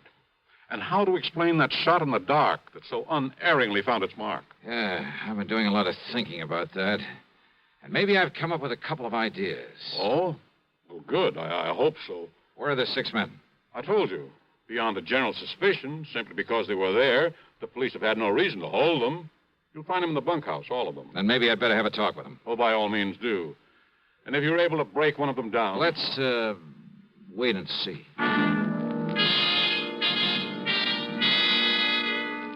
Yeah, I did have a couple of ideas about that impossible murder. I questioned the men without telling them my real status in the case. But more important, I talked to Ben Oliver's wife. A quiet, gentle little woman. All in all, I felt she was taking the whole thing very well. Yes. Bertram Haskell was always very good to Ben in his rather domineering way. But why do you ask? Well, it's good to know what kind of a man I'll be working for, if I take the job. Just be sure you look out for yourself. That you get full credit for any discoveries you made. Well, now, that doesn't quite tie in with what you just finished saying about Mr. Haskell, does it? Ben was so unselfish, self-effacing, so easy to take advantage of. Oh, no, I shouldn't talk that way. You sound as though you don't quite trust Mr. Haskell. Please, I didn't mean that at all. I see. I understand your husband thought there might be uranium in this unlikely spot. He was sure of it, Mr. Dollar. He told you so? I typed out his report to Mr. Haskell. Oh? Do you remember what he said in it? Only that he was certain it had great commercial possibilities and that he... Only that he what, Mrs. Oliver? No, it isn't nice the way I'm thinking.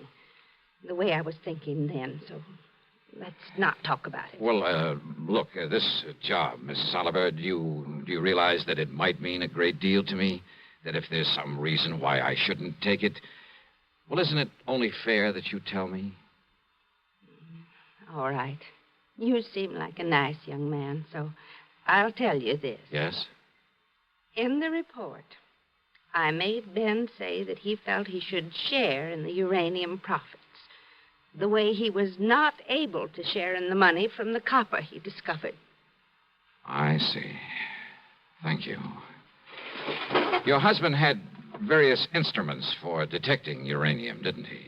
Yes, I'll show them to you. Oh, good. They're here in the closet. The things Mr. Haskell was taking down to him the day that he... Yeah, I see. Geiger counter. And I guess this thing is a scintillator. Yes. And this? Oh, it's some kind of a special light, I think. Black light? Yes, that's what he called it. Sure. And it activates certain... And here are the shoes he was wearing. A nice warm jacket. Wait a minute. Yes? This black light. This thing is still working. And it is. Look, Mrs. Oliver. Why, yes. Isn't that strange, the glow it makes on his... What is it? Oh, Mrs. Oliver, I believe it's the solution to a murder. I borrowed the scintillator, the counter, the lamp, and I put on the jacket he'd worn that day. Put it on underneath my topcoat. I went back to Haskell's home and told him I had a theory about how one of the men aboard that ore car could have aimed so accurately in the darkness of the mine. But that I'd like to check it out down underground. He didn't quite understand what it was all about, but he agreed to go down there with me again. Anything, he said, to help find the killer of his old friend. Pull the light switch, Dollar? Yeah, that's right. Put out the lights so everything will be as it was the moment Ben Oliver was shot. Whatever you say. You set down this detecting equipment for a moment. Sure. Now, off with the lights, huh? Very well. Now, look, I'm going to feel my way to the spot where Oliver was working. And it should be right about here. Well? I'm taking off my top coat, Mr. Haskell. Oh, why? Because under it, I put on the jacket that Ben was wearing when he was killed. I see. Now, in a second or two, I'll turn around so the back of this jacket will be facing you so that you can see it. See it? How? You'll see the spot in the middle of the back that was dusted with some radioactive material. By you. What are you talking about? Yeah, so that you can see it with the help of that black light. And I'm sure you have it in your hand by now. Have you turned it on, Haskell? Yes, it's on. And I'm sure you can see the target on the back of this coat. The same as you could see it in the dark the day Ben Oliver was killed. Can't you? Can't you, Haskell? Yes. A perfect target for you. That's right. Dollar.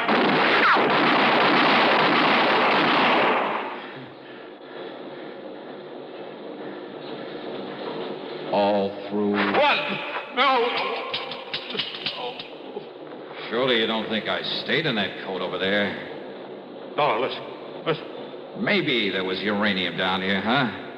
You knew there was. And you knew the only way you could keep all of the profits from it was by getting rid of Ben Oliver. All right, but listen, Dollar. Oh, drop dead. And maybe you will, Haskell, if you try anything funny on the way back up to the surface. No. You see, this gun of mine is still loaded.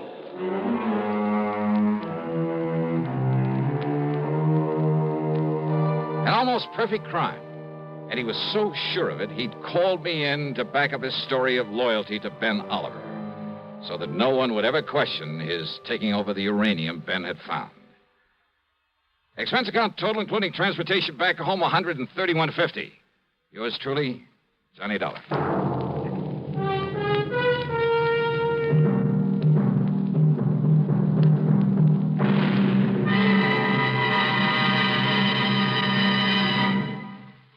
Our star will return in just a moment. Constipation can be a problem for anyone, even doctors. And when constipation occurs, it's interesting to see just what doctors consider important about a laxative they might use or recommend. Well, a majority of the doctors we heard from had this to say.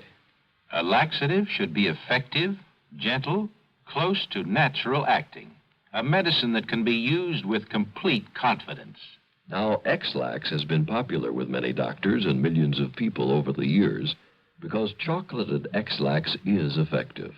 Overnight, it helps you toward your normal regularity. X-Lax is so gentle, so close to natural acting, there's no upset. That's why many doctors and millions of people use X-Lax with complete confidence. X-Lax, the laxative that helps you toward your normal regularity, gently. Overnight.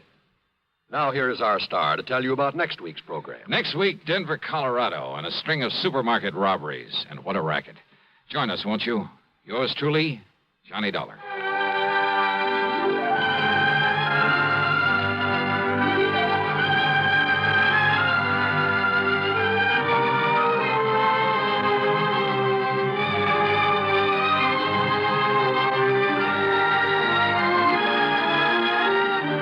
Yours truly, Johnny Dollar, starring Bob Bailey, originates in Hollywood and is written, produced, and directed by Jack Johnstone. Heard in our cast were Virginia Gregg, John Stevenson, and Will Wright. Be sure to join us next week, same time and station, for another exciting story of yours truly, Johnny Dollar.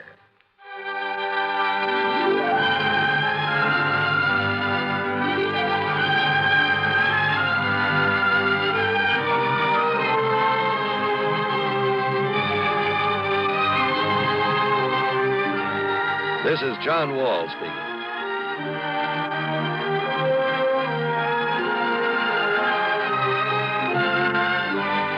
Coming next, another tale calculated to keep you in suspense on the CBS Radio Network.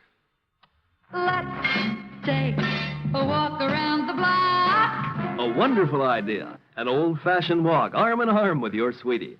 But first, you buy the right car to pick up your best gal. You drive her in style to the right spot for your stroll. Art Neat of Armory Garage says, drive right to Armory Garage. Armory, the home of tested used cars and 101-time payment plans, has the lowest prices ever right now. They're Armory's special low winter prices, and Art Neat tells you why. Frankly, we'd like to sell you a tested used car right now, before the big spring rush. Pick from the largest stock in Armory's history. Drive it now. Enjoy it now, with no down payment to pay. You don't start paying till May and take up to 36 months. Well, no wonder everybody says if you can't deal with Armory, you just can't deal. Don't make a date for your old-fashioned walk till you make a date with Armory Garage for a tested used car. Central and Colvin Avenue, Albany. WROW, Albany, New York.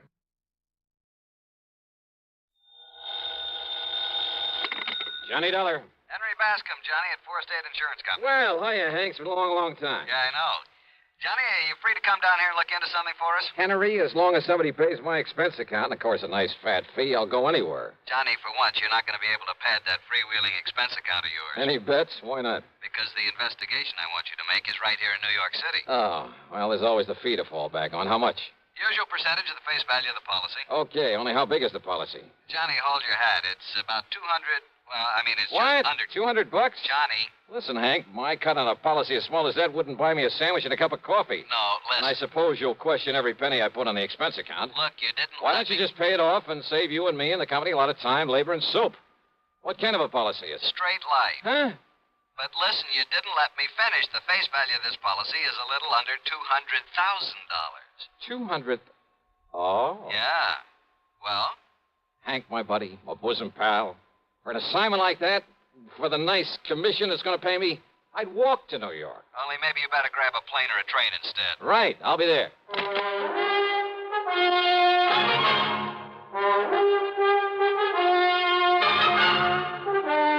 CBS Radio brings you Bob Bailey in the exciting adventures of the man with the action-packed expense account, America's fabulous freelance insurance investigator. Yours truly, Johnny Dollar.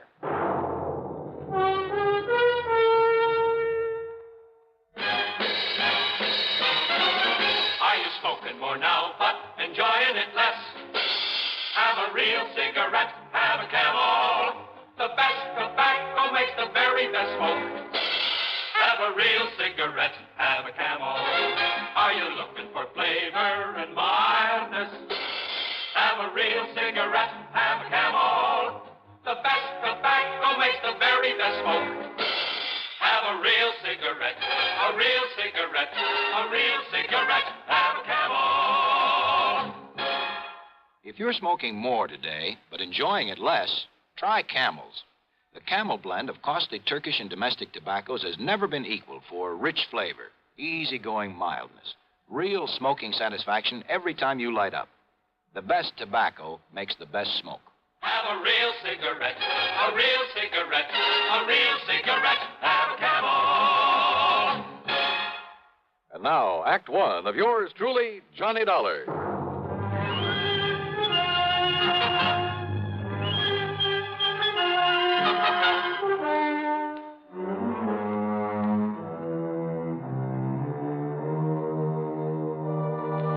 Expense account submitted by Special Investigator Johnny Dollar to the Four State Insurance Company, New York City office. The following is an account of expenses incurred during my investigation of the evaporated clue matter.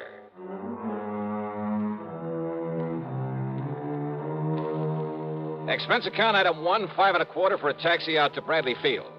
Item 2, $13 even for a plane to New York and a limousine to Grand Central Station. Then I walked over to Henry's office at 500 Fifth Avenue at the corner of 42nd Street. Oh, Johnny, you really made time. Sit down. Yeah, thanks. That's because of the tempting offer you made to me over the phone. A policy worth $200,000. $189,000 to be exact. Straight line. Mm-hmm. On whom? Mr. Jonathan R. Kenworthy. Kenworthy? Very, very wealthy. Retired some years ago after selling off the Kenworthy copper mills. Oh, yeah, sure. Been living here in New York for the past 20 years. Big fancy apartment overlooking the East River. 714 East 52nd Street. Expensive neighborhood. Oh, I told you he was loaded. So what happened to him? He was murdered, Johnny. Oh? Yeah. And who was the beneficiary of this nice, juicy hunk of insurance? His grandson, Carlton M. Kenworthy. And that's the answer to your next question, too. Now, what do you mean by that? I was going to ask you if you or the police have any idea who might have killed him. Yeah, that's right. And I told you, this young Carlton Kenworthy, his grandson, who is also the sole heir to all the rest of his estate. Oh, no, wait a minute. That's a pretty strong accusation, Hank. You have any proof? None whatsoever. Nor have the police. But I take it you figure that Carlton had the motive and the opportunity. And a perfect alibi. Oh? Yeah. Then what makes you think he did it? And the police, too? And the police, too. Well? Motive, Johnny. It's as simple as that. All right, keep talking. It's simply that nobody else in the world could possibly benefit by old Mr. Kenworthy's death. Well, now, Hank... Plus the fact that he had no enemies. None whatsoever, Johnny. You sound pretty sure of that. I am. I not only knew him, but I knew a great deal about him. Oh, but after all, a man who's been head of a company as big as Kenworthy Copper Mills, you know, some disgruntled employee with some imaginary grievances. Over 20 years ago? Well... But even if he'd only retired from that business last month, I'd still say no. Kenworthy was one of the best-loved men I've ever heard of. As for his employees, why, they're the ones he left the business to. He never had a strike, any other kind of labor troubles, despite the size of his plant, because he treated every one of his employees like one of his own kids.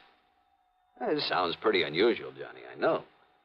But he was an unusual man. Oh, I see. But now about this grandson, Carlton Kenworthy. Well, about as useless a hunk of human being as I've ever seen. How old is he? Oh, 30, 32 or 3. What's he do for a living? Well, that's the point. He doesn't. Nor has he ever done anything. Despite the fine education, all the world travel his grandfather lavished on him. Johnny, if you want a perfect definition of a playboy, I can give it to you in 3 words. Carlton Manson Kenworthy. And he gets the whole estate as well as the insurance. He's known in every nightclub on Manhattan Island. He and that leech Alan something or other who pals around with him. Alan? Yeah, Barker or Baxter or something. Theaters, nightclubs, expensive restaurants, all the racetracks when they're open, wherever they're open.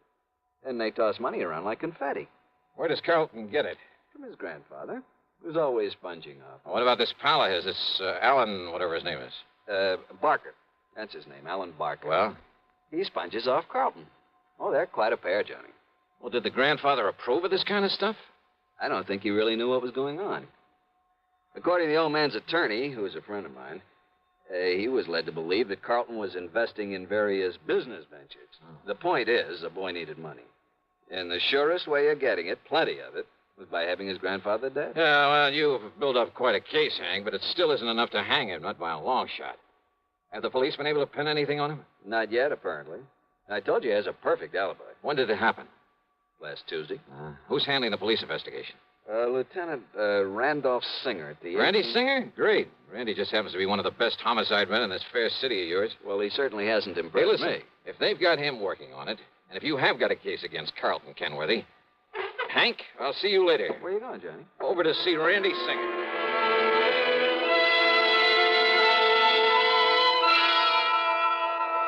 Sure, Johnny, I'm just as sure as your friend Hank at the insurance company. Why, Randy? Well, the way that boy played around. Cost him a fortune. Even more than his grandfather gave him. You're sure of that? What do you mean? Well, the way I get it, Grandpa gave him plenty. Yeah, but Carlton is up to his ears in debt. Every time the boys raid a plush gambling joint, there he is. He and that hanger-on of his, Alan Barker. Like peas in a pod, those two. Then he probably welcomed the raids. Sure. Probably kept him from having to pay off some of his losses. Yeah, he's still in up to his ears. And as long as he's the only one who could possibly benefit from Grandpappy's death, As long as we're sure that nobody else had any reason for killing him. And we are. How and when and where was he killed? Tuesday night in his apartment. He was struck on the back of the head with a heavy wrought iron poker from the fireplace. One good wallop, and he was done for. Hank says that Carlton has an alibi. Yeah, airtight. I checked it every way I can. From here, that is. And where's your case against him? But if you can break that alibi... But, Randy, if you've checked it I out... said from here. But if that company of yours will pay your expenses to Alaska... Alaska? That's right. Oh, look, with such flimsy evidence... Will you do it, Johnny? But now listen, Just Randy... to, let's say, to get me off the hook. But I'm still not convinced that... Johnny... Okay, Randy, sure.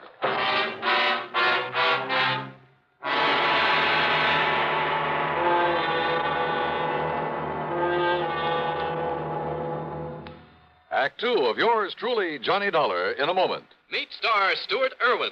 Nothing's worse for an actor than a nasty cold. To feel better quickly, I take wonderful four-way cold tablets. The fast way to relieve cold distress. Right. Tests of all the leading cold tablets proved four-way fastest acting.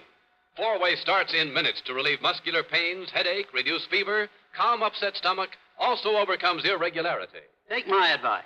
For your next cold, take four-way cold tablets. The fast way to relieve those cold miseries. Four-way, only 29 cents.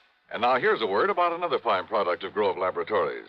To get rid of embarrassing dandruff in 3 minutes, change to Fitch Dandruff Remover Shampoo. 3 minutes with Fitch regularly is guaranteed to keep unsightly dandruff away forever. Apply Fitch before wetting hair, rub in 1 minute. Add water, lather 1 minute. Then rinse 1 minute. Every trace of dandruff goes down the drain. 3 minutes with Fitch and embarrassing dandruff's gone. At the same time, Fitch can brighten hair up to 35%. Get Fitch Dandruff Remover Shampoo today. And now, Act Two of yours truly, Johnny Dollar, and the evaporated clue matter.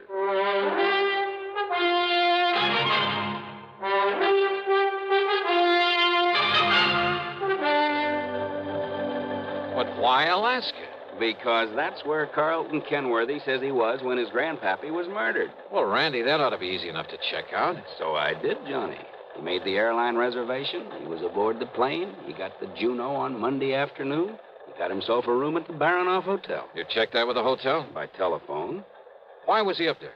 Who knows? But the hotel says he was. Well, what did he do with himself? Apparently took in some of the night spots and flew on back here on Thursday morning. Checked him all the way through. And his grandfather died on Tuesday.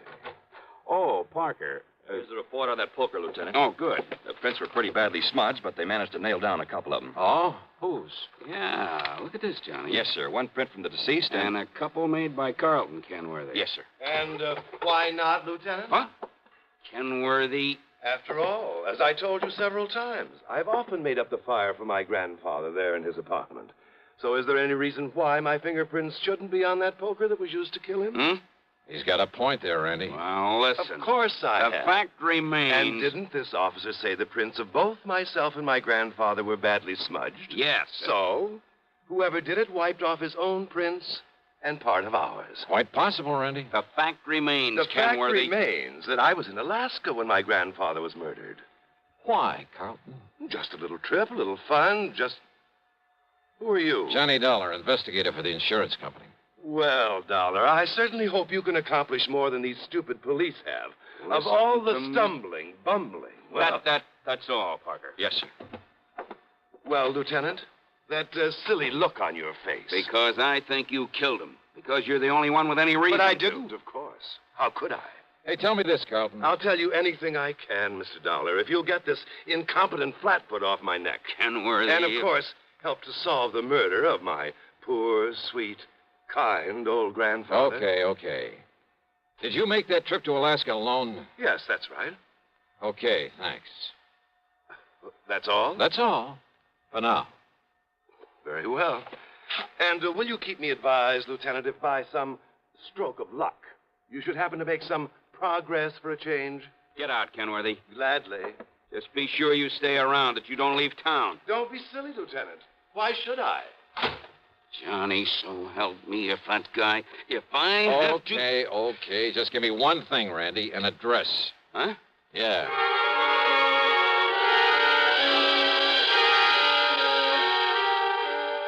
I could see why Randy'd harbor no love for Carlton Kenworthy. His attitude there at headquarters got under my skin, too.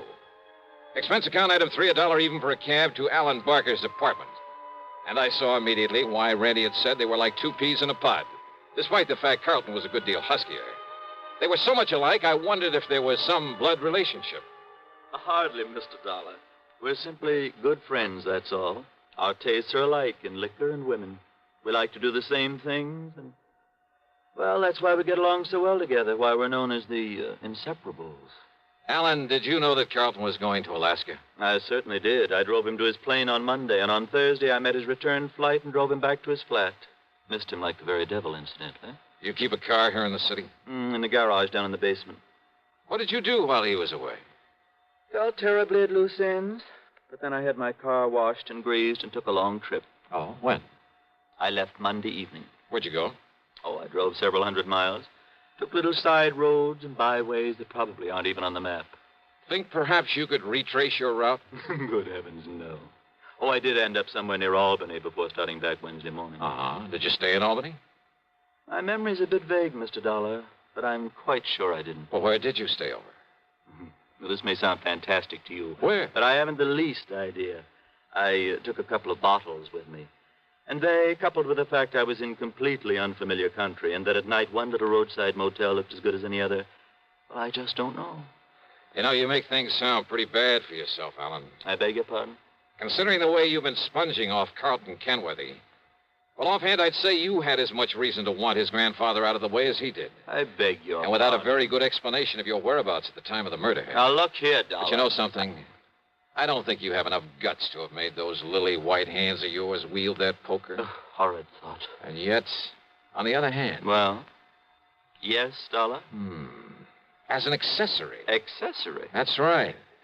I'll see you later, Alan. Now, look here. Just don't leave town.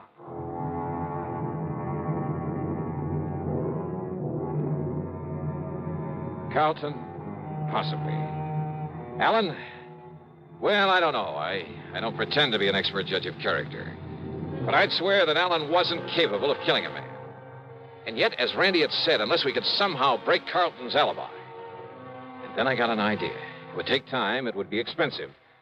But with $189,000 of insurance involved, yeah, I decided to take a flyer. Stick my neck out all the way. We'll return to yours truly, Johnny Dollar, in exactly 1 minute. Constipation is something people don't talk about much, but it can be a problem for anyone, even doctors. And when constipation occurs, it's interesting to see just what doctors consider important about a laxative they might use or recommend. Well, a majority of the doctors we heard from had this to say. A laxative should be effective, gentle, as close to natural acting as possible, and a medicine that can be used with complete confidence. Now, X-Lax has been popular with many doctors and millions of people over the years because pleasant-tasting chocolated X-Lax is effective. Overnight, it helps you toward your normal regularity. X-Lax is gentle. Next morning, it gives you the closest thing to natural action. And that's why many doctors and millions of people use X-Lax with complete confidence. X-Lax, the laxative that helps you toward your normal regularity gently, overnight. Is X-Lax in your medicine cabinet? And now, Act 3 of yours truly, Johnny Dollar. Expense account item 4, $489.54. That's a round-trip plane ticket to Juneau, Alaska, by way of Seattle, Washington. It wasn't until we got there that I suddenly realized I'd been pretty stupid. In spite of the fact that Alan looked very much like him, I should have taken along a picture of Carlton Kenworthy. And certainly I should have taken along a set of his fingerprints for comparison with any I might be able to pick up. Or even a sample of his handwriting. But I didn't, so I'd have to work things out the best I could. Item 5, $10 for miscellaneous taxi fares. Item 6, $10 for a room at the Baranoff Hotel. And yes, I got the same story Randy Singer had about Carlton's having been there, having spent plenty of time at the bar and the bubble room, at nightclubs all over the town. But then it was item 7, $8.50 for some drinks and dinner in the main dining room that finally did the trick. Yeah, that pointed out the one small, seemingly insignificant way in which I could either prove or disprove Kenworthy's alibi. Believe me, seldom has the solution of a murder case hung on such a slender thread. Anyhow, less than 36 hours after I'd left New York, I was back at Idlewild Airport. Item 8, 10 cents for a phone call to Randy Singer. Item 9, $7.50 for a fast taxi into 18th Precinct headquarters. Johnny, where you been anyway? Did you get in touch with Carlton? He's right here in my office. Good boy, Randy. Well, hello, Carlton. Ungodly hour to drag a man out of bed and over here. Yeah, have a bad night of it? Alan and I did do the town a bit. Have you found some lead, I believe you call it, on the killer of my grandfather? Yeah, maybe. Do you mind if I sit down? Maybe you'd better. Where were you when your grandfather was murdered? Why, I've told you, Juneau, Alaska. You know Alaska pretty well? I know nothing about it. This is my first trip and a very brief one. You stayed at the Burnoff Hotel? That's right. Check with him, and you'll find I was there on Monday, Tuesday, and Wednesday. Did you eat there at the hotel? My dinners, yes. But I fail to see what that could Just answer my questions, will you, please? Why not? Okay, now. Monday night. Cocktails in the bubble room? That's right. But what difference could that possibly... And what did you have for dinner? Now, that's a stupid question. Yeah? But if I can prove you weren't where you say you were when your grandfather was killed... If you can, Dollar, and I know that you can't, but if you could, I would gladly confess to this murder, regale you with gruesome details, tell you anything you like. Wise guy. I asked you what you had for dinner Monday night there at the Baranoff. Oh, I see. You think if I say I had something that wasn't on the menu that Just night... answer my question. Or perhaps you'll check to see if the dinner was put on my bill, so I'd have to sign for it, leave a sample of my handwriting. But I paid cash for everything. I asked about your dinner. Well? Dollar, of all the asinine, idiotic... Shrimp cocktail, a salad, a steak, and some coffee. Get that stuff anywhere. But now, Dollar... Mike? What? The coffee. Really, if this is detective work, if this nonsensical questioning... Well? No, Mr. Dollar. I had my coffee with cream and sugar. Oh, you ordered cream? I used the cream that was on the table. Look here, now, of all the silly, absurd, childish Cream was on the table? Of course it was. Real cream? Yes, and the sugar was real sugar. That's beside the point. But what you hope to gain by all this, stupid... Oh, you mean you solved this heinous crime without knowing about the sugar, little boy? That's right. Because you'd already told me you were never there. What? Because Alan went up there instead, didn't he? Using your name to establish an alibi for you. Now, what miraculous deduction leads you to... Because of your certainty about that cream on the table. Of course I'm certain. Doesn't any decent restaurant put cream on the table? No, not up there. What? What's that, Johnny? But he didn't tell me that. I don't know why, Randy. Maybe no big dairy farms yet. Maybe just plain habit. Maybe they like it better. Dollar, how did you find out about But on that? every table, even in the best places, you'll find no cream. But a little can of evaporated milk. Like to check on it? Well, I'll be doggone. It was Alan. Did Alan tell you that?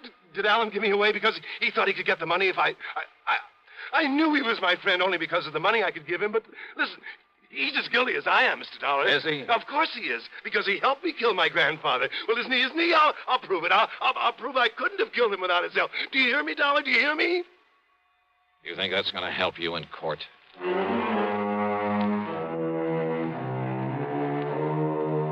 Believe me, if I were to put down all I think about the Allen Barkers and Carlton Kenworthys and all the rest of that rotten... why bother? What's the use? Expense account total, including incidentals, the trip back to Hartford, $574 even. Yours truly, Johnny Dollar.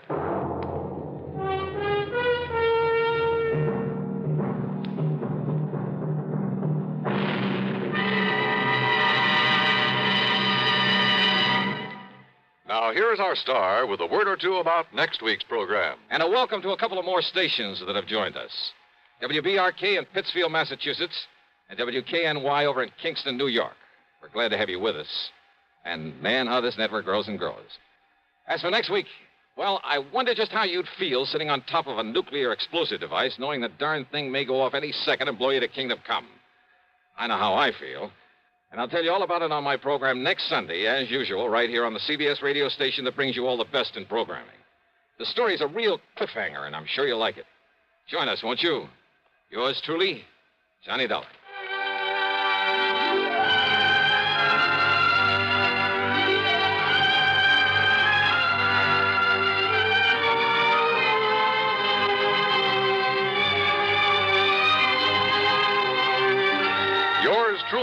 Johnny Dollar, starring Bob Bailey, originates in Hollywood and is written, produced, and directed by Jack Johnstone. Heard in our cast were Harry Bartell, Herb Vigran, Carlton G. Young, Herb Ellis, and Jack Edwards. Be sure to join us next week, same time and station, for another exciting story of yours truly, Johnny Dollar.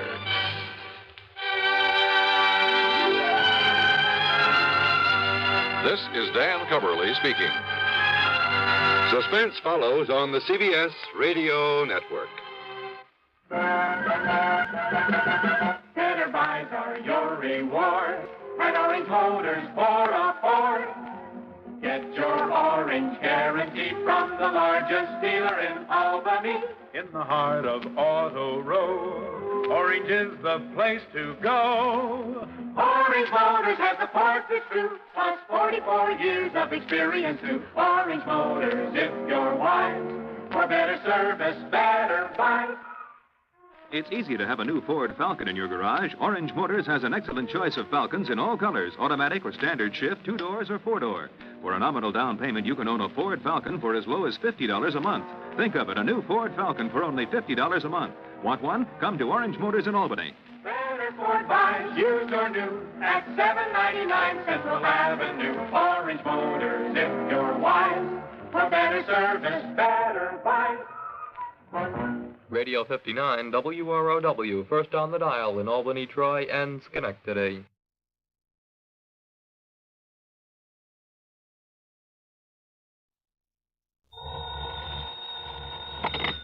Johnny Dollar. John, this is Harry Branson at Philadelphia Mutual Liability and Casualty Insurance Company. Well, it's about time, Harry. How come I haven't heard from you lately? Fortunately, we've had no problems recently. That is, nothing requiring investigation. Until now, huh? Well, yes. So what's the trouble? Arson, mayhem, murder? John, it may be all of them, unless you're able to put a stop to what's going on. Sounds interesting. Who's involved in all this? And don't tell me you've been selling insurance to some gangster. Well, as a matter of fact, he is. What? An ex-gangster. At least he was known to have been mixed up with gangsters for several years. Who? Bertie Larson. Larson, huh? Well, at least the name sounds appropriate. So tell me what he's... Wait a minute. Yes, John? Isn't Bertie Larson the punk they've had before that Special Investigating Committee? Yes. The Committee on Narcotics and Gambling, the one that has the hearings on television now and then? That's the one. Well, then, Harry, if you want my advice, you'll cancel his policy, pay him off with interest, and forget him. I'm afraid that's impossible. What's more, since those hearings began, we've increased the face value of some of his policies. You have what? Yes. But now, in view of the threats he's been receiving, threats on his life, his home, his family, well, John... Baby, you're in trouble. John, do you think you can help us? And get my head blown off by some gunsel? Harry, this kind of stuff I shouldn't touch with a 10-foot pole. But don't you see... In spite of the big fee your company will have to pay me, in addition to my expense John, account. just a minute. At least it'll guarantee me a decent funeral. A funeral? But if that's the way you want it, as long as you're willing to pay through the nose for my services. But, John, I didn't say... John, that is... listen to me, John. Okay, keep your shirt on, Harry. I'll run on down there and see you.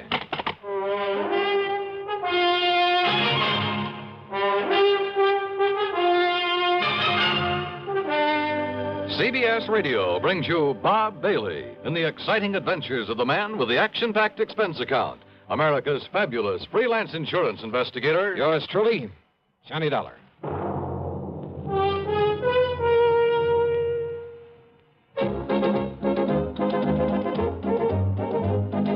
Winston tastes good like a cigarette should. Winston tastes good like a cigarette should. Winston gives you real flavor, full, rich tobacco flavor. Winston's easy drawing too. The flavor comes right through to you. Winston tastes good like a cigarette should. A modern filter? Sure, Winston has it. But that's only the beginning of a Winston. Up front, up where it really counts, Winston packs exclusive filter blend. Light, flavorful tobaccos, specially selected and specially processed for filter smoking. Filter blend. That's why it's fun to smoke Winston, America's best-selling filter cigarette. Winston tastes good like a cigarette should. And now, Act One of yours truly, Johnny Dollar.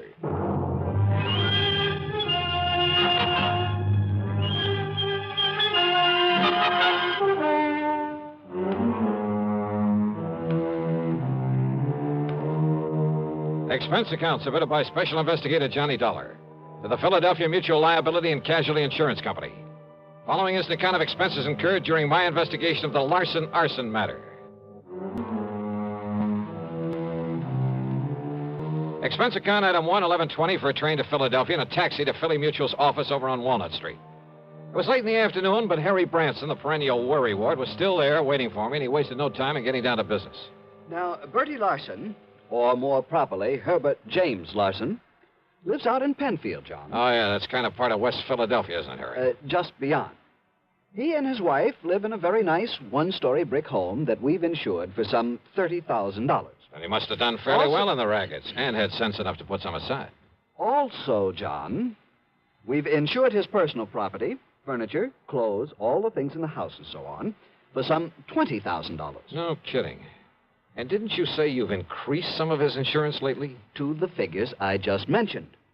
In the beginning, he was underinsured, but the policies provided for the increase at his option, provided, Yeah, well, of course, that's all right. You don't need to go into provided, detail. of course, that in no event should stipulated coverage exceed actual appraised valuation. Yeah, well, now, Harry, in if you... accordance with paragraphs A, B, and G of Article 21 of our standard comprehensive policy. Harry... Oh, yes, John. Also, his life is insured with us for $20,000. Making a total of $70,000. $70,000, yes. So if everything goes, including Bertie himself, somebody's liable to collect plenty. Exactly. Okay, who's the beneficiary? His wife, Nora. I see. And now you say that somebody's been threatening him. Oh, yes. Ever since he agreed to appear before this investigating committee. Uh-huh. What kind of threats? Over the telephone, he tells me, warning him that if he continues to testify, well, they haven't directly threatened his life, as I understand it, but they might as well have. And then last week... Wait a sec, Harry. Haven't the police been in on this? Oh, yes. Yes, they have. And for a while, they kept some men stationed about his place. So, naturally, nothing happened. But last week, John, when he returned from one of the hearings, he phoned me and said that he'd found a can of gasoline standing on his front doorstep. Ah, just a hint, huh, of what might happen if he doesn't clam up. Yeah, that's an old-style gang warning. Yes, a very obvious threat to burn up his home. But he's continued to appear at the hearings? Yes. And if he's killed off by these people, if his home is burned out from under him... By what people, Harry? Has he any idea who might be behind this monkey business? Well, of course. It must be someone who was involved with him in narcotics and illegal gambling at one time or another. But he doesn't know exactly who. Not specifically. He says he never recognized the voice on the phone, and, of course, it was probably well disguised. Yeah. Do you suppose he's still involved in the rackets? Oh, apparently not, or we'd never have sold him insurance. But then who can be sure? The point is, John, that if anything does happen to him or to that home of his, the company will have to pay out sizable sums of money. Yeah. Naturally, we don't want to do that. No. And if he can be protected properly, well, John, that's why I telephoned to you. Yeah, but Harry, the kind of protection you seem to want for him is something for the police to provide. John, I am convinced that the protection they are giving Bertie Larson is wholly inadequate. You told them so? I most certainly have. But they simply refuse to listen to me. Well, that is why I called you. Oh, I'm sorry, Harry, but it seems to me that... Well, okay. Give me his address. Tell me who the police contact is, and I'll see what I can do for you. I dropped my bags at the Bellevue Stratford. Then, having missed my lunch, I spent item 2, $5.25 for a drink and some early dinner.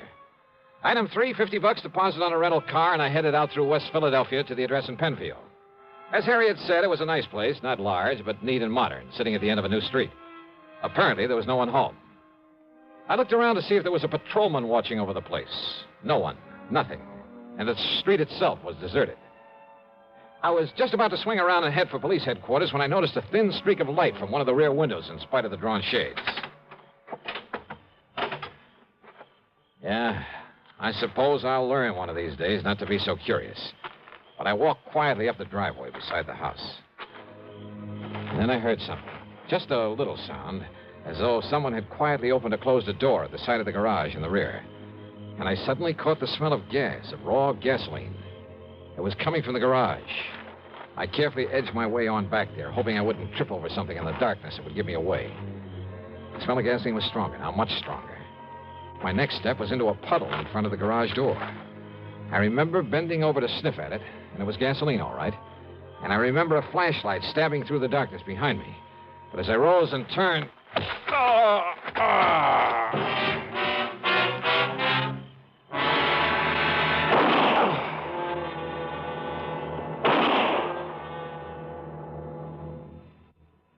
Act two of yours truly, Johnny Dollar, in a moment. Question: where will you find the leading stars of the entertainment world? Answer, right here on CBS Radio. Gary Moore, Arthur Godfrey, Andy Griffith, Bob and Ray, Art Linkletter, Amos and Andy, and more. The gang's all here. You'll also find the New York Philharmonic and the Metropolitan Opera back on the air. Remember, the star's address, CBS Radio. And now, Act two of yours truly, Johnny Dollar, and the Larson Arson Matter.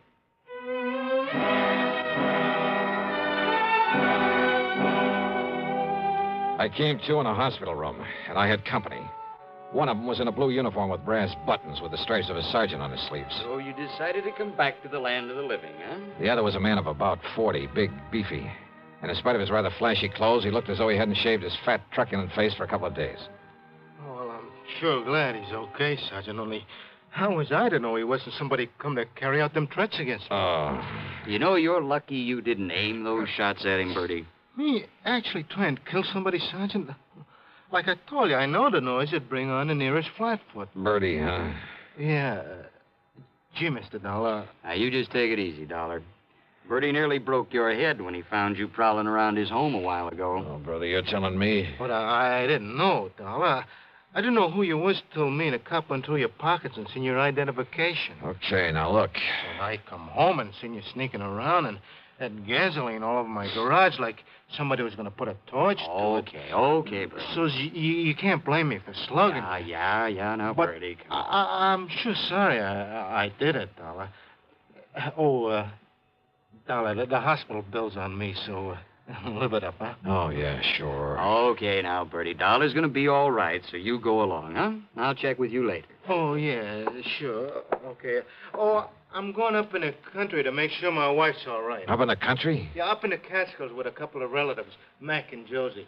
Oh, you don't think I'd leave her stay around here with those people on the phone saying they're going to burn me out if I don't stop yapping at that committee? And you don't know who it is making the threats, huh? I sure wished I did. Okay, run along now, Bertie. No, wait, please. Well, what is it, Dollar? Well, I'd like to talk to Bertie some more. Well, sure.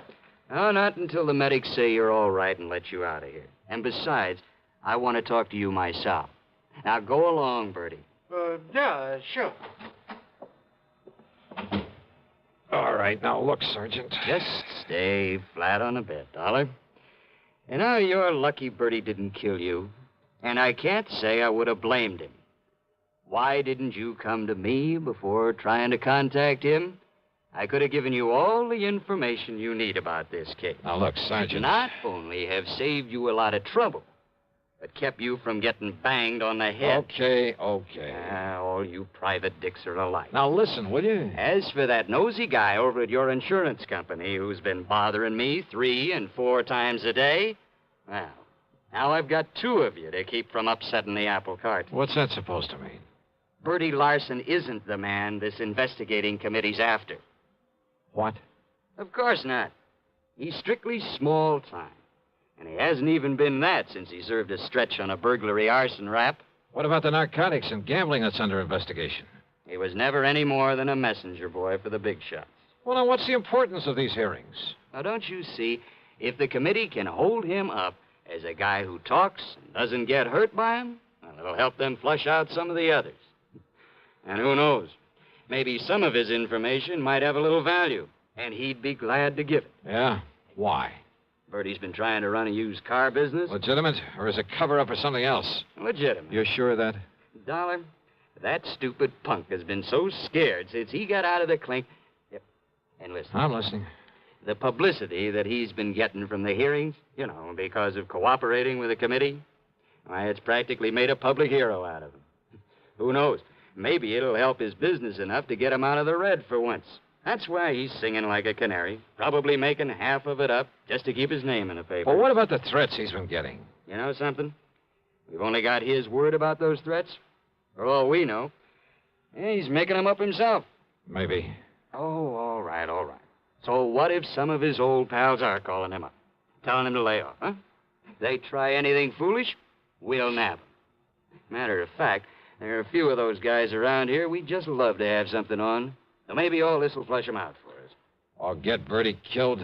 Ask me. I don't think anybody'd even bother to rub him out. I hope you're right, Sergeant. Sure. So, Dolly, that's that. No, when you're wait. up and around, come on over to the station and see me. But meantime, leave this to me, will you? Oh, wait a minute, will you? What about that gasoline he mentioned that was spilled all over his garage? Oh, one of those shots he fired. And now One of look. them drilled a hole in a can of gas he had lying around. Yeah? Sure, saw it there myself. Look, Sergeant. See you later, Dolly. Wait a minute, will you? Sergeant!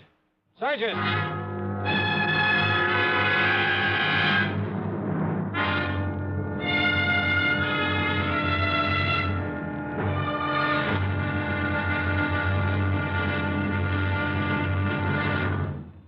Act 3 of yours truly, Johnny Dollar, in a moment. Here's Hollywood star Mona Freeman. Who feels like acting with a miserable cold? I relieve cold distress the fast way with 4-way cold tablets. Yes, tests of all the leading cold tablets proved 4-way fastest acting. Amazing 4-way starts in minutes to relieve muscular pains and headache, reduce fever, calm upset stomach, also overcomes irregularity. When a cold strikes, do what I do. Take 4-way cold tablets. It's the fast way to relieve nasty cold distress and feel better quickly. 4-way, only 29 cents. Now, here's a word about another fine product of Grove Laboratories. Had dandruff for years? Now get rid of it in 3 minutes with Fitch Dandruff Remover Shampoo. 3 minutes with Fitch regularly is guaranteed to keep unsightly dandruff away forever. Apply Fitch before wetting hair, rub in 1 minute. Add water, lather 1 minute. Then rinse 1 minute. Every trace of dandruff goes down the drain. 3 minutes with Fitch, embarrassing dandruff's gone. Fitch can also leave hair up to 35% brighter. Get Fitch Dandruff Remover Shampoo today. And now, Act 3 of yours truly, Johnny Dollar.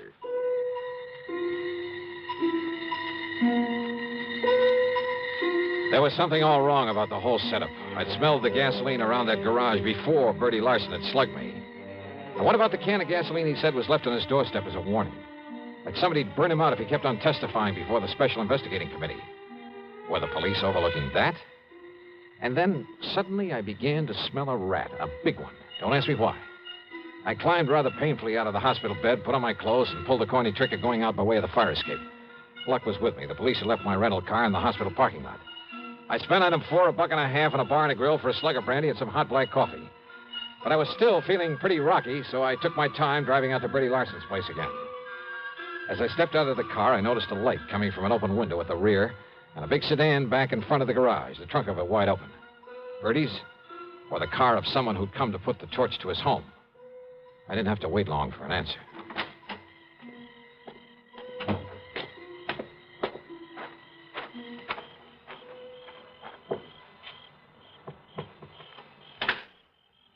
Bertie. Huh? Going up in the country, huh, to see your wife? Oh, Dollar. Yeah, that's right. Oh, say, listen, Dollar. It's lucky you come by here. Is it? Lucky for you or for me? Oh, no, listen, I come by to pick up some things, you know, to haul up to my wife. You know what happens? Yeah? When I pulls up in the driveway, there's some guy running away out back. So I yells him to stop, but he keeps on going, and it's so dark I can't see where to throw a shot. And listen. I'm listening. Then I smell gasoline. It's coming from inside the house. So I unlock the door and go in, and you know what I find in there? Go on, Bertie. Come on. Come on inside, Dollar. I'll show you. Oh, it's lucky I come by here. That's all I got to say. Hey, wait a minute. Were you figuring on moving out of here? Huh? What do you mean? Well, now, don't tell me this is all the furniture you keep in this place. Of course not. I sent a lot up to Josie and Mac from while my wife is staying with them. What if the place burned down? You wouldn't hesitate to collect insurance on all the furnishings, would you? You're trying to be funny, Dollar. Now, look. Look here in my den. You see? You see where somebody dumped gas all over the rug? Lay them celluloid strips and out over the windowsill so as you could put a match to it from the outside? Yeah, I see, Bertie. Well, it's a guy I seen running away from you who was going to burn me out. You see how he broke in by forcing a screen on that window? I see where this screen was bashed out from the inside. What'd you say? And I fail to see any footprints in the flower bed below it. No wonder you served a term for arson, among other things. Huh? Oh, listen. I mean the sloppy setup you made here. What are you talking about? You've been losing your shirt in the used car business. So it looked like you might have to take a chance at the rackets again. Are you out of your mind? But then this investigating committee came along. Talking freely before them gave you an excuse to claim you were getting threats. Oh, now, listen. You filled up the insurance on this place to the limit. Then gave out the tale about gasoline left on your doorstep as a warning. Oh, listen. All of it.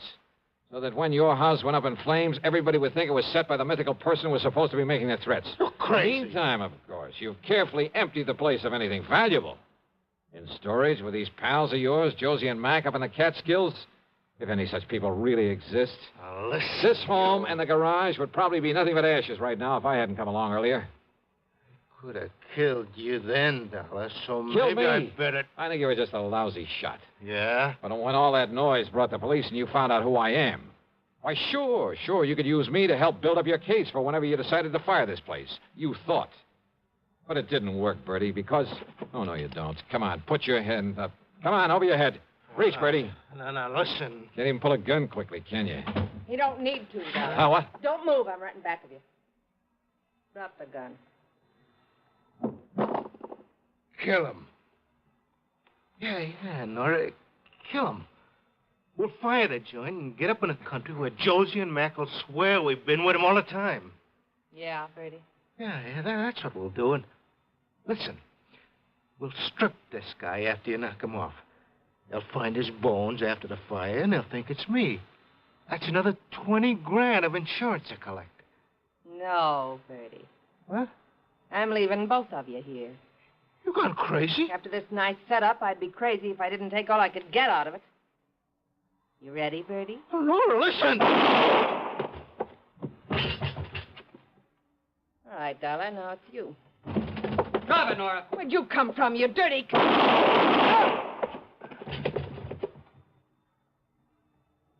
Thanks, Sergeant. Well, that's okay, Dollar. But you can be mighty glad that hospital called me up when they found you'd sneaked out on them. You know something, Sergeant? Yeah? I'm mighty glad.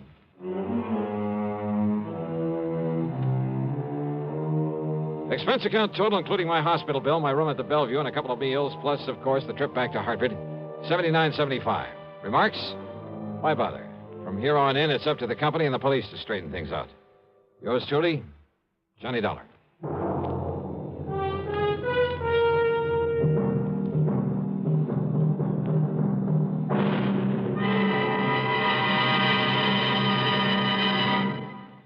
Our star will return in just a moment. Constipation can be a problem for anyone, even doctors. And when constipation occurs, it's interesting to see just what doctors consider important about a laxative they might use or recommend. Well, a majority of the doctors we heard from had this to say. A laxative should be effective, gentle, as close to natural acting as possible, and a medicine that pleat confidence. X-Lax, the laxative that helps you toward your normal regularity gently, overnight. Is X-Lax in your medicine cabinet? Now, here is our star to tell you about next week's story. Next week, Sarasota, Florida. A body floating in a bayou, and one too many suspects. Join us, won't you? Yours truly, Johnny Dollar.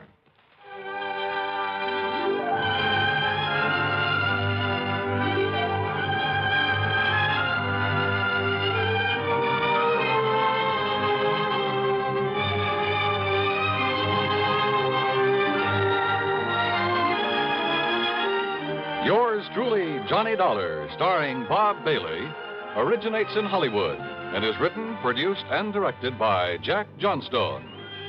Heard in our cast were Virginia Gregg, Harry Bartell, Don Diamond, and Bert Holland.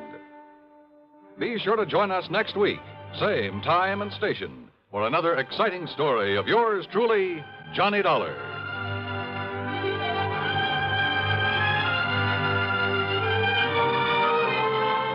This is Dan Cubberly speaking.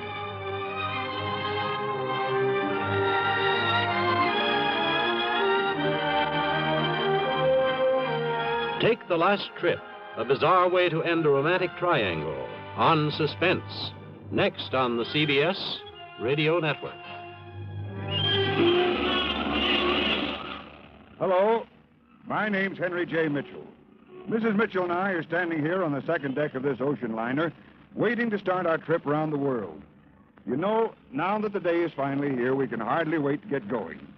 Naturally, we started saving toward this day some time ago by investing regularly in United States savings bonds.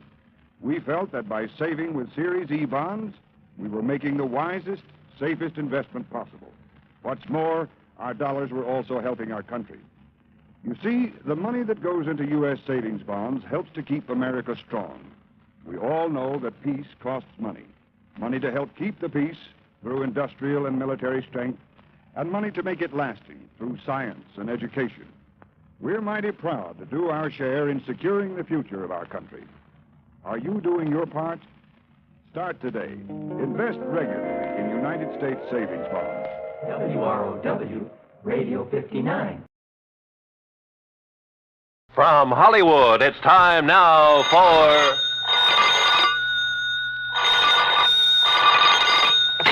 Johnny Dollar. Here's your number in Kingman, Mr. Dollar. Oh, thank you, operator. One moment.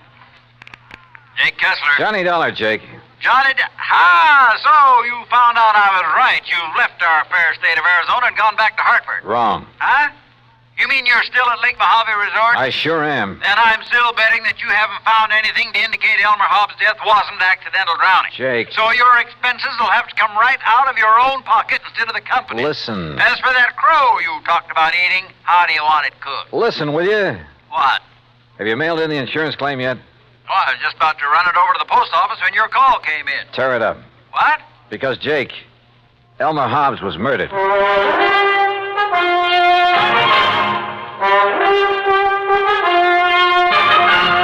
Bob Bailey in the exciting adventures of the man with the action-packed expense account, America's fabulous freelance insurance investigator. Yours truly, Johnny Dollar.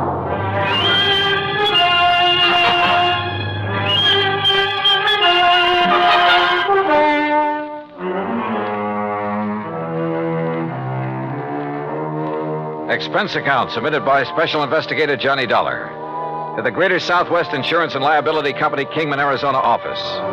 Following is an account of expenses incurred during my further investigation of the Mojave Red matter.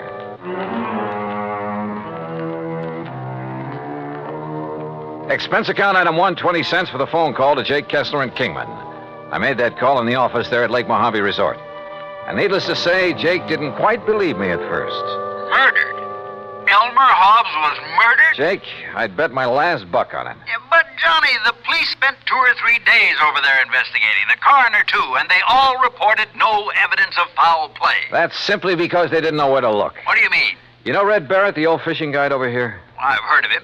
Well, Red found the boat that Hobbs used that day. It was lying on the bottom of one of the coves up in the big basin. Sure, because of the storm that drowned Elmer Hobbs. Because somebody sank it. That boat had a couple of air tanks on it that would keep it afloat even if it was swamped. Oh? But, Jake, those tanks were cut open by whoever killed Hobbs. Good Lord. Yeah. But who did it, Johnny? That's what I'm going to find out. I'll call you later. I hung up on Jake Kessler, then walked on back to the dock where I found Red Barrett and Buster Favor waiting for me. You get your call to Kingman through all right, Johnny? Yeah, Red. Jake Kessler's holding up the claim on Elmer Hobbs' insurance. Good. That's good. Did you, tell Buster what we found up the lake? Yes, sir. Yeah, Johnny, he did. It's like I said in the beginning, I just didn't see how a man like Mr. Hobbs could ever get himself capsized up in the big basin, no matter how bad a wind came up. Buster was the only one that agreed with me, Johnny. Well, quite frankly, I don't see why everybody wasn't suspicious when Hobbs' boat wasn't found after the storm. Right, Johnny. But now that you and Red found it, sunk in the bottom of that cove and with the flotation tanks cut open, yeah, it sure looks like murder. Oh, that's what I thought from the first, Buster. That's why I telephoned all the way to Hartford to get Johnny out here. But who could have wanted to kill him? Any ideas, Buster? No, sir, Johnny, I certainly haven't. You sure there was nobody here at the resort who might have wanted him out of the way? Johnny, the other folks who were here at the time it happened, why, they didn't even know Mr. Hobbs. You're sure of that? Absolutely. See, he wasn't much of a mixer. He stayed by himself all the time. That's right, Johnny. Elmer used to go out fishing first thing in the morning, and he'd be the last to come in at night. He'd go to his room, cook his supper, and then go to bed. All right, listen. He was killed just before or during the big storm you had. That's right. Who else was out on the lake at that time? Nobody. Nobody from here, that is. All our people, all our boats were back here at the landing. They'd got the storm warning. So don't you see, Johnny, it must have been somebody from up the lake. What do you mean? From one of the other landings. What other landings? Cottonwood, Emery's, any one of them. Yes, sir. Somebody sank his boat and tried to sink his body with it. But we found his body washed up on the Nevada shore. You found it, Red. Yes, I did. My best friend. I dove down to that boat, Buster. And I found not only the bashed-in flotation tanks, but where the anchor line had apparently been lashed around the body to hold it there. And you remember, Buster, the rope marks we found on Elmer's body? Yeah, but the police, sheriff, and coroner, and the rest... What did they say? He probably just got tangled up in that rope when he was fighting the storm. But they were wrong. Yeah, apparently. Well, why do you say that, Johnny? Well, because so far this evidence of murder is, well, it's all circumstantial. As for motive... Motive? Well, I hadn't thought of that. Red... Well, the main thing is that cutting open the flotation tanks was done with some kind of an axe. I was asking about motive. And I know that Elmer didn't have any axe on that boat. Did you find the axe, Johnny? No. Now, Red... I'll tell you what he had in his boat, beside his clothes, I mean. Well, let's cover this motive thing. He had the anchor, of course. That went with the boat. Red. He had a nice new Silaflex rod with a Mitchell 300 on it. Yeah, but now look. He had a long-handled net that he'd picked up somewhere in L.A., and an old beat-up McKinney tackle box full of plugs and spoons and a fish stringer. And that was all, Johnny. No axe. That was all he had. Red, that bush you're beating around is getting pretty big. Well, Johnny, I don't know what you mean. Well, I asked you about possible motive, and so far all you've done is evade the question. Now, why should I do that? Well, that's what I want to find out. Well, now, Johnny... Do you know of anyone who might have wanted Mr. Hobbs dead? You say you knew him pretty well. And I did, yes, sir. Well? No, sir. No, sir, I certainly don't. You're sure? Why, Elmer... Well, nobody could want to kill a fine man like him, Johnny. He was one of my best friends. Yeah. At least while ever he was here, I mean. I never knew anything about him in L.A., I mean. He was in business back there, I understand. That's right, with a man he called Stu Manley. Wait a minute. What is it, Johnny? I'm going back to the office and call Jake Kessler again. Yes, sir. Elmer was my best friend. Come on. Come on up to the office with me, Buster. Well, you can use the phone here on the dock, Johnny. No. Come on. Red, we'll see you later. I'll be here, sir. You look like you just got hit with an idea, Johnny. Yeah, and I'm afraid it isn't a very pretty one. Oh? Morning, What is it, Buster. Johnny? Any of the early fishermen come in yet? Oh, yes, sir, Mr. Carson, and they picked up some nice bass up above the power line crossing. Good. I was thinking of going up that way myself. Yeah, well, good luck. Now, what were you going to say, Johnny? Were Red and Mr. Hobbs such really good friends? Well, they were always together when he came here. Of course, they were always fighting like cats and dogs over some silly thing or other, but didn't mean it. Oh, now, wait a minute, Johnny. Was Red alone when he found Hobbs' body? Yeah, he was, and he brought it back here. But now, look. There weren't any other boats up the lake? Yeah, there were, but Red was searching that particular part of the shore alone. But surely you don't Jake think... Kessler told me something about Hobbs' insurance policy, but not quite enough. Johnny, listen. Come on, let's get to that phone.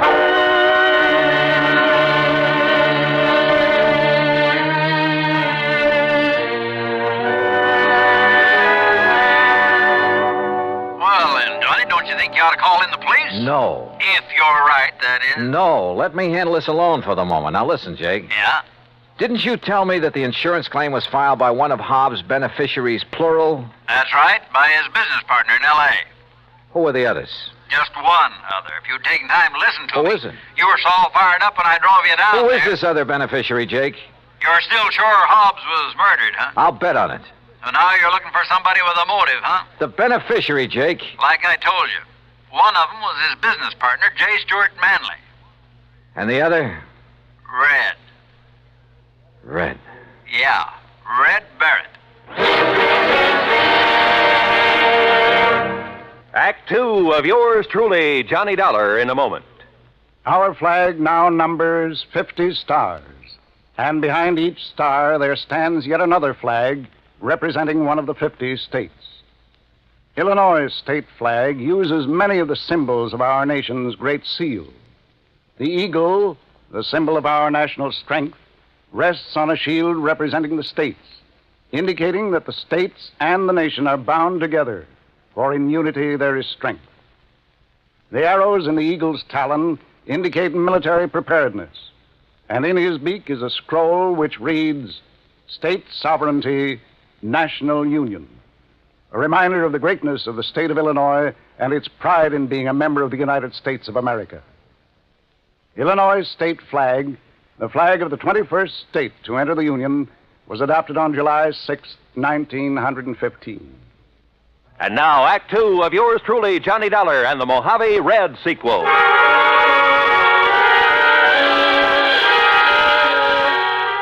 Two people who I knew stood to gain by the death of Elmer Hobbs. One, his business partner, J. Stuart Manley in Los Angeles. The other, Red Barrett, fishing guide at Lake Mojave Resort, who said he'd found his body, who professed to have been his best friend. I wondered. I said as much to Buster Favors, who sat there in the office of the resort. Red do a thing like that, I won't believe it, Johnny. But he's the one person who could have engineered the whole thing, Buster. But why, then, would he lead us to the place where Mr. Hobbs' boat was sunk? And point up the fact it was deliberately sunk, and an attempt made to sink Hobbs' body with it? Oh, there's a cover-up? To make him look clean? No, Johnny. Well, the boat would have been found in that cove sooner or later anyway. I tell you, you're wrong if you suspect Red. Look, if Hobbs' business partner is a beneficiary, too, why don't you look him up? I fully intend to, unless Red did do it. No. And I can prove it. No, Johnny. Let's go back to the dock so I can talk to him again and see... Buster, Oh, hello, Johnny. I suppose you've heard, Ham? Yes, Red told me. You're quite sure it was murder? Yeah. I'm sorry. Listen, Buster. Yeah. Look, Ham, as manager of this resort, you know Red pretty well. I sometimes wonder. That's what I came up here to ask you about, Buster. Huh? Did you send him skiting out of here? What? We just left him down at the dock. You mean you didn't see him tearing out of here in the pickup truck a few minutes ago? What? Ham. Red? Where'd he go? I don't know, but he certainly left in a hurry. Johnny. Yeah. No, I still can't believe it. What are you boys talking about? Nothing. Ham, is there a car around here I can use? Oh, sure. Take mine.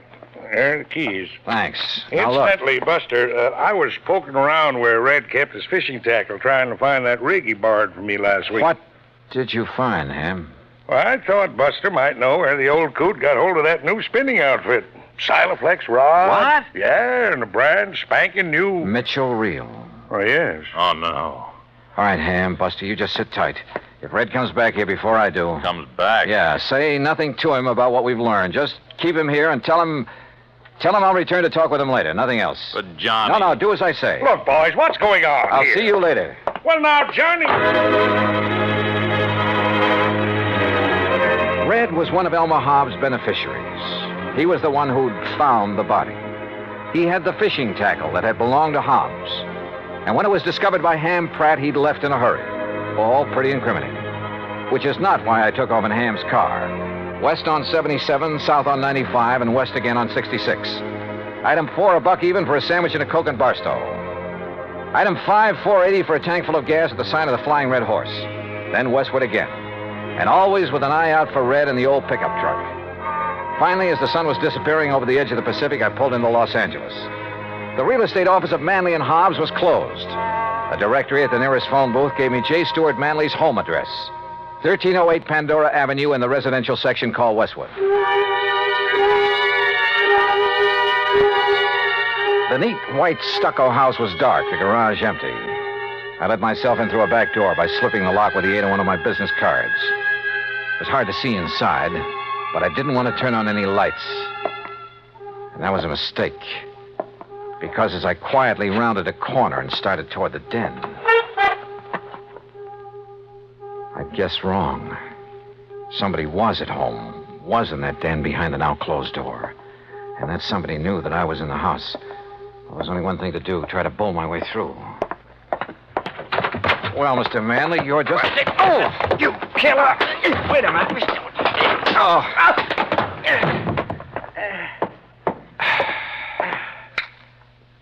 Red. Johnny Dollar. Well, it kind of looks like I made a mistake, doesn't it? Yeah, Red. The biggest mistake of your life.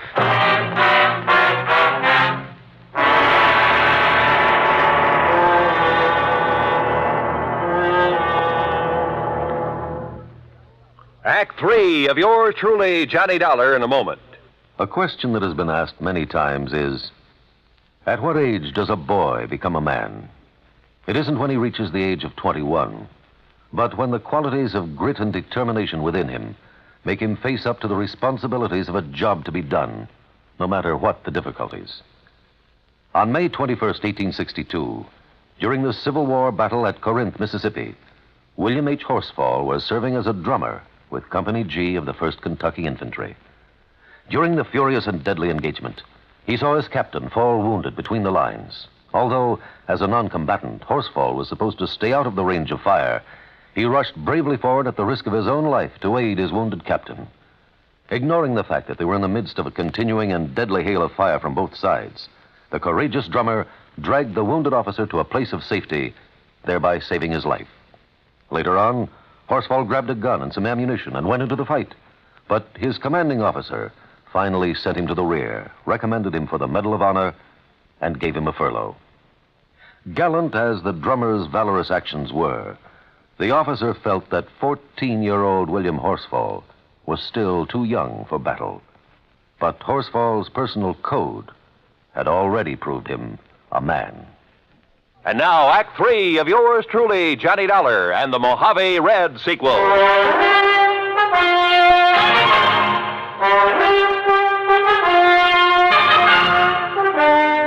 You know what common sense tells me, Red? What, Johnny? That you and J. Stuart Manley were in cahoots in the murder of Elmer Hobbs. Oh, no, sir. You can't believe that. You told us that Hobbs had a Silaflex rod, a Mitchell reel in his boat. Yes, sir, he did. Just like the We rig. found him, Red, among your things back at the lake. Oh, you found mine, Johnny, that Elmer gave me to match his. Look. Now, look what I found here in Manley's closet. This was Elmer's rod and reel, Johnny. What? All strung up with a wobble right spoon on it, just the way he fished with it. And he could cast so accurate. You're sure this was his? Well, here's his initials right on the butt, and scratched on the reel, too. E.H. Yes, if you'd have looked, you would have found my initials on the rod there at the lake. But look here. Look what I found in the corner of this closet, all wrapped up, like to hide it. The axe. And I'm no detective, Johnny, but just look at these marks, like it was used to hack at some kind of thin metal. The flotation tanks on that boat. Maybe you are a detective, Red, and a good one. But why did you come tearing in here to L.A.? In the hopes, Johnny, I'd find these things. I thought from the first that Manley might be the one. Elmer never did really trust him. He told me that many a time. But you didn't accuse him when I talked to you at the lake. I wanted some proof. Manley'd not only get a hunk of Hobbs' insurance, but a share of the business. That's right, sir. I pulled a little trick on him, too. What do you mean? Well, I stopped along the way and I phoned him to make sure that he wouldn't be here for a while. Well, what did you tell him? I disguised my voice, Johnny, real good. That voice of yours? I told him that this was a friend, I said. That I thought he ought to know that you were working on the case. Oh. That if he'd left any evidence at Lake Mojave, he'd better get there and steer you away from it. Red. And that's the way I got him away from here so I could find this stuff. But if he's gone to Lake Mojave... Oh, I knew you could take care of him. And if I did find these things like I did, I was going to phone you there to be ready for him. Well, then why did you attack me when I came in here? Sorry, Johnny, but I thought maybe he'd got wise and come back and maybe recognized my voice after all. Exactly what happened, Red. Mr. Manley? Sir? That's right, J. Stuart Manley. And this is my wife, Mr. Dollar. Red. Shoot them. Kill them, Stuart. They're burglars, don't you see? And we caught them robbing the house. Quiet, Mary. I suppose that means we were right. That you did kill your partner, Elmer Hobbs. That stupid old man, fishing all the time instead of tending to the office, taking all the money. Mary. But now we'll have some money for a change. Own the business. Mary, shut up. I see you found old Elmer's things. No, sir. This fishing rod is his, not yours. Oh, put it down. Pretty foolish of you to bring that stuff here, Manley. Especially the axe. I'm sure any good police lab will find traces of aluminum from the boat on it. Kill him, Stuart. They're robbers. Their fingerprints will be all over. Yeah, Mary's right. Your prowler's ransacking my house. And I can see the bulge of your pistol, Dollar. So any court in the land will uphold my right to kill you in self-defense. And Dollar, you go first. Listen, you think you can shoot as straight as I can cast a fishing plug? Huh? Like this? Oh, no. No!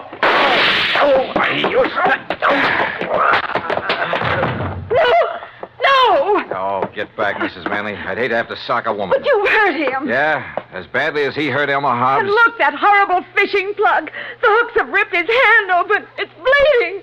That red-headed old fool throwing those hooks at him. Oh, quiet. Stuart, dear Stuart. Red, that was a beautiful piece of casting. He almost tore his hand off with that plug. Well, Johnny, it was with Elmer's own rig. I think maybe he would have liked that. I hope so. But you know what I hope the most, Johnny? What, Red? That the fishing is real good up where Elmer is now.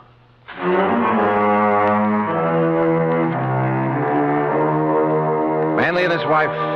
Yeah, Red had figured right.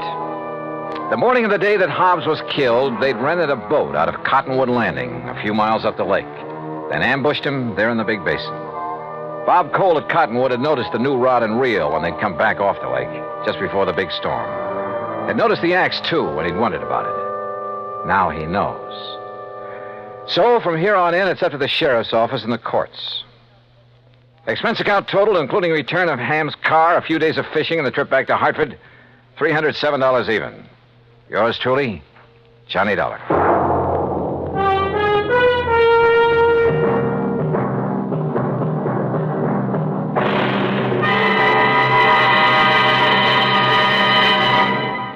Our star will return in just a moment. Our flag now numbers 50 stars, and behind each star there stands yet another flag for each of the 50 states. New Mexico's flag is an ancient Zia sun symbol, a red circle on a field of yellow. Radiating from 4 points, which we might indicate as north, east, south, and west, are 4 parallel lines. 4 was a sacred number of Zia, the number most often used by the giver of all good gifts. The earth had 4 main directions, each with its own gifts. The year had 4 seasons, each with a different offering for mankind. The day had 4 phases: sunrise, noontime, evening, and night. Life had its 4 divisions: childhood, youth, manhood, and old age. Everything in life and nature was bound together in a circle, the circle of life and love, without beginning and without end. And in this great brotherhood of all things, man had 4 obligations. He must develop a strong body, a clear mind, and a pure spirit. 4th, and most sacred, he must devote unselfishly body, mind, and spirit to the welfare of his people. From this simple symbol, the Zia sun, we read the legend of a wonderful philosophy. The flag's colors of flaming red and golden orange represent the banners of Ferdinand and Isabella, which were carried by Columbus across the Atlantic. New Mexico's state flag, the flag of the 47th state to enter the Union, was adopted on March 19th, 1925. Now, here's our star to tell you about next week's story. Next week, some of the funniest old characters I ever meet. And a 10-year-old boy solves the case. Join us, won't you? Yours truly, Johnny Dollar. Yours truly, Johnny Dollar, starring Bob Bailey, originates in Hollywood and is produced and directed by Jack Johnstone, who also wrote today's story. Heard in our cast were Virginia Gregg, Harley Bear, Forrest Lewis, Barney Phillips, Alan Reed, and Russell Thorson. Be sure to join us next week, same time and station, for another exciting story of yours truly, Johnny Dollar. This is Roy Rowan speaking.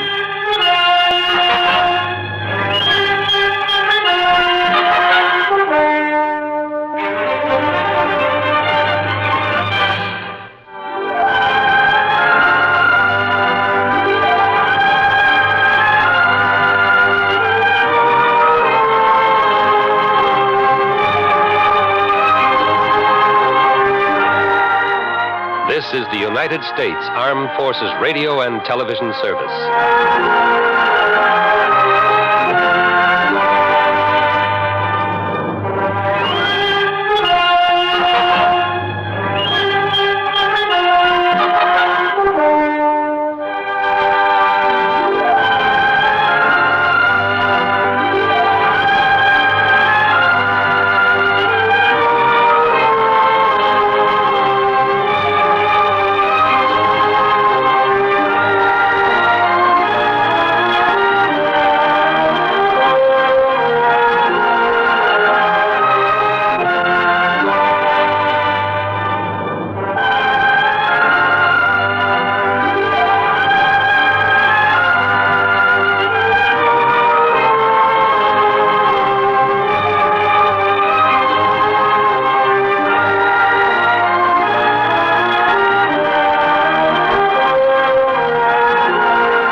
Johnny Dollar. This is Harry Branson at Philadelphia Mutual Liability and Casualty Company. Harry, it's been a long time. What's on your mind? John, I have a case for you involving several of our very important clients. Good. Then it ought to pay me a nice big fee. I'm not sure about that, John. Of course, we'll pay your regular expenses and your regular commission. But no extra fee? I don't know. You, huh? That is to say, it all depends on what you're able to, shall we say, unearth. Something or someone, Harry. What? You said unearth, didn't you? What facts you're able to ascertain is what I meant. Oh. So what about these very important clients of yours? John, they have disappeared. Oh, well, then maybe unearth is the proper term. What? What have the police got to say about them? You did call in the police, didn't you? Oh, yes, but they gave up years ago. At least years in the case... ago? That's right. At least in the case... Now, wait a minute, Harry. You say they disappeared years ago. Well, some of them... But now, all of a sudden, you expect me to be able to... What did you say the extra fee will be on this case? I told you it all depends. Exactly. Yeah, on whether I'm able to literally dig them up for you. You know where they're buried? John, this morbid so-called sense of humor, of course. Okay, Harry, okay. I'll be down to see you. And you might have a good, strong shovel ready and waiting for me. John!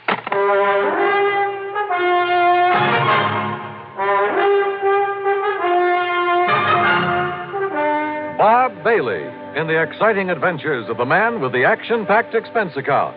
America's fabulous freelance insurance investigator. Yours truly, Johnny Dollar. Now, Act One of yours truly, Johnny Dollar.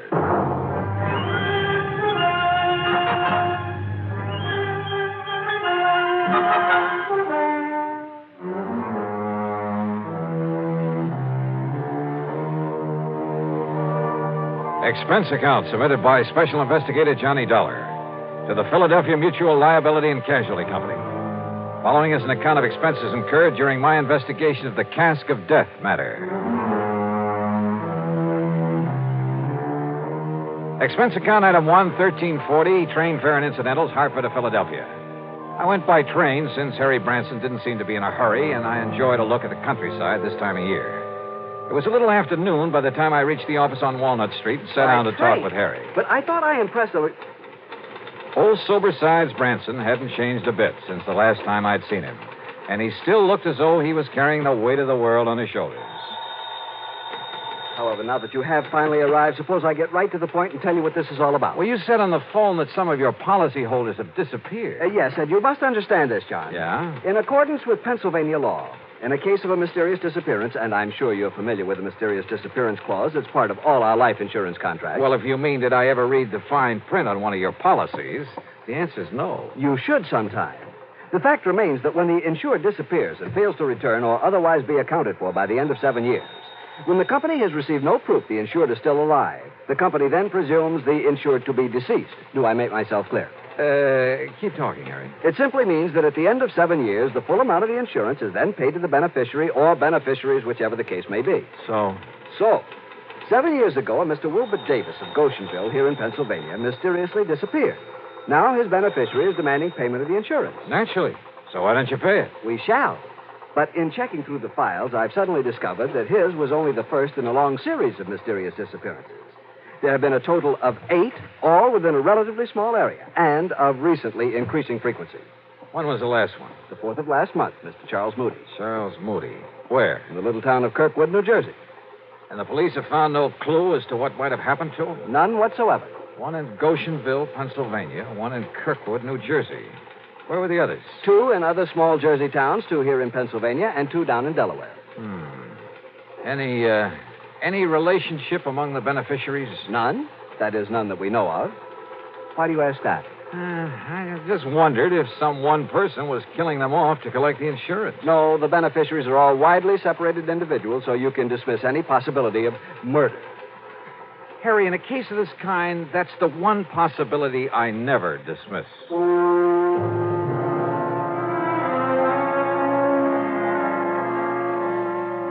Harry's secretary put together a comprehensive list of the people we were concerned with. Their names, addresses, beneficiaries, and so on. In my room at the Bellevue Stratford that evening, I went over it carefully. All of these people had disappeared from their homes in small communities. All of them had been in their 60s, had been widowers or bachelors. As for the beneficiaries, they were scattered about all over the country. Early the next morning, I paid my hotel bill. That's item 2, $18 even for the room and a couple of meals. Then spent item 3, $50 deposit on a rental car. I drove first to the little town of Kirkwood, New Jersey, from which a Mr. Charles Moody had disappeared just about a month ago.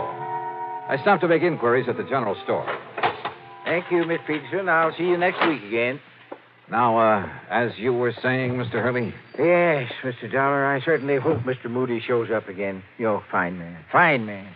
Used to come down here at the store for a quiet game of checkers now and then. And the police have no idea where he might have gone or why? Yeah, well, I guess I'm about the only police we have here in Kirkwood. Oh? Of course, I notified the state police, and I presume they're still looking for him. Just, what happened, Mr. Hurley? Just took the bus into Philadelphia one day, and, well, that's the last we heard of him. Do you know anything about the beneficiary of his insurance? Let's see. According to my list... It's a nephew, Mr. Dollar. Yeah, Charles Moody. Lives out in California. Yeah, Mr. Moody always felt that he was the most deserving of his relatives. Left him everything, huh? Well, the insurance and his money, yes. Well, I know because, well, I'm the only lawyer here in Kirkwood, and I made out a will for him. You say just the money to his nephew? Except for his wine cellar, all his property will go to the town. Wine cellar? Yes. If Mr. Moody doesn't come back, or if he's proved to be dead, the wine cellar will go over to a man over in Philadelphia. Had themselves a sort of a gourmet club, I guess you'd call it. I see. But now tell me... You know, I kind of wish he'd have willed me that wine cellar. You should see the collection he has there from all over the world. Yes. German wines and French and Italian. Yes, I'm sure. Swiss, but, Hungarian, now, Mr. Hurley, champagne. Is there anything else you can tell me that might help me to find him? How about his friends? Everybody was Mr. Moody's friend, Mr. Dollar. But as I started to say about those wines he had... So I checked out all of Mr. Moody's friends there in Kirkwood and ended up with no more information than I got from the storekeeper. But you know something? If I had had sense enough to realize it, I'd have gotten plenty from him. He had given me a real key to the disappearance, not only of Mr. Moody, but of the 7 other people on the list. And what a key. Yeah, to what turned out to be one of the weirdest cases I ever handled. Now, Act 2 of yours truly, Johnny Dollar and the Cask of Death matter. Item 5, $42.70, traveling expenses, food and lodging for the next 2 days. I drove my rental car to Pittsgrove and Malaga, New Jersey. Armstrong and Mount Pleasant down in Delaware. Then Hickoryville, Pennsylvania, Goshenville, and the nearby town of Milne. I contacted not only the local police, such as they were, but dug up the lawyers who'd written wills for the missing men. And by doing so, I learned a strange, intriguing fact. You see, my last contact was there in the village of Milne with the one lawyer in town. Yes, Mr. Dollar. If my client, Mr. Frederick Burton, fails to return by the end of 7 years, your company will have to pay the insurance. As for the rest of his estate... Including a wine cellar? Yes, a very excellent one. Its contents will go to a friend of his who lives in Philadelphia. Mr. Edward Alden Poley. Yes, that's right. How did you know? Well, I've been doing a little poking around these past couple of days. You understand, of course, that's only if we receive some definite evidence of Mr. Burton's death, or if he fails to return before the 7 years is up and therefore legally is presumed to be deceased. Do you know anything about this man, Poley? No, I don't. It seems they had a sort of epicures club. Do you know who the other members of it were? Well, Mr. Burton told me who they are sometime before he disappeared. If you'll just give me a moment, perhaps I can recall their names. You want to check them against this list of mine? Yeah, if you like. All right, let's see. Mr. Frederick Burton, that's your client. Yes? John L. Wakeman over in Hickoryville. Mm-hmm. Wilbur Davis in Goshenville. That's correct. Harmon Phillips and Ralph Hunter from down in Delaware. That's right. And finally, Charles Moody, Nathan Norwood, and William Harnell over in Jersey. Your list is quite correct, Mr. Dollar, except for one omission. There was another? Mr. Bradford W. Turner. Do you know where he lives? Yes, in the little town of Alloway here in Pennsylvania. That is, if he hasn't disappeared. Yes, Good heavens. Do you mean to say that all the others... Well, I know, of course, that Mr. Burton did, but do you mean to say that all the others on that list have disappeared, too? Yes, sir. And I'm going to find out about this Mr. Turner right now. In the town of Alloway, did you say? Well, yes, it's about 18 miles north of here. Okay, sir. And I'm very much obliged to you. Mr. Dollar. Yeah? Do you really think there can be some connection between these disappearances and the fact that all these men have willed their wine collections to this Edward Alden Poley? What do you think? Wait a minute. Had I told him the others all willed their wine collections to Poley? Or had he just come to that conclusion? Or what? Anyway, I drove due north to Alloway. The one large, rather nice home belonged to Mr. Bradford W. Turner, the man whose name was not on my list. So I hoped that he was still here in the land of the living. He was, and he turned out to be a very fine gentleman, despite his preoccupation with vintage wine. No, Mr. Dollar. Our little order of epicures has not been very active since several of the members have, disappeared. But not you or Mr. E.A. Poley. I was just preparing to make the trip over to Philadelphia to pay a visit to Mr. Poley. Oh?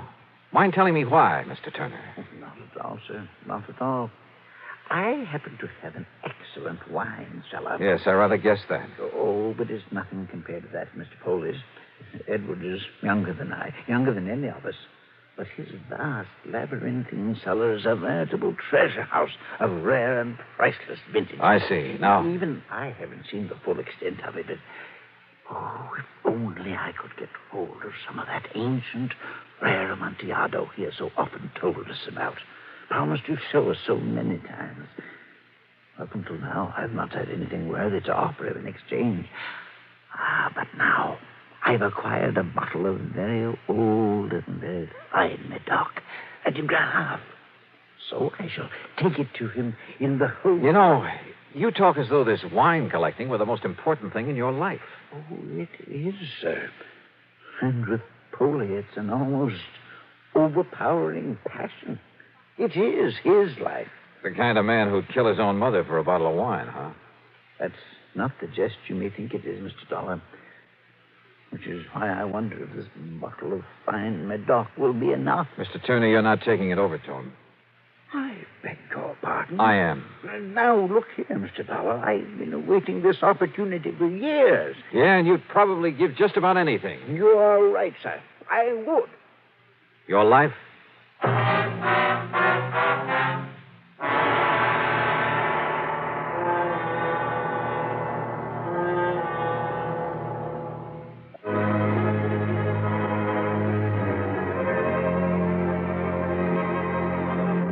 Yeah, every one of the old men who disappeared had been a nut on the subject of wine collecting, and had provided in his will that his cellar was to go to a Mr. Edward Alden Poley. You know something? When I talked to Poley at his home in the old Germantown section of Philadelphia, I decided he was the biggest nut of all, and possibly a dangerous one.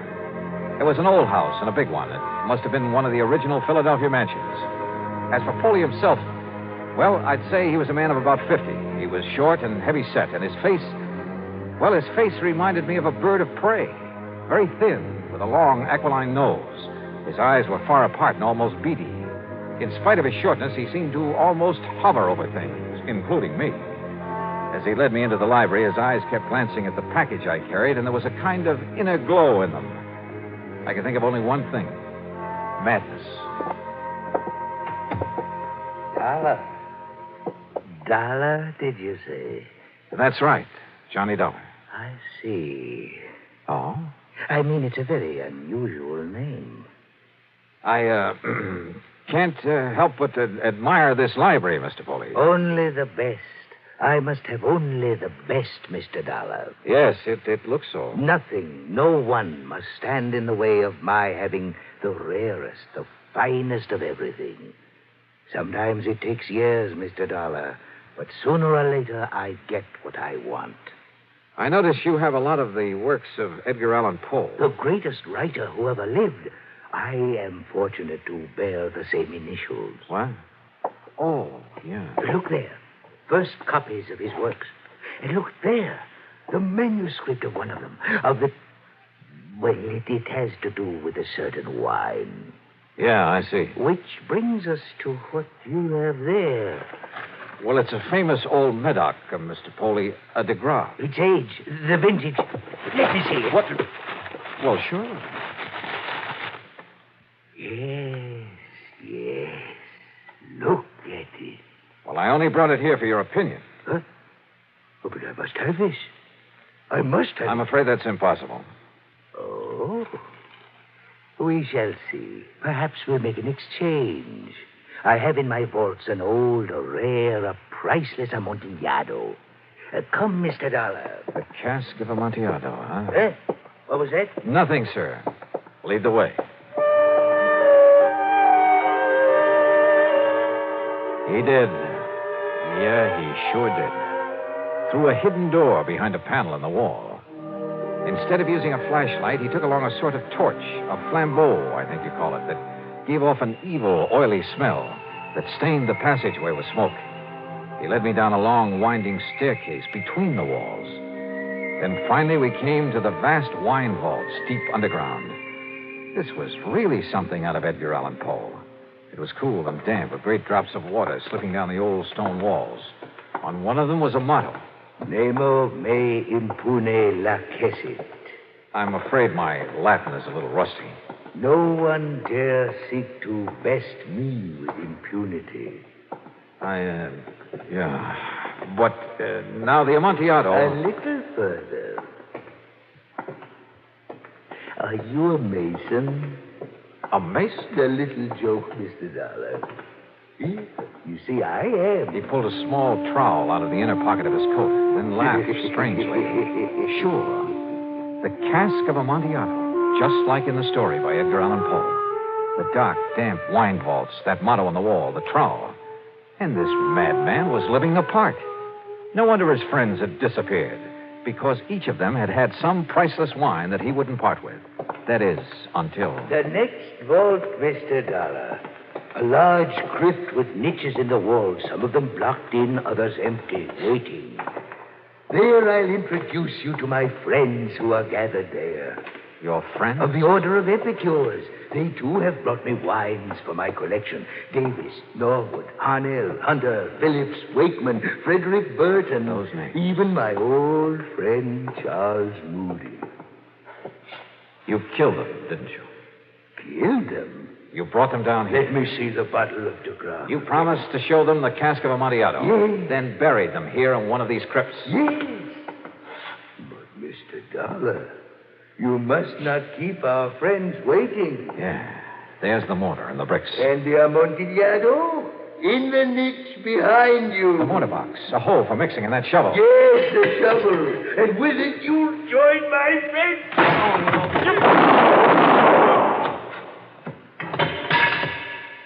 But this isn't the way the story...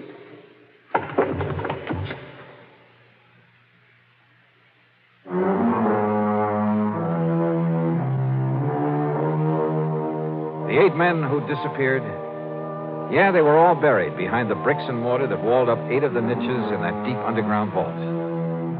Funny, I completely forgot to look to see if there was a cask of Amontillado in that cellar. Edward Alden Poley, when the courts get through with his case, I'm sure he'll be committed to an institution for the rest of his life. Yeah, I told you in the beginning, this was the weirdest case I ever tackled. Expense account total, including incidentals and the trip back to Hartford, $101.20. Yours truly, Johnny Dollar.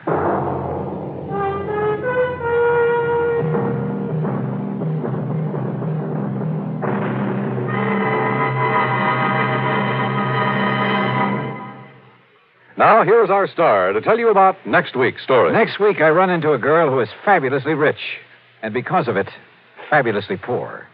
Join us, won't you? Yours truly, Johnny Dollar.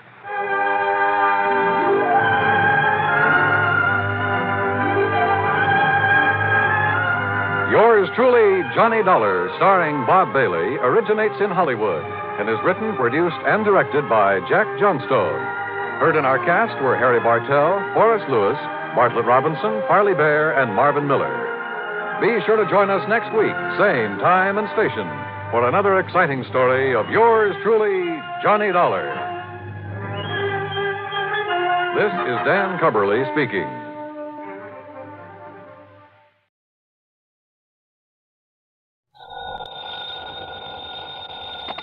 Johnny Dollar. Pat McCracken, Johnny, Universal Adjustment Bureau. Well, dear Santa Claus. Huh? All I want for Christmas is $1 million, a new convertible, a bevy of beautiful blondes, 2 redheads. Glad you're talking to Santa Claus instead of me. What's your problem, Pat? Plain old-fashioned greed. Greed? Plus a no-good Samaritan. You want to go to work on it? What's the fee look like on this one? I can always use a few extra bucks this time of year. As who can't. But you know something? What's that? When you find out what this is all about, Johnny, well, believe it or not, even you may suddenly decide to make like one of Santa's helpers. Oh, now, wait a minute. If that means no fee. Come on over. Let's talk about it, huh? Yeah, I think I'd better.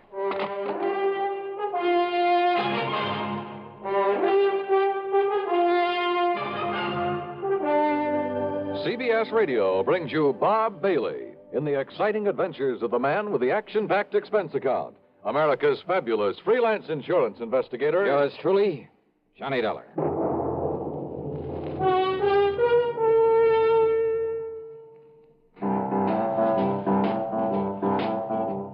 Talk about best-selling records. Here's a familiar tune about America's best-selling filter cigarette, Winston.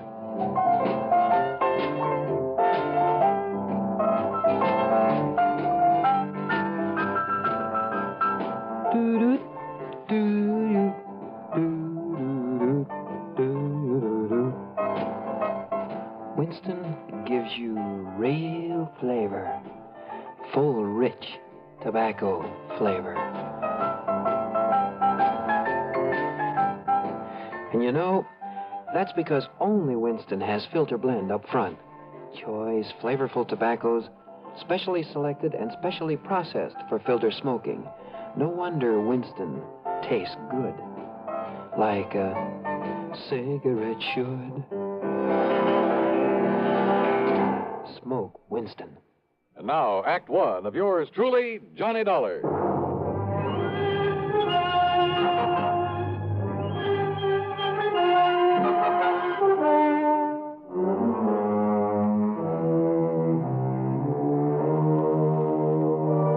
Expense account submitted by Special Investigator Johnny Dollar to the Universal Adjustment Bureau, Home Office, Hartford, Connecticut. Following is an account of expenses incurred during my investigation of the sudden wealth matter. Pat McCracken trying to chisel me out of a fee? Well, there was one way to find out. Expense account item 1, $1 even for a cab to his office. On second thought, just in case, let's call it $1.50. When I got there, Pat got straight to the point. Johnny, as you know, we adjust insurance claims, do a lot of other services for a lot of small companies. So? Well, a good many of them cater to the farming communities. Not only home and property insurance, but they push endowment, the retirement type of policies. Companies like, Amalgamated Life, Trinity Mutual, New Britain Mutual, and so on. I think I've worked for all of them. Well, then you know the sort of clientele they cater to. So what's happened? 2 years ago, out in South Dakota, in a big agricultural area. Just a few days before Christmas? Wow. Now, listen, Pat, Huh? We suddenly got notice that a lot of people in a town near Sioux Falls were cashing in their insurance. Well, then a little over a year ago, the same thing happened in a farming section near Fayetteville, Tennessee. And about 6 months ago at a small town near Macon, Georgia.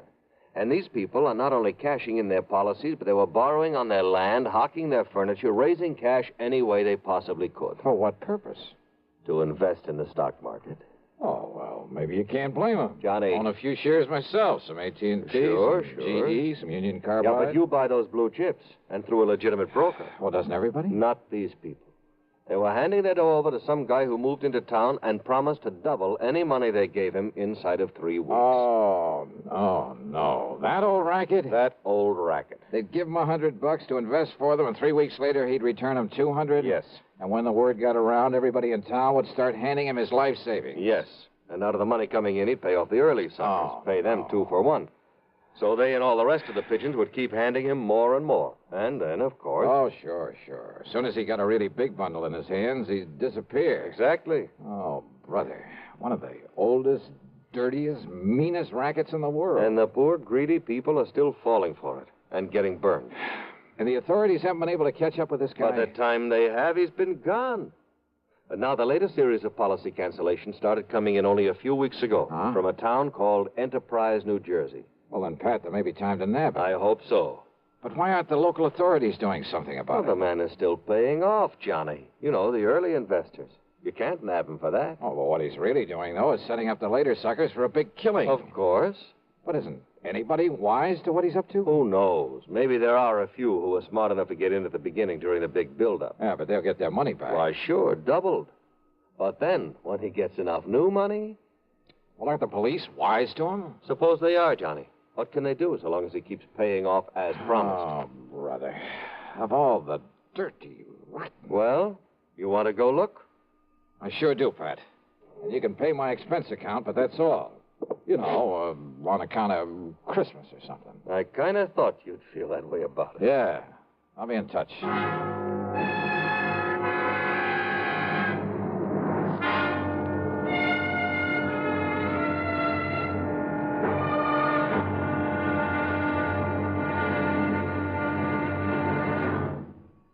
Take your teenagers, give them a Stereo One portable by Columbia, and there's a new sound of pleasure in your home and a brand new kind of fun. Only Columbia gives you a big 6-speaker stereo portable phonograph with all the rich tone and range of big console models, and it's only $139.95. Columbia has a wide selection of portable phonographs, and they're all flawlessly engineered by CBS Electronics. They all play any and all records. 45s, 78s, and the new LP and stereo records, and play them better with true big sound. You just can't buy a better portable than a Stereo One portable phonograph by Columbia. You can't find a better buy either. Portable prices start as low as $39.95. Christmas is the time to give your youngsters a gift they'll get fun and pleasure from all through the year. Time to give them a Stereo One portable phonograph by Columbia. Number 1 in the wonderful world of sound. And now, Act 2 of yours truly, Johnny Dollar and the Sudden Wealth Matter. Expense account item 2, $62.50. And it includes a plane to Philadelphia, and there, in the city of brotherly love, a $50 deposit on a rental car. I drove south on 47 into the farm country, through Vineland, then Millville, and finally to the little town of Enterprise. It had a main street a few blocks long that looked a bit run down at the seams. There was a food, clothing, and a variety store, a drugstore, a movie, and a couple of gas stations. There was a railroad station for shipping out the farm produce, but the lot around it was overgrown with weeds. A block east of the station was it was an old, somewhat nondescript sort of building, but over the front door was a weathered wooden sign that told the world it was the city hall. Inside, at the end of a corridor, I found a door that bore the legend Police Headquarters. Police Headquarters? That's right, son. I'm the chief of police, Chief Walters. What'd you say your name is? Well, I didn't, but it's Johnny Dollar. Well, pull up a chair and sit, Mr. Dollar. Okay, thanks. Yeah. Now, what can I do for you? Chief Walters, I'm an insurance investigator. Huh? Oh, sure, Johnny. Sure, I know all about you. I hear all about them cases you investigate on the radio. Yeah, I catch it on WCAU in Philadelphia. Good. Well, now listen, I hope you didn't bother coming down here just on account of I took some cash out of my policy. You did? Well, tell you the truth, Johnny, a lot of people did. Oh, you know how it is. Something special comes along, you can use some extra cash. Oh, but now don't you give it a second thought. Oh, why do you say that? Well, a few more weeks from now, the folks in this town will be buying up more insurance than ever. They'll be buying more of everything. Uh-huh. You mind telling me why? Well, because we'll all have a lot more money, that's why. In spite of what Mr. Lowry says. Oh, who's Mr. Lowry? Oh, he runs that piddling paper. You know, the Gazette. What he says about what, Chief? Well, now, I'll tell you this, Johnny. He puts any of them things that he says about Mr. Morgan in his paper, the folks won't buy it anymore. Morgan? John D. Morgan. Yeah, he's the man that's putting this town on its feet again, now that the farmer's dropped off. John D. Morgan. One of his grandpappy's relatives on his mother's side was a Rockefeller, and another one was a Morgan. Big financiers, just like he is. Yeah, see, he belongs to that New York Stock Exchange. He told you that? That he did, son. Well, then I have a sneaking suspicion he's the man I came down here to see. I would if I was you. Why, Johnny, when he come here, Jerry Chisholm gave him $20 to invest for him. 3 weeks, and he give Jerry back 40. Yeah, I've heard about this. And then the widow Pasquale gave him 25. So, 3 weeks later, he gave her 50 back. Yes, sir. So now she's going to dig up some more to invest. Well, just like everybody else in town, including me. Has he told you why he's being so good to you folks? Yeah, sure has. And it's a mighty fine thing. Why? Well, because it was right here that one of his ancestors got his start. His name was Josiah Morgan. Josiah Morgan? Yes, sir. Back in 1800 something. I see. So he's come here to show his gratitude for the town that gave his family a start. That's what. Oh, yeah. So, Johnny, you just invest everything you can with him, and you'll be glad you did. Where'll I find this John D. Morgan? Over at the Parker house. Well, Johnny, he made old man Parker turn the whole third floor into a suite for him and keep the hotel safe up there to keep our money in. Yeah, and you know what he spends for that suite of rooms? $100 every week. Whoa. Okay, Chief, thanks very much. Of course, you being from out of town, though. Well, are you on pretty good terms with him? Oh, sure am. Well, I probably sent him more folks with their money than anybody. Oh, well, then maybe you can do me a favor, then. Well, sure, Johnny, sure. Anything you say. Well, look, Chief, call him up. Tell him you'll send me over. Tell him I'm, one of the hometown boys who made good in selling on the road, and that I've come back here for the holidays. Yes. All right.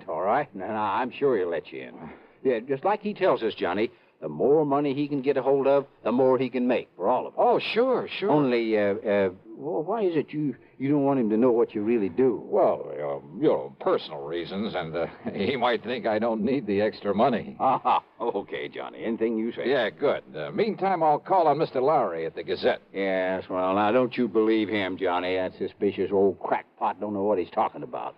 All he is trying to do is to make up a lot of scandal for that lousy paper of his. Yeah? Yes, sir.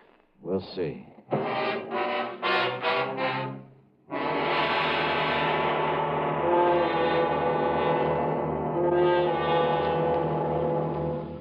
Act 3 of yours truly, Johnny Dollar, in a moment. Meet star Stuart Irwin.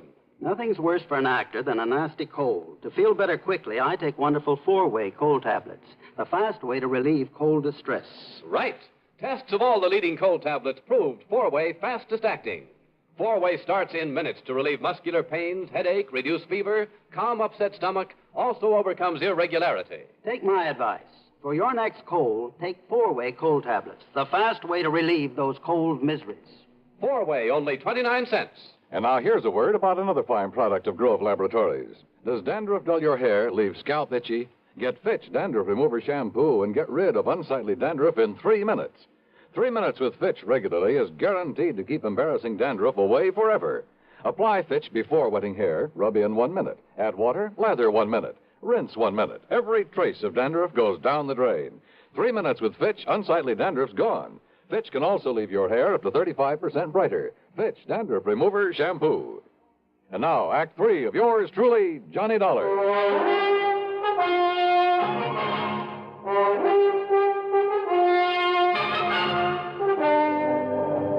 Believe me, I've tried to pound some sense into their heads, Mr. Dollar, but they won't listen to me.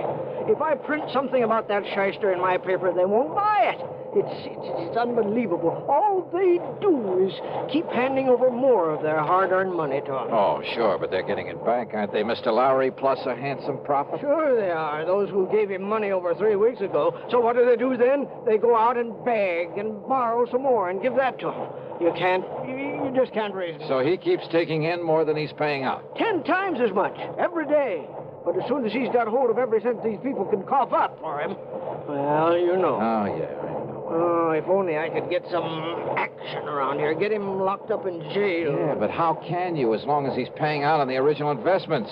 You have no case against him. I know. Why, he'd sue for false arrest and have you over a barrel. Of course. Oh, the suckers would rally to his side and you couldn't prove a thing on him. I know. You simply can't touch him, Mr. Lowry, until he makes a break for it. Yes, but who knows when he'll try it? If he's clever enough to do what he's doing, and with the stupid one-man police force in this town... Wait a minute. Yes? There's one way of knowing when he'll try to duck out of here. How? By giving him the necessary encouragement. The only encouragement you could give to a man like him would be in the form of money. That's right. Now, look, I got a plan, Mr. Lowry. It'll take your complete cooperation. And it may take the use of some of your money. My money? It's a chance, but the one chance we have. Now, that's carrying things a little too far. Hey, look. Back. Are you on my side or his? Well, you know the answer to that. Okay, then our job right now is to convince him that we're on his side. What? Yeah, sure. The only thing that'll make this John D. Morgan pack up and leave is more money. Well, of course. When he gets all he can out of the people. So listen to me, please. I want you to do two things. Now, I hear the press running back there. Yes, I started the run of today's paper just before you came. Stop the press. What? Yeah, set up a new front page. An apology for your previous attitude toward him. Apology? You know, now that you've seen with your own eyes what a good Samaritan he really is, what he's done for these people, what he'll continue to do for them. Mr. Dollar, I And don't... look, call in every kid in town if you have to, but get that paper in circulation. Then you call on Morgan. Call on? Yeah, with every penny you can scrape up. Give it to him to invest for you. Hey, is the local bank still open? It will be in for a couple of hours, but now look here, Mr. Dollar. Then I'll try to get hold of some money myself to give to that crook. You? Well, Dollar, don't you see Do you think he'll hang around once he's got his hands on a real bundle? Hey, don't you understand, Mr. Lowry? Well? Why, yes, of course. Sure. It's the only way to make him try to leave town with it. Yes, it's a chance, though, Mr. Dollar. Have you got a better idea?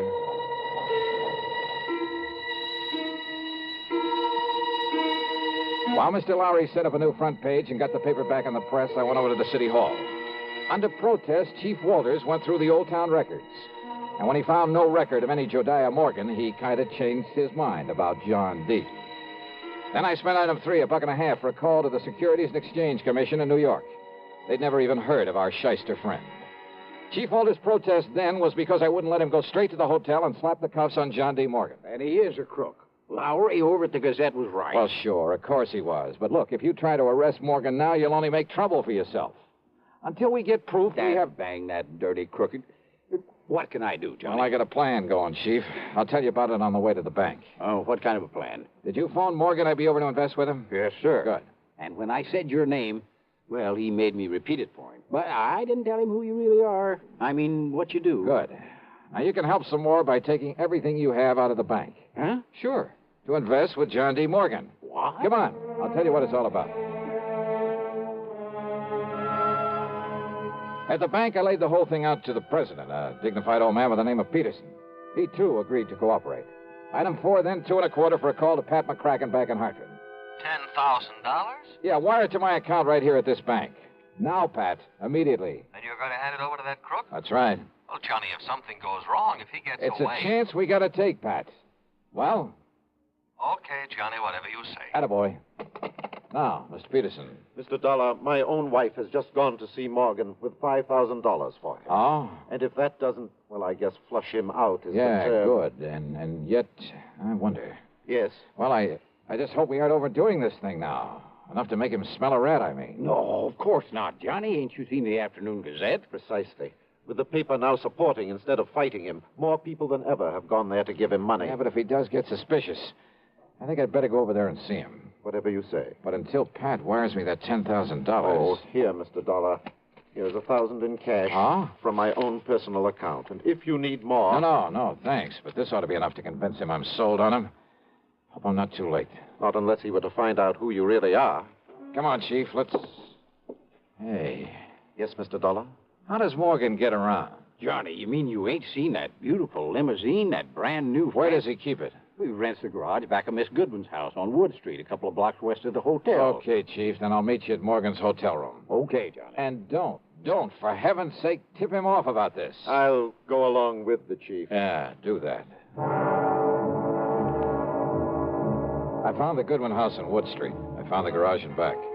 But there were no keys in the limousine inside of it. And rather than lose time breaking open the trunk, possibly to find nothing, well, I remembered an old trick I'd used once before. Then over to the hotel and up to the third floor. But instead of John D. Morgan, I found half the population of Enterprise milling around in it. I had to force my way through to where Chief Walters and the banker, Mr. Peterson, were standing in front of an old-fashioned open safe. Too late, Mr. Dollar. We got here too late. What? Don't you see, Johnny? He skipped. He's already skipped out on us. Must have got wise to you. I had the chief order Mr. Parker to open the safe and look. Look at what everybody who came in here thought were bundles of money. Their money in it. Wads of paper with bills on the outside to make them look Dollar, listen to me. Yeah, Mr. Lowry. These people feel that you were responsible for this. Me? And after making me give my last penny to them a while ago, Dollar, I can't help wondering myself. Oh, now look, use your head. Listen to me. Listen. All right, I'm listening. Well, doesn't anybody know where he went? He must have went out the window in the back room when he seen me and Mr. Peterson coming. The back window, huh? Okay.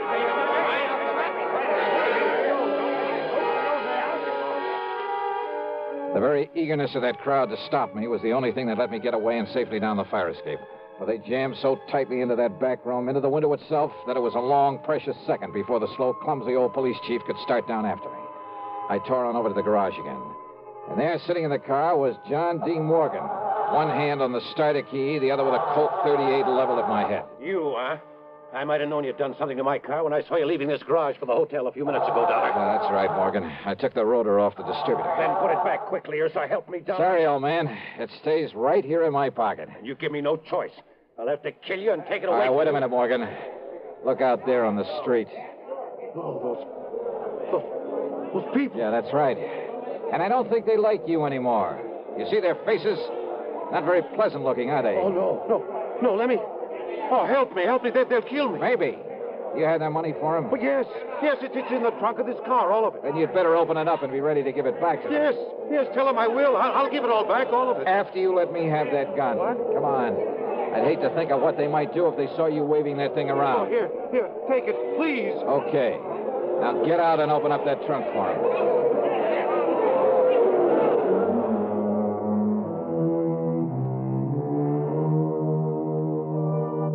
That mob, slowly, menacingly moving in on us, was something I won't forget for a long, long time. Matter of fact, it was Morgan tossing out the money, shrieking out a confession, promising to pay them all back that saved me from them. And now, of course, he'll be taken care of by the courts. Yeah, plenty. Expense account total less the $50 deposit on my rental car, $38.25. Yours truly, Johnny Dollar.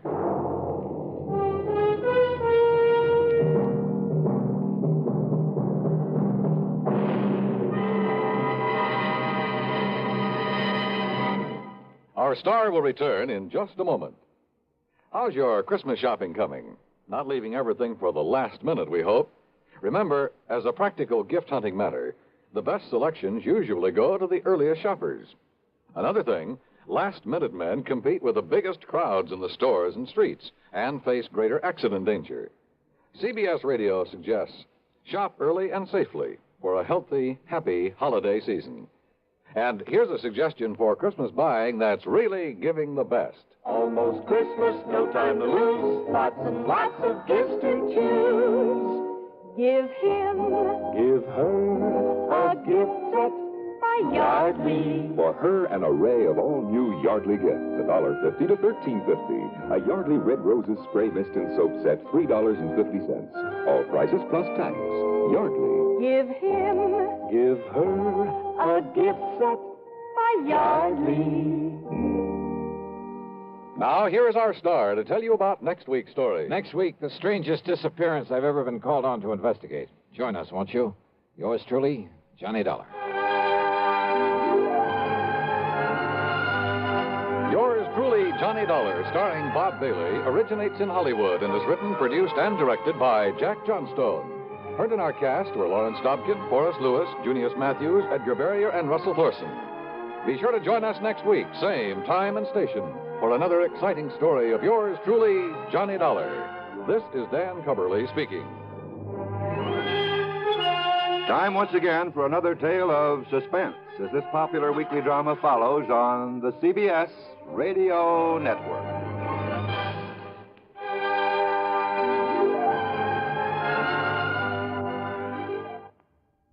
As you smoke a Duke, you get a sense of ease and comfort that grows with every puff.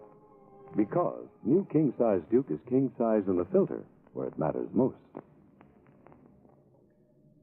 According to figures from the National Safety Council, 4,400 youngsters under 15 were killed last year in traffic accidents. Your first reaction will probably be that these accidents were the driver's fault. In many cases, you would be absolutely right. But the drivers are not the only ones to blame for this needless toll. Parents, too, have a great responsibility to see that their children don't get into situations that could result in tragedy. Parents have perhaps the greatest responsibility and the greatest loss when they don't live up to those responsibilities. Do you, as a parent, know precisely where your child is at this very moment? Is he fully aware of the dangers of playing near traffic? Is he of school age? And do you know the route he takes to school? Is it the safest route? When you walk with him, do you yourself use the same safety rules you hope he follows when you're not around? These are important questions. Ask yourself. Radio 59 WROW, first on the dial. From Hollywood, it's time now for Johnny Dollar. Ben Orloff, Mr. Dollar, at Continental Insurance Company in New York. Oh, yes, Mr. Orloff. What can I do for you? Did you ever hear of a place called Virtue? Are you kidding? I'm very serious. Oh, wait a minute. Virtue, South Carolina? That's right. You, want me to go down there? Yes, if you will. Do you have a bulletproof vest and a couple of extra handguns I can take along? Well, my one suggestion would be that you do not take along any firearms. After all, ex-gangsters... Yeah, I see what you mean. All right, what do you want me to do? Our representative has his office in Georgetown. He can give you the whole story. His name is Joseph Pigatello. Got it, Joseph Smokey Pigatello? The guy whose name was linked with Murder Incorporated a few years back? Yes, Dollar, Joe Smokey Pigatello. You, sure you want this assignment? Well, I'll tell you this, Mr. Orloff. Yes? If you don't have to pay off on my insurance policy before I'm through, well, mister, this is going to cost you a whopping big expense account.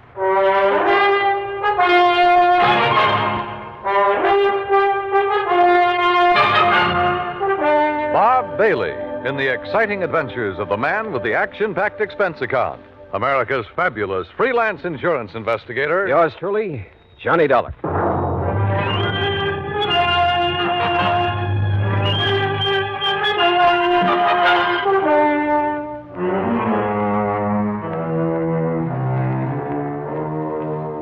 Expense account submitted by Special Investigator Johnny Dollar to the Continental Insurance Company, Georgetown, South Carolina office. Following is an account of expenses incurred during my investigation of the Village of Virtue matter.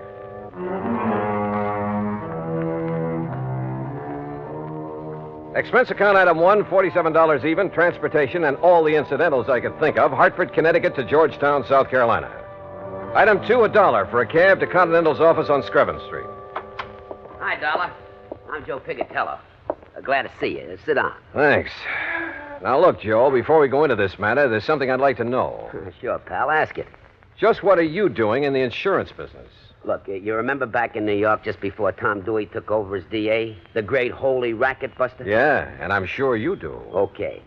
Well, I was just a young punk then, but I was a bright one. Ambitious, you know. Finished up my high school, started taking law. You studied law? Why not? I could have cleaned up. You know, mouthpiece for some of the mob, some of the boys I knocked around with. But then Dewey came along, broke up the racket, so I gave it up. To do what, Joe? Oh, you know, this and that. Chicago for a while with some of the boys Al Capone left behind. And down near the border at San Diego for a while. Smuggling narcotics across from Mexico? Then some of us tried Las Vegas, but we didn't get anywhere. What was that crack? Well? Listen, I'm clean. You make a crack like that, you can prove it, okay. If you can't, don't say it. You were telling me how you got into the insurance business. All right. Where I'm taking you on this case, don't talk like that. The gents I deal with don't like it. And don't forget, whatever you think about them, you could also be wrong. Okay, Joe. Two kinds of wrong, Dollar. Just plain wrong and dead wrong. You see what I mean? All right, as I was saying, how I got in this insurance racket. As you were saying. Well, some of the boys from New York and Chicago and around did pretty good. Instead of blowing all their dough on booze and dames and big times, they were smart.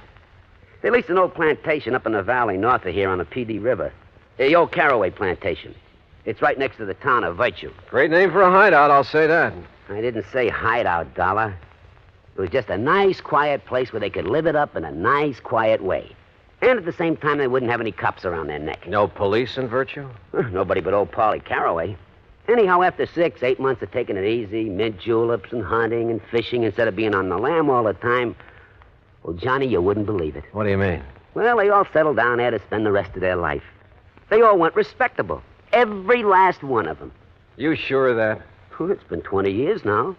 Can you be any more sure than that? I don't know. But go on with what you were saying. All right. I got an idea. I signed up with this little insurance company. Then I went up to Virtue and made the pitch. They're all respectable now, and they got to make like respectable people and cover themselves with a lot of insurance. And it worked? You remember Lefty Stemper? The old-time numbers king from Chicago? Right, bookies, slot machines, everything. Old pal of mine. So when he told the rest he was buying insurance, well, Johnny, I got policies on every one of them. The rest of the town, too. On their life, their homes, everything. Okay, now let's get to the point. What's happened up there in Virtue? Trouble, Johnny. Old man Caraway phoned me. What kind of trouble?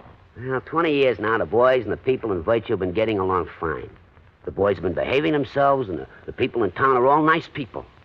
Until a couple of weeks ago. What happened? Bully Magoon had himself a nice little fishing boat. Had it ever since he went straight and moved in up there. 20 years ago. Now somebody stole it.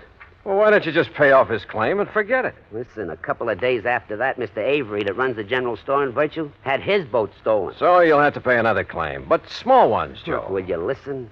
Ever since then, not a day has gone by that somebody hasn't had something stolen from him. Mostly the people in Virtue. Boats, cars, money, furniture, anything you can think of. The people blame the boys, and the boys blame the people. And, Johnny, there's going to be a civil war in Virtue unless somebody finds out who's doing this. And if that happens, there's going to be a lot of killing, and, well, with all the insurance I've sold, me and the company are going to be in trouble. Well, can't you get the state police to come in? State police? In Virtue? You said it's a real respectable community now. Yeah, sure it is, but, well, dragging them in might really start things off. That's why I had to send for you. Look, why don't we go up there so I can see for myself? Sure, Johnny, sure, but... Hey, open your coat. What? I mean, if you're going to take along that lemon squeezer, well, take my advice and don't. You've a pretty sharp eye, Joe. Johnny, boy, I can spot a shoulder holster a mile away. But so can some of the boys up in the valley on the plantation. And I don't want you to end up with a slug between your eyes. Real respectable people. Well, shall we go? My car's outside. Into the Valley of Death rode the 600. Huh? At least a couple of them. What are you talking about? Nothing, Joe. Let's go. Act 2 of yours truly, Johnny Dollar, in a moment. Our flag now numbers 50 stars, and behind each star there stands yet another flag representing one of the 50 states. Florida's state flag bears the Red Cross of St. Andrew in sympathy with the flag of the Confederacy on a field of white. Centered over the cross is the state seal. Within a golden circle, the sun, an emblem of glory and splendor representing absolute authority, peers over a highland in the distance. Flowers, a symbol of hope and joy, are scattered by an Indian maiden, indicative of the Indian influence within the state. Centered is the cocoa or palm tree, an emblem of victory, justice, and royal honor. Florida's state flag, the flag of the 27th state to enter the Union, was adopted in 1900. And now, Act 2 of yours truly, Johnny Dollar, and the Village of Virtue Matter. Joe Pigatello, erstwhile gangster turned insurance agent, led me out to his car, and we headed north out of Georgetown, South Carolina. After 20 miles or so, we swung onto a side road paralleling the PD River. Then finally, we came to the old Caraway plantation. Acres and acres of huge old live oak trees, festooned with Spanish moss. Flowers, millions of them. Azaleas, iris, roses, rhododendron bushes aflame with color in the afternoon sun. Then, at the end of a broad, tree-lined path, the fine old colonial mansion with its towering pillars. The property faced the curving, lazy yellow river, and lying across it was a broad expanse of marshy grass, crisscrossed here and there by canals through which the slaves in olden times hauled the rice crop to the riverboats. Yeah, it was a beautiful spot. A calm, quiet, peaceful spot. Apparently. Well, here we are, Johnny. Let's go in to see if anybody... What? Hey, hold it, you punks! It's me, Smokey! Smokey! Who else? Put those guns away. You want to get in trouble? Don't you guys know no better to come barging in this way without letting us know you're coming? Come on, Johnny. Sure. Nice, peaceful spot, huh? Who's that you got with you, Smokey? Boys, this is Johnny Dollar. He's from the insurance company. Johnny, this is Bull Magoon. Yeah. Hi. And this is Lefty Stemper. Hiya. Johnny Dollar, huh? And the shrimp there is Flippy Lakovich. Hiya, Johnny. I'm pleased to meet you. What? That's away, Flippy. What did you bring here, Smokey? A dick or something? Yeah, Dollar, what's the idea of packing a rod? All right. Let him go, you guys. Oh, yeah. Look, he's on our side. He's up here to find the stuff that's been stolen. Yeah, we don't need no outside help. Oh, you've found who's behind the thefts, huh, Lefty? No. If it's any of your business, It then I is don't my thi- business. You're interrupting me. Yeah, Dollar, shut up. I say we'll find out who's coming over here from Virtue and taking our stuff ourselves. And when we do, we'll eliminate them. Right back to the old days, huh? If we got to protect our rights. How about letting me have my gun? Well? Hear that, Flippy? He wants his gun. You make a move to Dollar and I'll flip you so fast that Oh, you'll- you mean like this? Hey, it's Flippy got flipped. Attaboy, Johnny. Yeah, the shrimp finally got it. Hey, Johnny Dollar, you're okay. Anybody else want to get smart? He cut me off of the guard. Expert, huh, Flippy? Well, you ain't anymore. Now, Lefty, I'll take my gun. Oh, sure, yeah. Yeah, you're okay, Johnny Dollar. All right, now let's get things straight. I'm not the cops, but I'll drag them in if necessary. Oh, no, listen. You listen. I'm going to try to stop what's going on around here, and if any one of you interferes, I'll have you locked up so fast you won't know what's happened to you. No, wait a minute. Now listen to me, will you, Dollar? Well? Look, I guess we're all kind of shaky. You know, we're... Well, we're sort of somewhat upset by the events of the past couple of weeks or two. You know what I mean? Lefty, Joe told me that if the burglaries, robberies, whatever they are, go on much longer, there's liable to be a war between you and the people of the town. We ain't worried, no. We got enough guns and ammo stashed away around to shut up. Bull. Oh, yeah, sure, Lefty, sure. I'm sure you have. But if you ever expect to make peace again with the townspeople, if you expect to stay on here... We got at least 15 years to go. Shut up. Okay. All right, look. All we got here is our hunting rifles and we're shotguns and a couple of pistols in case of a snake, you know, while we're hunting or fishing here in the swamps. A lot of cottonmouths around here, you know. That's a fact, Johnny. The point is, I didn't come here without providing for any and every exigency. What's that mean? Oh, boy, what a dope. It means if anything happens to him, we're dead. Now, ain't that... excuse me, isn't that right, Dollar? Right. You see? Now, give me a hand, cooperate with me, and maybe we can clear this thing up. Don't, and I have only one alternative. What's that mean? Shut up. And that's to have you legally ousted from here, out of the state if necessary. Oh, now, look, Dollar, we'll cooperate. Now, I don't mind telling you, we love this place. Look, it's the only real home we got. Flippy and Sadie, we got Bull and Mary and me and Nora. Maybe we got records, all right. Some of us maybe did time for some of the little jobs we pulled, huh? But we've been playing it straight since we come here all along the line. It's like I told you, Johnny. Yeah, honest. Look, that's the way we want to keep it. If the people in Virtue will just leave us keep it that way. And you know something? I don't get it. Don't get what, Lefty? Well, over 20 years, everything's been nice and okay, huh? Now they got to start this. What about the losses they've suffered? They ask me, Dollar. They're phonies to cover up for robbing our stuff. Nobody asked you. Oh. Maybe they think the same way about your losses. Say. Yeah. Now, where's the owner of this place? Caraway? Oh, yeah, he's over in Virtue at his office. Office? Sure, he's a mayor and a police. All right. Joe and I are going over to see him. Now, Johnny... Smokey, will you please don't go? They see you guys coming from here, they're going to take a shot at you. That Caraway told me so. Yeah. Sure. We'll take that chance. Come on, Joe. Well, I'll tell you, Johnny. Tell me along the way. Come on. The more I thought about the whole thing, the sillier it all seemed. Yet it was obvious that even after 20 years, Lefty and Bull and Flippy might think of only one way to settle their problems, with a gun. And if the people of Virtue were feeling the same way. But as Joe and I walked along the main, the only street of the little town, there were no signs of hostility or even suspicion toward us. Now, look, Johnny. If those bums back at the plantation are making this trouble... Why? Why would they, Joe? Well, that's what I don't get. But what if they don't like your interfering and decide to knock you off? Then I'll probably go to my grave unmourned, unremembered.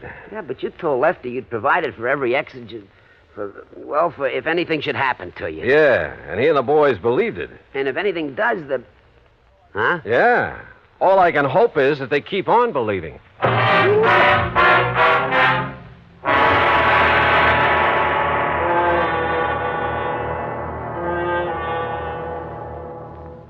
Act 3 of yours truly, Johnny Dollar, in a moment. Sometimes a quotation is a helpful thing because it points out some wisdom that helps us to lead better lives. Here's one that struck me as being very wise and true. Dr. Samuel Johnson, that wise and witty man immortalized by Boswell, said, quote, "It matters not how a man dies, but how he lives," unquote. A man's life may be long or short, but the way he lives it is the important thing.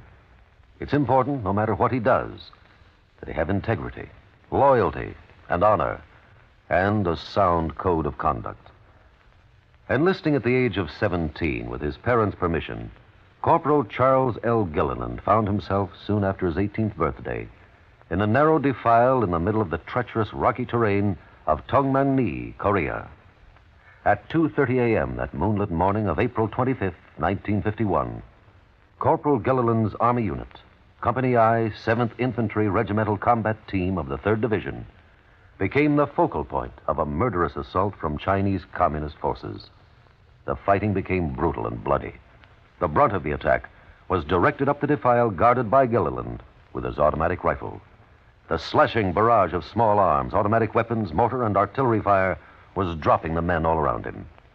Gilliland faced the full force of the assault and, advancing against tremendous odds, poured a steady fire into the attacking forces and eventually halted them. For valiant and heroic conduct, Corporal Charles Gilliland was awarded the Medal of Honor. Although in age, he still may have been considered a boy. He had lived and died like a man. And now, Act 3 of yours truly, Johnny Dollar, and the Village of Virtue Matters.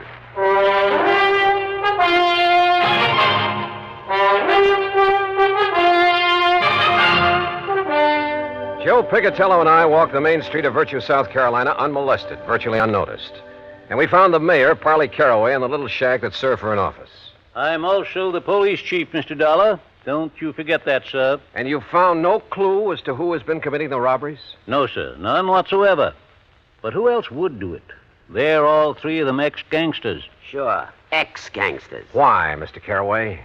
Why would these men suddenly want to make trouble with their friends, your townspeople? I don't know. I honestly don't know.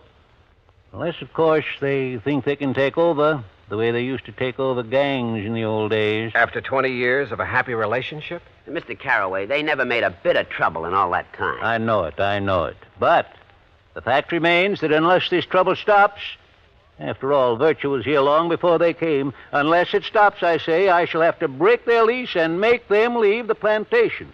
Oh, they pay you pretty well for it, huh? Enough to keep it in good repair. Say, that's a beautiful ring you're wearing. Huh? Oh, yes. Yeah, 2.5-carat diamonds, sir. Yeah. And is that your nice new car out front? Yeah, it certainly is. Ain't it pretty? About $8,000 pretty. Yeah. Hey, didn't you have a new one last year, too, Mr. Caraway? Of course. I try to have one every year. But now, gentlemen... Tell me one thing, Mr. Caraway. Yes, sir? If you really think the robberies around here are going to cause so much trouble... Oh, I do. That's why I contacted Mr. Picatello. Well, why haven't you called in the state police? Because I am the mayor of Virtue. I'm the police department, and I can take care of these things myself. And now that you gentlemen have witnessed the bad blood between these gangsters and the people of the town, well, sir, I'm going to throw them off that plantation. In spite of all the money they've been paying you? Yes, sir, and I'm sure you gentlemen will back me up in...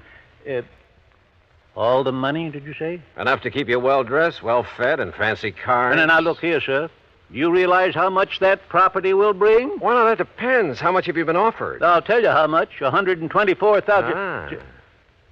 How did you know? You just told me. Well, now, listen. You also told me why you've been robbing the people of Virtue and those men at the plantation to stir up bad feeling, give you an excuse to get them out. What? Johnny, you're right. Now, just... Caraway, if I do call in the state police, it'll be to have you locked up. No. And if Joe here has any sense, he'll tell the insurance company to bring charges of fraud against you. You said it. Oh, but the money. Think of all the money I could make selling the old place. Now, where's the stuff that's been stolen? It hasn't been harmed. It's stored away, carefully stored away. I was going to give it back when those men left, and I could sell the place. Give them their stuff, too? Oh, I'd make up for it in cash, every cent of it in cash, yes. I'd say it was for breaking the lease. Truly, Mr. Dollar. Now, you listen, you old money-grubbing crook. You're in trouble. You'll call in the state police? You bet I will. Unless... Unless what, sir? First, you lay off the plantation. You've leased it to those men. Let them have it. And return all the stuff you stole. Oh, but if they find out... Well, you figured how to get it away from them. Now figure out how to get it back. Discover it, anything you like. Well... The point is that if you don't get it back, I'll tell them where it is. And you know what that'll mean. Oh, yes, sir, Mr. Dollar. I'll get it back. Also respect that lease. I believe it has 15 more years to run. Yes, sir, it has. I will... Okay. Do all this, and Joe and I will forget the whole thing. But if you don't, and Joe will be checking on you. You said it. Oh, but I will, Mr. Dollar. I promise you I'll get right on the... Come on, Joe. Let's go back to the plantation and have a drink with some respectable citizens.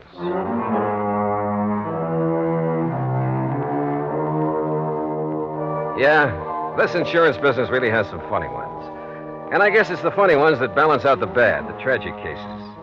Anyhow, I like it. Expense account total, including the trip back to Hartford, call it $100 even.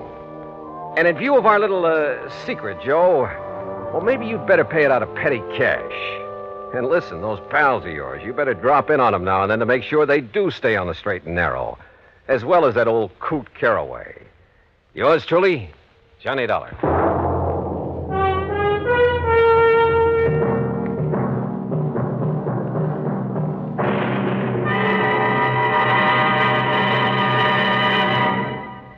Our star will return in just a moment. Our flag now numbers 50 stars, and behind each star there stands yet another flag representing one of the 50 states. Michigan's state flag was born on February 22nd, 1837. Because of the strategic role played by Michigan in the War of 1812, the word "to a bore, I will defend," is prominent on the blue flag of Michigan.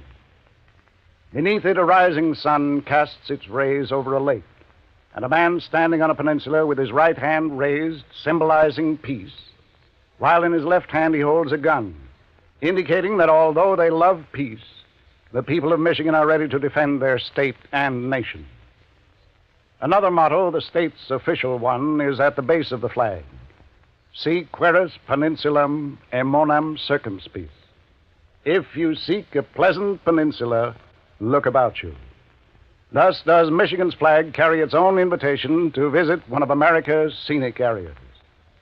Michigan's state flag, the flag of the 26th state to enter the Union, was adopted on August 1st, 1911. Now, here's our star to tell you about next week's story. Next week, a strange series of fires. And believe me, the reason for them is a strange one, too. Join us, won't you? Yours truly, Johnny Dollar.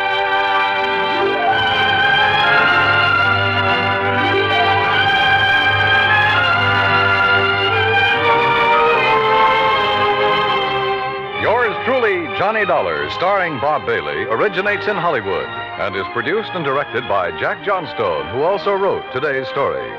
Heard in our cast were Frank Nelson, Billy Hallop, Jack Crucian, Peter Leeds, Gil Stratton, and Will Wright. Be sure to join us next week, same time and station, for another exciting story of yours truly, Johnny Dollar. This is Dan Cubberly speaking.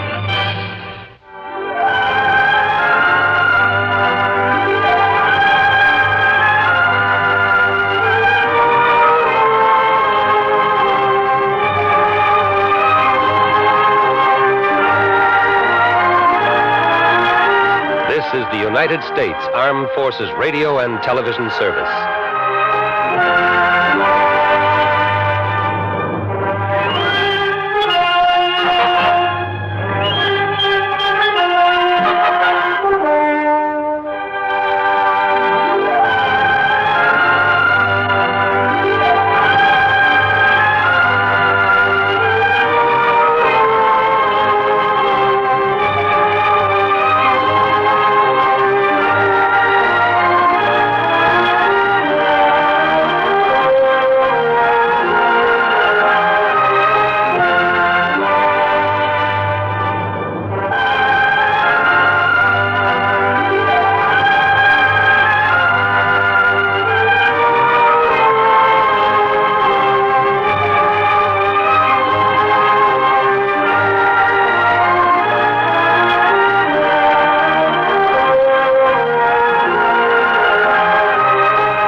Hollywood. It's time now for...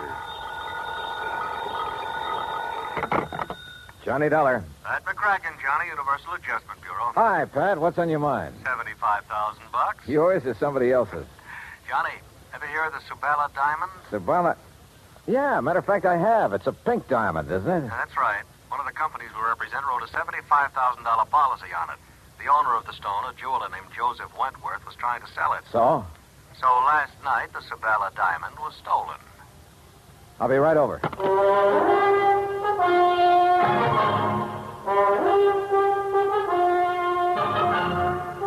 Bob Bailey in the exciting adventures of the man with the action-packed expense account. America's fabulous freelance insurance investigator. Yours truly, Johnny Dollar.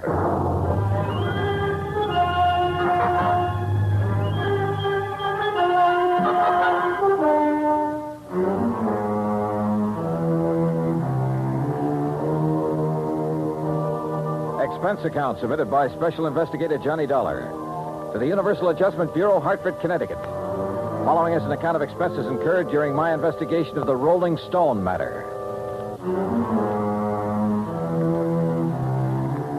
Expense account item 1, $1.20 cab fare from my apartment to the office of Universal Adjustment Bureau. Pat McCracken gave me what additional dope he had, which wasn't much, and I headed for New York. That's item 2, $26.40, and the apartment of Joseph Wentworth. I was just released from the hospital an hour ago. They kept me overnight for observation. Nothing serious, I hope, Mr. Wentworth? No, I was hit on the back of the head. At first, they suspected a skull fracture, but it was only a slight concussion. Well, you're lucky. Practically my total assets stolen, and you call it lucky. You mean the Sabala diamond? I borrowed heavily to purchase that stone, Mr. Dollar. I'm afraid I'm just about ruined. Well, if I'm not mistaken, it was insured for $75,000. You don't understand. The insurance money will barely cover the loans. The diamond wasn't insured for its full value. Oh, I see. And what's worse, I had a customer for it. I was almost ready to close the deal. Could have gotten at least $100,000, maybe more. Try to tell me exactly what happened, Mr. Wentworth. Last evening, Eloise stopped by the shop at 6. We were going to have dinner together. Eloise? Eloise Barnes, my fiancée. I started to close up, and I remembered I'd forgotten to put some things in the safe. She went down the street a ways to hail a taxi, and I went back inside. And left the front door unlocked? I must have. I was in a hurry. I opened the safe, then I heard a sound behind me. I started to turn, but too late. That's the last I remember. The police figure out what you were hit with? Yes, a heavy brass candlestick in my shop. Then when Eloise brought me to, the Sabala diamond was gone. Just a minute. You say Eloise brought you to? Yes. You see, when I didn't come right back outside, she started wondering what had happened. She came in and found me lying on the floor. Uh-huh. How long have you known Eloise, Mr. Wentworth? About a year. Why? Mind giving me her address? I think I'd like to talk to her. Expense account item 3, $1.80 cab fare to Eloise Barnes' apartment. Eloise looked, if anything, more expensive than the Sabala diamond. And I had the feeling that underneath that lovely surface, she was almost as hard. Her gray eyes never left my face as we talked, and I got the impression she had neatly weighed me, cataloged me, and put a price tag on me. Afraid I can't help you much, Johnny. Joe Wentworth apparently told you all there is to tell about it. You were out looking for a taxi at the time Wentworth got slugged. That's right. I feel sorry for Joe. That was a lot of diamond to lose. Must be quite a stone. If you go for those things. I don't know. I guess some people really have a thing about diamonds. But not you, huh? All right. Just happens there are a couple of things I prefer. Like what? Like money and mink. Huh? But now, according to your fiancé, you were... Just a minute. According to my what? Your fiancé, Wentworth. Well, Johnny, that may be his idea, but it's not mine. Oh, you're not engaged. Joe's been very nice to me, and I like him. But we're just friends, so far as I'm concerned. Oh, yeah. I'm afraid I'm not the engaged type, Johnny. I've tried it once or twice, but it didn't work. Seems to interfere with my hobby. Your hobby? Yes. Having fun. What's your hobby, Johnny? Well, at the moment, trying to find the Sabala diamond. Then what? Well, I have been known to have fun now and then. Johnny, I hope you find the diamond. real soon.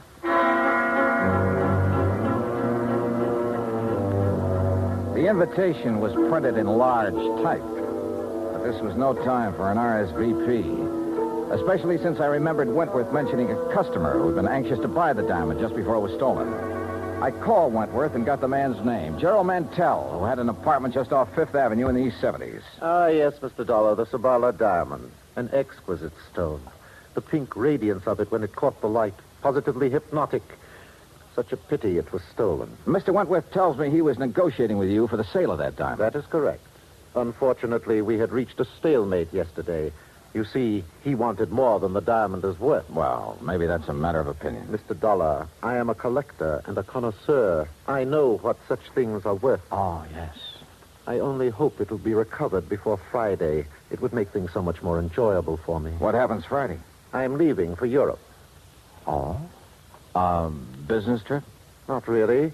As a matter of fact, more of an impulse than anything else. Uh-huh. Anything wrong with that?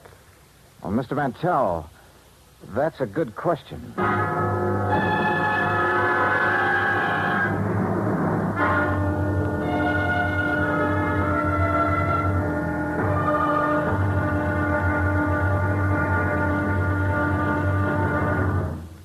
Act two of yours truly, Johnny Dollar, in a moment. Our flag now numbers 50 stars. And behind each star there stands yet another flag representing one of the 50 states. Alabama's state flag is of St. Andrew, the symbol of the Confederacy and the national flag of Scotland. Alabama's state capital, Montgomery, served as the first capital of the Confederacy, and it was on the steps of its Capitol building that Jefferson Davis took the oath of office as President of the Confederated States of America. The Scottish cross is in the form of an X, or saltire, and is also found on the state flags of Georgia and Mississippi. Perhaps it is the independent, rugged spirit of the Scots that recommended its national symbol to the Confederacy as a symbol of its rebellion. Alabama's state flag, the flag of the 22nd state to enter the Union, was adopted on February 16, 1895. And now, Act two of yours truly, Johnny Dollar, and the Rolling Stone Matter.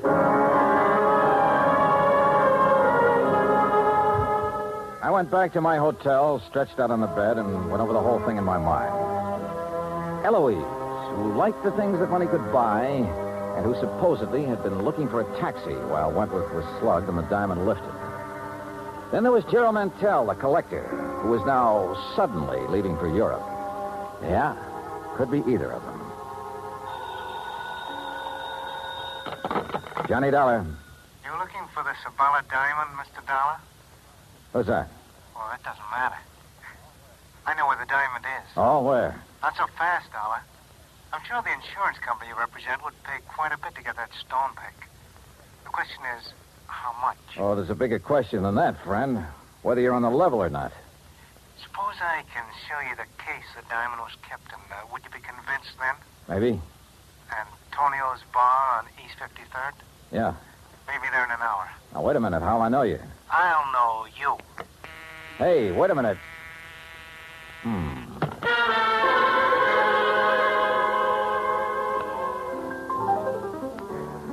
Item 4, $2 even drinks at Antonio's while I waited for my telephone buddy to contact me. A half hour went by, nothing happened. Then somebody came in and went to a corner booth. Not the person I'd been expecting, but just as interesting. So I went over. Hello, Eloise. Johnny, sit down. Oh, thanks. Expecting someone? All sorts of people. But this is a pleasant surprise. What brings you around here? Business, I thought. You know, Johnny, you've got a one-track mind. Always business. With that attitude, you miss a lot. I don't doubt it. Oh, here you are, Eloise. Oh, why, it's Mr. Dollar. Well, Mr. Mantell. Sit down, Gerald. I didn't know you two knew each other. Oh, yes, we've been friends for years. As a matter of fact, it was Eloise who told me about the Sabala diamond. Oh? You didn't tell me that, Eloise. You didn't ask me, Johnny. Oh, Gerald, the head waiter seems to be signaling to you. And so I see. I'll be right back. Well, look, Eloise, I think I better be getting along. Don't leave, Johnny. You've got a date with Mantell. He just wanted to have a drink with me before he left for Europe. I told him I was meeting Joe Wentworth here, so he said he'd stop by for a minute. Did Wentworth know that you and Mantell are old friends? I saw no reason to tell him, Johnny. Joe's very tiresome about things like that. You mean he's jealous? I wonder what happened to Gerald. This trip he's taking to Europe, I gather he got the idea rather suddenly. Gerald's very impulsive that way. Yeah. Well, I'll be getting along, Eloise. Looks like the man I came here to meet isn't going to show. I can't imagine what's keeping Joe. I'd say we've both been stood up, Johnny.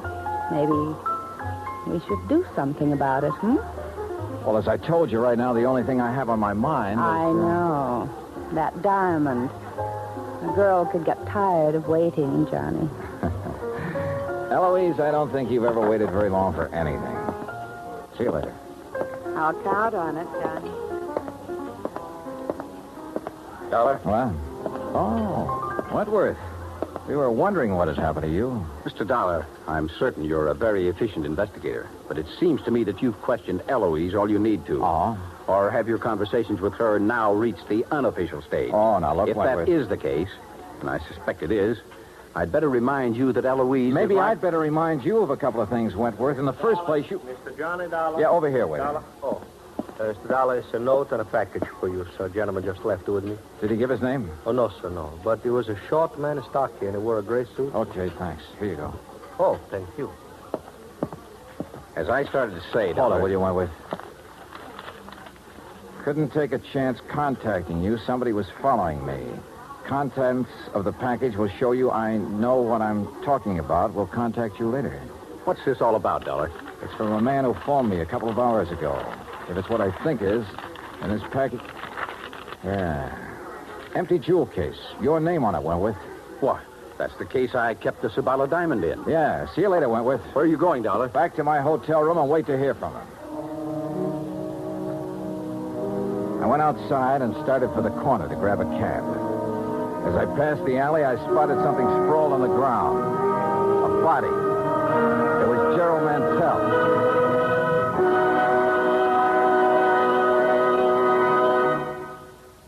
Act 3 of yours truly, Johnny Dollar, in a moment.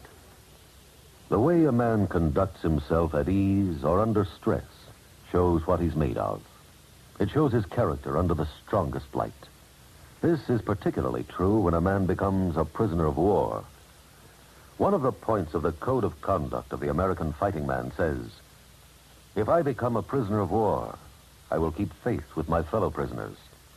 I will give no information nor take part in any action which might be harmful to my comrades.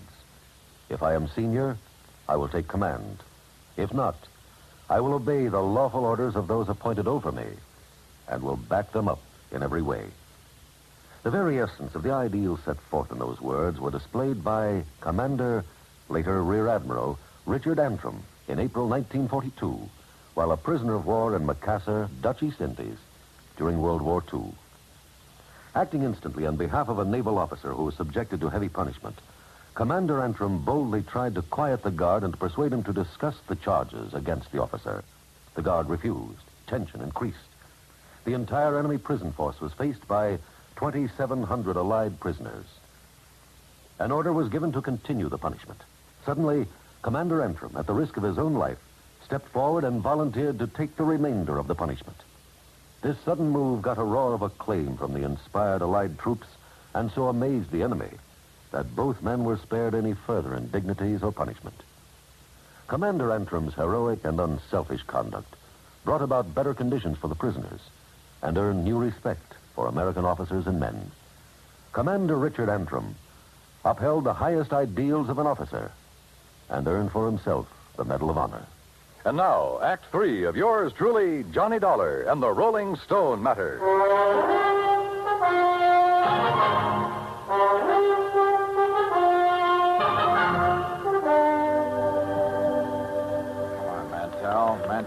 Mantell, come out of it. Come on. My head. Here, I'll help you. All right, easy now. Are you okay? Just So, who did it? I don't know, Dollar. The head waiter told me taxi driver wanted to see me outside. I came out, but there was no cab in sight. I thought he might be at the corner, so I started walking. Past the alley here? Yes. Mr. Dollar, why would anyone want to beat me up? I can think of one possibility, Mantell. Yes? You wanted the Sabala diamond pretty badly, but Wentworth wouldn't sell at your price. Are you suggesting... I'm suggesting you lifted the diamond, and somebody was trying to get it back from you just now. But I don't have the diamond. I never did. Maybe you know where it is. No, I swear I don't. As for getting beaten up just now, I'm every bit as much in the dark as you are.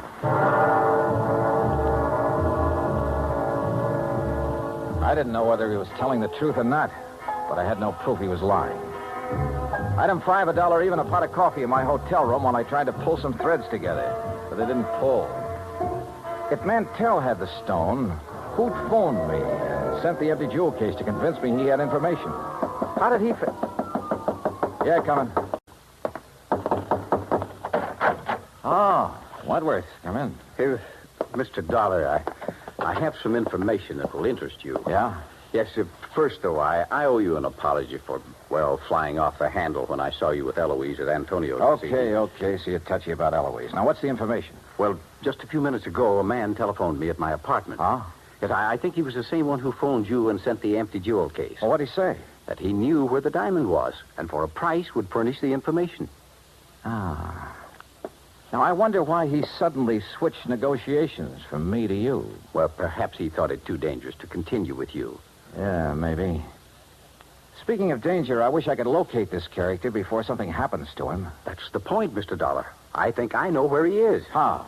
Well, he must have placed his call to me through a switchboard, because I heard an operator in the background saying, Hotel Maysfield. Hotel Maysfield, huh? Thanks for the lead, Wentworth. I'll check with you later.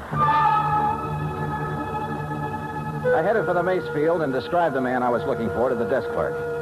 The clerk said his name was Krause, that he'd checked out that morning. This I didn't get because he'd called Wentworth from the hotel shortly before. I had the clerk let me into Krause's room, hoping I could find some lead on where he'd gone. I did. A scratch pad with the imprint of a pencil still visible. A phone number and a name, Cathcart Hotel. I headed there fast and was referred to room 413. What? Hello, Krause. There must be a mistake. My name is Collins. Don't give me that. Your name's Krause, and you're the guy who phoned me and said he had information about that diamond. Oh, no. That's wrong. Oh, come on. Let's quit playing games. When you called Wentworth a while ago, he found out the name of the hotel. It's a lie. I haven't talked to him since... Yeah, that's what I thought. Wentworth lied about that phone call. Why? Because he hoped I'd find you for him. But you had talked to him earlier. Yeah, the theft of that diamond was rigged between you and Wentworth, wasn't it? And you slugged him to make it look legitimate. Well? Yeah. But now you're hiding from Wentworth. Why? What happened to your cozy little partnership? It was blackmail, Dollar. Wentworth. Don't move, either of you. Well, Wentworth, it looks as though I figured you right. You thought I might have better luck finding Krause than you had, so you gave me his last known address and followed me. Now, what's this about blackmail? I thought I could trust you, Krause. Look, I wasn't really going to blackmail you. You got to believe that. I think I get it now. Krause was supposed to turn the stone over to you after a decent time had elapsed. Instead, he held on to it and tried to blackmail you about your being involved in the fake robbery. That's why he pretended to open negotiations with me, to scare you into buying. Yes, but you made a big mistake, Krause, trying to blackmail a desperate man. I had no money to pay you. I needed every cent from the insurance and from what we'd get for the stone when it was cut and sold. Why, Wentworth? Why'd you need the money? For Eloise? For Eloise. Does she know about all this? No, she knows nothing about this. But she wants so many things, and I want to give them to her. I've got to hold on to her. Brother. No, you wouldn't understand. You don't know what it's like when a girl like that gets into your blood. You're willing to do anything. Like a couple of murders, Wentworth? You willing to add them to your list, too?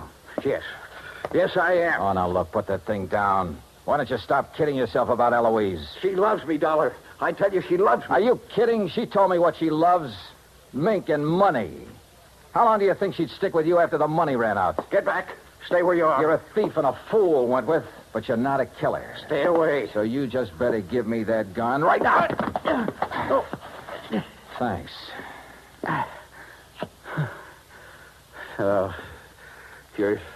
You're right about Eloise. I guess I always knew it, but I just couldn't face it. You just did. And you were right about me, Dollar. I'm no killer. You want to know something, Wentworth? I wasn't sure about that at all.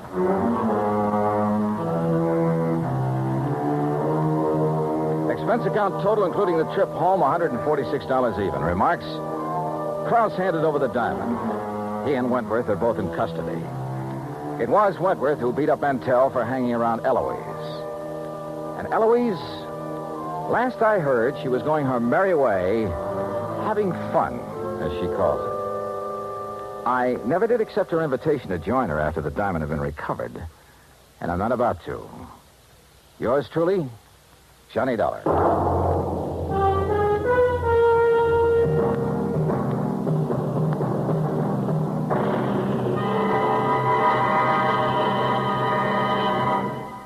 Our star will return in just a moment. Our flag now numbers 50 stars, and behind each star there stands yet another flag representing one of the 50 states.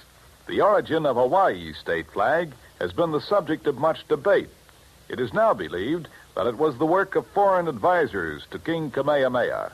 Legend also has it that it was designed at the request of King Kamehameha by George Beckley, an English sea captain.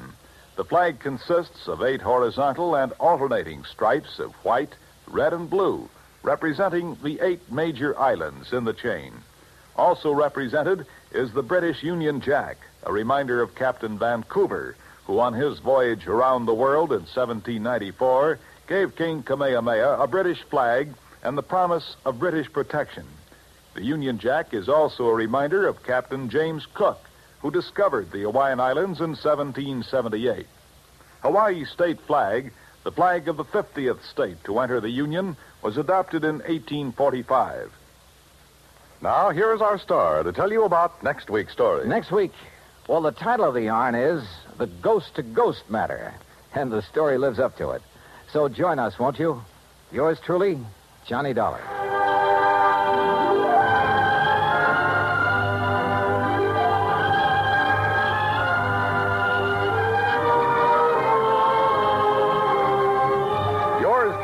Johnny Dollar, starring Bob Bailey, originates in Hollywood and is produced and directed by Jack Johnstone.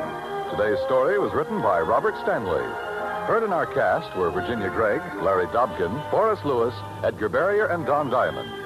Be sure to join us next week, same time and station, for another exciting story of yours truly, Johnny Dollar. This is Dan Cubberly speaking.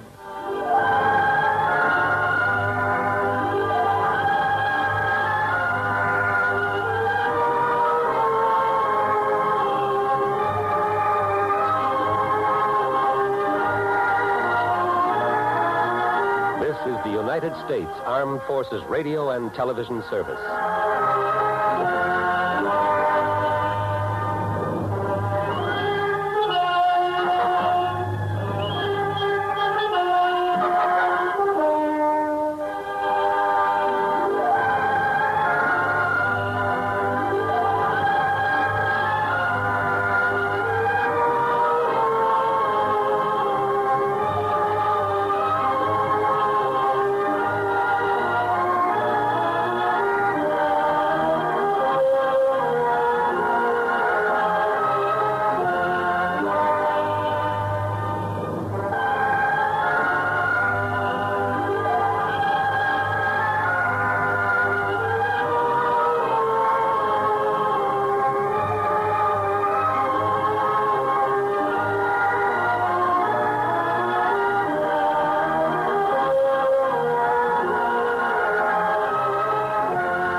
It's time now for...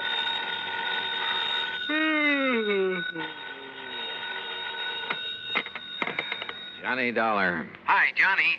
This is Art Price, International Press Service. Oh, holy smoke, Art. What are you doing up at this hour of the morning? I'm on the night desk, and I'm sorry to have to wake you up. So am I. Listen, I just got a call, a real frantic one, from a guy who insisted on having your phone number. Well, did you give it to him? He said he's an insurance man, that it was about some insurance matter, so yes, I did. Well, why'd he call you? Yeah, that puzzles me, too, but he was so excited, so frantic.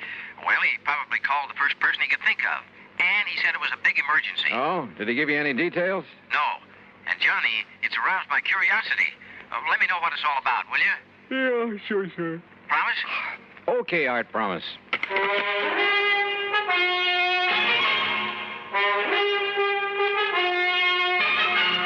Bob Bailey in the exciting adventures of the man with the action-packed expense account, America's fabulous freelance insurance investigator. Yours truly, Johnny Dollar.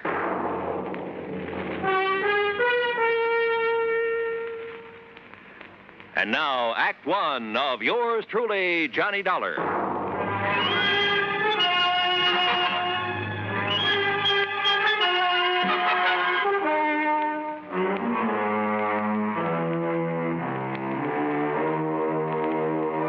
Expense account submitted by Special Investigator Johnny Dollar.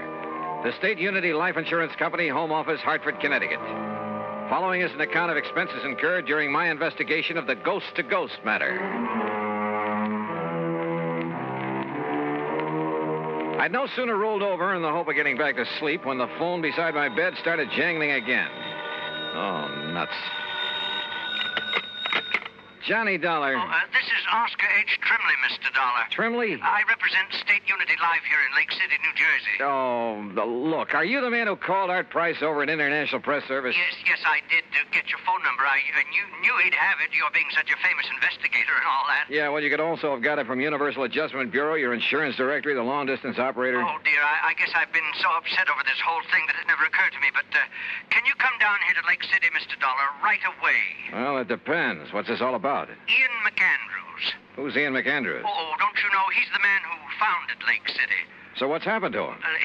He's dead, Mr. Dollar, or rather, he isn't. Huh? Well, that is to say, he died, Mr. Dollar, about 5 years ago. And? Well, in due time, of course, we paid off the claim on his life insurance policy, $55,000. Everything in order and perfectly all right. Well, then? But now... Oh, no, Mr. Dollar, you just won't believe it unless you come here and see for yourself. Oh, won't believe what? Ian McAndrews has come back. Huh? Either he or his ghost has come back here. Oh, now, wait a minute. No, it's true. It's absolutely true, sir. Ian McAndrews is haunting Lake City. So please come as quickly as you can. I'll think about it. Oh, dear, is that the best answer you can give me? Yeah, I'm afraid so, until I see how things line up for me these next couple of days. Goodbye, Mr. Trimley. Think about it. I could hardly wait to grab a train. But I didn't want Oscar Trimley to know that. Because I had a strong suspicion that if you can catch a ghost off guard, you'll be one up on him. Expense account item 1, the promised phone call to Art Price at International Press. Are you kidding, Johnny? No, I'm deadly serious, Art. But a ghost in a little New Jersey. Yep, I'll keep in touch. Then I remembered Nancy. Nancy Turner, an old flame, or rather, a young old flame. She'd said something one time about taking up investigation of the supernatural. So, expense account item 2, another dime for another call. You old rascal, Johnny, you haven't called me in ages. Well, you know how it is. Look, Nancy, did you ever go ahead with your study of psychic investigation? Psychic... Oh, no, Johnny. I found I'd have to read a couple of hundred musty old books, so I gave it up. Oh, well, that's too bad. Oh, why? Well, I've got to run over to Jersey to investigate a haunted town. A haunted town? How thrilling. Except that such a thing is impossible. Oh, it is? Sure, but I'd kind of thought that maybe you were still... Well, I guess we better forget it. Forget it, nothing. I'm going with you. Oh, no, wait, No excuses. I'll put on my face and another dress and be waiting by the time you can get here. Yeah, but look, honey, Huh? Johnny. Okay, Nancy, I'll pick you up.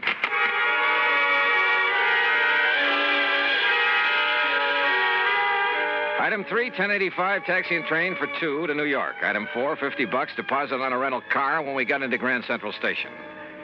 We crossed over into Jersey and hit Route 22 for Somerville and points west. And every mile of the way, Nancy chattered away like a magpie. It was a small town She in kept England. quoting some of the stuff she had read on the subject. A lot of authorities who decided that some of the reports on haunted towns and houses and people, things like that, had decided there was something really supernatural about them. And you know, after a while, I began to wonder. Yep, I began to wonder.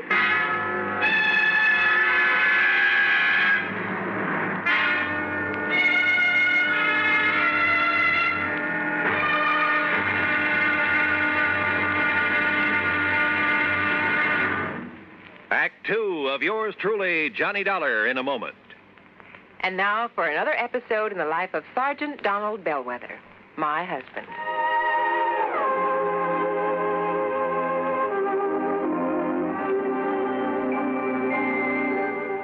Donald!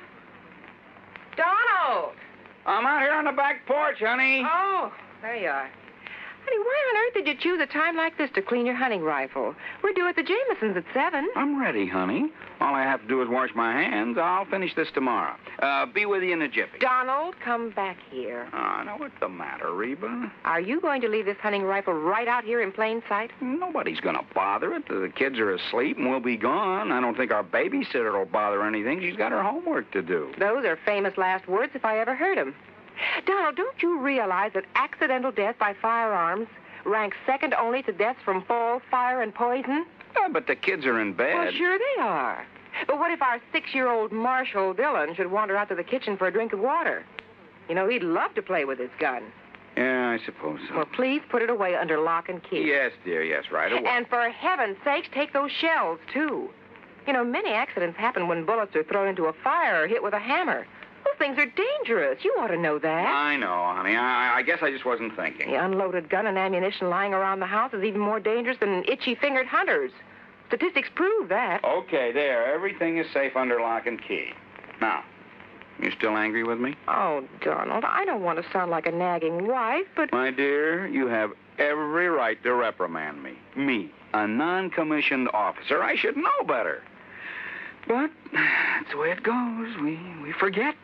That's why there are accidents in the field, out hunting, and in the home. We all know better. We just forget or get careless with firearms. Well, come on along. Let's get over to the Jamesons. Okay, dear. Now, this won't happen again, believe me. You know, I wouldn't have started to clean that rifle if you hadn't taken so long to get dressed. But you sure did a good job. Oh, you look beautiful. That's my Donald. That's my doll.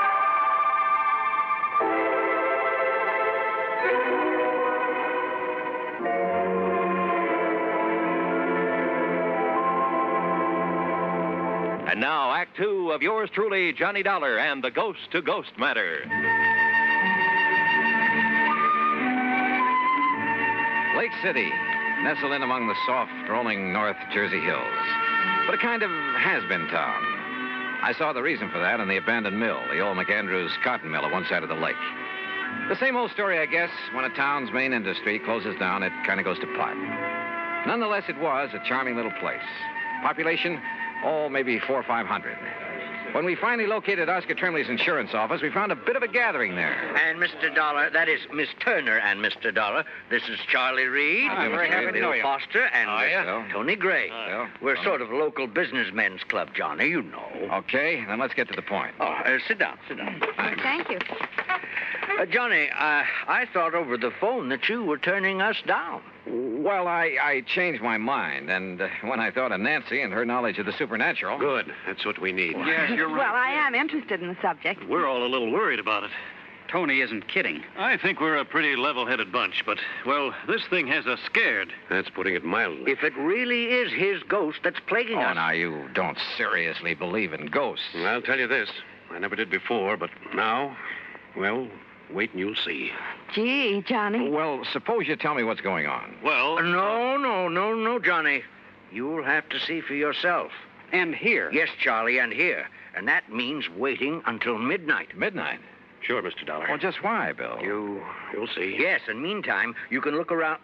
Say, aren't you quite a fisherman, Johnny? Oh, I'd rather fish than eat, but now look, if you... Oh, I love to fish, too. Good. The lake's full of nice bass. Charlie, you can fix them up with a boat, can't you? Sure can. Yes, but if I'm going to investigate... Tony, you arrange for a place for Miss Turner to stay overnight. Be glad to. Well, now... And Johnny, you'll stay at my home, all right? Fine, but now at least tell me... No, I want you to see for yourself at midnight. Now, meantime, good fishing. Right. Now, I've got to get back to the shop before Mrs. Bixley starts screaming about her high pipe. See you later. Yeah, and I'll come back to the office and arrange somewhere for Miss Turner to stay. See you later. See you, Tony. Now, if you folks will come over to the print shop with me, we'll pick up the keys to my boat and some tackle, and you can be on your way. Look, can't you at least give me some idea? Nope, not a thing until midnight. Oh, and we'll all have dinner together at the hotel. Mr. Trimley... Well, you ready, Mr. Turner? Johnny? Well, you fellas are the boss, I guess. Fishing, Nancy? I'd love it. I'll even give you some of the fast strike hooks I use. Okay, then, let's go. There was something slightly screwy about the whole thing. And I don't mean just the talk of a ghost. But when I go fishing, and at company expense, well, who's to complain? So Nancy and I spent the rest of the day on the lake. Matter of fact, she caught the big one. By dinner time, we were starved, and the little hotel served us not only excellent cocktails, but a regular banquet, complete with champagne. You enjoying it, Miss Turner? I love it. Only why don't you call me Nancy? Sure, why not? Charlie, I'll tell your wife. Tony, you stay out of this. Mr. Trimley, about this ghost business. Champagne, you know, comes from the old Leland Stanford vineyard. Oh, yes, and it's fine. Finest I know. But it's time we talk about your ghost. Say, you land any big ones out on the lake? Yeah, Bill. Nancy got a 4-pounder. But now listen, would you... Another thing about this fine California Say, didn't wine. I see you navigating the boat, Nancy? Listen, would you please? Fella got one last year, weighed 6.5 Look, fellas, Brought it over near the old cotton. Hey, fellas, look, please, will you tell me a little bit about... All I want to know is...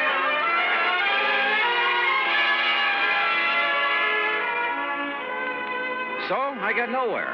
But then, finally, after a lot more food and wine and chatter, we drove off in Tony's car.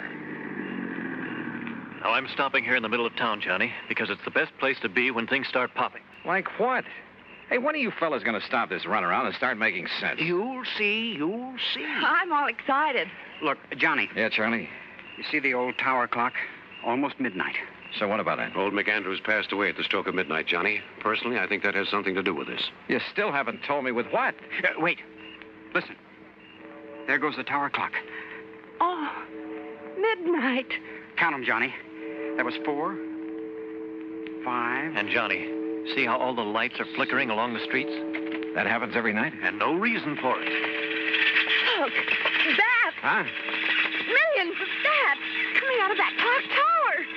Yeah, I see him. But I don't... What under the sun is that? That's the ghost, wailing. Oh, now, wait a minute. That scream fills the air, comes from everywhere. Oh, it's a horrible sound. Johnny. Easy, honey. Easy. No, listen. Didn't you hear? That clock struck 13. Yes, Johnny. Why, yes. You asked me, the devil's in old McAndrew's ghost. That's why it comes out of his house every night. Out of his house? Right, Johnny. And wait till you see what's there. Right.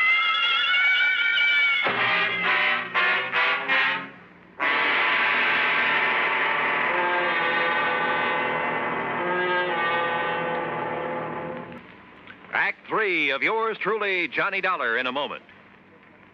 Do you know who said, "They that can give up essential liberty to obtain a little temporary safety deserve neither liberty nor safety"? Those words were written by Benjamin Franklin in the year 1759. Even before the United States of America had come into being, Franklin realized that the path toward freedom was a difficult one. He knew that there would be many people who would prefer easier paths to the difficult one that led toward freedom. These people, he felt, did not deserve to enjoy freedom. Just as there were in Ben Franklin's time, there are people today who would choose what looks like the safe and easy way to protect American freedom. They would be willing to sacrifice some of their liberties in order to be comfortable.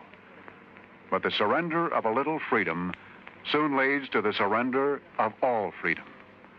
Liberty can be protected only by constant vigilance and the willingness to fight to protect it, if necessary. Remember the words of Benjamin Franklin.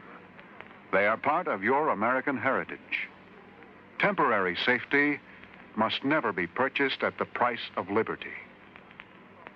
And now, Act 3 of yours truly, Johnny Dollar and the Ghost to Ghost Matter.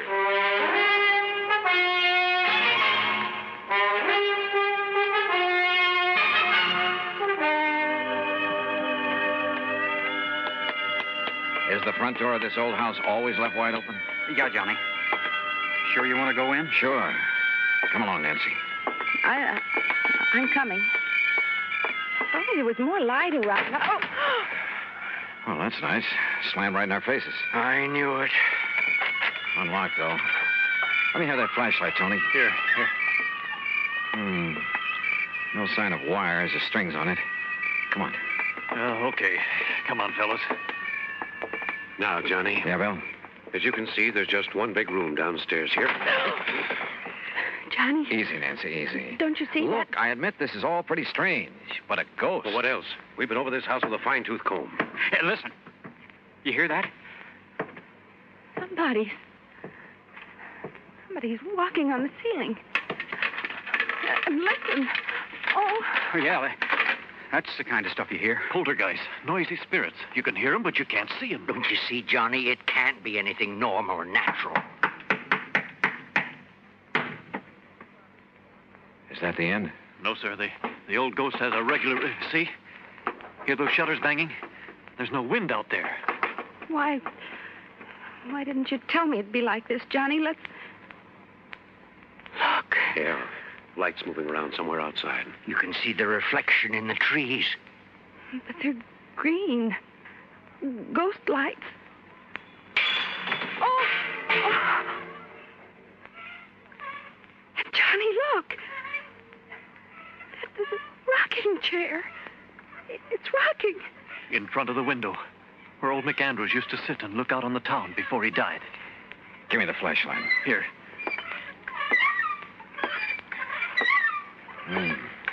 No strings or wires on this either.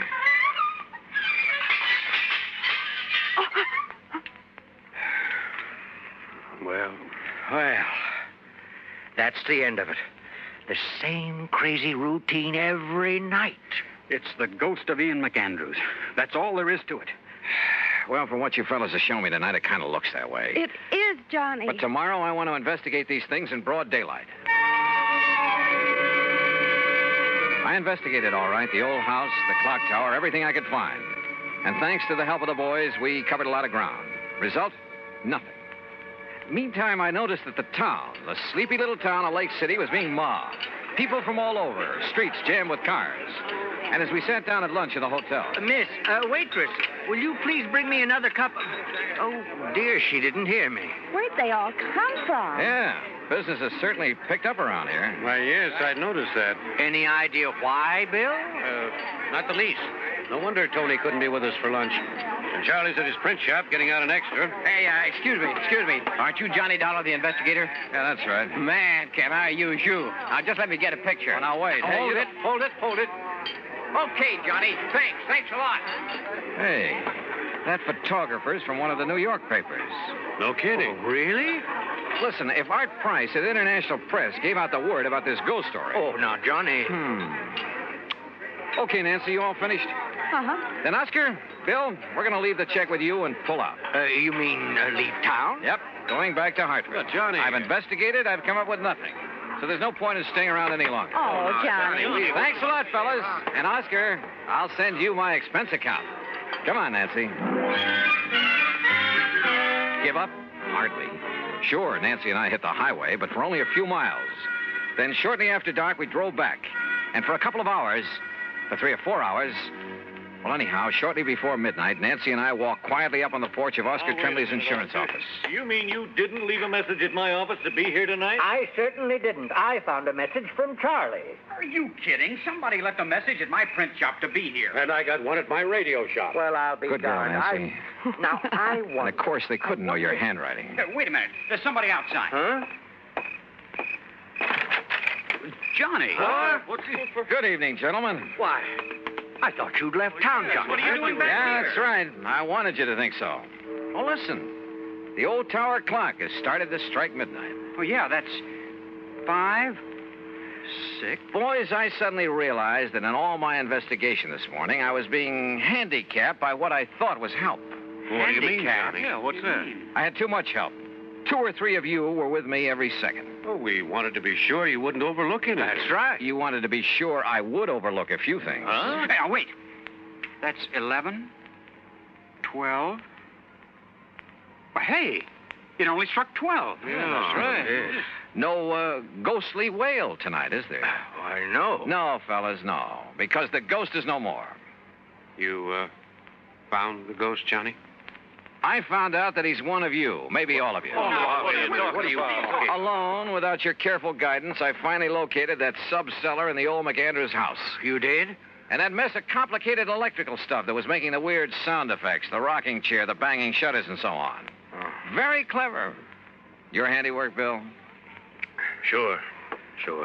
But Johnny... Oh, fellas, it was a wonderful publicity stunt, especially after international press was notified. But you did that. Not only for your radio and electronics shop, Bill, for your real estate business, Tony, your print shop and newspaper, Charlie, and your insurance business, Oscar. Well, now, but Johnny... for the whole town. It's going to put Lake City on the map again. Which is to say, the motive wasn't entirely selfish. No, of course it wasn't. Okay, man. And because of that, and that alone, I won't give you away. Provided the ghost of Ian McAndrews never walks the streets of Lake City again. Well, you can be sure of that, Johnny, darling.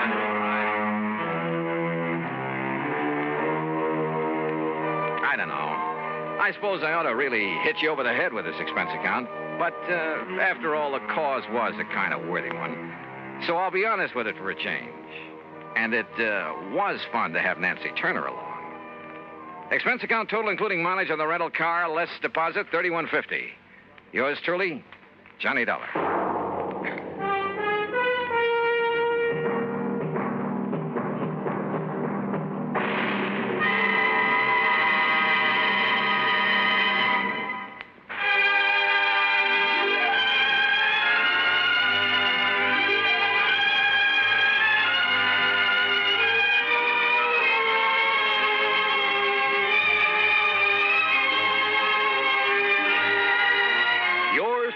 Johnny Dollar, starring Bob Bailey, originates in Hollywood and is produced and directed by Jack Johnstone, who also wrote today's story. Heard in our cast were Virginia Gregg, Forrest Lewis, Joseph Kearns, Russell Thorson, Sam Edwards, and Bob Bruce. Be sure to join us next week, same time and station, for another exciting story of yours truly, Johnny Dollar. This is Roy Rowan speaking.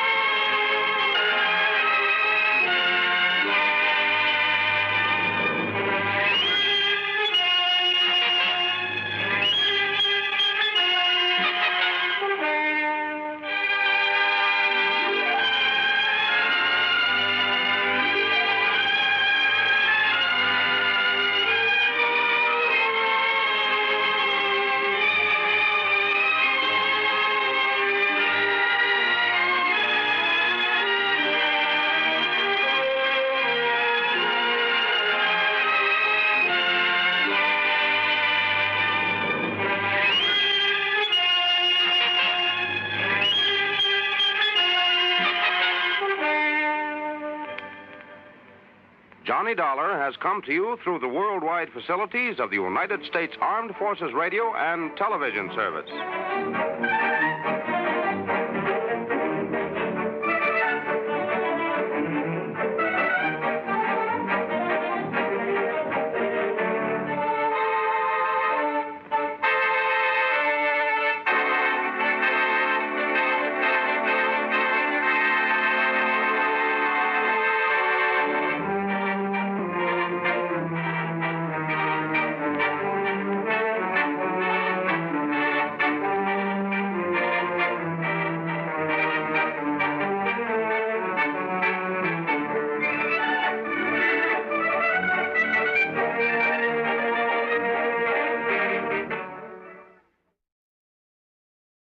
From Hollywood, it's time now for... Johnny Dollar. Earl Foreman, Johnny. Hi, Earl. How are things in sunny Florida? I think I'll move to California. What? I mean, get away from this crazy insurance business as far as I can. You sound like you have a problem. I sure have, a real wild one. trying to get rid of $65,000. That's a problem? It's insurance on a policy bought and paid for by one Albert Schuyler Kingdom. Well? He died and left the money to his only child, his son Henry. Oh, what's the matter? Can't you